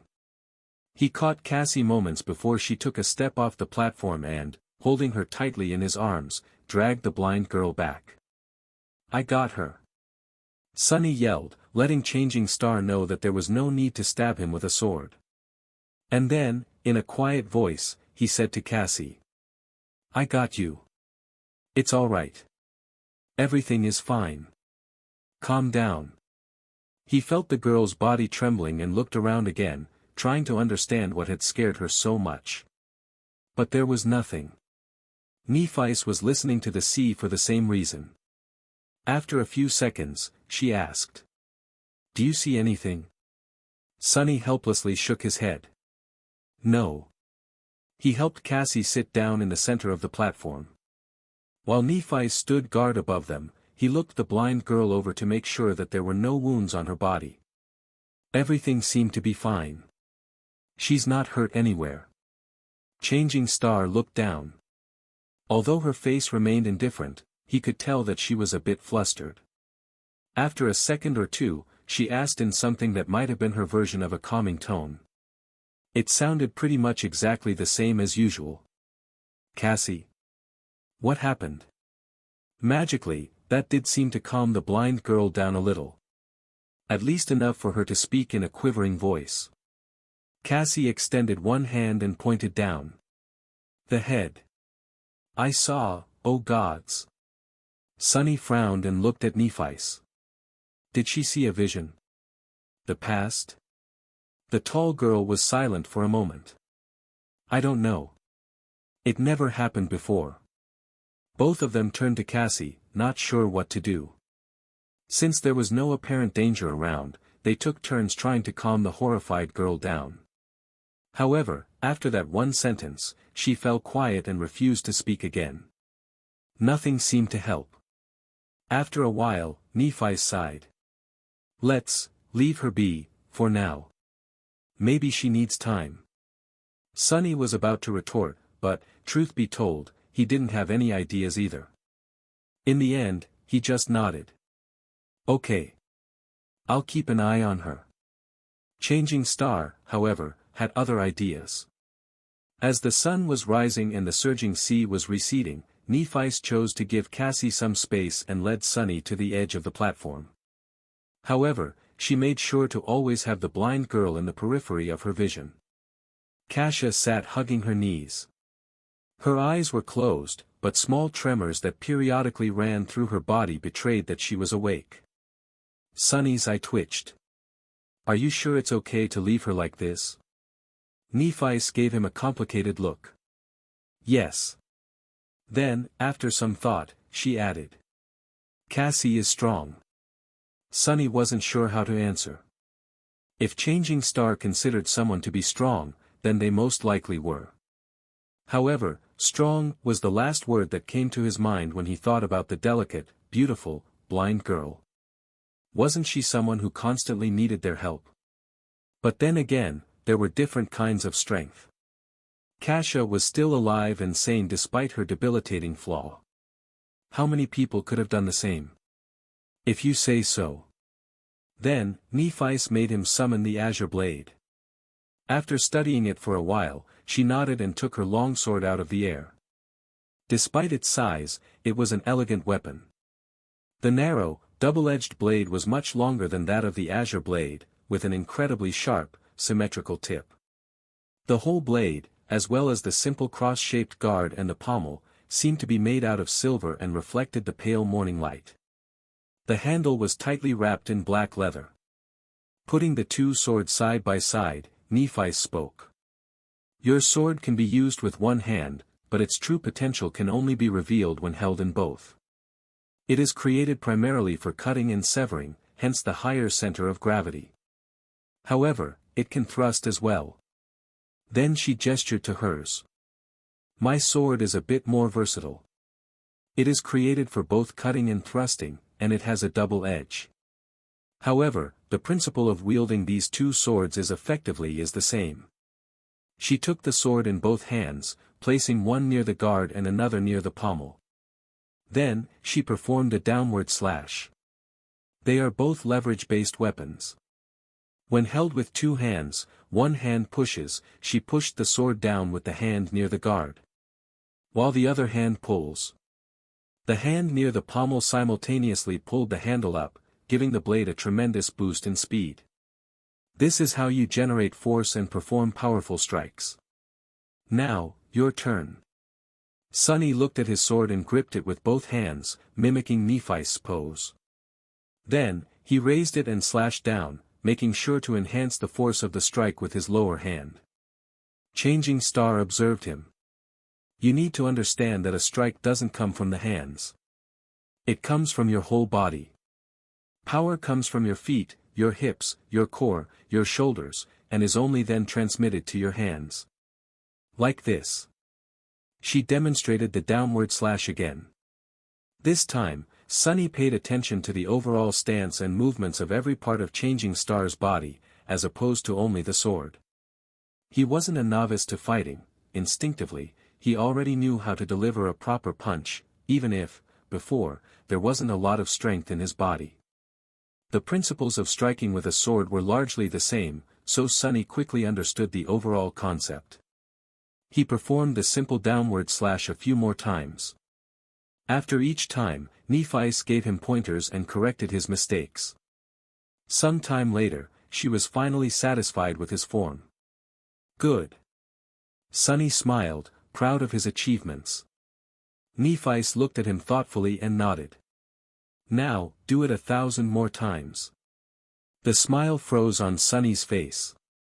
1,000? Did she say 1,000? He blinked. Sorry. How many times? Changing Star tilted her head and thought for some time. Well, we don't have much time today. So, yes. Only 1,000. Only 1,000, eh? Sunny forced himself to sound polite. I see. All right. As Nephis walked back to sit with Cassie, he turned to the sea and raised his sword. 1. The azure blade whistled as it cut the air. He raised it again. 2. Push and pull. This is how you generate force. 3. Strike with your whole body, not just your hands. 4. As Sunny raised his sword and slashed down, over and over again, only one thought eventually remained in his mind. Repetition, experience, clarity. Repetition. By the time he was done performing 1,000 strikes, Cassie was finally ready to speak. With pretty much every muscle in his body sore, Sunny walked over to the girls and fell on the ground. After catching his breath, he looked at Kasha. Cassie? Do you feel better? Several seconds later, the blind girl slowly nodded. That's a relief. He shifted and hesitated for a bit. Kasha didn't look too well. Her face was still very pale, with a distant, dazed expression on it. Her body at least was no longer trembling. Sunny wasn't very good at talking to people, let alone placating them. He wasn't sure what to say. He cast a gaze at Nephis and sighed inwardly. Who knew that one day he would turn out to be the most sociable person for as far as the eye could see? What a joke. Can I have some water? Cassie turned to him and scowled, as though confused by the question. Then, she suddenly gasped and opened her eyes wide. Oh, sorry. Yes, of course. She summoned the limitless water bottle and offered it to Sunny. He took it with a grateful smile and greedily drank a few gulps before giving the bottle to Nephis. Eventually, it returned to Cassie. You drink some too. After she did, he awkwardly patted the blind girl on the shoulder. Everything seems to be fine now. Did you dream of another vision? You can tell us. If you want. Cassie hesitated for a bit before saying. I don't know. Maybe it was just a nightmare. Sunny and Nephis exchanged glances. They both doubted that what Cassie saw was a simple nightmare. After all, people usually did not dream in the dream realm. The blind girl, meanwhile, continued. I don't really remember. It's all in fragments. Sunny carefully considered his words, not wanting to pressure Cassie too much. You can just tell us what you remember. Maybe we'll be able to make sense of it together. Kasia sighed and tentatively nodded. After a long pause, she finally found the courage to speak. At first, I saw a boundless darkness locked behind 7 seals. Something vast was churning in the darkness. I felt like if I directly saw it, I would lose my mind. As I watched, terrified, the seals broke one after another, until only one remained. And then that seal broke, too. She trembled a little. After that, I don't know. It was as though my mind shattered into 1,000 shards, each shard reflecting its own image. Most of them were dark and scary. Some I have already forgotten. The other. Cassie fell silent, remembering. I saw the human castle again. Only this time, it was at night. There was a lonely star burning in the black skies, and under its light, the castle was suddenly consumed by fire, with rivers of blood flowing down its halls. I saw a corpse in a golden armor sitting on a throne, a woman with a bronze spear drowning in a tide of monsters, an archer trying to pierce the falling sky with his arrows. Finally, she looked up, her face full of horror. In the end, I saw a colossal, terrifying crimson spire. At its base, 7 severed heads were guarding 7 locks. And at the top, a dying angel was being consumed by hungry shadows. When I saw the angel bleed, I suddenly felt as though something so precious that it can't be described with words was taken from me. Her voice became quieter. Then, I felt so much sorrow, pain and rage that what little remained of my sanity seemed to disappear. That was when I woke up. I think. Nephice and Sunny remained silent for a while, trying to make sense of what Cassie had told them. Even if Nephice had an idea, she didn't show it. Sunny, however, was totally lost. He couldn't even begin to decipher the hidden meaning behind the vision, if it even was one. Previously, Kasia's vision about the castle was pretty much straightforward. It showed her a human fortress and even the direction in which it was situated. This time, however, her dream was disjointed, full of weird symbolism and vague, uncertain images, much more like a charlatan's prophecy than a vision gained through an aspect ability. Finally, he sighed. Maybe it actually was just a nightmare. Your previous visions weren't like this, right? Cassie silently shook her head. Sunny scratched the back of his head. Well, people don't usually dream in the dream realm, but you do. Perhaps seeing a random nightmare once in a while is a side effect of your ability. The blind girl turned to him, a faint relief written on her face. You really think so? He hesitated, trying to find the right words. Why not? It's a possibility.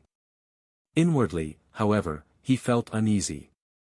A dying angel being consumed by shadows, why does it sound so ominous?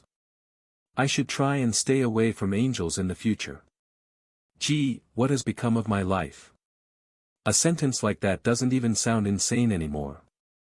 With that, they were finally ready to welcome a new day. Some time later, they were sitting on the western edge of the stone platform, looking at the scavengers below. Sunny's shadow was busy scouting a path to the next high landmark. Were there always that many?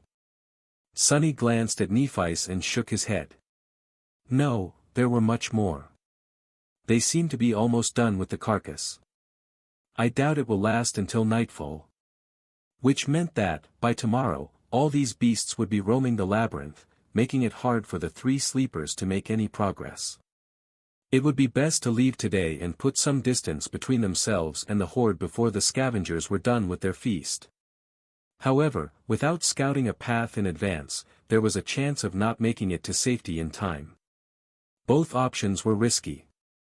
Nephice frowned, seemingly thinking the same. After a while, she said. I don't want Cassie to spend another night near this statue. Let's leave now.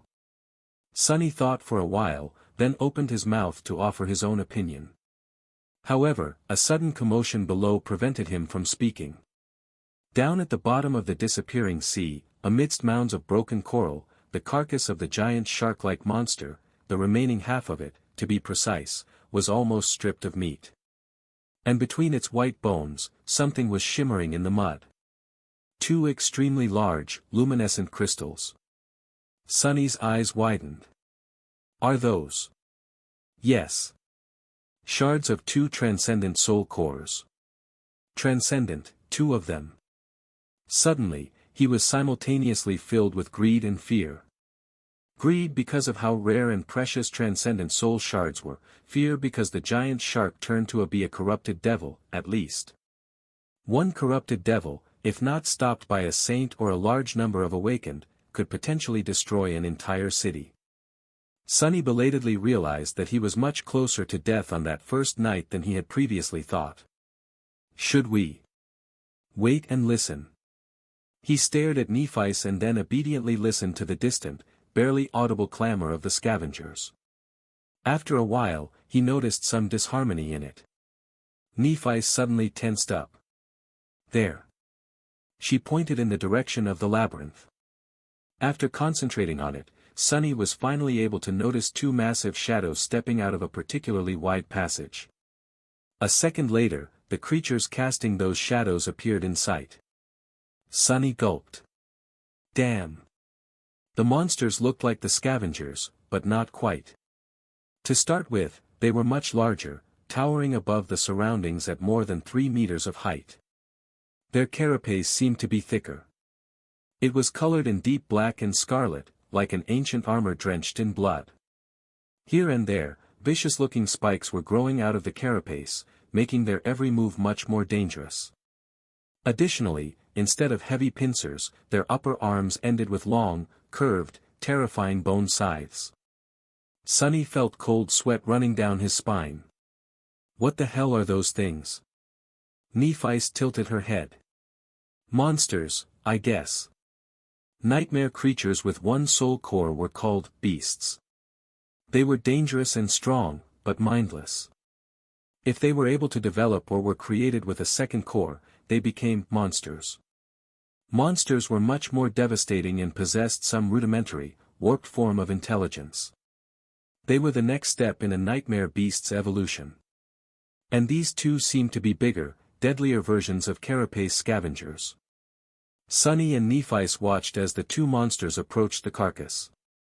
The scavengers were visibly afraid of them, rushing to get out of the way. Those who were too slow were mercilessly thrown to the side or cut apart by the bone scythes. Rivers of azure blood were flowing into the mud. What are they doing? Did they come to absorb the soul shards? Finally, the monsters reached the carcass. Each of them took one of the shards. However, instead of absorbing them, they simply turned around and carried the precious crystals away.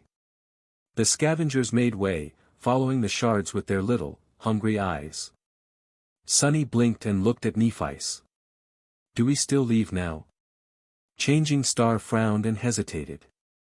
A few moments later, she shook her head. No. We'll go tomorrow. Then, she turned west and observed the retreating monsters. Get your shadow to follow these two back.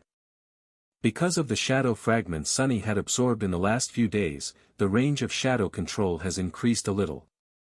However, it was still far from being enough to explore deep into the labyrinth. He only got the general direction in which the two large monsters were moving. They were going west. After telling this to Nephis, there was pretty much nothing else for him to do. In the end, Sunny decided to simply rest. The next day was promising to be full of hardships and danger, so it was in his best interest to let his body recover as much as it could. Some time later, Sunny was lying on his back, staring at the gray sky. Cassie was sitting beside him, lost in her thoughts. Nephis was meditating. At least, that's what it looked like. She might as well have been asleep, for all Sunny knew. After a while, Cassie turned to him. Sunny. He tilted his head to look at her. Yeah. The blind girl hesitated. Do you think we'll be able to return home? Sunny glanced at her and furrowed his brow. A few seconds later, he turned away and looked at the sky again. Sure. Cassie smiled. You really think so? Why? What's with all these questions? He sighed and tried to find the right words. Because of her. He pointed at Nephi's, knowing that Cassie won't see it. There was no one else on the stone platform, though, so it was pretty obvious who he was referring to. I'm also not someone to die easily.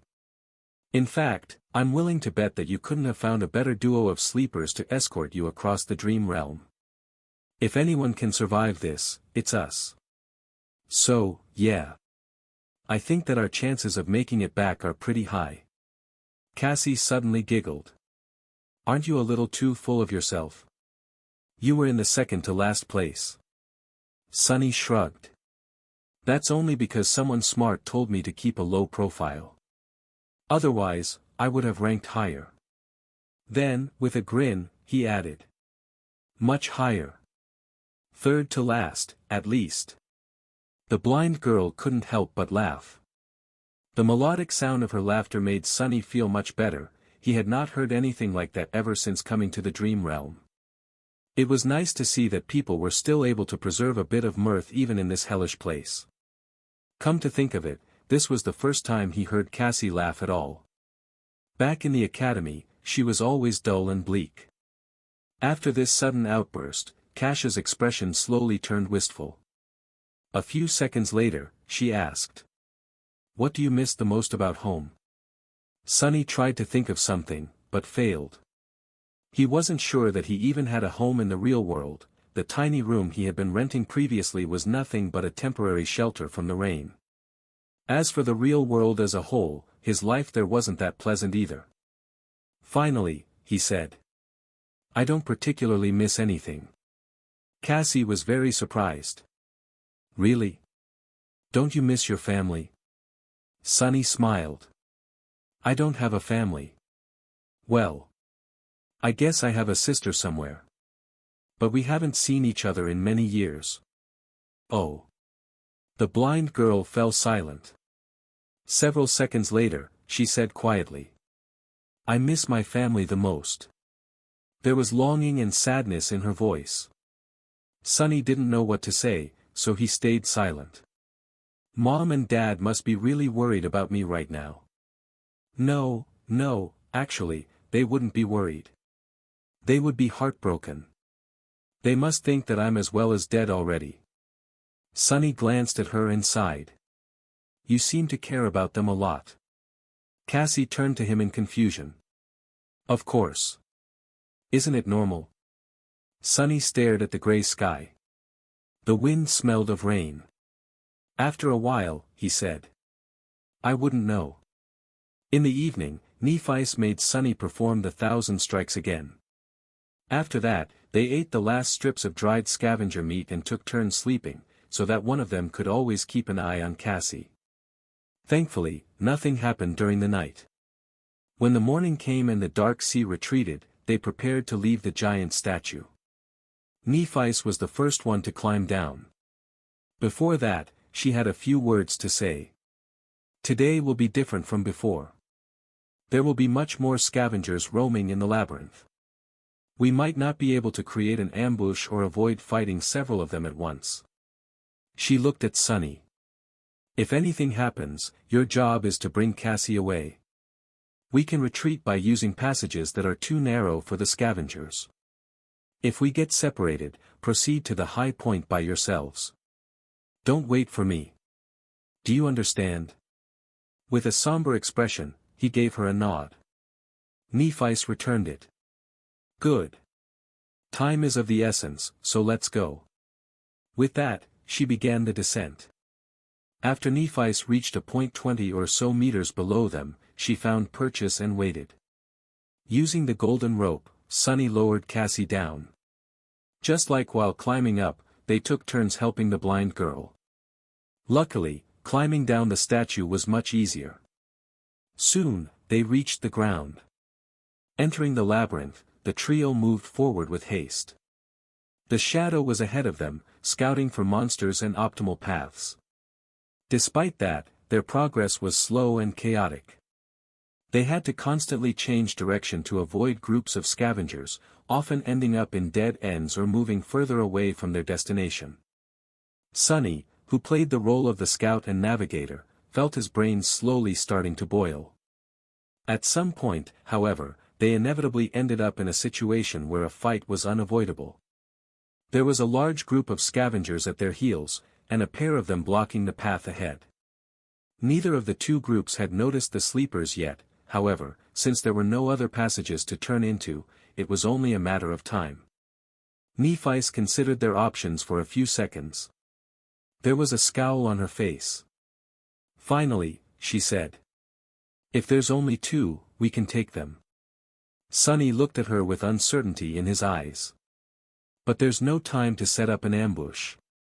He wasn't quite sure how they could fight two scavengers at once. Despite how good of a teacher Nephi was, he only practiced with the sword for a day. Facing against a scavenger alone was risky. Changing Star shrugged. It's almost the same. I'll attack first. You follow behind in the shadows and finish one off once they turn. Then, we kill the second one together. The whole plan was based on the assumption that Nephi could survive under the onslaught of two scavengers, both attacking her simultaneously. Sonny was very impressed by her prowess, but he wasn't sure that it was possible. There was a large probability that Nephi would die. He still remembered that she wasn't present in Cassie's first vision. But what else could they do? A bit rattled, Sonny gritted his teeth. All right. After a short pause, Nephi summoned her sword. Then, she stepped forward. After finding a good hiding spot for Cassie, Sonny and Nephi proceeded forward to face the scavengers. Soon, they saw two hulking silhouettes in the distance. With her lips pursed together, Nephi threw over her shoulder. Keep up. Then, like a runner preparing for a race, she got down on one knee, inhaled deeply, and lunged forward. Damn! Sonny dove into the deep shadow cast by the wall of the labyrinth and followed, running as fast as he could. However, the distance between them kept growing. Suddenly, he remembered walking behind Nephi as they crossed the bridge to the academy. Was it his fate to always follow behind her? Changing Star's running speed was incredibly fast. She was practically flying through the air, like an arrow let loose from a bow. One of her arms was stretched backward, holding the sword with its point to the ground. The other was cutting the air with each stride.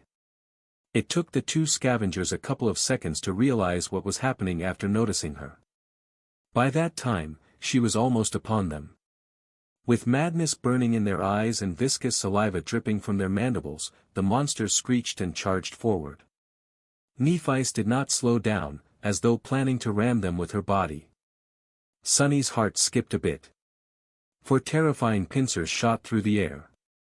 At the last moment, Nephi fell backward, falling on her side.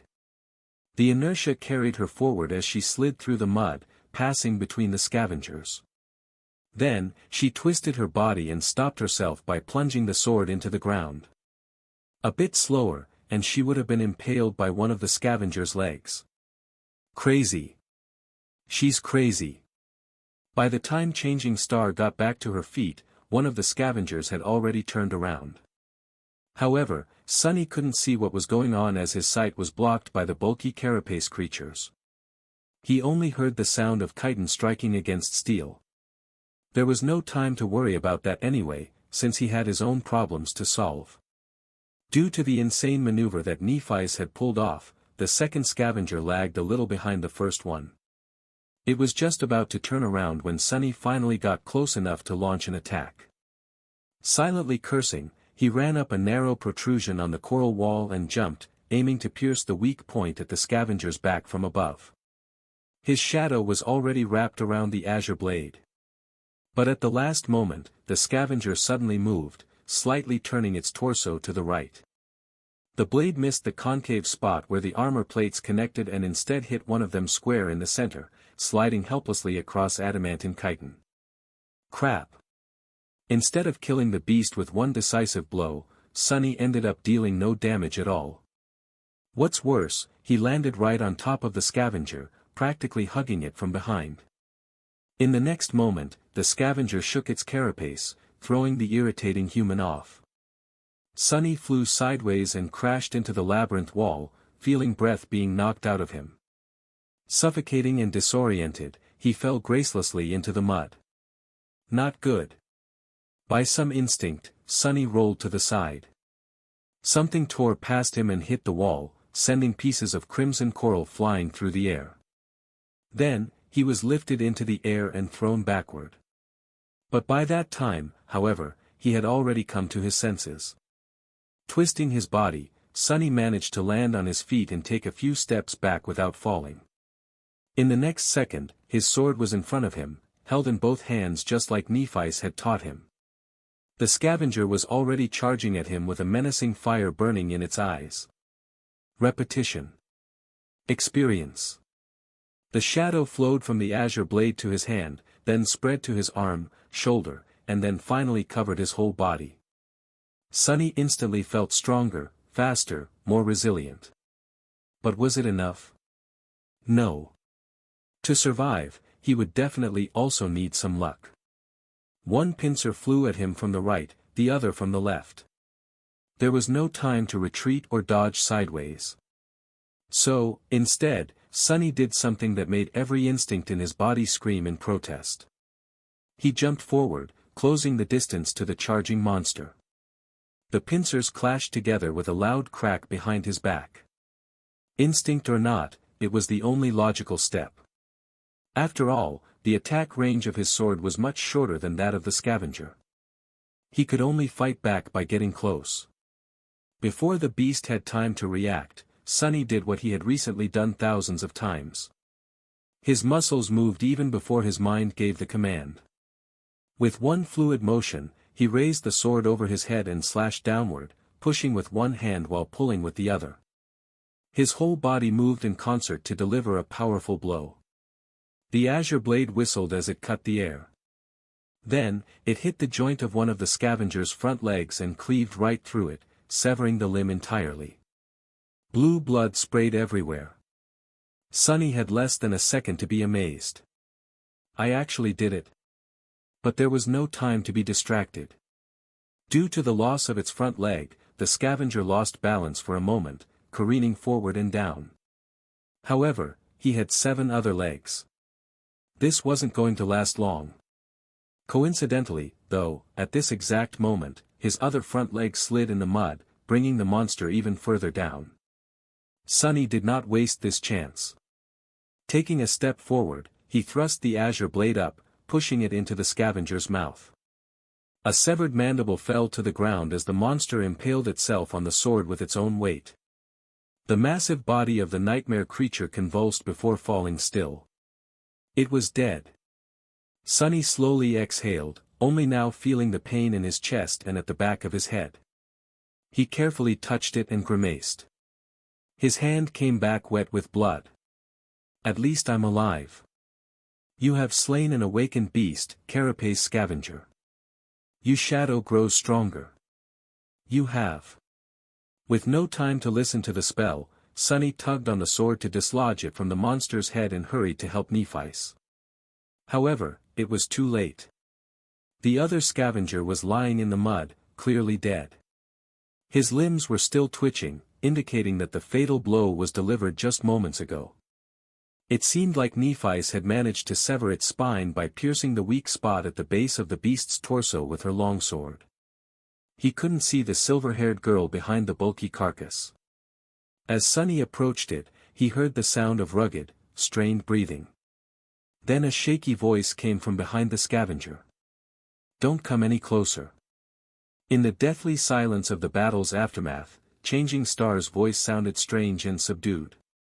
Sunny suddenly felt as though someone had squeezed his heart in a fist. Steeling himself, he took another step forward. Nephi's was standing in front of the dead scavenger, trying to catch her breath after the intense fight. There was a bloody gash on her shoulder. However, it didn't look life-threatening.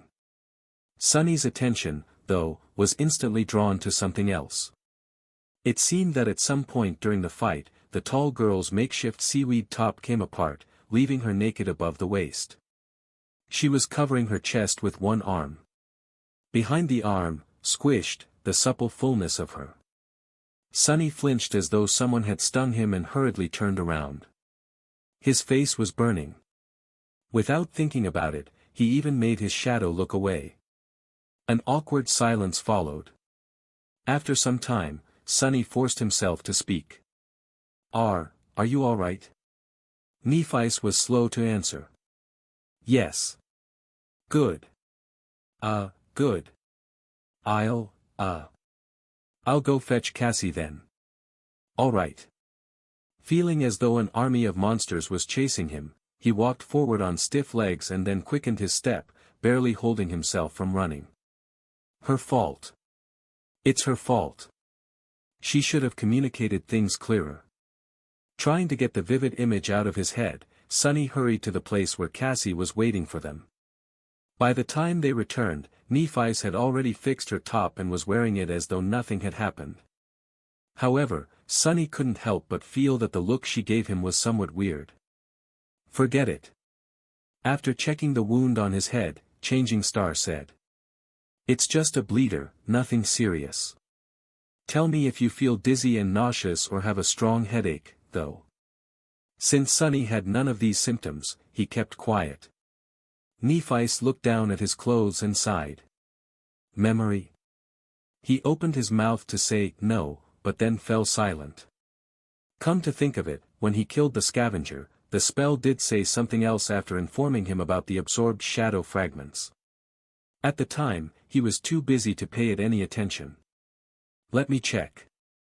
He summoned B runes and quickly found the cluster representing his memories. Memories, Silver Bell, Puppeteer's Shroud, Azure Blade. Nothing new. Then what was the spell talking about? Suddenly, he noticed a new set of runes in the neighboring cluster. His eyes widened. Echoes, Carapace Scavenger. Echo, it's an echo. Sunny couldn't believe his eyes. Echoes were an extremely rare type of reward that Awakened could receive after slaying nightmare creatures. Chances of getting one were very low. In the real world, an echo could be sold for an unimaginable amount of money. That's because they were much more precious than memories. Without delaying it much further, he dove into his sea of soul. There, very few things had changed. A lonely black sun was still hanging above the calm, silent waters. It was orbited by spheres of light that represented his memories. This time, there were 3 of them. Just like before, Sunny couldn't get rid of the feeling that something was stealthily moving just beyond the periphery of his vision. However, this time, he didn't pay it any attention. He wanted to see his echo. It, too, was represented by a sphere of light. However, this sphere was much larger and hovered further away from the shadow core. With a thought, he commanded it to descend. The sphere slowly floated down and touched the dark water. As Sunny came closer, walking on the surface of the sea, its radiance slowly faded away, revealing the monster contained within. A hulking, menacing carapace scavenger was calmly standing in front of him. There was no madness in its eyes, or any feeling at all, for that matter. After all, it wasn't really alive. It was just an echo. Shining runes appeared in the air around the scavenger. Echo, Carapace Scavenger. Echo Type, Beast. Echo Core, Awakened. Echo Attributes, Strong, Armored. Echo Description, a cursed soldier of the Fallen Legion. Before Sunny knew it, a wide grin appeared on his face. That scavenger was now his. It could be summoned and used to fight against his enemies, carry heavy cargo or perform other tasks. What's more, it was a whole rank above its master, which meant that it was much stronger, more resilient and fearsome than a dreamer with a dormant core should normally possess. With this echo by their side, many things would become easier. Following an impulse, Sunny raised a hand and brushed it against cold, black chitin. He just wanted to touch his new possession. However, the moment his palm touched the scavenger, a strange thing happened. The soul of sea suddenly surged a little, and a new set of runes appeared. Transform Echo into a shadow. Sunny flinched and snatched his hand back. What the hell is that about? He had never heard anything about transforming echoes into something else, let alone shadows. Then again, he had never heard about shadow cores and fragments, too. It seems my aspect holds more secrets than I thought. Sonny licked his lips and hesitated. Then, he cautiously said, "Yes." However, nothing happened.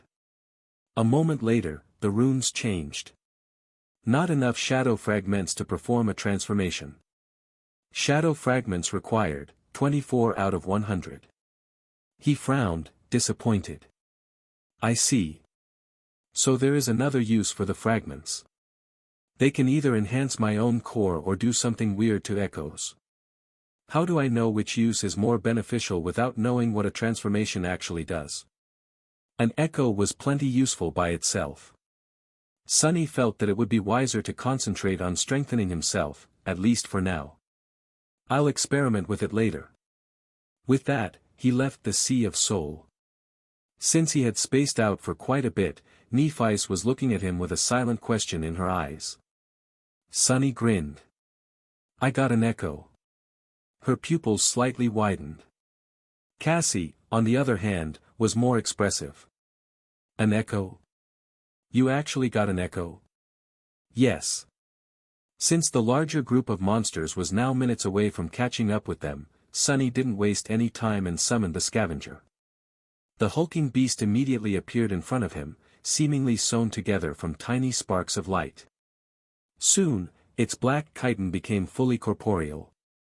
Following Sonny's command, it shifted a little and raised its mighty pincers. Nephis observed the echo with an unreadable expression. Then, a corner of her lip slightly curled up. Good. Sonny looked at her with a smile. I think we can task it with carrying Cassie.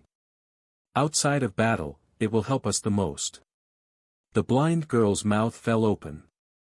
Carry me. Like a mount. He chuckled and slapped the scavenger on its carapace. This bad boy can fit a petite girl like you with no problem at all. Trust me. I've been clambering these things a lot for the past few days. It's actually quite spacious on top of them. Especially if they're not trying to kill you. Cassie hesitated. Well, okay. If you think it's for the best. Sonny and Nephis helped the blind girl to climb on top of the echo. Then, they used the golden rope to create makeshift reins for Cassie to hold on to. After quickly retrieving soul shards from the dead scavengers, the sleepers hastily left the passage, narrowly avoiding another battle. With Cassie riding comfortably atop the scavenger, their overall speed dramatically increased. Sonny and Nephis were jogging in the front, hoping to recoup the time lost in the first half of the day and reach the high point with an hour or two to spare. From time to time, they had to take detours to avoid fighting groups of carapace monsters. However, with a monster of their own by their side, the mood and mental state of the three sleepers were much better. For the first time since coming to this place, Sonny felt somewhat calm. Of course, this calmness didn't last long. At some point, he noticed that the wind had picked up a bit. Almost simultaneously, Cassie asked them to stop. Nephis and Sonny looked at her with deep frowns. It seemed that they both had a bad premonition. What is it? The blind girl let go of the reins. Do you hear anything? They looked at each other, then shook their heads. No. Why? Cassie scowled. Help me get off this thing. After they helped her, she stood motionless for a while, listening. Her scowl deepened. Then the blind girl cautiously kneeled and put her ear to the ground. What do you hear? Cassie licked her lips. It's murmuring. Suddenly, a drop of water fell on Sonny's face. He raised his head and looked at the sky. There, dark stormy clouds were gathering with unnatural speed. Pretty soon, they were bound to cover it completely. Including the sun. And when that happened, his eyes widened. We need to move, now. As Nephis turned to him, Sonny grabbed Cassie and helped her stand up. His face was even paler than usual, and there was a panicked look in his eyes. Now. Help me get her back on the scavenger. The silver-haired girl raised her head and looked at the sky. Soon, her expression darkened. Without saying anything, she did as he had asked. Cassie seemed a bit disoriented. She grabbed the reins and helplessly turned to her friend. Neff. What is going on? Changing Star glanced at her. When she eventually spoke, her voice sounded heavy. A storm is coming. Meanwhile, Sunny sent his shadow to climb on top of a tall pillar of coral and looked ahead, trying to understand how far the cliffs they were aiming for were. From the look of it, there was still a considerable distance to go. However, the giant statue was already much further away. Going back now would have been suicide. He turned to Nephis. We're about 3 or 4 kilometers away from the cliffs. Do you think we can make it? She scowled. If we take the most direct route. Maybe. Sunny hesitated, then asked. What about the monsters? Changing Star looked ahead and gritted her teeth. We'll have to cut through. That's it. That's the plan. As he was fruitlessly trying to come up with some devious trick to save them, Nephis turned her head and glanced at him, puzzled. What are you waiting for? Run. As they darted forward, heavy drops of rain were starting to fall on the ground.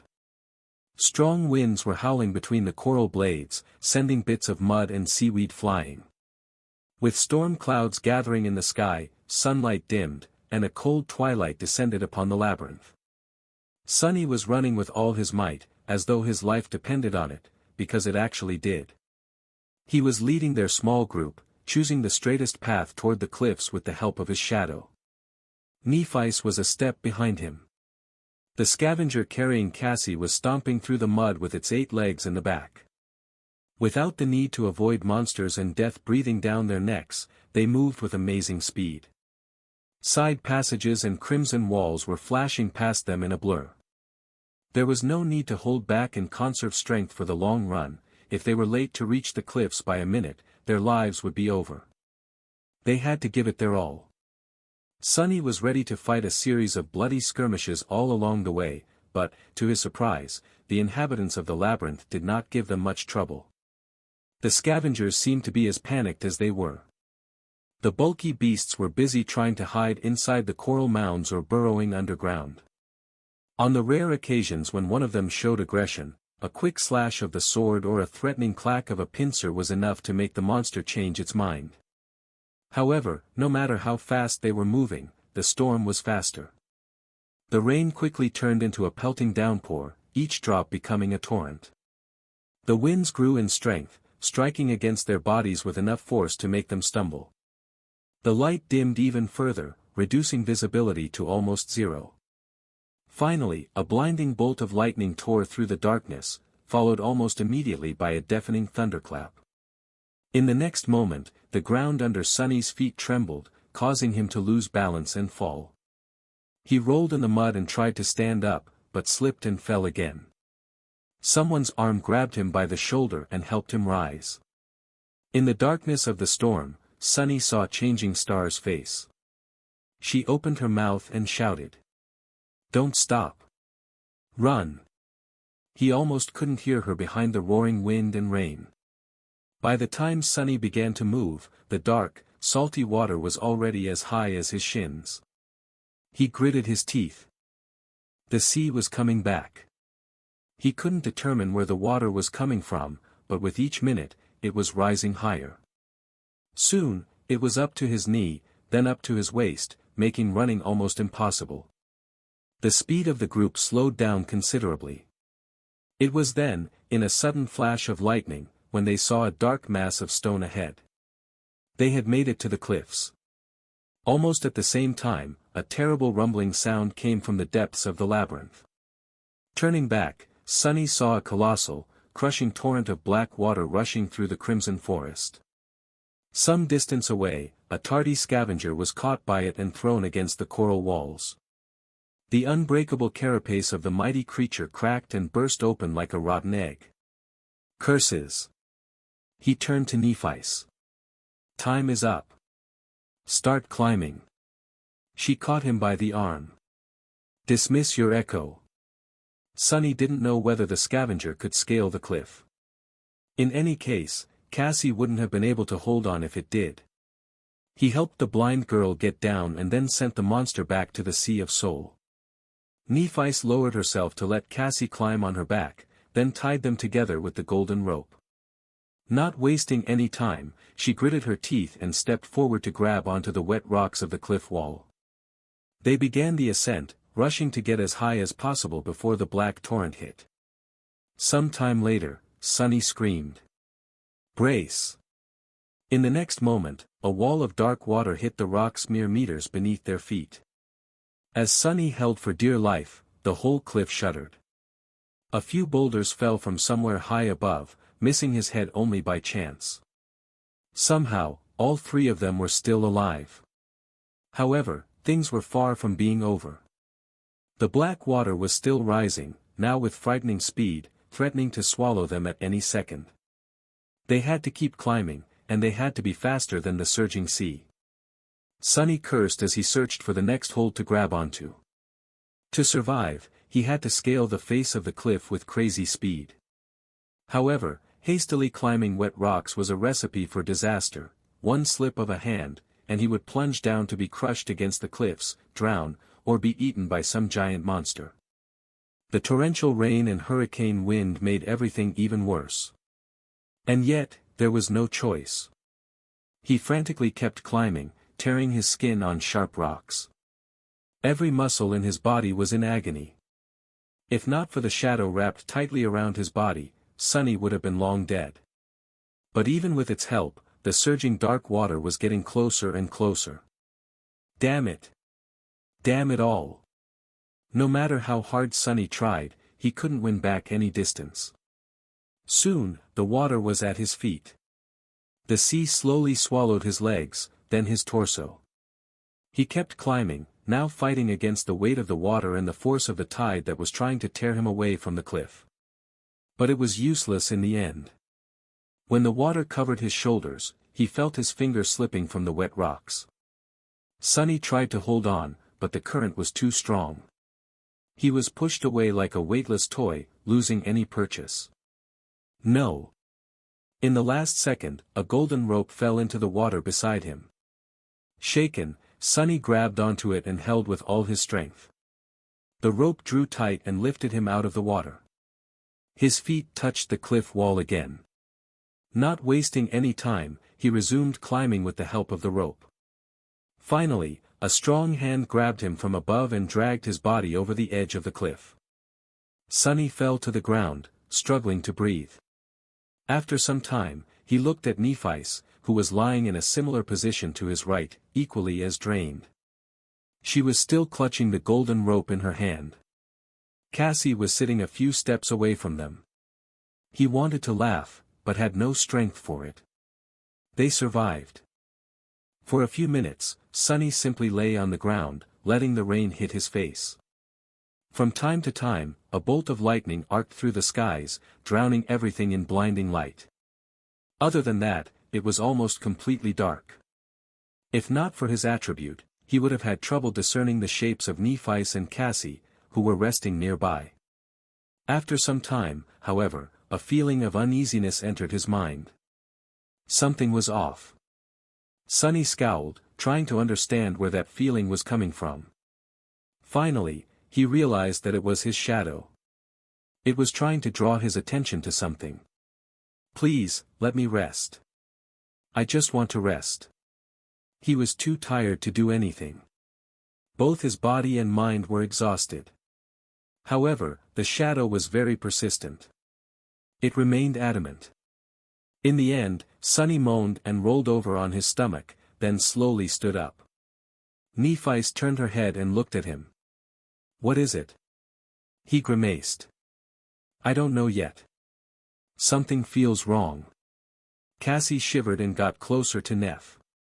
Following his shadow's warning, Sonny looked around, trying to find any sign of danger in their surroundings. Even with his vision, he couldn't see anything out of place. The upper part of the cliffs was well above the stormy sea, forming a small island. Its surface was rugged and uneven, with several protruding ridges breaking the line of sight. There was a large space between their group and the nearest ridge. That space was littered, seemingly at random, with piles of dirt and tall boulders. Nephi's got up and summoned her sword. "Do you see anything?" Sunny frowned. "Not really." At that moment, another lightning flashed, briefly illuminating the small island. His eyes widened. The tall boulders surrounding them were massive and irregularly shaped. They were black in color and motionless, that's why Sunny had not recognized them for what they were at first glance. All around them, scavengers were silently lying on the ground. Sunny froze, suddenly consumed by terror. The hairs on the back of his neck bristled and stood up on ends. 1, 2, 3, he lost count because of panic and gritted his teeth. 7, no, 8 of them. It seemed the 3 humans were not the only ones who thought of taking shelter from the dark sea on these cliffs. He trembled. These cliffs were a death trap. Noticing something on his face, Nephi's tensed. "Sunny." He slowly turned his head to her and whispered. "Don't speak. Don't move. Just, stay where you are." She followed his instructions without asking for the reason. However, a silent question appeared on her face. Cassie did the same. Sunny closed his eyes and breathed in, trying to calm his panicking mind down. There were no hopeless situations. Every problem had a solution. He just had to think of one. The scavengers did not attack yet. Maybe they were asleep or patiently waiting out the storm, trying not to move in fear of attracting more terrifying monsters. Maybe they simply did not notice the humans. After all, it was unknown how well these creatures could see. Were they able to see in the dark? Probably not, or at least not as well as he could. There was still hope. Sunny opened his eyes and looked at the small island again. But this time, his perspective was different. He saw the deep darkness, the clamor of the storm that drowned out most of the sounds, the large distance between the scavenger. This was his territory. It was perfectly suited for a murderous shadow. Didn't he dream of becoming a silent assassin? Well, here was his chance. He just had to execute each step perfectly, crawl through the darkness, strike without alerting the enemy, kill each of them with one precise blow. Rinse and repeat. He already knew their strengths and weaknesses, all that was left was to put that knowledge to practice. And even if he makes a mistake, there were other means to fall back onto. Echo and Nephi could do their part if he were to land himself in danger. Yes, that could work. It had to. Sunny looked at Changing Star and Cassie. "I'll take care of this." Before they could react, he seemed to dissolve into the shadows. Under the cover of darkness, Sunny sneaked forward. His steps were soft and measured, his breathing controlled. He quickly determined the optimal order of attack to minimize the chance of being discovered and proceeded to the first target, a hulking scavenger that was the furthest away from the pack. Hidden in the shadows, Sunny suddenly felt calm and focused. He felt as though he was finally in his natural element. As the looming silhouette of the scavenger approached, he slowed down and circled around his target. The monster did not move, oblivious to the lurking threat that was drawing closer with each second. Sunny held his breath and prepared to attack. He only had one chance. Do it right. With that thought, he silently lunged forward. 1 step, 2. Sunny jumped and easily landed on the monster's carapace. The azure blade was already in his hand, its steel dark. A moment later, it plunged into the weak point on the scavenger's back, piercing the chitin and destroying its brain. The quiet crack of the breaking carapace was quickly washed away by the rain. It was done. Sunny felt a sense of triumph appear in his heart and quickly suppressed it. This wasn't the right time to celebrate, 7 targets were still waiting for him in the darkness. He retrieved his sword and jumped down from the scavenger's corpse. Then, Sunny frowned. Why was the spell silent? It didn't announce his kill, nor the absorption of the shadow fragments. Feeling his skin crawl, Sonny turned around and looked at the scavenger. At first, he was afraid that the beast was still alive, but that wasn't the case. It was as dead as could be. However, on closer inspection, Sonny noticed something that he had missed before. And when he did, his face paled. The scavenger was dead. However, it wasn't Sonny's blade that killed it. While circling the target, he was focused on staying unnoticed and not alerting the enemy to his presence before reaching the optimal position for an attack. After that, he only saw the monster's back. That's why he didn't notice the terrible wound that ran from the top of the creature's torso to its segmented legs, obscured by the rain. The unbreakable carapace was cut open like a tin can. The scavenger's flesh and mangled organs could be easily seen through the large gap, oozing azure blood. It streamed down only to be washed away by the storm. Sonny gulped. He might have felt awkward about performing a perfect ambush on a long-dead monster if not for the fear of whatever had killed it in the first place. Looking around, he hesitated and summoned the azure blade back, then wrapped himself in the shadow. The small island was silent except for the howling of the wind. The rain was still falling down, forming a constant veil that hid away all details and distant objects. A rare flash of lightning sometimes flooded this bleak world with stark whiteness. Then, a thunderclap would come, making the skies tremble. With cold fright settling deep into his bones, Sonny cautiously moved to the next scavenger. He could tell from some distance that it was also dead, but had to come closer and make sure. Indeed, he was right, the creature was almost severed in half by the unknown assailant. Its wet innards were lying on the ground in a messy pile. The darkness had long ago stopped being comforting, becoming terrifying and oppressive instead. Sonny shivered. By the time he checked on all 8 monsters and confirmed that they were all dead, he was nauseous and scared out of his wits. When Sonny had first realized that the black shapes were, in fact, scavengers, he thought that the situation was as bad as it could get. Now, he wasn't sure anymore. In fact, he was pretty convinced that things went from bad to worse. Standing near the last scavenger, Sonny observed his surroundings and thought about returning to Neff and Cassie. Maybe the terrifying killer had already left the island. They could just hide and hope for the best. He wouldn't be alone, at least. However, not knowing what kind of danger was hiding in the darkness would drive him insane long before the morning came. Plus, with his fated attribute, hoping for the best was a fool's errand. That's why, although his body was covered in cold sweat, Sonny gritted his teeth and slowly walked toward the ridge that was obscuring the rest of the island from him. Coming close, he started climbing, trying to be as quiet as possible. The ridge wasn't very high, so he was able to scale it without much effort. Sticking close to the rocks, he raised his head to look down.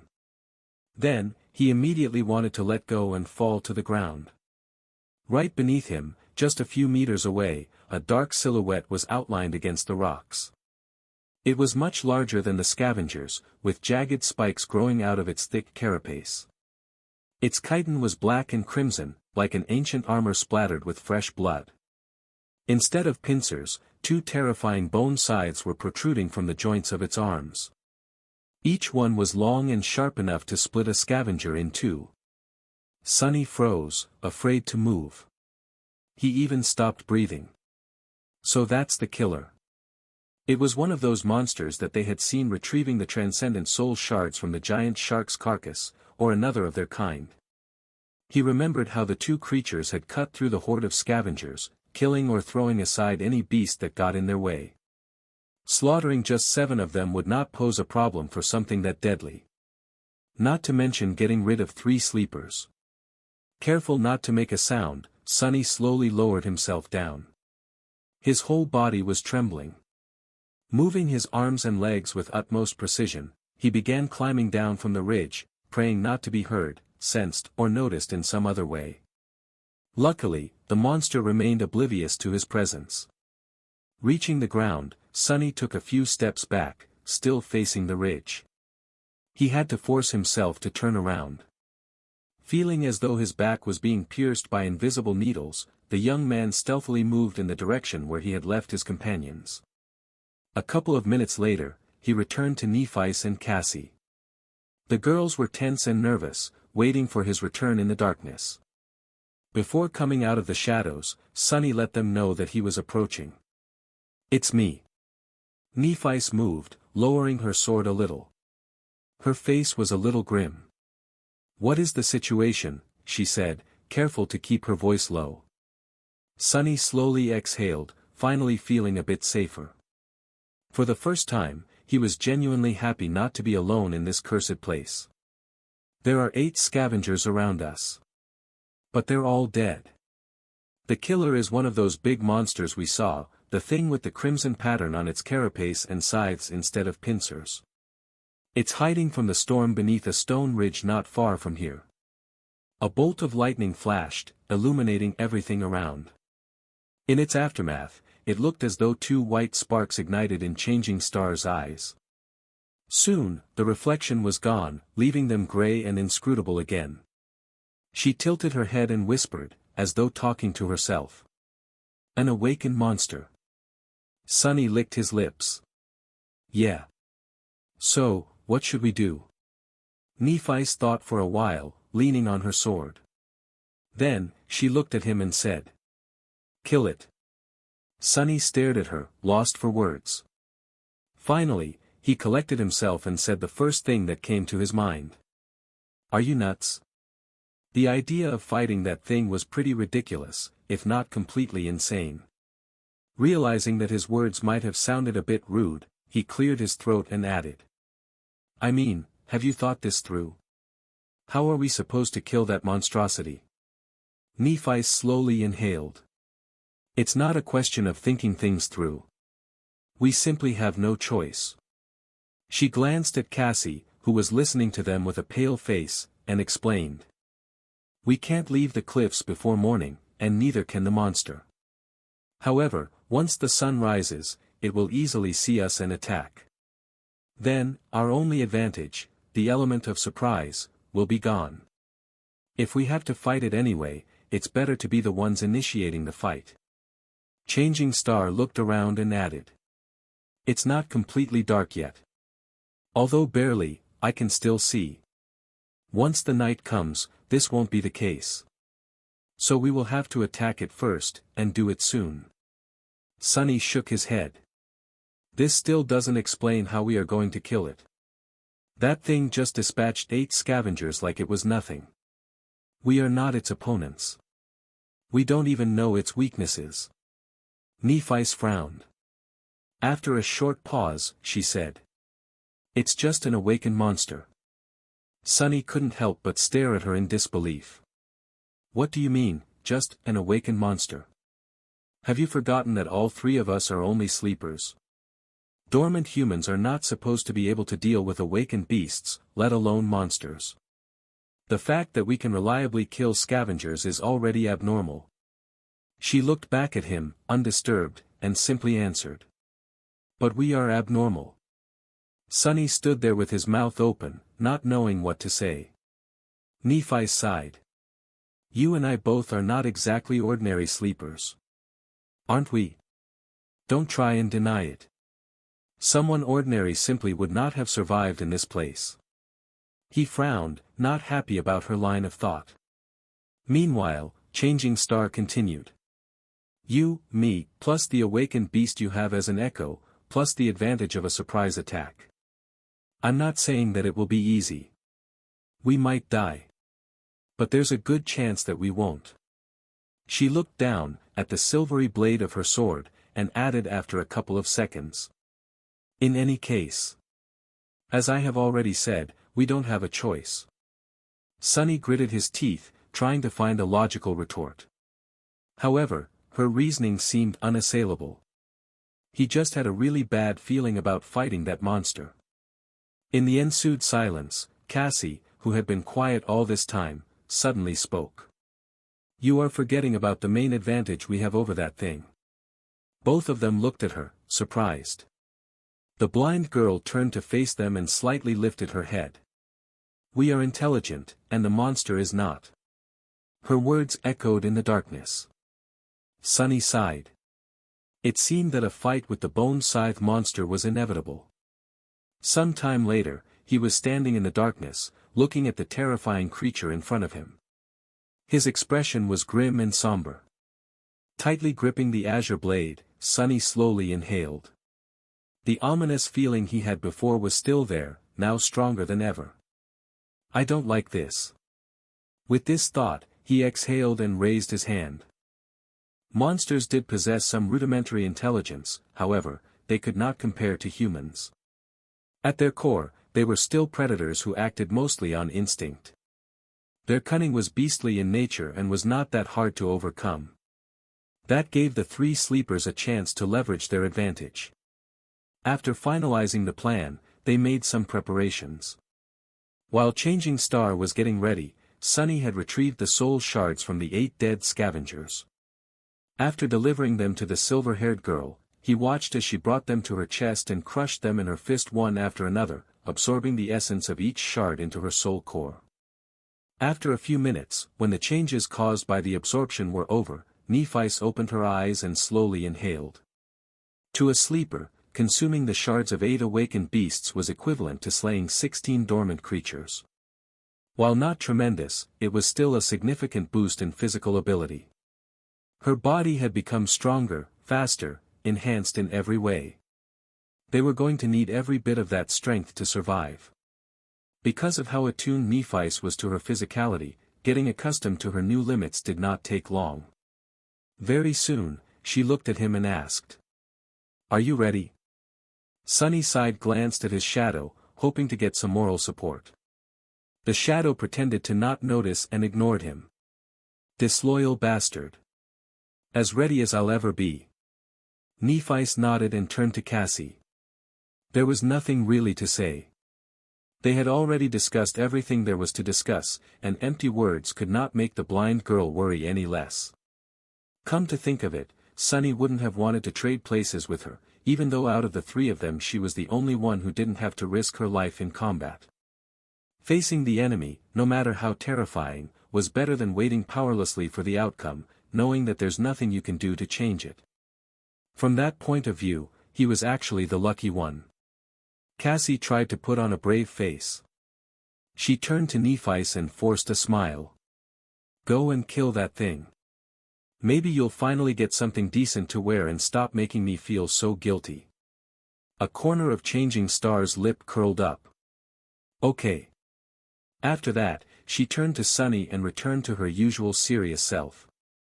Let's go. A few minutes later, he was standing on top of the rocky ridge, looking down at the deadly monster.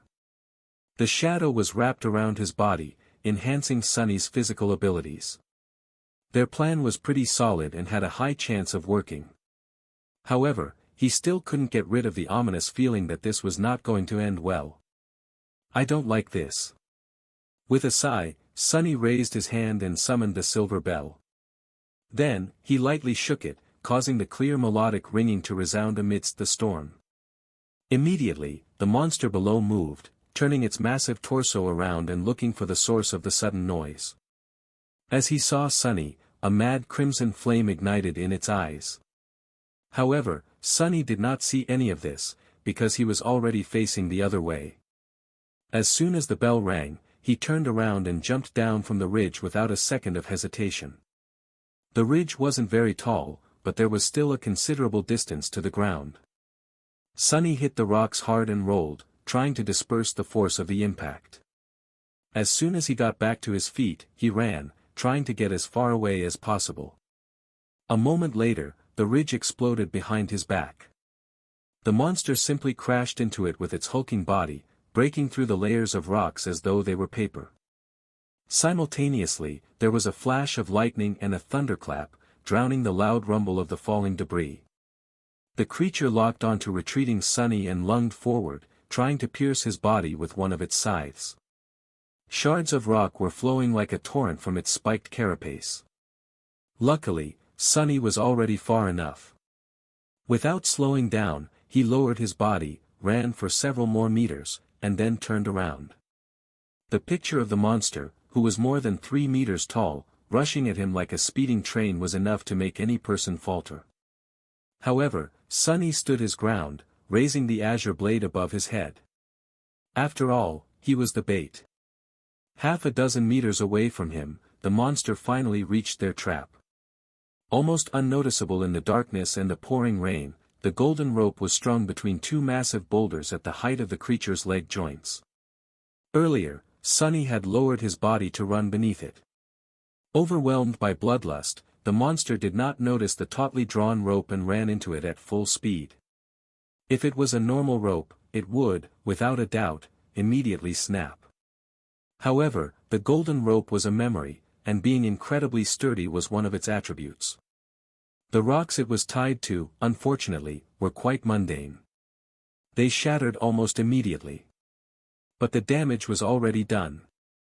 With its front legs suddenly jerked backward, the Scythe Slayer lost its balance and crashed into the ground face first, sliding forward on wet stone and leaving behind a shallow trench. Sunny jumped away. The monster was unperturbed. Almost immediately, two bone scythes pierced the ground, jerking its massive body to a stop. In the next moment, unexpectedly swift and nimble for its size, it was already beginning to rise.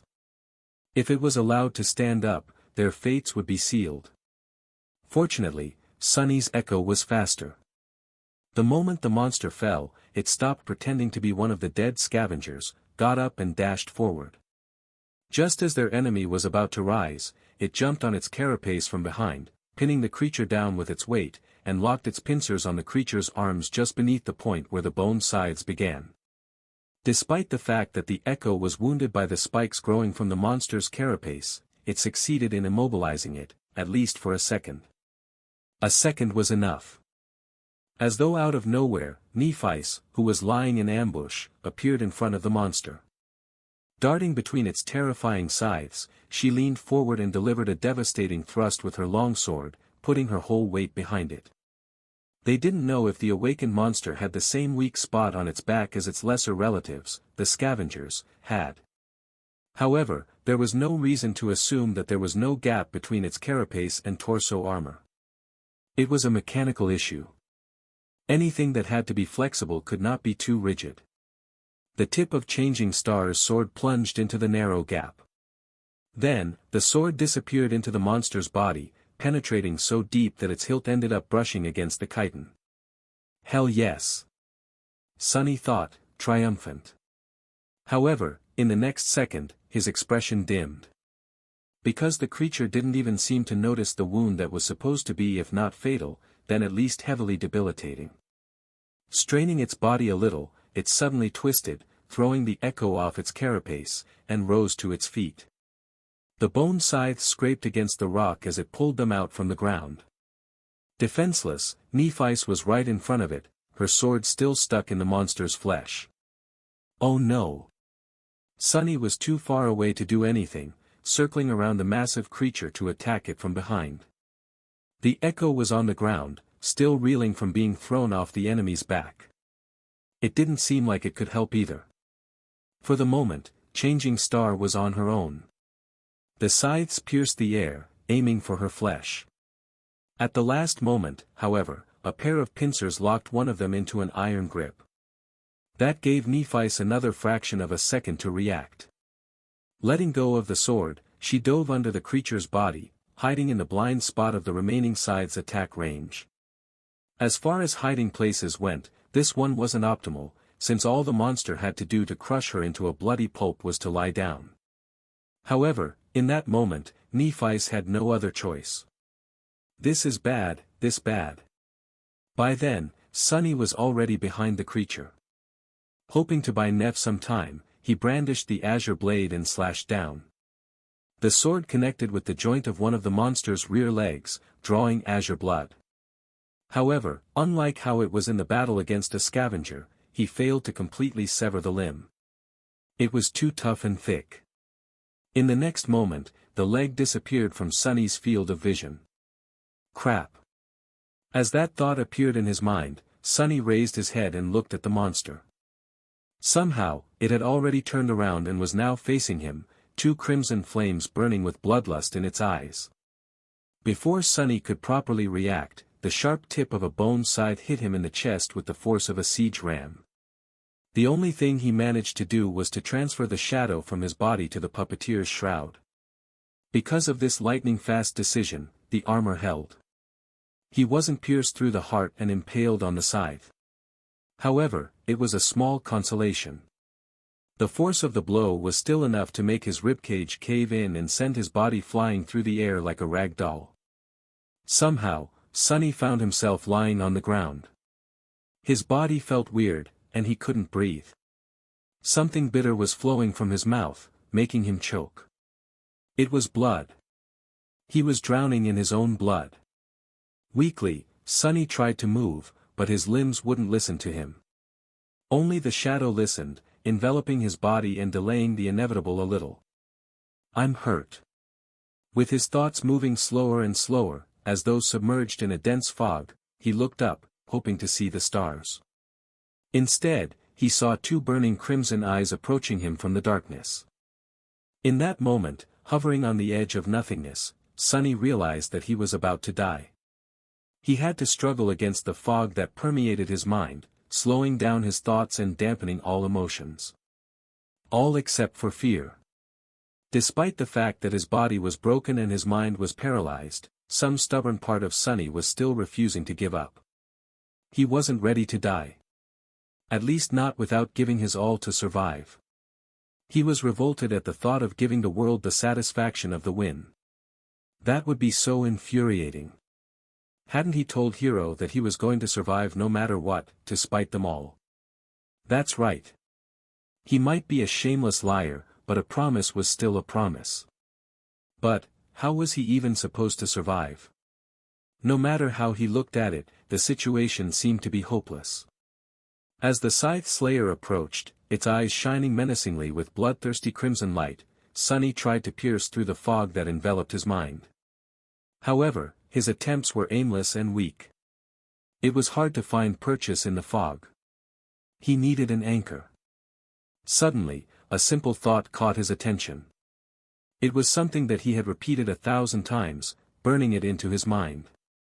Repetition, experience, clarity. Clarity. He remembered what Nephi's had taught him. The essence of combat was murder. Any action performed during a battle served only one of two purposes: it was either to kill your enemy or prevent the enemy from killing you. If he could learn that, he would have enough clarity to master the mind. Back then, he didn't really understand the profound meaning behind the simple word, clarity, that Nephi's had used. But now, with his mind in shambles, he was finally able to grasp it. The two truths behind the essence and purpose of combat were simple and solid, almost tangible. Even in his half-conscious state, he was able to use them as a stable foundation in the fog. Then, he reformed his mind around this foundation, building it along the stark lines of that truth.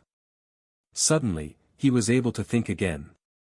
What's more, his thoughts were clear and incredibly fast, free of all unnecessary distractions. This was clarity. Sonny looked up at the advancing monster, calmly weighing his options. His body was pretty much useless.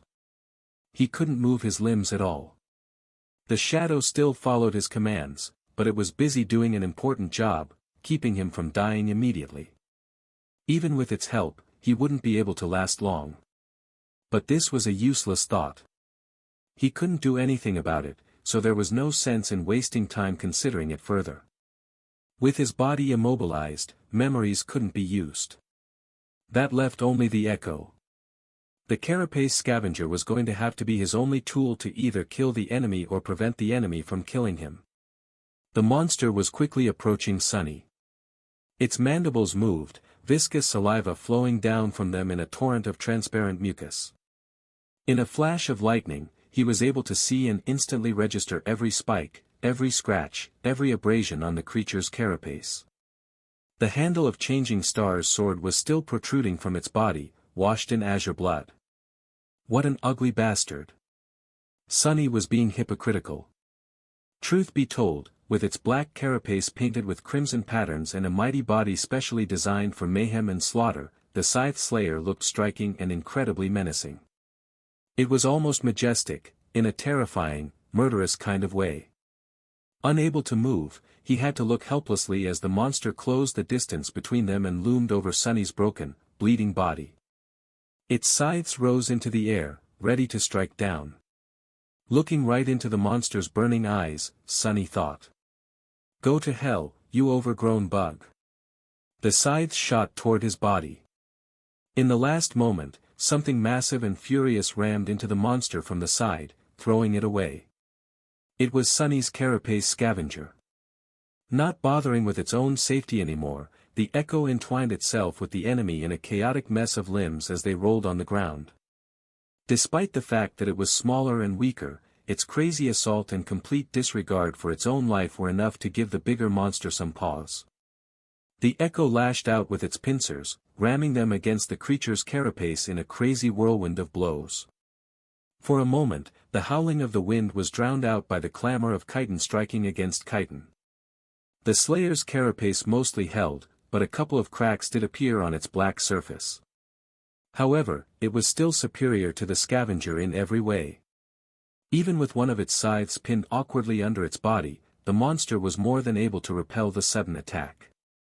With an angry screech, it sliced with the other scythe, cutting one of the scavenger's pincer arms clean off. Then, it strained its legs and threw the smaller creature away. In the process, the rear leg that was already wounded by Sunny broke off, but the monster didn't pay it any attention. Burning with madness and fury, it untangled its limbs and slowly stood up. Another deafening screech resounded in the howling darkness of the storm, hurting Sunny's ears. Now what? He thought, momentarily lost for ideas. But then, something very unexpected happened. As the Slayer moved to finish off the echo, it had to slightly raise and lean its torso back to account for the loss of a rear leg and keep its balance. At that moment, a bolt of lightning landed right in the middle of the small island. With how tall the monster was, the lightning was immediately attracted to the handle of the sword that was still sticking from its body, aimed at the sky at a slight angle. At that moment, Changing Star's longsword suddenly became a lightning rod. Instantly, hundreds of millions of volts of electricity coursed through the Slayer's body. In a blinding flash of light, it was thrown to the ground. Wisps of smoke rose from the cracks in its carapace. In a strange turn of events, arcs of residual electricity danced on the monster's chitin, slowly accumulating on the crimson patterns on it. Under that influence, the crimson pattern changed its color, becoming white and incandescent. Sunny stared at all this in bewilderment. "It's glowing." For a second, he hoped that the monster was dead. But no, a single strike of lightning was not enough to kill a creature like that. Just a few moments after being electrocuted, the Slayer moved, slightly shaking its body. Although it was in a rather bad shape, it was still alive and full of murderous intent. Looking somewhat dazed, the monster gathered its limbs and tried to stand up. Slowly but surely, it was coming back to its senses. The bone scythe scraped against the rocks, helping it rise. However, before it did, Nephice was suddenly right in front of it. Grabbing the hilt of the longsword, she grimaced as the heat burned her hands. Then, she twisted the blade, making the Slayer's body twitch, and pulled it out, breaking apart a large portion of its lower torso armor. The monster tried to slash at her with a scythe, but Changing Star was quicker. Dashing to the side, she simultaneously lashed out with her sword. The glowing, white-hot blade caught the creature's arm right below the joint and cleaved through it, sending the terrifying bone scythe flying through the air in a rain of azure blood. The Slayer screeched and swatted her away with one of its legs. Nephice was thrown back and rolled on the rocks, losing her grip on the sword. Her eyes momentarily lost focus. The monster, on the contrary, was back to its sense. It seemed as though the sudden pain of losing a limb had shaken it wide awake. Raising to its full height, it opened its ugly mouth and let out a deafening, enraged shriek. Then, it lunged toward Neff with all-consuming hatred burning in its eyes. But it didn't get far. Right as the livid monster was beginning its attack, the battered echo appeared in its path. Its one remaining pincer shot forward, plunging into the wide gap in the armor created by Changing Star's sword. Twisting its arm, the scavenger pushed it inside the enemy's body, wreaking havoc on its innards. In the end, it even lifted the whole monster in the air a little, its pincer going in almost up to the shoulder. The slayer lashed out with its scythe, piercing the echo's chest through. Then, it twitched a couple of times and fell still. The scavenger screeched angrily and jerked its pincer, tearing the bigger monster's torso clean off its carapace. Proudly giving the eviscerated enemy one last look, it then staggered and collapsed to the ground. Sunny tiredly dismissed the echo, hoping that it can survive. He wasn't feeling too well. In fact, he was pretty much done for. You have slain an awakened monster, Carapace Centurion. The spell's voice fell uselessly on his deaf ears. It sounded distorted and distant. You have received a memory, Starlight Legion armor. Your shadow grows stronger. I won. Sunny closed his eyes, finally allowing pain and exhaustion to flood his mind. The fog was back, making everything feel like it was happening to someone else. He was tired. And he couldn't breathe. Drowning in blood was not very pleasant. As his conscience began to slip, he heard the sound of someone's hurried steps. And then, two soft hands gently touched his face. Somewhat surprised, Sunny struggled to open his eyes. As his vision slowly focused, he saw Neff's pale face looming above him. Her short silver hair was wet, sticking close to her skin. She was standing on her knees beside his broken body, caressing his face with her hands. In her eyes, there was a strange expression. It was as though she was frightened, but resigned to something. Her pupils were wide and dark. What? Greeting her teeth, Nephice moved her hands to his collapsed chest and pressed them lightly against it, causing a pulse of pain to radiate through Sunny's body. Then, a soft, radiant brilliance suddenly ignited beneath the skin of her palms, reflecting in her gray eyes like two dancing white sparks. Almost immediately, Changing Star's face contorted in a grimace of excruciating agony, and she let out a terrible, muffled scream. Her skin became white as a sheet of paper, and as she bit her lower lip, drops of blood soon rolled to her chin. As the radiance grew in intensity, Nephice shut her eyes tightly, tears streaming down her tortured, bloodless face. Sunny, on the contrary, felt like he was in heaven. All pain disappeared from his body, replaced by gentle, all-encompassing warmth. He felt as though he was being cleansed by something pure and sacred. By a white, pristine, purifying flame. Under the influence of the flame, his dying body began to repair itself. His shattered bones were reassembled from the shards. His torn flesh regenerated and became whole again.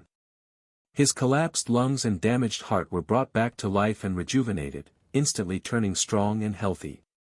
Suddenly, he could breathe again. As his chest moved, drawing in a new breath, Nephice flinched away with a harrowing moan. The white radiance beneath her skin dimmed and disappeared, letting the darkness return to its rightful place. Crawling away a few steps, Changing Star stopped, standing on her knees and hands, and violently vomited. Her whole body was shivering uncontrollably, as though on the verge of a seizure. As the shivers died down, she slowly lowered herself to the ground and lay there motionlessly, catching the raindrops with her mouth. Sunny, meanwhile, raised his hands and carefully explored his body. To his surprise, nothing really hurt. It was as though he was never wounded in the first place, let alone almost died.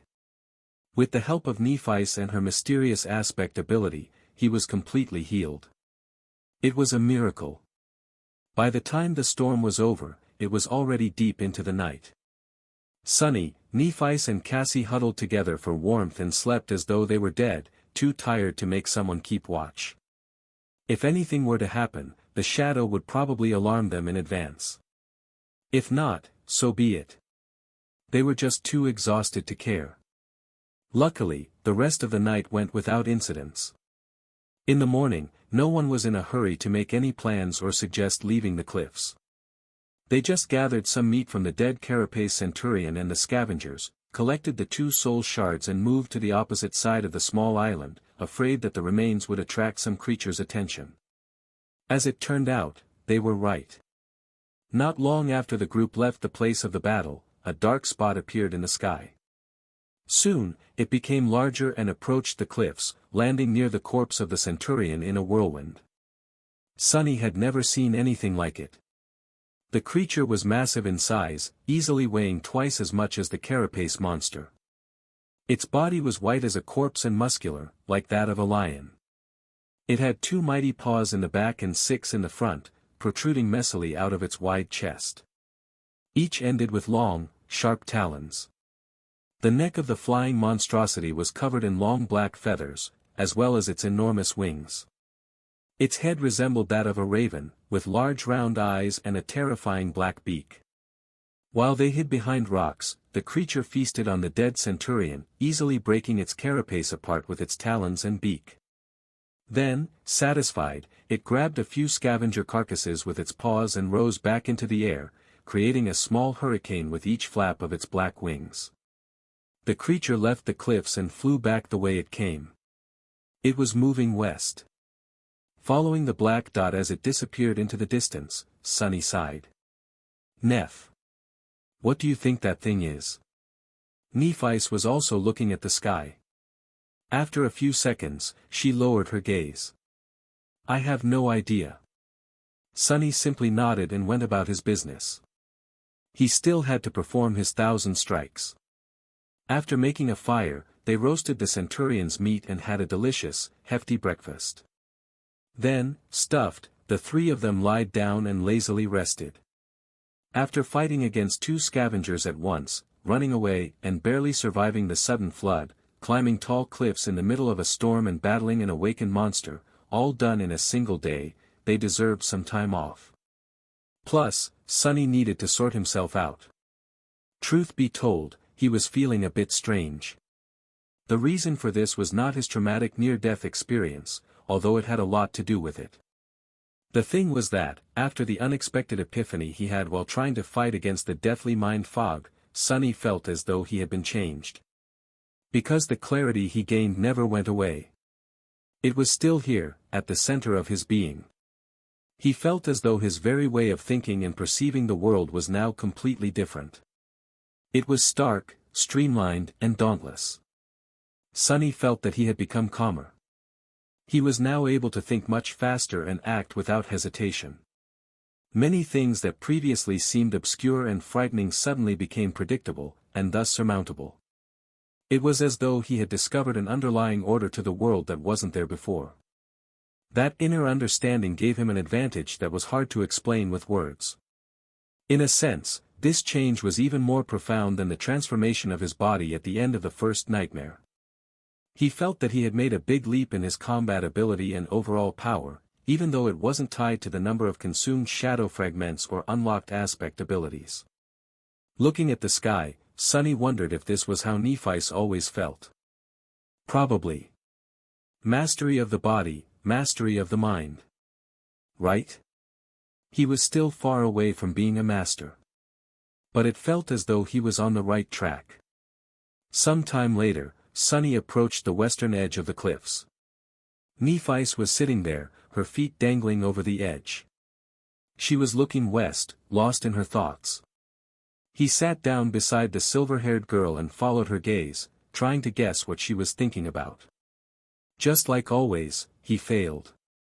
Changing Star was hard to understand. Sunny shifted, feeling incredibly embarrassed. Finally, he gathered his courage and said, "You saved my life twice yesterday." Nephice glanced at him and turned away again. "I did." He hesitated, trying to find the correct words. In the end, he couldn't come up with anything and simply said, "Thank you." This time, she looked at him a bit longer. Her face was calm and indifferent.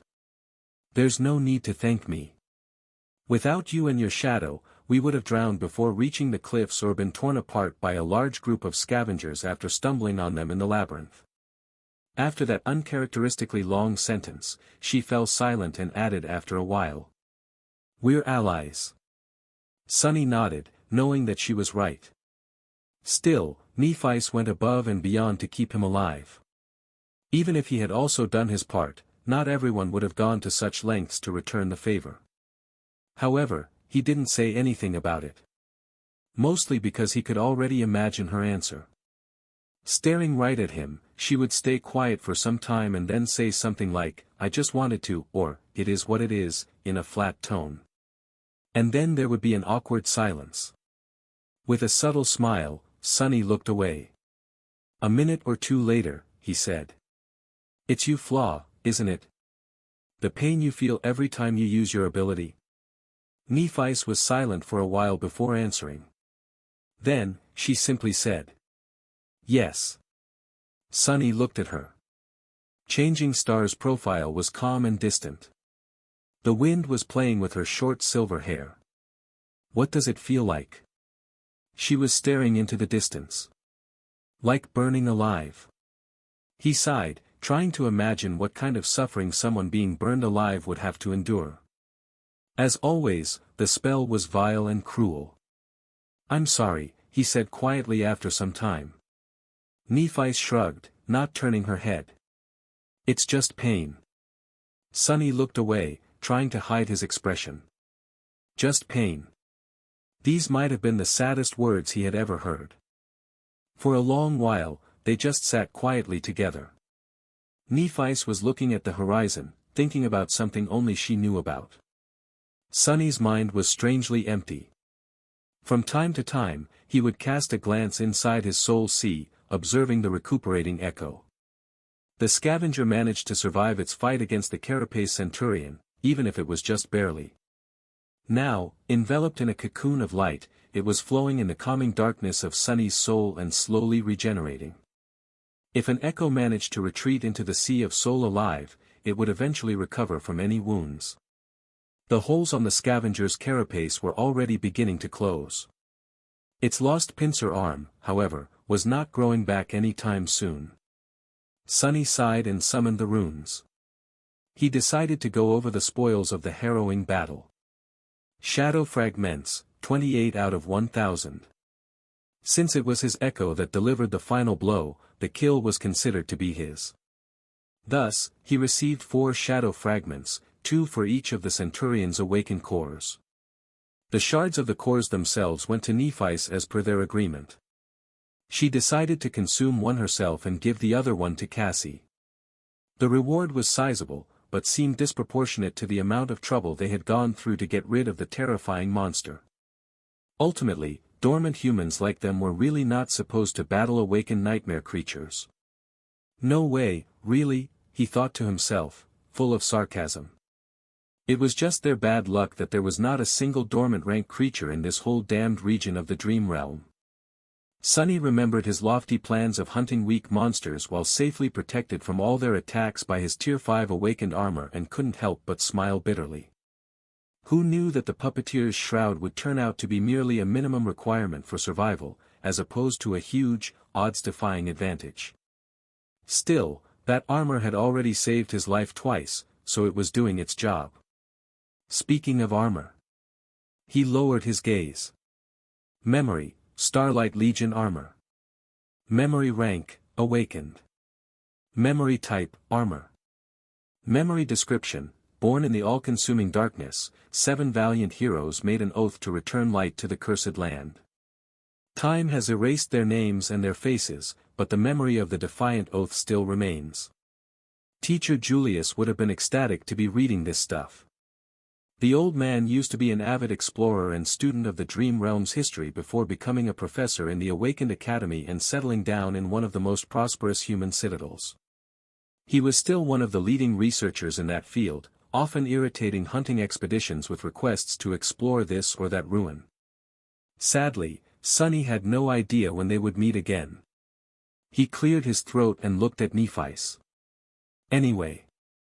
I have a present for you." She turned her head and looked at him with a bit of confusion. "A present?" Sonny smiled.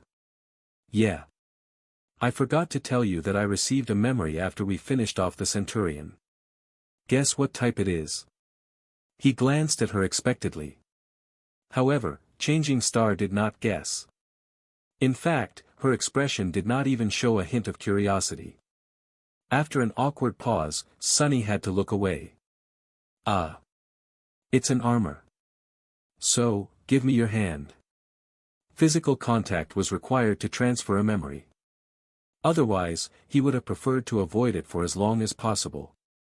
There had already been too much contact between them for his mental composure.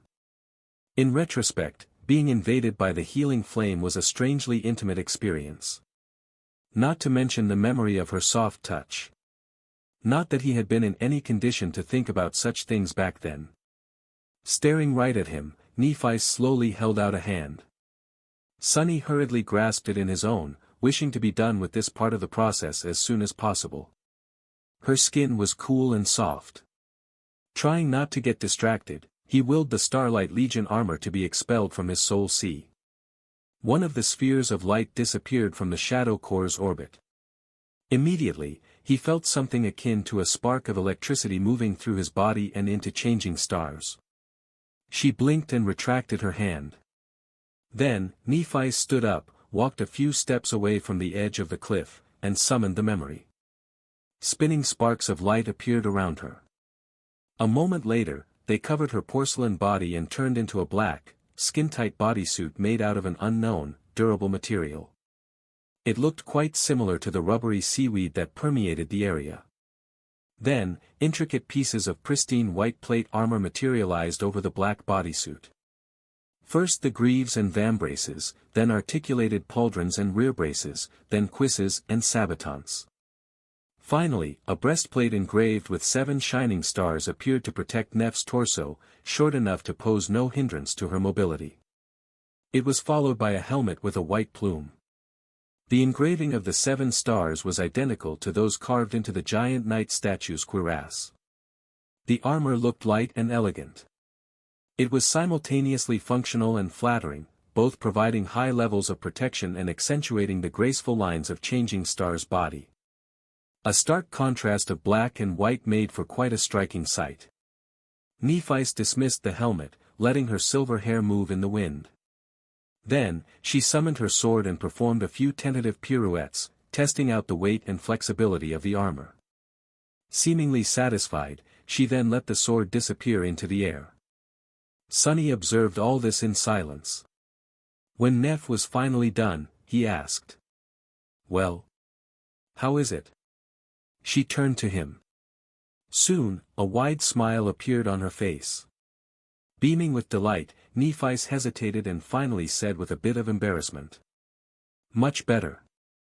Sunny heaved a sigh of relief. At least now all 3 of them were properly clothed. That was good. Really good. Not only because Changing Star's combat effectiveness would dramatically increase due to the acquisition of a reliable armor, but also because now he wouldn't have to be distracted every time he saw her. When they returned to the makeshift camp, the first thing that Nephis did was come up to Cassie.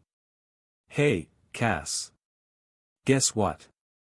The blind girl turned to her and smiled. "You've finally received an armor-type memory." Simultaneously, Nephis said. "I found something decent to wear." Then she fell silent and stared at her smiling friend. Cassie laughed. "The sound of your footsteps changed." Changing Star blinked. "Ah. I see. Well, it's from the Carapace Centurion." While she was describing the armor to Kasha and letting her touch the mysterious white metal it was forged out of, Sunny relaxed and rested by the fire. Some time later, Nephis was busy preparing dinner. Sunny was once again lying lazily on the stones and staring into the sky. The sky, like always, was gray and unfriendly. With all 3 of them equipped with decent armor, they were finally starting to resemble a real awakened cohort. In fact, Sunny thought that their group was rather eye-catching even by awakened standards. In her light tunic and sea-wave cloak, beautiful and delicate Cassie looked like a princess. Lithe and poised, Nephis was like a noble knight tasked with protecting her. Sunny, however. If he was generous to himself, he would say that he looked like a young squire. But truthfully, he resembled a page boy a lot more, at best. If a random stranger were to see the three of them, that stranger would most likely assume that Sunny was either a lowly servant or a feeble ruffian that had been captured by the noble lady's guard. Well, that'll just add to their surprise when I stab them in the back. Wait, why would he stab a random stranger? Ah, who cares? I'm sure there'll be a reason. At that moment, Cassie sat down by his side. Sunny turned his head, looking at the blind girl with a bit of surprise. She bit her lip. Nephi's told me that you almost died yesterday. Oh, so that's what this is about. He shrugged. Yeah. Then, with a silent sigh, Sunny added. But don't worry about it too much. It's not my first brush with death. Although it was, as far as he knew, the closest. The memory still sent shivers running down his spine. Cassie was silent for a while. Then, she quietly said. I'm sorry. Sunny raised his eyebrows. Sorry? What are you sorry for? The blind girl lowered her eyes. For being so useless.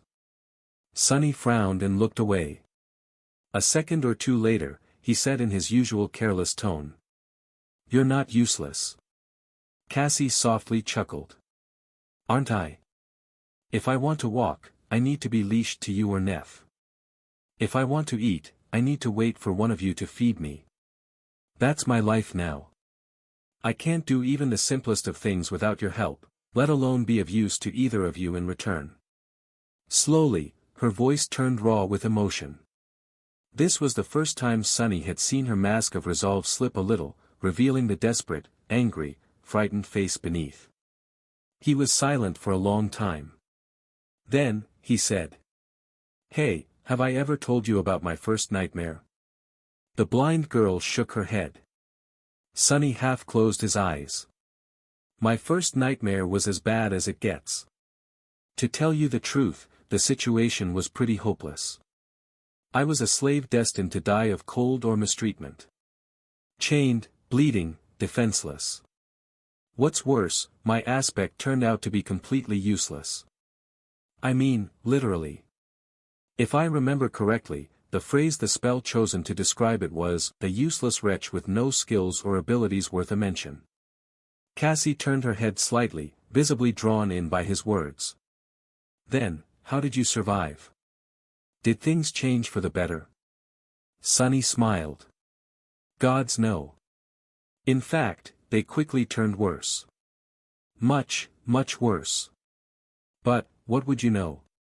In a strange twist of fate, my useless aspect turned out to be the only thing that could guide me through that mess alive. In that regard, I was incredibly lucky. He shifted a little and glanced at the delicate girl, noticing a thoughtful frown on her face. But here is a thing about luck. People usually speak about it as though luck is something that just happens to you. It's not. Luck is 50% circumstance and 50% your own ability to grasp it.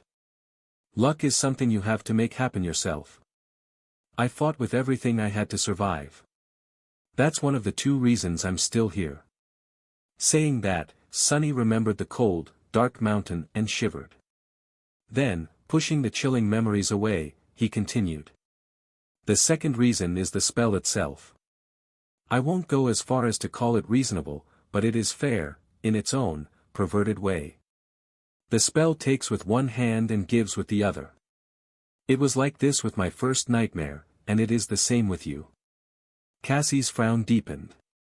Sunny chose his next words very carefully. Eventually, he said. Your flaw is the most debilitating one I have ever seen or heard of. You are right, without help from someone like Neff, it would have been a certain death sentence. And people like her, well, I'm not even sure that someone else like that exists. But. The blind girl gritted her teeth. But what? Sunny looked at her with a serious expression. But that also means that the other side of the flaw, your power, is equally as extraordinary. You just haven't found the way to grasp it yet. When you do, believe me, you'll remember this conversation and feel very embarrassed about how naive and foolish you were. Cassie's expression changed to one of doubt and confusion. "Do you really think so?" she whispered. There was a hint of desperate desire in her voice. However, the question itself almost made him laugh, for an obvious reason. "Trust me. I'm the most honest person in the world. 2 worlds, in fact." Sonny would actually love nothing more than to be less honest, but, sadly, he was physically incapable of doing so. Of course, she didn't have to know that. Cassie was silent for a long time, lost in thought. It looked as though she was in the throes of some inner struggle. Sonny almost assumed that their conversation was over, but then she suddenly said in a low, raspy voice. "I had more visions than I told you guys about." He blinked, staring at the blind girl with surprise and a bit of apprehension. Her sudden statement really threw him off. Why would she keep something like this secret? And why tell him now? Confused, he asked carefully. "More visions? Why haven't you told us?" A fleeting, tired smile appeared on Cassie's face. She lowered her head and remained silent for a while.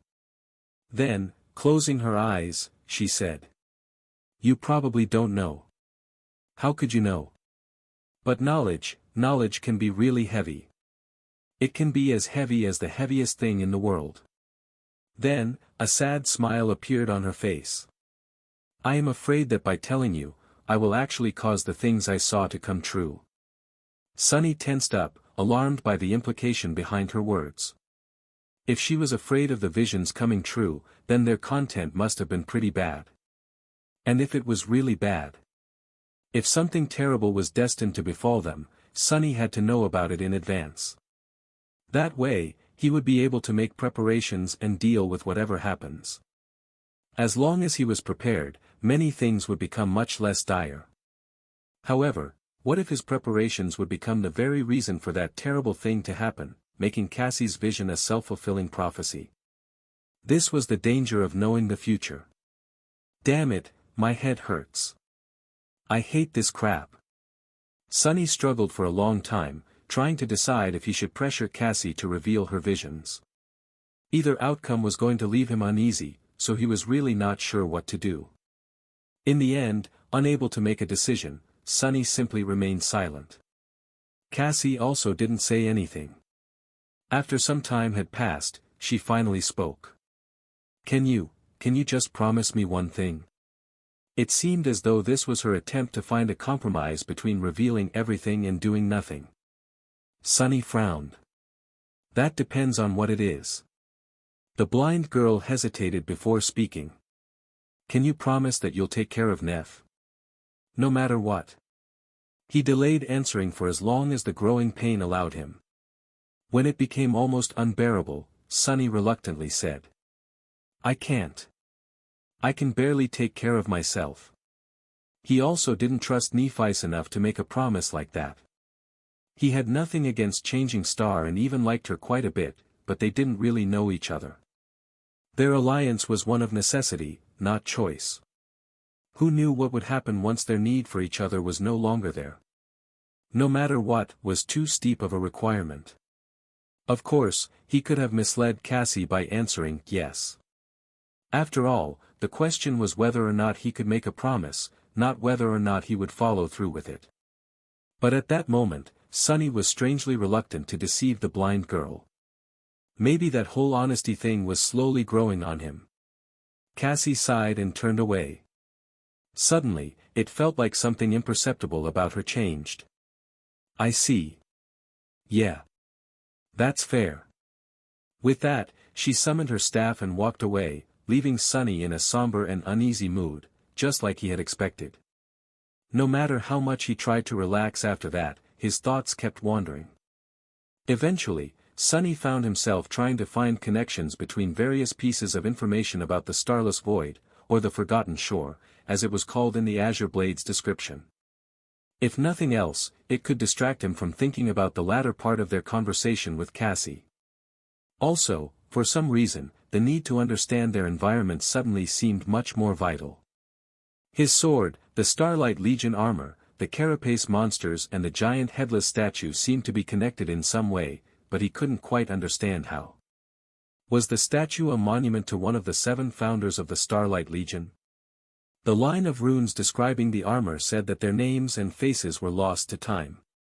The statue's missing head would certainly fit that description.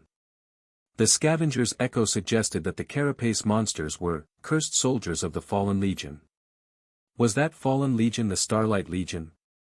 The fact that he had received the Starlight armor after slaying a carapace centurion was almost a certain confirmation of that theory.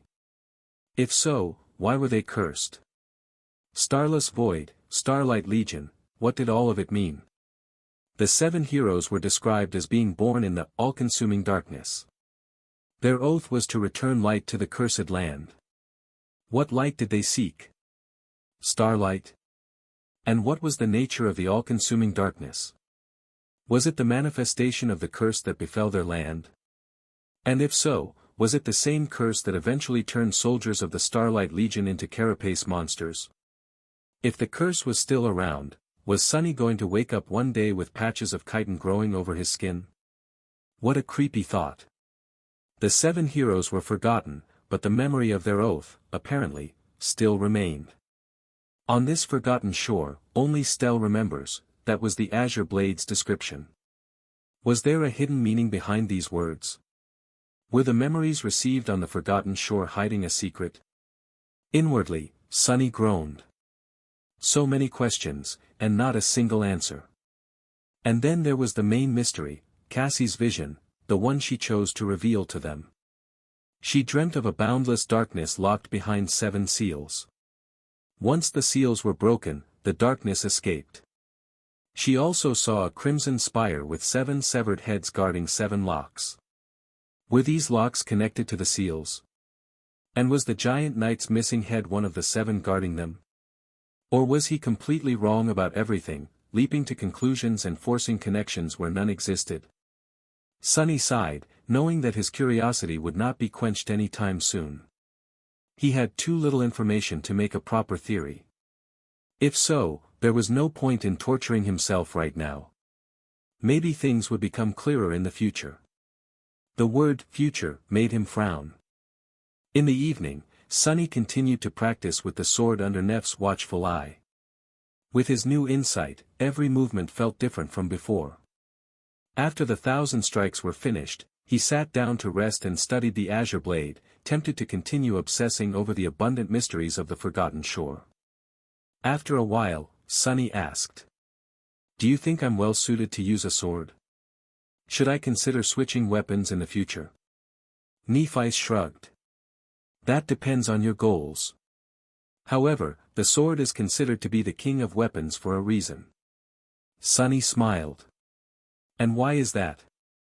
She tilted her head and deliberated for a few seconds. Then, she asked, "Do you know how natural selection works?" He raised an eyebrow. "Survival of the fittest. The strongest species survives." Changing Star glanced at him. "Somewhat correct. But actually, it's not the strongest species that survive, it's the most adaptable. Otherwise, lions and tigers and bears would have been the ones ruling the world instead of humans." Sunny knew about lions and bears from archival footage, but he had no idea what a tiger was. Probably another extinct predator. Meanwhile, Neff continued, not at all like her usual taciturn self. She seemed to be much more eloquent when talking about subjects she was confident in. The same logic can be applied to combat. A sword is not the most effective tool in every situation.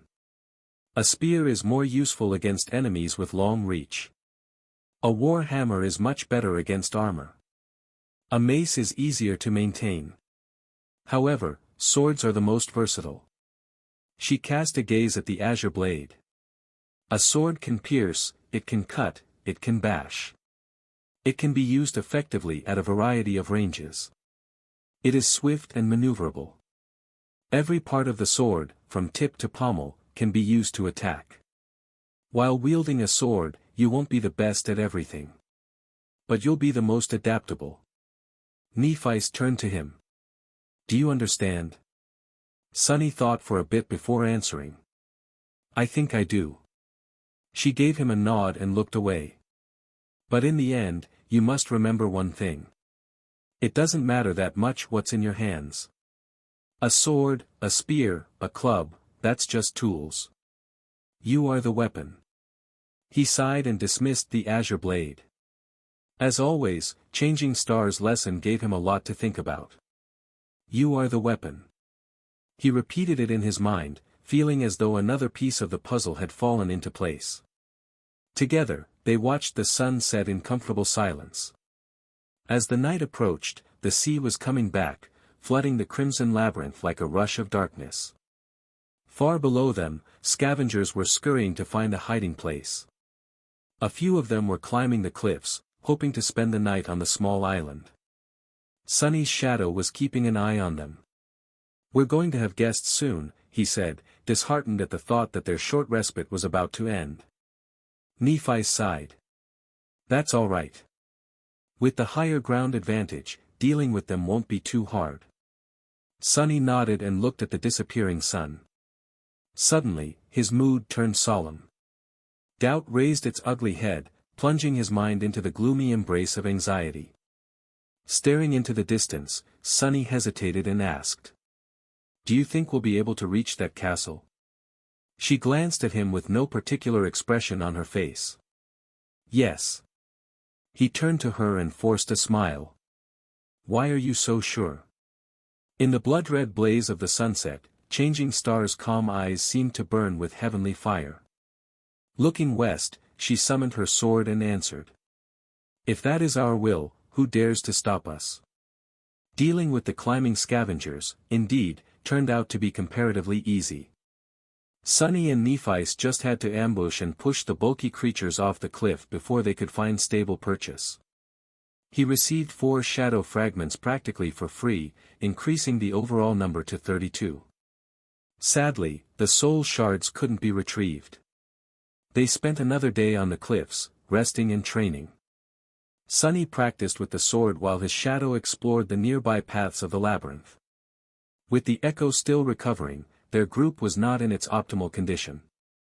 That's why there was no point in hastily abandoning their current camp. However, very soon they were going to resume the journey west, moving from one height to another in hopes of reaching the mysterious human citadel. This time they were not going to travel without sufficient preparations. Knowing that a sudden storm can come at any moment, covering the world with darkness and summoning the sea back before sunset, the 3 sleepers decided to thoroughly scout a route before committing to moving their camp to the next landmark. Nephi spent the day meditating. Her eyes were closed. From time to time, it seemed as though a soft white glow was radiating from behind her eyelids. However, when Sunny looked closely, it was always gone, making him think that he was just imagining things. He suspected that Changing Star was training herself to endure the pain of her flaw. If so, he wished her luck. Cassie behaved like her usual self, being cheerful and friendly. It was as though their strange conversation had never happened. However, Sunny could feel that something about her was different. He couldn't quite put a finger on what exactly had changed about the blind girl, but she seemed to possess more resolve. It wasn't a bad thing. They spent some time chatting and remembering their time in the academy. Sunny told her about his lessons with teacher Julius and various strange things he had learned from the old man.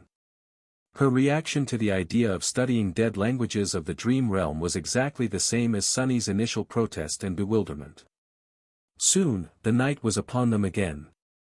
This time, no scavenger tried to climb the cliffs, so Sunny and Nephi could rest easy. However, they still slept in turns, keeping watch over the camp in case something unexpected happens. In the morning, they ate the last of the centurion's meat and prepared to climb down into the labyrinth. It was time to continue their journey. Days later, Sunny was sitting on top of a dead scavenger, calmly cleaning the azure blood off his face. Your shadow grows stronger. His sword was still stuck between the plates of chitin armor, trembling slightly as the beast's body convulsed before falling still. Somewhere behind him, the sound of breaking carapaces announced that Nephi was already digging out soul shards from the corpses of the creatures they had slain. After dozens of such battles, the two of them were nothing if not efficient. Glancing back, he evaluated the scene of carnage. The path between two crimson walls was littered with corpses. Initially, they were simply planning to lure the carapace centurion that had been tracking them for the past few days into this narrow passage to turn its size against the monster. However, things quickly took a turn. Attracted by the noise of the battle, both the scavengers and the weird centipede creatures that were waging war against the carapace legion in this part of the labyrinth showed up to join the fight. In the ensuing mayhem, Sunny and Nephice used the animosity between the two tribes of monsters to their advantage and ended up as the only victors. Not far from him, the Echo was mutilating the corpse of the centurion. Its lost arm had long grown back. Now, the scavenger was tearing pieces of monster meat with its new pincer and vindicatively devouring them. Technically, an Echo wasn't supposed to experience hunger. This one, however, had seemingly acquired a hatred for carapace centurions after their encounter with the massive scythe slayer on that fateful stormy night. It had already been 2 weeks since they left the cliffs. In that time, many things had changed, while many remained the same. Moving from one high point to another, they steadily traveled west. With Cassie riding atop the Echo, the speed of the group was dramatically enhanced. Still, they took care to explore paths to their next stop before committing to a day-long journey. This way, the risk of being caught in another storm was minimized, as they could always either reach the next landmark in time or return to the previous one. Their approach to traveling through the labyrinth had also changed. In the past, Nephice and Sunny tried to avoid the scavengers, resorting to fighting them only if there was no other choice. However, the battle with the centurion opened their eyes to the fact that they desperately needed to become stronger, and do it fast. That's why they began to actively hunt the carapace beasts, taking out any creatures that were either completely isolated or moving in groups of no more than 3. The idea of 2 sleepers consciously seeking out nightmare creatures of the awakened rank was pretty ridiculous, but somehow, they made it work. Just as Nephice had said, both of them were abnormal. Clad in the Starlight Legion armor, Changing Star, who had always been an extremely formidable fighter, was now able to showcase the full extent of her combat ability. Simply put, she was a menace. It seemed as though her silver sword had a mind of its own. Whenever the tall figure in white armor appeared, rivers of azure blood were sure to flow. What's more, Neph's powers grew with each soul shard she consumed. Every increase was barely noticeable, but with dozens of them added up together, the difference was apparent. She was slowly approaching the line between the peak of human physical form and the threshold of superhuman prowess. The same could be said about Sunny, although, in his case, it was predicated on the timely use of the shadow. His own body had become considerably stronger due to the rigors of the dream realm, but it was still far away from reaching its peak potential. While Nephice was growing more powerful through the consumption of soul shards, he was quickly collecting shadow fragments. Of course, he wasn't able to get every kill, so their amount was less than that of the shards. But he also didn't have to share them with Cassie, which Changing Star was continuously doing. As the result, the rate of their progress was more or less the same. However, the slow accumulation of power was not the only factor that influenced the rapid growth of their combat effectiveness. Sunny's skill level and battle sense were also improving by leaps and bounds. Under the tutelage of sword goddess Nephice herself, he was quickly learning the ins and outs of wielding the blade.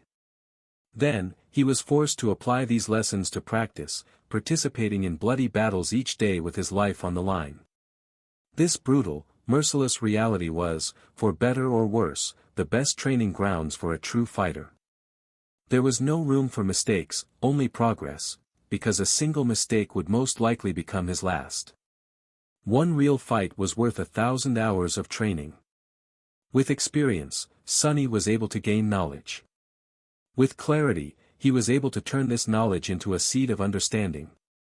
But even that wasn't the biggest contributor to the dramatic increase in the group's overall might. The main culprit was, to his endless surprise, teamwork. After fighting side by side for so long, Sunny and Nephice had developed a tacit, intuitive understanding. Without the need for words and signals, they were able to act in unison with each other, perfectly coordinating their attacks and actions to better control the battlefield and destroy their opponents. The importance of this unity was hard to overestimate. With proper cooperation, it was as though their numbers doubled. The effect was immediate and overwhelming, at least as long as they chose their battles carefully. It was nothing short of jolly. With all this added up together, their group had turned from a trio of lost kids into a cohort of well-equipped, experienced and battle-hardened survivors. Even Cassie was becoming stronger. Apart from the boost she had received from absorbing the soul shards, the blind girl was also slowly learning to live and function with her disability. After all, it was less than 2 months since she lost her sight. Cassie was still adapting to her condition, and she was doing an incredible job, considering the circumstances. She was still unable to help them fight against the monsters, but the burden of taking care of her was becoming less and less heavy. Sunny had also grown accustomed to it, even finding the time spent watching over the blind girl somewhat calming. The goal of reaching the human castle did not seem as impossible as it had before. And now, he felt as though they were getting closer and closer. Jumping off the dead scavenger, Sunny retrieved his sword and whistled, letting Cassie know that it was safe to come out. Soon, she crawled out of a small opening in the coral wall and carefully put her feet on the ground. Leaning on her staff, the blind girl stood up and slightly turned her head, listening to the light sound of his footsteps. Sunny approached Cassie and took her hand, gently placing it on his shoulder. Then, carefully avoiding puddles of blood, he guided the blind girl to the echo. They talked on the way. Did those centipedes show up? During their journey through the labyrinth, they discovered that the scavengers were not the only creatures populating it. Different types of monsters lived in the Crimson Forest, hiding inside the reefs during the night and coming out to hunt once the sun was up. There were sentient colonies of carnivorous worms that attacked from beneath the black mud, flesh-eating flowers that strangled their prey with blood-sucking vines, and weird transparent tentacles that they had once seen dragging a desperately resisting scavenger into a dark, cavernous crevice. They still didn't know what type of creature had been hiding in the crevice. Sunny hoped that they would never find out. In short, the labyrinth was home to all kinds of horrors, every one of them at least of the awakened rank. They were all carrion eaters, living off the remains left behind by the monsters of the Dark Sea. Given the opportunity, they were also more than willing to devour each other, not to mention the 3 juicy humans. Luckily, the Carapace Legion turned out to be extremely territorial and seemed to have the upper hand in this region of the Crimson Reef. While their armor, size and physical strength made the scavengers formidable opponents, dealing mostly with one type of creature was infinitely better than constantly facing unknown danger. The centipede monsters were the latest enemy of the Carapace Legion they had met. Some of these critters were more than 3 meters long, with glistening red chitin and hundreds of tiny, scurrying legs. They were abhorrently fast and agile, being able to move through mud, climb the coral walls and even drop on the unsuspecting victims from above with incredible speed. What's worse, their bodies were able to secrete a corrosive black oil that melted through the strongest armor in seconds. The only redeeming quality of the centipede monsters was that their chitin shells weren't very tough and could be easily pierced by a sword. Sunny answered without turning back. Yeah, 6 of them. And a few scavengers, too. We let them fight each other and then finished off the survivors. Cassie gulped. Were you hurt? Nothing our armor couldn't handle. What about the centurion? He glanced at the half-devoured carcass and smiled. It's not going to bother us again. This was the second awakened monster they had slain after entering the dream realm. Compared to the first encounter, this battle went much smoother. No one died, no one was seriously injured. The echo even kept both of its pincers. How many soul shards did we get? Sunny counted. Should be 11. Now it was Cassie's turn to smile. That's our biggest haul so far. By a lot. He nodded. Yeah. However, they had once again failed to receive a memory. Sunny wasn't sure if his bad luck was to blame, but neither he nor Nephi's had been able to acquire a single one for the past 2 weeks. It was almost as though the spell had decided that they had already gotten enough. There can never be enough. He sighed. One of the games he and Cassie liked to play during camp was to discuss what they would buy after coming back to the real world and becoming rich. However, he had to collect a few memories to auction off first. Otherwise, where would the money come from? Consumed by greed and avarice, Sonny approached the echo and looked up at it with disapproval. "Hey, you! Stop chewing!" The scavenger obediently froze, a piece of meat still hanging from its mouth. "Spit it out." Shaking his head, Sonny helped Cassie climb to her seat and handed her the reins. This weirdo actually gobbled up almost half of the centurion. What's up with that? Of all the echoes in the world, why did I have to get stuck with a defective one? His shadow solemnly nodded, expressing that it completely understood his sentiment. Sonny squinted at it. What a rare show of solidarity. The shadow didn't have any echoes, though. What defective individual was it stuck with? Cheeky bastard. Cassie laughed. Don't badmouth my steed. He is a great echo. I like him very much. It's a he now, huh? Sonny shook his head again and got to stripping the remaining meat off the centurion's carcass. Then, he placed the meat into the seaweed saddlebags attached to the scavenger. He had made these bags himself to increase the group's carrying capacity. After all, the scavenger was supposed to be extremely strong, not using it to their advantage would have been an oversight. After that, Sonny sighed and got to the least pleasant task, harvesting the oil sacs from the centipede monster's corpses. Each had 2 of them, connected to a special gland. The whole process was more disgusting than dangerous, since the corrosive effect was only achieved after the liquids from the 2 sacs were mixed. They had not come up with a way to utilize the centipede oil yet, but Nephis insisted on collecting as much of it as possible. She was sure that it was going to be of use one day. At the very least, the oil was highly flammable. Speaking of Nephis, by the time Sonny was done collecting the sacks, she had already gathered all the soul shards and was standing in front of the echo. He showed her his trophies and carefully placed them in a separate saddlebag. All done. She nodded. Sonny looked at the sky, trying to determine the time. The sun was right above them, high in the gray sky. There was still plenty of daytime left. What do you think? We're right in between the flat hill and the bone ridge. Should we return or try to reach the ridge today? The ground level of the labyrinth was not uniform. Some parts of it were situated higher than the others. Currently, they were in one such area. The dark sea was much more shallow here, which meant that there were more natural features that remained above water during the night. That made for shorter distance between them. Nephis thought for a bit, then said, "Let's push to the bone ridge." They had already scouted most of the way to it yesterday, so there wasn't much danger of getting lost in the labyrinth and not making it on time. With the carapace centurion dead, the unpredictable element that had been making their lives harder for these past few days was also gone. Considering this, changing Star's decision seemed proper. Sonny nodded. Okay. With that, he sent his shadow forward. Some time later, they were approaching the bone ridge. The sun was preparing to set, but there was still enough time to get to safety. Sonny, however, felt alarmed and uncomfortable. This feeling began to pursue him soon after they had left the cliffs. It always appeared close to the evening and persisted until the last minutes of the sunset, then disappeared, leaving him puzzled and uneasy.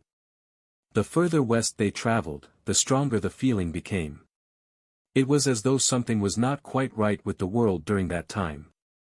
But no matter how hard Sonny tried to understand what that wrongness was, he couldn't. In the end, he decided to share his uneasiness with the group. After listening to him, the girls were surprised. It seemed that they did not notice anything strange. Even Cassie, whose affinity to revelations provided her with an incredible intuition, didn't experience the strange feeling. However, she did suggest a theory. Since Sunny was the only one susceptible to the feeling, it was logical to assume that there was something unique about him that made it possible. And the only difference he had from the girls in terms of perception was his shadow sense. Which meant that the source of the wrongness, most likely, had something to do with the behavior of shadows. Guided by her advice, Sunny was finally able to understand the reason for his discomfort. As it turns out, Cassie was right. In the hours closest to sunset, when the sun was hanging low in the western skies, a vast shadow moved through the labyrinth, affecting his senses and making his skin crawl. The shadow was too distant and colossal to be seen, but he could still feel its presence. When he told Cassie about the immense shadow, she nodded, as though it explained everything. Then, she said, "That is the shadow of the Crimson Spire." Back then, it took him a couple of seconds to realize what she was talking about. "The spire from your vision? The one with 7 seals?" Cassie nodded. "Yes. In my dream, it seemed to be as tall as a mountain. I could even see it from the walls of the human castle, looming in the distance like a crimson spear piercing the skies. When the sun sets, the spire's vast shadow falls over the castle and stretches east, as far as you can see." She was silent for a moment, then added, "The feeling I got when looking at the Crimson Spire was very similar to what you had described, only much more intense." Sunny frowned, trying to remember the exact words Cassie had used to describe her vision. 7 severed heads guarding 7 seals, a dying angel being devoured by hungry shadows, feeling of extreme terror and loss. What was the deal with that spire, exactly? Is it crimson because it's made out of the same stuff as the labyrinth? The crimson coral surrounding them was not, in fact, coral. It's just what they called it based on some resemblance, for the sake of simplicity. The actual nature of the strange material remained a mystery. Cassie hesitated. Maybe it's the other way around. Maybe the labyrinth is made from the same stuff as the spire. In other words, the Crimson Spire might have been the source of all this madness. Still, it was just a theory, there was too little information to confirm it. However, Sunny did feel that the spire was, in one way or another, at the center of all things that they had encountered. He just hoped that it wouldn't be their final destination. Knowing the reason behind his restlessness, Sunny was able to endure it much better. He even found a hidden benefit to this situation. As long as he sensed the shadow of the Crimson Spire, he could pinpoint the direction to the human castle, since it was situated somewhere between their location and the source of the shadow. In a sense, the Crimson Spire had become his inner compass. "Get ready." Neff's voice took Sunny out of his reverie. Shaking off the distracting thoughts, he focused on the task at hand. They were getting close to the Bone Ridge. This name came to their minds as soon as they had first laid their eyes on this towering landmark. It was visible from quite a distance, sharply contrasted against the crimson coral and the gray sky in all its ivory splendor. The Bone Ridge was, in fact, made of bone. The skeletal remains of a colossal sea monster lay on an enormous mound of chaotically growing coral, with its arching spine protruding especially high above the ground. It was impossible to say what the terrifying creature had looked like while it was still alive, but one thing was certain, it was gargantuan even by the standards of the Dark Sea. This wasn't the first giant skeleton they saw during their journey. In fact, the labyrinth was littered with remains of dead leviathans, their massive bones forming natural arches and palaces throughout it. They were easy to spot because the coral formations were especially tall and dense in their vicinity, as though trying to bury any sign of whiteness in the sea of crimson. Sunny, however, had a feeling that the situation was actually reversed. To him, it seemed as though the coral was actually growing out of the old bones and spreading in every direction, slowly consuming the world. When he looked at the crimson mound surrounding the colossal remains, he couldn't help but see them as rivers of ancient, solidified blood. He was almost sure that if they were to dig deep enough into the black mud to find the roots of the crimson forest, they would find nothing but endless layers of bones. What a scary image. Regardless of what Sunny thought about the nature of the labyrinth, the beast whose remains formed the Bone Ridge was especially large. Thanks to that, a portion of its long spine was tall enough to remain above the water during the night. That's why they had chosen it as the next stop on their journey. With the evening approaching, the next task was crucial. They had to scale the dead leviathan and make sure that no other creature had decided to take shelter in its remains. If something did, they had no choice but to try and kill it, since there was no time to retreat to their previous safe haven. The last step was often the riskiest. Coming to the base of the coral mound, the group moved around it, searching for a convenient path up. Eventually, they arrived in front of the creature's cracked, misshapen skull. With its lower jaw missing or buried under the mud, the upper formed a vast, cavernous cave. Feeling shivers running down his spine, Sonny passed beneath the terrifying palisade of teeth and entered the cave. With his shadow leading the way, they made way to the back of the creature's skull and soon entered the hollow expanse of its spine. Inside the spine, the bone surface under their feet was as wide as a road. Actually, it looked a lot like a highway running through a long tunnel, with stark beams of light falling through the gaps between the massive vertebrae. The tunnel was inclined upward, most of its length hidden behind the bend of the ceiling. When the echo entered the spine, its chitin legs produced a loud, echoing clatter. Nephi grimaced. Any movement? Sonny checked with the shadow and shook his head. Changing Star looked forward and slightly lowered her chin. Let's proceed. Despite the fact that the shadow had not noticed any danger, they still summoned their swords before moving forward. It was not their first time being ambushed at the edge of safety. Luckily, their precautions turned out to be unnecessary. Nothing was hiding inside the gargantuan remains, so they were able to reach the highest point of the spine without having to cut their way through an unknown number of monsters. By the time they got to safety, the sun was already setting. The dark sea was returning, filling the inside of the sea monster's spine with the echoing sound of rushing water.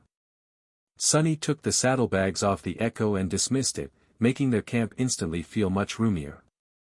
All three of them were in desperate need of a bath. Leaving the girls alone to give them an opportunity to wash themselves, Sonny walked some distance away and sat down, letting his tired body rest. His shadow returned to the lower parts of the spine, watching the black, dim water slowly rise and devour the ivory whiteness. He had to make sure that nothing would crawl out of the water at the last minute. With half of his mind preoccupied with observing the rising tide, the other half was free to wander. Sonny summoned the runes and checked the number of shadow fragments in his possession. Shadow fragments, 96 out of 1,000. Not bad, he only had 12 at the beginning of all this. In less than a month, the amount increased dramatically. He was stronger and faster now. He was also more experienced. However, that still left him far inferior to even the weakest nightmare creatures of the Forgotten Shore in terms of raw physical might, even with the help of the shadow. How long before I'm able to wrestle a scavenger with my bare hands? The answer was pretty obvious, not to mention extremely disappointing, not before his own shadow core had awakened, which could only happen after returning to the real world. Sonny sighed. Soon, it was his turn to wash. Taking the bottle of endless water from refreshed, rosy Cassie, he walked back to his secluded spot and dismissed the Pupitar's shroud. A cold breeze touched his pale skin, making Sonny shiver. He looked down, shaking his head at the amount of dirt, sweat and dried blood that was covering his body. Being an awakened was not the cleanest of professions. While he was washing up, Nephi used the remaining time before nightfall to make a fire and cook some meat. These days, they even had salt to season it. At first, the idea of using the sea salt left behind by the dark sea did not seem very appealing, but after a while, they grew accustomed to it. Salt made every meal they had much tastier. They ate in silence, too hungry and tired to talk. Soon, it was time to sleep. Sonny took the first watch, planning to fit in some sword practice before it was his turn to rest. Going through the motions of the basic kata, he split his mind in two. One part was concentrating on the movements of his body, while the other, smaller part, was observing the surface of the black water through his shadow. In the absence of wind, the dark circle covering the lower part of the spine was strangely calm. This was his first time seeing the black water without the constant undulation of waves, with its surface strangely flat and absolutely still. It looked like a giant mirror, one that was made of pure darkness. It was unnaturally mesmerizing. Suddenly, he felt a strong desire to come closer and take a look at his reflection. However, Sunny didn't move. He was terrified of what might look back. In the morning, Sunny woke up feeling grim and uneasy. The memory of the frightening dark mirror was still fresh in his mind, making every shadow seem sinister and foreboding. He scowled sullenly. What the hell? I'm the child of shadows. Why do I have to be afraid of my own domain? But then again, darkness and shadow were not the same, even if a lot of people tended to mistake one for another. Shadows were born from the absence of light. In a sense, they were manifestations of emptiness. True darkness, on the other hand, true darkness was its own entity. In a sense, shadows shared more in common with light than they did with darkness. I guess they do. Do they? Philosophical debates with his internal monologue were not the best way to start the day, at least as far as Sunny was concerned. His already sour mood only got worse. With a short sigh, he sat up and stretched his arms, yawning. Good morning. The sound of his voice was almost drowned by the echoing noise of rushing water. With the sun rising, the dark sea was in a hurry to retreat. Sunny was finally able to relax a little. Morning. Nephis had been guarding the camp during the latter part of the night, so she was already awake. As usual, she was meditating with her eyes closed, in the absolute darkness of the night, watching over. Something actually meant listening for suspicious sounds, so keeping one's eyes open was not that useful. For everyone except Sunny, that is, who had perfect night vision thanks to his attributes. Hearing him stand up, Changing Star slowly opened her eyes. A soft afterglow left behind by the dancing white flame could still be seen in their depth, quickly disappearing as her sight adjusted to the twilight of dawn. She looked at Sunny and offered him a polite smile. In the past 2 weeks, Nephis had also been training, perhaps even more diligently than him. However, she wasn't trying to improve her swordsmanship. She was actually trying to learn how to behave like a normal human. As the result, their interactions had become slightly less awkward, for the most part. Sunny was able to recognize Changing Star's efforts because they were very similar to a phase he himself had gone through many years ago. On several occasions, he had caught her intently observing how Cassie talked and behaved around them. Sometime later, Neph would randomly try to mimic small details of her friend's behavior. The results were a mixed bag, to say the least. The first time she tried to greet him with a smile in the morning, Sunny panicked and almost summoned the Azure Blade. However, Nephis was very smart and persistent. Today, her polite smile looked almost natural. He had no idea why Changing Star decided to work on her social skills, of all things, during their perilous journey through the monster-infested hellscape that was the Forgotten Shore. But he didn't mind. It was actually rather entertaining to watch.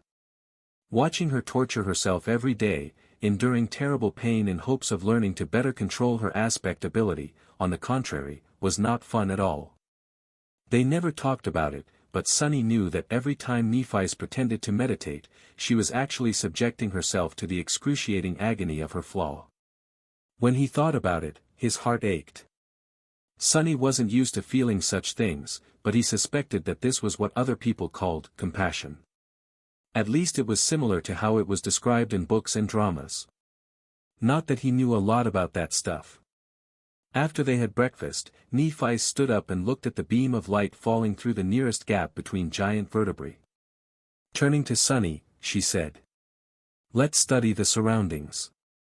They needed to get the lay of the land and decide on their next step. Usually, that implied looking for the nearest natural features that were high enough to stay above the surface of the sea and deciding on which one they would try to reach next. Then came a day or two of scouting and hunting, followed by moving the camp to that feature. Sunny gave her a nod.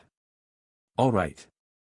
He summoned the echo to guard Cassie while they were away and left the shadow behind to keep an eye out, just in case something happens.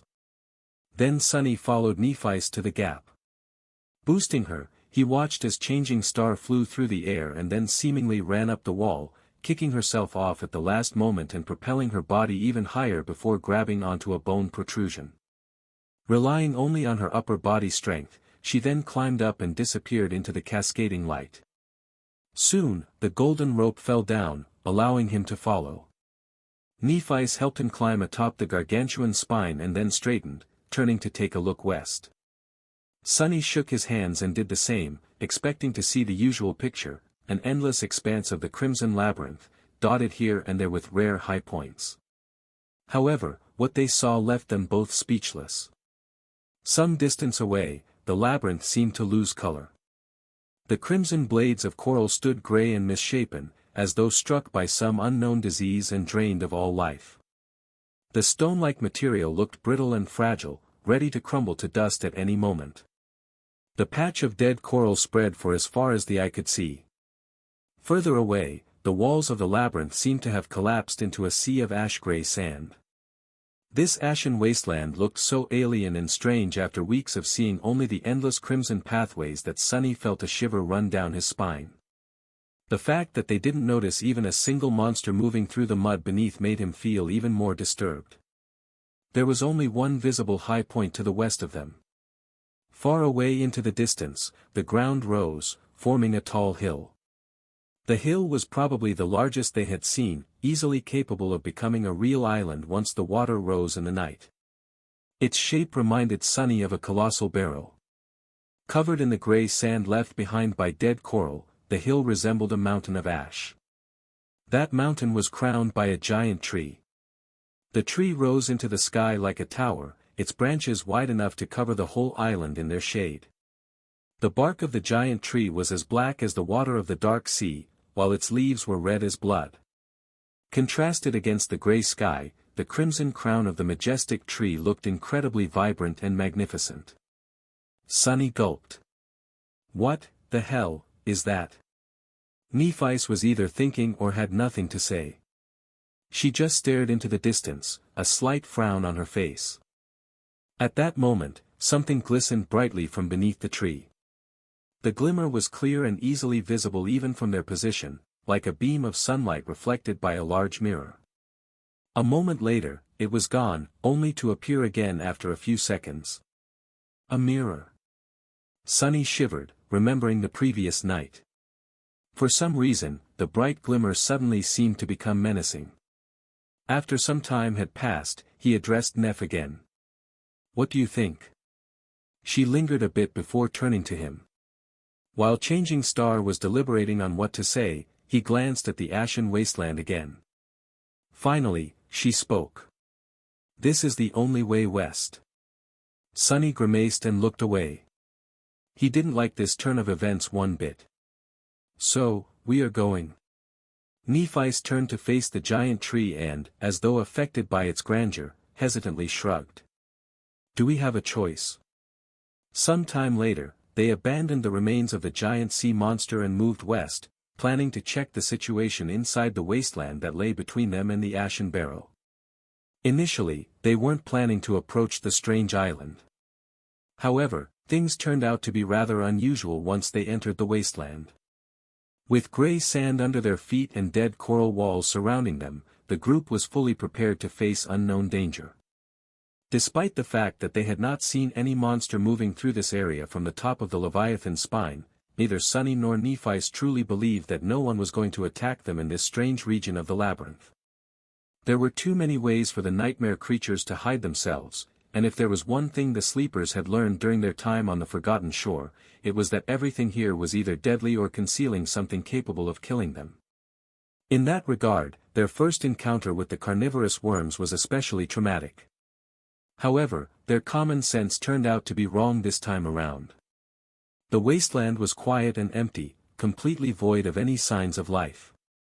The absence of monsters was, in theory, supposed to make Sunny feel better, but he felt even more nervous than usual instead. This whole situation reeked of danger. It was strange and unnatural. If even the monsters were afraid to approach this place, what were they doing walking deeper and deeper into the wasteland of their own free will? Were they fools not to turn around and run away immediately? Soon, they reached the point where the walls of the labyrinth had crumbled into dust. Now, there was nothing but a vast expanse of grey sand between them and the hill crowned by the giant tree. Nothing could hide on that ashen flat. However, they would also be unable to conceal themselves from anyone's gaze. Sunny glanced at Nephis. "Are you sure you want to do this?" Changing Star scowled and lowered her chin. Then, looking forward, she scowled and said, "Let's go." As soon as they left the familiar confines of the labyrinth and stepped into the vast expanse of the ashen wasteland, Sunny felt strangely uncomfortable.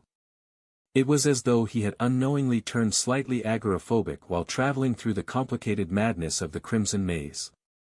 He had grown accustomed to being surrounded by tall walls of coral, with endless tangled paths stretching in all directions for as far as he could see. Despite the fact that the labyrinth was hiding numerous dangers, it also offered a strange sort of safety. At least in the case of Sunny, who had the advantage of being able to see beyond its twists and turns thanks to his stealthy shadow scout.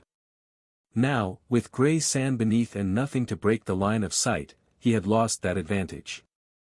The idea of not being able to hide from the enemy made him feel naked. "Keep cool.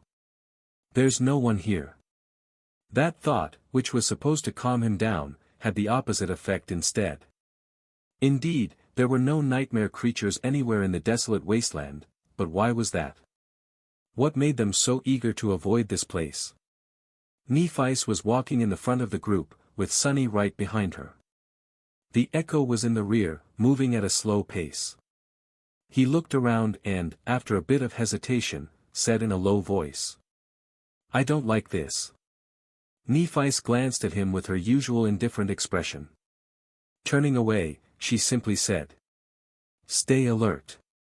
They continued forward in silence, sand squeaking under their feet. A dozen or so minutes later, Changing Star raised her hand, gesturing them to stop. Turning to Sunny, she asked, "Has your shadow noticed anything?" He shook his head. "No. There are some irregularities here and there, like small knolls or shallow pits, but nothing is moving. Mostly, it just seems flat and lifeless." He turned to Cassie and asked hesitantly, "Do you hear anything?" In some cases, her keen hearing was more effective than his shadow sense. When they were caught by the Strom, Cassie had been able to sense that something was wrong long before her seeing companions noticed anything. However, this time it was of no use.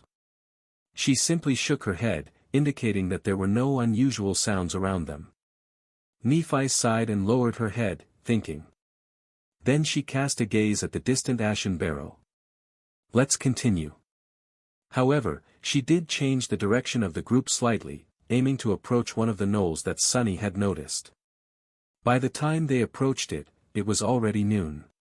The sun was right above their heads, making their shadows small and shapeless. Sunny's own shadow had returned and was now hiding beneath his feet, looking like a formless blob of darkness. This time of day was its least favorite. Nephi summoned her sword and slowly approached the knoll, trying to determine its nature. There was nothing remarkable about it except for the fact that everything around was flat, and it was not. The knoll was about as tall as Sunny, somewhat oblong and covered in the same grey sand as the rest of the wasteland. It didn't seem dangerous, but there was no harm in checking, well, most likely. Maybe it could provide them with some useful information. Just as Changing Star was about to stretch her hand and touch the surface of the knoll, Sunny's shadow suddenly noticed something moving in the distance, back at the edges of the labyrinth where they had come from. Acting on instinct, Sunny jumped toward the Echo and hissed to Neph. "Hide!" At the same time, he dismissed the hulking scavenger. Suddenly losing her mount, Cassie flung her hands up and fell. Catching her and the Princess Carrie, Sunny darted toward the knoll and lowered himself to the ground, placing the blind girl between himself and crouching Nephis. Changing Star put one hand on Cassie's shoulder and looked at him with a silent question in her eyes. "Danger?" Sunny raised one hand with his palm open, telling her to wait. His shadow was already peeking from behind the knoll, carefully observing the source of the movement. Already some distance away, the dead walls of the labyrinth rose from the gray sand. Suddenly, one of them collapsed, knocked over by a massive figure. Surrounded by the cloud of ashen sand, the figure moved forward, stepping onto the flat surface of the wasteland. 8 legs, 2 terrifying bone scythes, black and crimson carapace that looked like ancient armor that had been splattered with blood, another centurion. Sunny silently cursed. They fought these monsters twice before, and won both times. However, that was because each battlefield had been carefully prepared to stack advantages in their favor, with plenty of planning and devious scheming on their part. He wasn't sure that they would be able to kill one in a direct confrontation, at least not without suffering serious damage. Turning to Nephi's, Sunny whispered. A carapace centurion had just walked out of the labyrinth. She scowled. Cassie, meanwhile, lightly touched his hand and asked. Where is it heading? Sunny blinked, then concentrated on the shadow's vision. Soon, he exhaled with some relief. Looks like it's heading for the Ashen Barrow. If we stay hidden behind this knoll and it doesn't change course, there's a high chance that it won't notice us. Changing Star thought for a second and then nodded. Keep an eye on it and tell me as soon as something changes. Trying to become as small and silent as possible, the 3 of them pressed their bodies to the knoll. There wasn't a lot of space to hide, so they had to endure being cramped against each other. Well, maybe, endure was not the right word. Sunny might have even enjoyed the situation in other circumstances. What are you thinking about, fool? Concentrate on the deadly monster, he thought angrily, berating himself. But it was so hard to concentrate with Cassie's soft body pressed against his. Deadly monster. Finally able to get his mind out of the gutter, Sunny sighed and focused on observing the centurion. The hulking creature was moving through the wasteland, slowly drawing closer. Soon, he was able to see every crimson line and every spike on its weathered carapace. However, his eyes were glued to something else. Cautiously held between the centurion's scythes, a beautiful crystal was gleaming with hypnotic inner light. It was bright and strangely alluring. A transcendent soul shard. They had already seen a similar scene, back when a pair of centurions were retrieving 2 of such crystals from the remains of the giant shark-like creature. So that was their destination. Sunny glanced at the magnificent tree standing atop the Ashen Barrow. With its onyx branches and vibrant scarlet leaves, it looked striking and majestic. Like something wholly hidden in the depths of hell. He shared his findings with the group, careful to keep his whisper as quiet as possible. The centurion was about to walk past their hiding spot. Despite the fact that there was some distance between its path and the knoll, Sunny was still nervous. This was the most dangerous moment. The monster came level with the knoll, then proceeded forward without blinking an eye. He exhaled. It's walking toward the barrow. Nephi's did not relax, still ready for things to go south at any moment. Follow it. Sunny nodded. A moment later, his shadow slid from behind the knoll, sneakily pursuing the nightmare creature. With how much the range of shadow control had improved, he was pretty sure of his ability to tail it to the footsteps of the Ashen Hill. The centurion crossed the wasteland with the transcendent shard clasped tightly between its scythes. Its bearing was somewhat strange, seeming almost pious. It looked like a pilgrim walking toward a mysterious, sacred site. Soon, it approached the Ashen Barrow and suddenly stopped, as though afraid to cross some invisible line. Then the centurion carefully placed the shard on the sand and backed away from it, its eyes turned to the ground. After distancing itself from the gleaming crystal, the massive creature kneeled. Sunny had to rub his eyes to make sure that he wasn't seeing things. He wasn't. The carapace centurion bent its 8 legs and lowered itself to the ground, submissively placing its terrifying scythes in front of its bowing torso. Noticing Sunny's strange behavior, Nephi's raised an eyebrow. What is it? He hesitated. Wait. At this moment, his shadow, which was safely hidden some distance away from the kneeling monster, noticed a slight change on the surface of the ashen barrow. The bright glimmer they had seen from the top of the Leviathan's spine was back. Only this time, it was even more blinding. The glimmer rose into the air from the shadows cast by the branches of the towering tree and moved, slowly approaching the footsteps of the hill. When Sonny was finally able to discern the source of the shining, his eyes widened. Feeling a cold shiver running down his spine, he forgot to breathe. Moving through the ashen sand and piles of fallen leaves, a giant monster was coming down the hill. Sonny gulped, his expression turning dark. The creature was as large as a house, with its 8 segmented legs resembling tall pillars. Its form was similar to that of scavengers and centurions, comprised of a crab-like carapace and a protruding, somewhat humanoid torso. However, this was where the similarities between them ended. Instead of chitin, the behemoth's shell was seemingly made out of polished, lustrous metal. It was as though its whole body had been once submerged into a crucible of molten steel, emerging from it encased in an impenetrable suit of shining armor. Beams of sunlight were reflecting from the chrome surface of the carapace, creating the bright glimmer Sonny had noticed. Massive but strangely elegant, the steel monster resembled a giant knight. Sonny was ready to swear that he had noticed the shapes of 7 stars carved into its chest. However, that knight was corrupted and evil.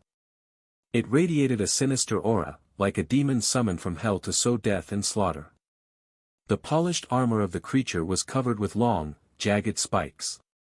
Its humanoid torso had 4 mighty arms, 2 ending with powerful pincers, the other 2, with razor-sharp, terrifying scythes. The demon's head was more pronounced than that of a scavenger and crowned with several tall, sharp horns. Its metal face was almost human-like, but simultaneously repulsively monstrous and bestial. Just looking at it made Sonny's skin crawl. That thing is scary. Whatever that creature was, its rank within the Carapace Legion was clearly higher than that of a centurion, not to mention of a lowly scavenger. It was the next step in their evolution. A general or a commander, perhaps. What were they called? Legates? Praetorians? Holding his breath, Sonny watched as the Carapace demon descended from the ashen barrow. Stopping in front of the transcendent soul shard, it looked briefly at the kneeling centurion. The deadly awakened monster shrank under its gaze, as if terrified of the larger nightmare creature. Sonny knew how it felt, since he did the same when the behemoth's eyes had briefly glided past his shadow's hiding place. Not paying the centurion any attention, the Carapace demon picked up the gleaming crystal and turned around. Then, it unhurriedly returned to the shade of the giant tree's branches. Sonny slowly exhaled. Sonny. What is happening? He looked at Cassie, whose face was full of worry and curiosity. After hesitating for a little while, he said. There's a new threat. Stay quiet a bit longer, I'll explain later. Back at the footsteps of the tall hill, the Carapace centurion was finally ready to stand up again. Sonny was in a dilemma. He had to follow the monster to make sure that it doesn't stumble on their hiding place on its way back to the labyrinth. However, he was also extremely curious to see what the Carapace demon was up to in its lair on the top of the ashen barrow. There was no time to think things through properly. Making a hasty decision, Sonny sent his shadow sliding over the gray sand. It masterfully avoided the Carapace centurion's eyes and was already climbing the tall hill a few seconds later. One look. I'll just take one look. Hiding in the deep shade cast by the majestic tree's scarlet crown, the shadow glided up the slope and approached the place where the Carapace demon had disappeared from its sight. On top of the hill, the ground was covered with fallen leaves.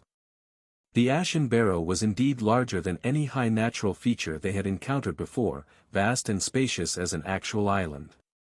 However, the traces left behind by the massive creature's pillar-like legs could be easily seen. They led the shadow to the center of the island, where the obsidian tree's enormous trunk was rising from the ground, with its broad roots stretching in all directions. The Carapace demon was standing beneath the tree, looking up at its lower branches. The transcendent shard was still clenched in its pincer. What is it looking at? Sunny made the shadow trace the creature's gaze and noticed several round, appetizing fruits hanging between the scarlet leaves. One of them looked especially ripe. Suddenly, the demon dropped the soul shard into the sand and, completely forgetting about it, raised its body. It stretched a pincer up and gently grasped the fruit, then pulled on it. Without any resistance, the fruit tore off the branch. Holding it as something fragile and extremely precious, the massive creature slowly lowered itself to the ground.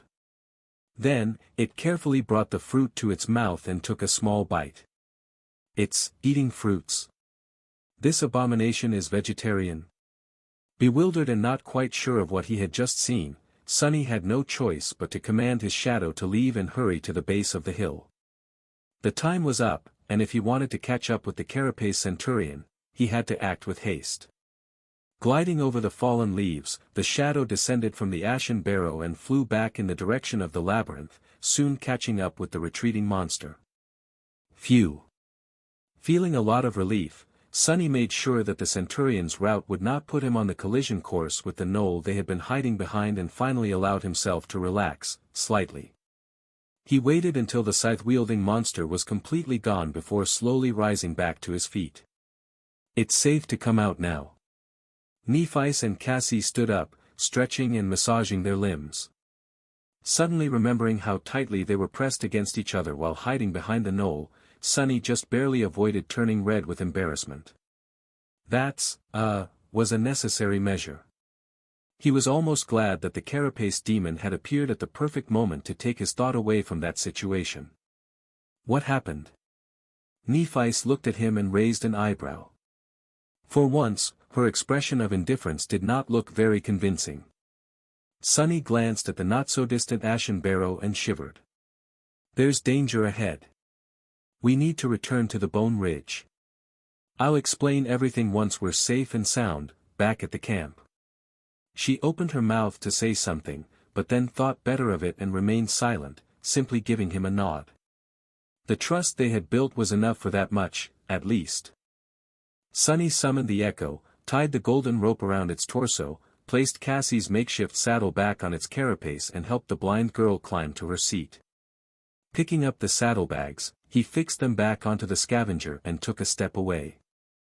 They were ready to go. Before that, however, Sunny had one more thing to do. Coming close to the knoll, he used his hands to brush the sand off its surface. Soon, the onyx-black surface was revealed beneath. It was the same exact color as the bark of the colossal tree growing from the center of the ashen barrow. The knoll was, in fact, just a small portion of one of the tree's giant roots, raised slightly above the ground in this part of the wasteland.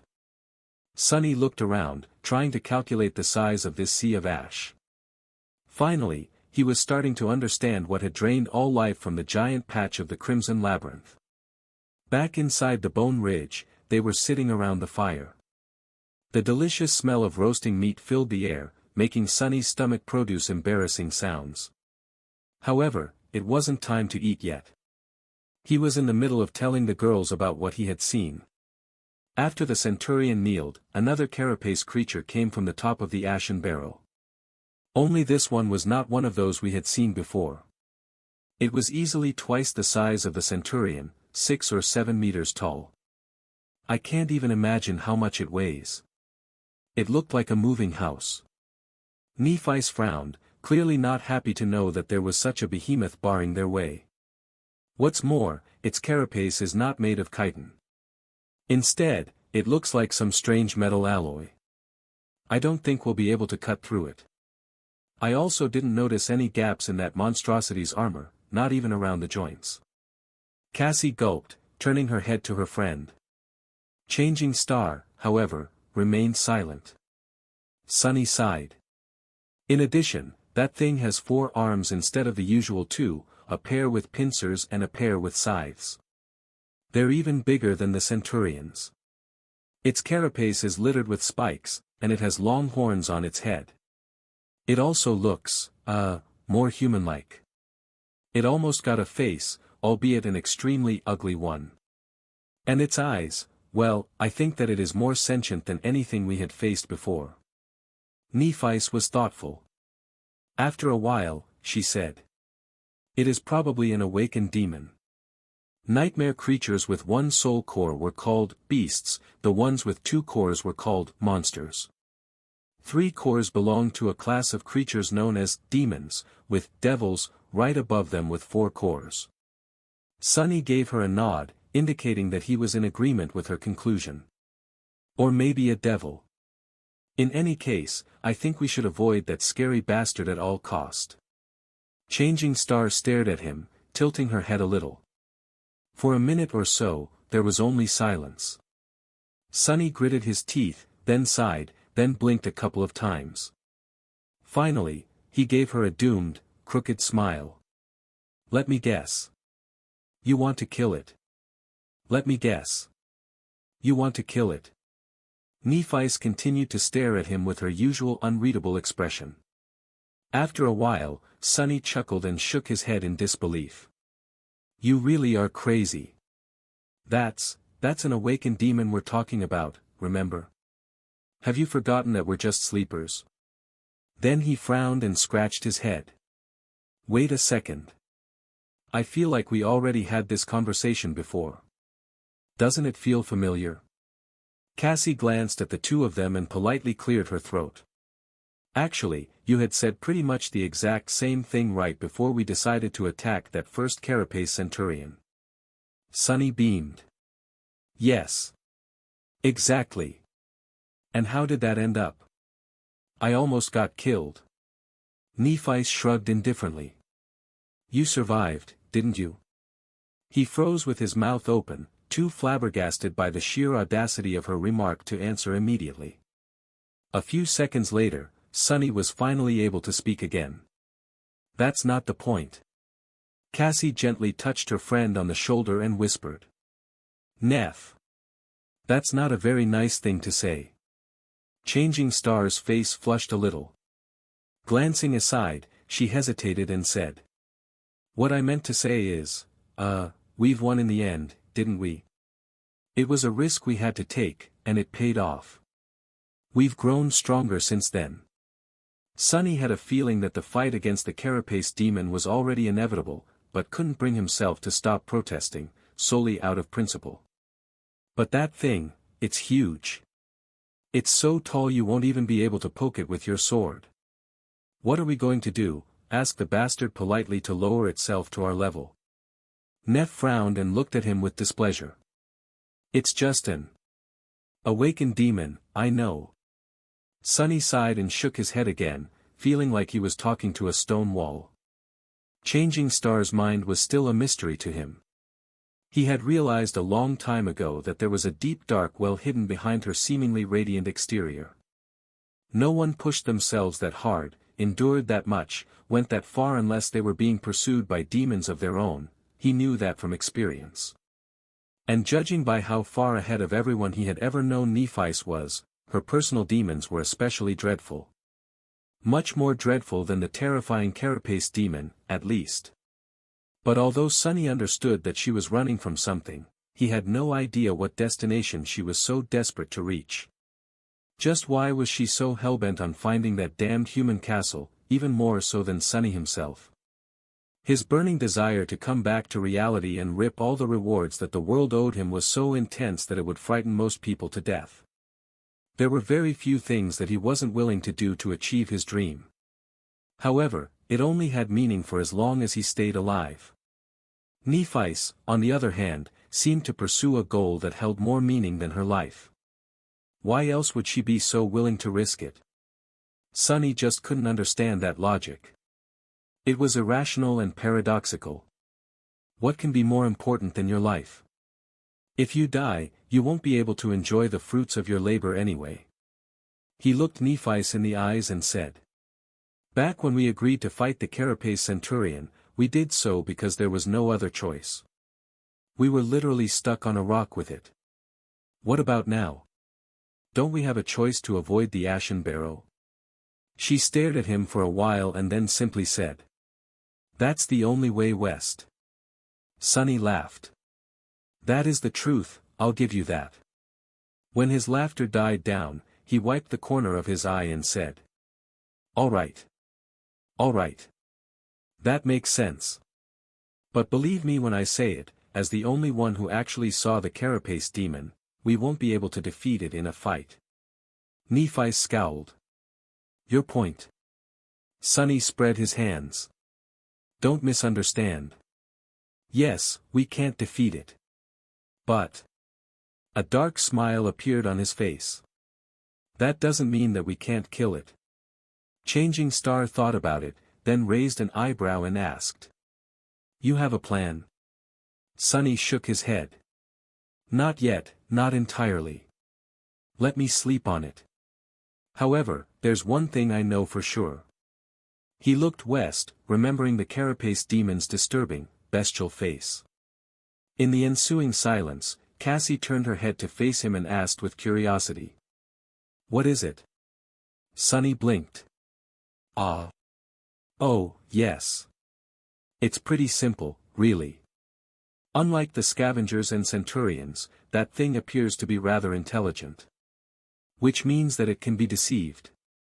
They spent another uneventful night inside the dead Leviathan's spine. As far as their camps went, this one was probably the safest. There was a certain comfort in being surrounded by walls from all sides, even if they were made out of bone. Sleeping on top of cliffs and coral mounds, just meters away from the surface of the dark sea, exposed to elements, was not very restful. Sonny even entertained the thought of suggesting to Nephi that they should stay here for a while, a few weeks, or even months if needed. They could slowly explore the surrounding areas, hunt monsters and grow stronger. Then, after absorbing hundreds of soul shards and shadow fragments, armed with dozens of memories and even a few more echoes, perhaps, they could attack the carapace demon and be more sure of success. However, he quickly realized that it was a bad idea. The Forgotten Shore was perilous and unpredictable. They were rather successful in conquering its dangers so far, but it was too easy for the situation to change. One moment of bad luck was enough to doom them. One wrong turn, one unfortunate encounter, one more enemy than they were able to handle, and their lives would be over. And that was only in regard to the usual menagerie of abominable horrors they had to fight on a daily basis. The labyrinth hid much more terrifying secrets and existences, not to mention the unimaginable terrors of the deep dark sea. Every additional day they spent here gave a chance for something fatal and unavoidable to happen. Their best hope of survival was to face the carapace demon as soon as possible. Maybe after defeating it, they would finally be able to see the tall walls of the promised castle. Sonny tossed and turned the whole night, thinking about the giant creature and trying to give shape to the nascent seed of the idea of how to kill it. Close to the morning, he was finally able to fall asleep, only to be awakened by Cassie carefully shaking his shoulder half an hour later. Sonny blinked, looking at the blind girl in confusion. "What is it?" She gestured to Nephi, asking her to come closer. Then, a little pale, she gathered her courage and said, "I had another vision. A vision about the carapace demon." Sonny was instantly wide awake. Sitting up, he hurriedly rubbed his eyes and then glanced at the blind girl, ready to listen. Nephi approached them and sat down, her face barely visible in the dim light of the early dawn. "Past or future?" Sonny blinked. "Right. I should have asked myself." Cassie thought for a bit and then hesitantly answered. "Past. I think." After a short pause, her expression changed to that of certainty. "No, I'm sure of it." Changing Star slightly tilted her head. "That's good. So, what did you see?" Cassie deeply inhaled and fell silent for several seconds, remembering. Her face paled a little, but this time, she was ready to face her fear. "I saw the ashen barrow deep at night, enveloped in a raging storm. The winds were bending the branches of the great tree, as if desperate to break them. The island was illuminated by the constant barrage of thundering lightning bolts, with rain falling from the skies like a flood." She paused, catching her breath, and continued. "The carapace demon was there, standing in the middle of the storm like an unshakable fortress made of polished steel. Arcs of electricity were dancing between the spikes on his armor, but the demon did not pay it any attention. He was just as Sunny described, prideful, sinister, and terrifying. Cassie closed her eyes. When I looked into his eyes, I felt a sense of emptiness and corruption. He observed the storm until it began to dissipate. The winds weakened, the rain stopped. The great tree stood unbroken, just as magnificent as it was before. But then, the last bolt of lightning fell from the sky and struck the ground beside it. Sunny was listening to her tale with great attention, hopeful to hear a piece of useful information. So, that monstrosity is not afraid of lightning. Shame. With its metal carapace, I was almost tempted to try and lure it from under the tree during a storm. Apparently, that wouldn't work. Meanwhile, Cassie was ready to carry on. That bolt of lightning could never hurt the carapace demon, let alone the miraculous tree.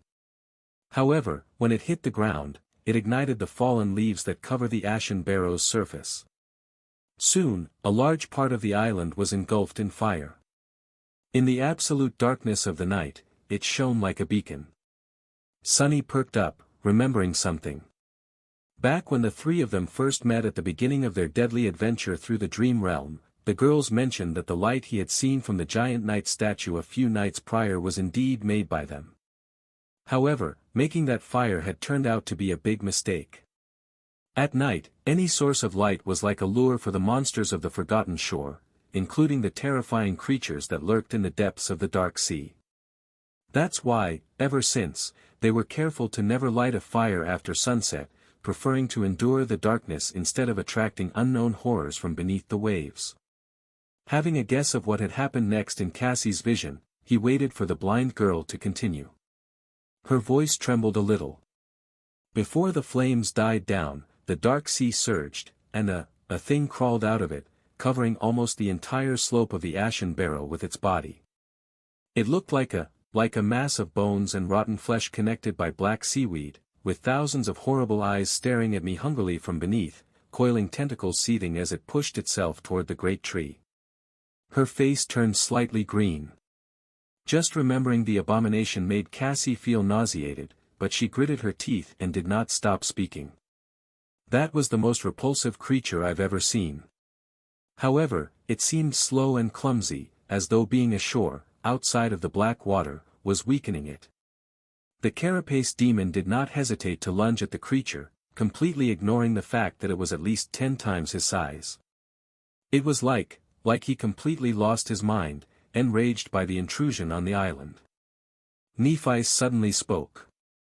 How did the demon survive? The blind girl hesitated. I don't know. I didn't see the battle itself, only its beginning and its end. At the break of dawn, the carapace demon crawled back into the shade of the great T.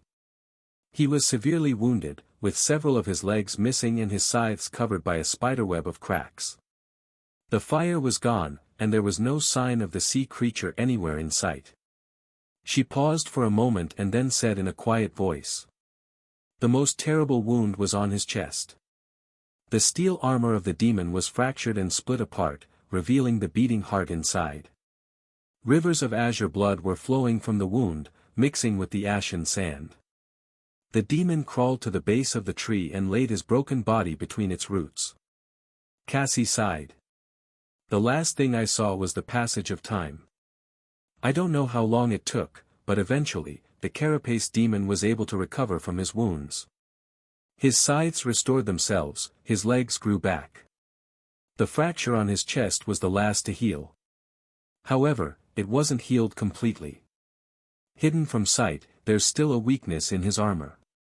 Both Sunny and Nephis were silent for a long time, thinking. Changing Star was the first to break the silence. So it's not impenetrable after all. Then she looked at Sunny and asked. How's your plan coming along? He blinked, extricating himself from the swarm of thoughts. Glancing at his companions, Sunny smiled. Pretty well. I already had an inkling of how we should proceed, but Cassie's vision gave me additional inspiration. Nephi's raised an eyebrow.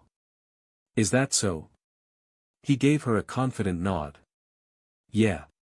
It's a wild idea, but it might just work. Well, maybe. In any case, it's going to be risky. And we'll have to make some preparations. Both Cassie and Nephi looked at him expectantly. The blind girl cautiously asked. So, what's your plan? How are we going to deceive the demon? Sonny crossed his arms. It's not very complicated. Actually, I got the idea from that ancient fellow Neph likes to talk about. We're going to build. He took a dramatic pause, and then said with a mysterious smile. A Trojan ass. However, their reaction was not what he had expected. Both girls blinked, then stared at him with complicated expressions. Well, Cassie did not stare, since she was blind, but her face was exactly the same as changing stars. Strange. What now? Sonny scratched the back of his head, somewhat embarrassed, and cleared his throat. Did I use the wrong word? I thought that Odysseus guy built a wooden animal. Donkey.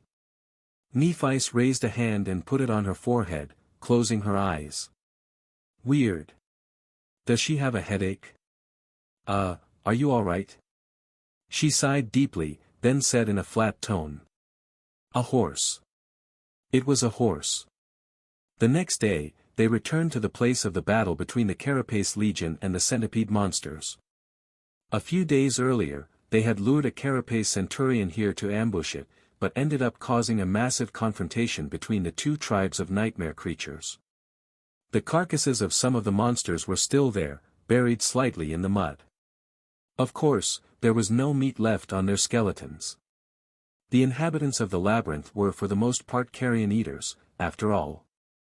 However, the three sleepers were not interested in meat. They came for something else. Stopping in front of the Centurion's empty shell, cleaned of any flesh by some unknown beasts, he looked at the black and crimson carapace in satisfaction. Nephi walked over and stood by his side, an unreadable expression on her face. Is this what you wanted? Sonny smiled. Yeah, exactly. I knew that nothing would be insane enough to chew on the chitin, but, in this place, you never know. I wasn't sure about its condition. But the condition was good. In fact, it was perfect.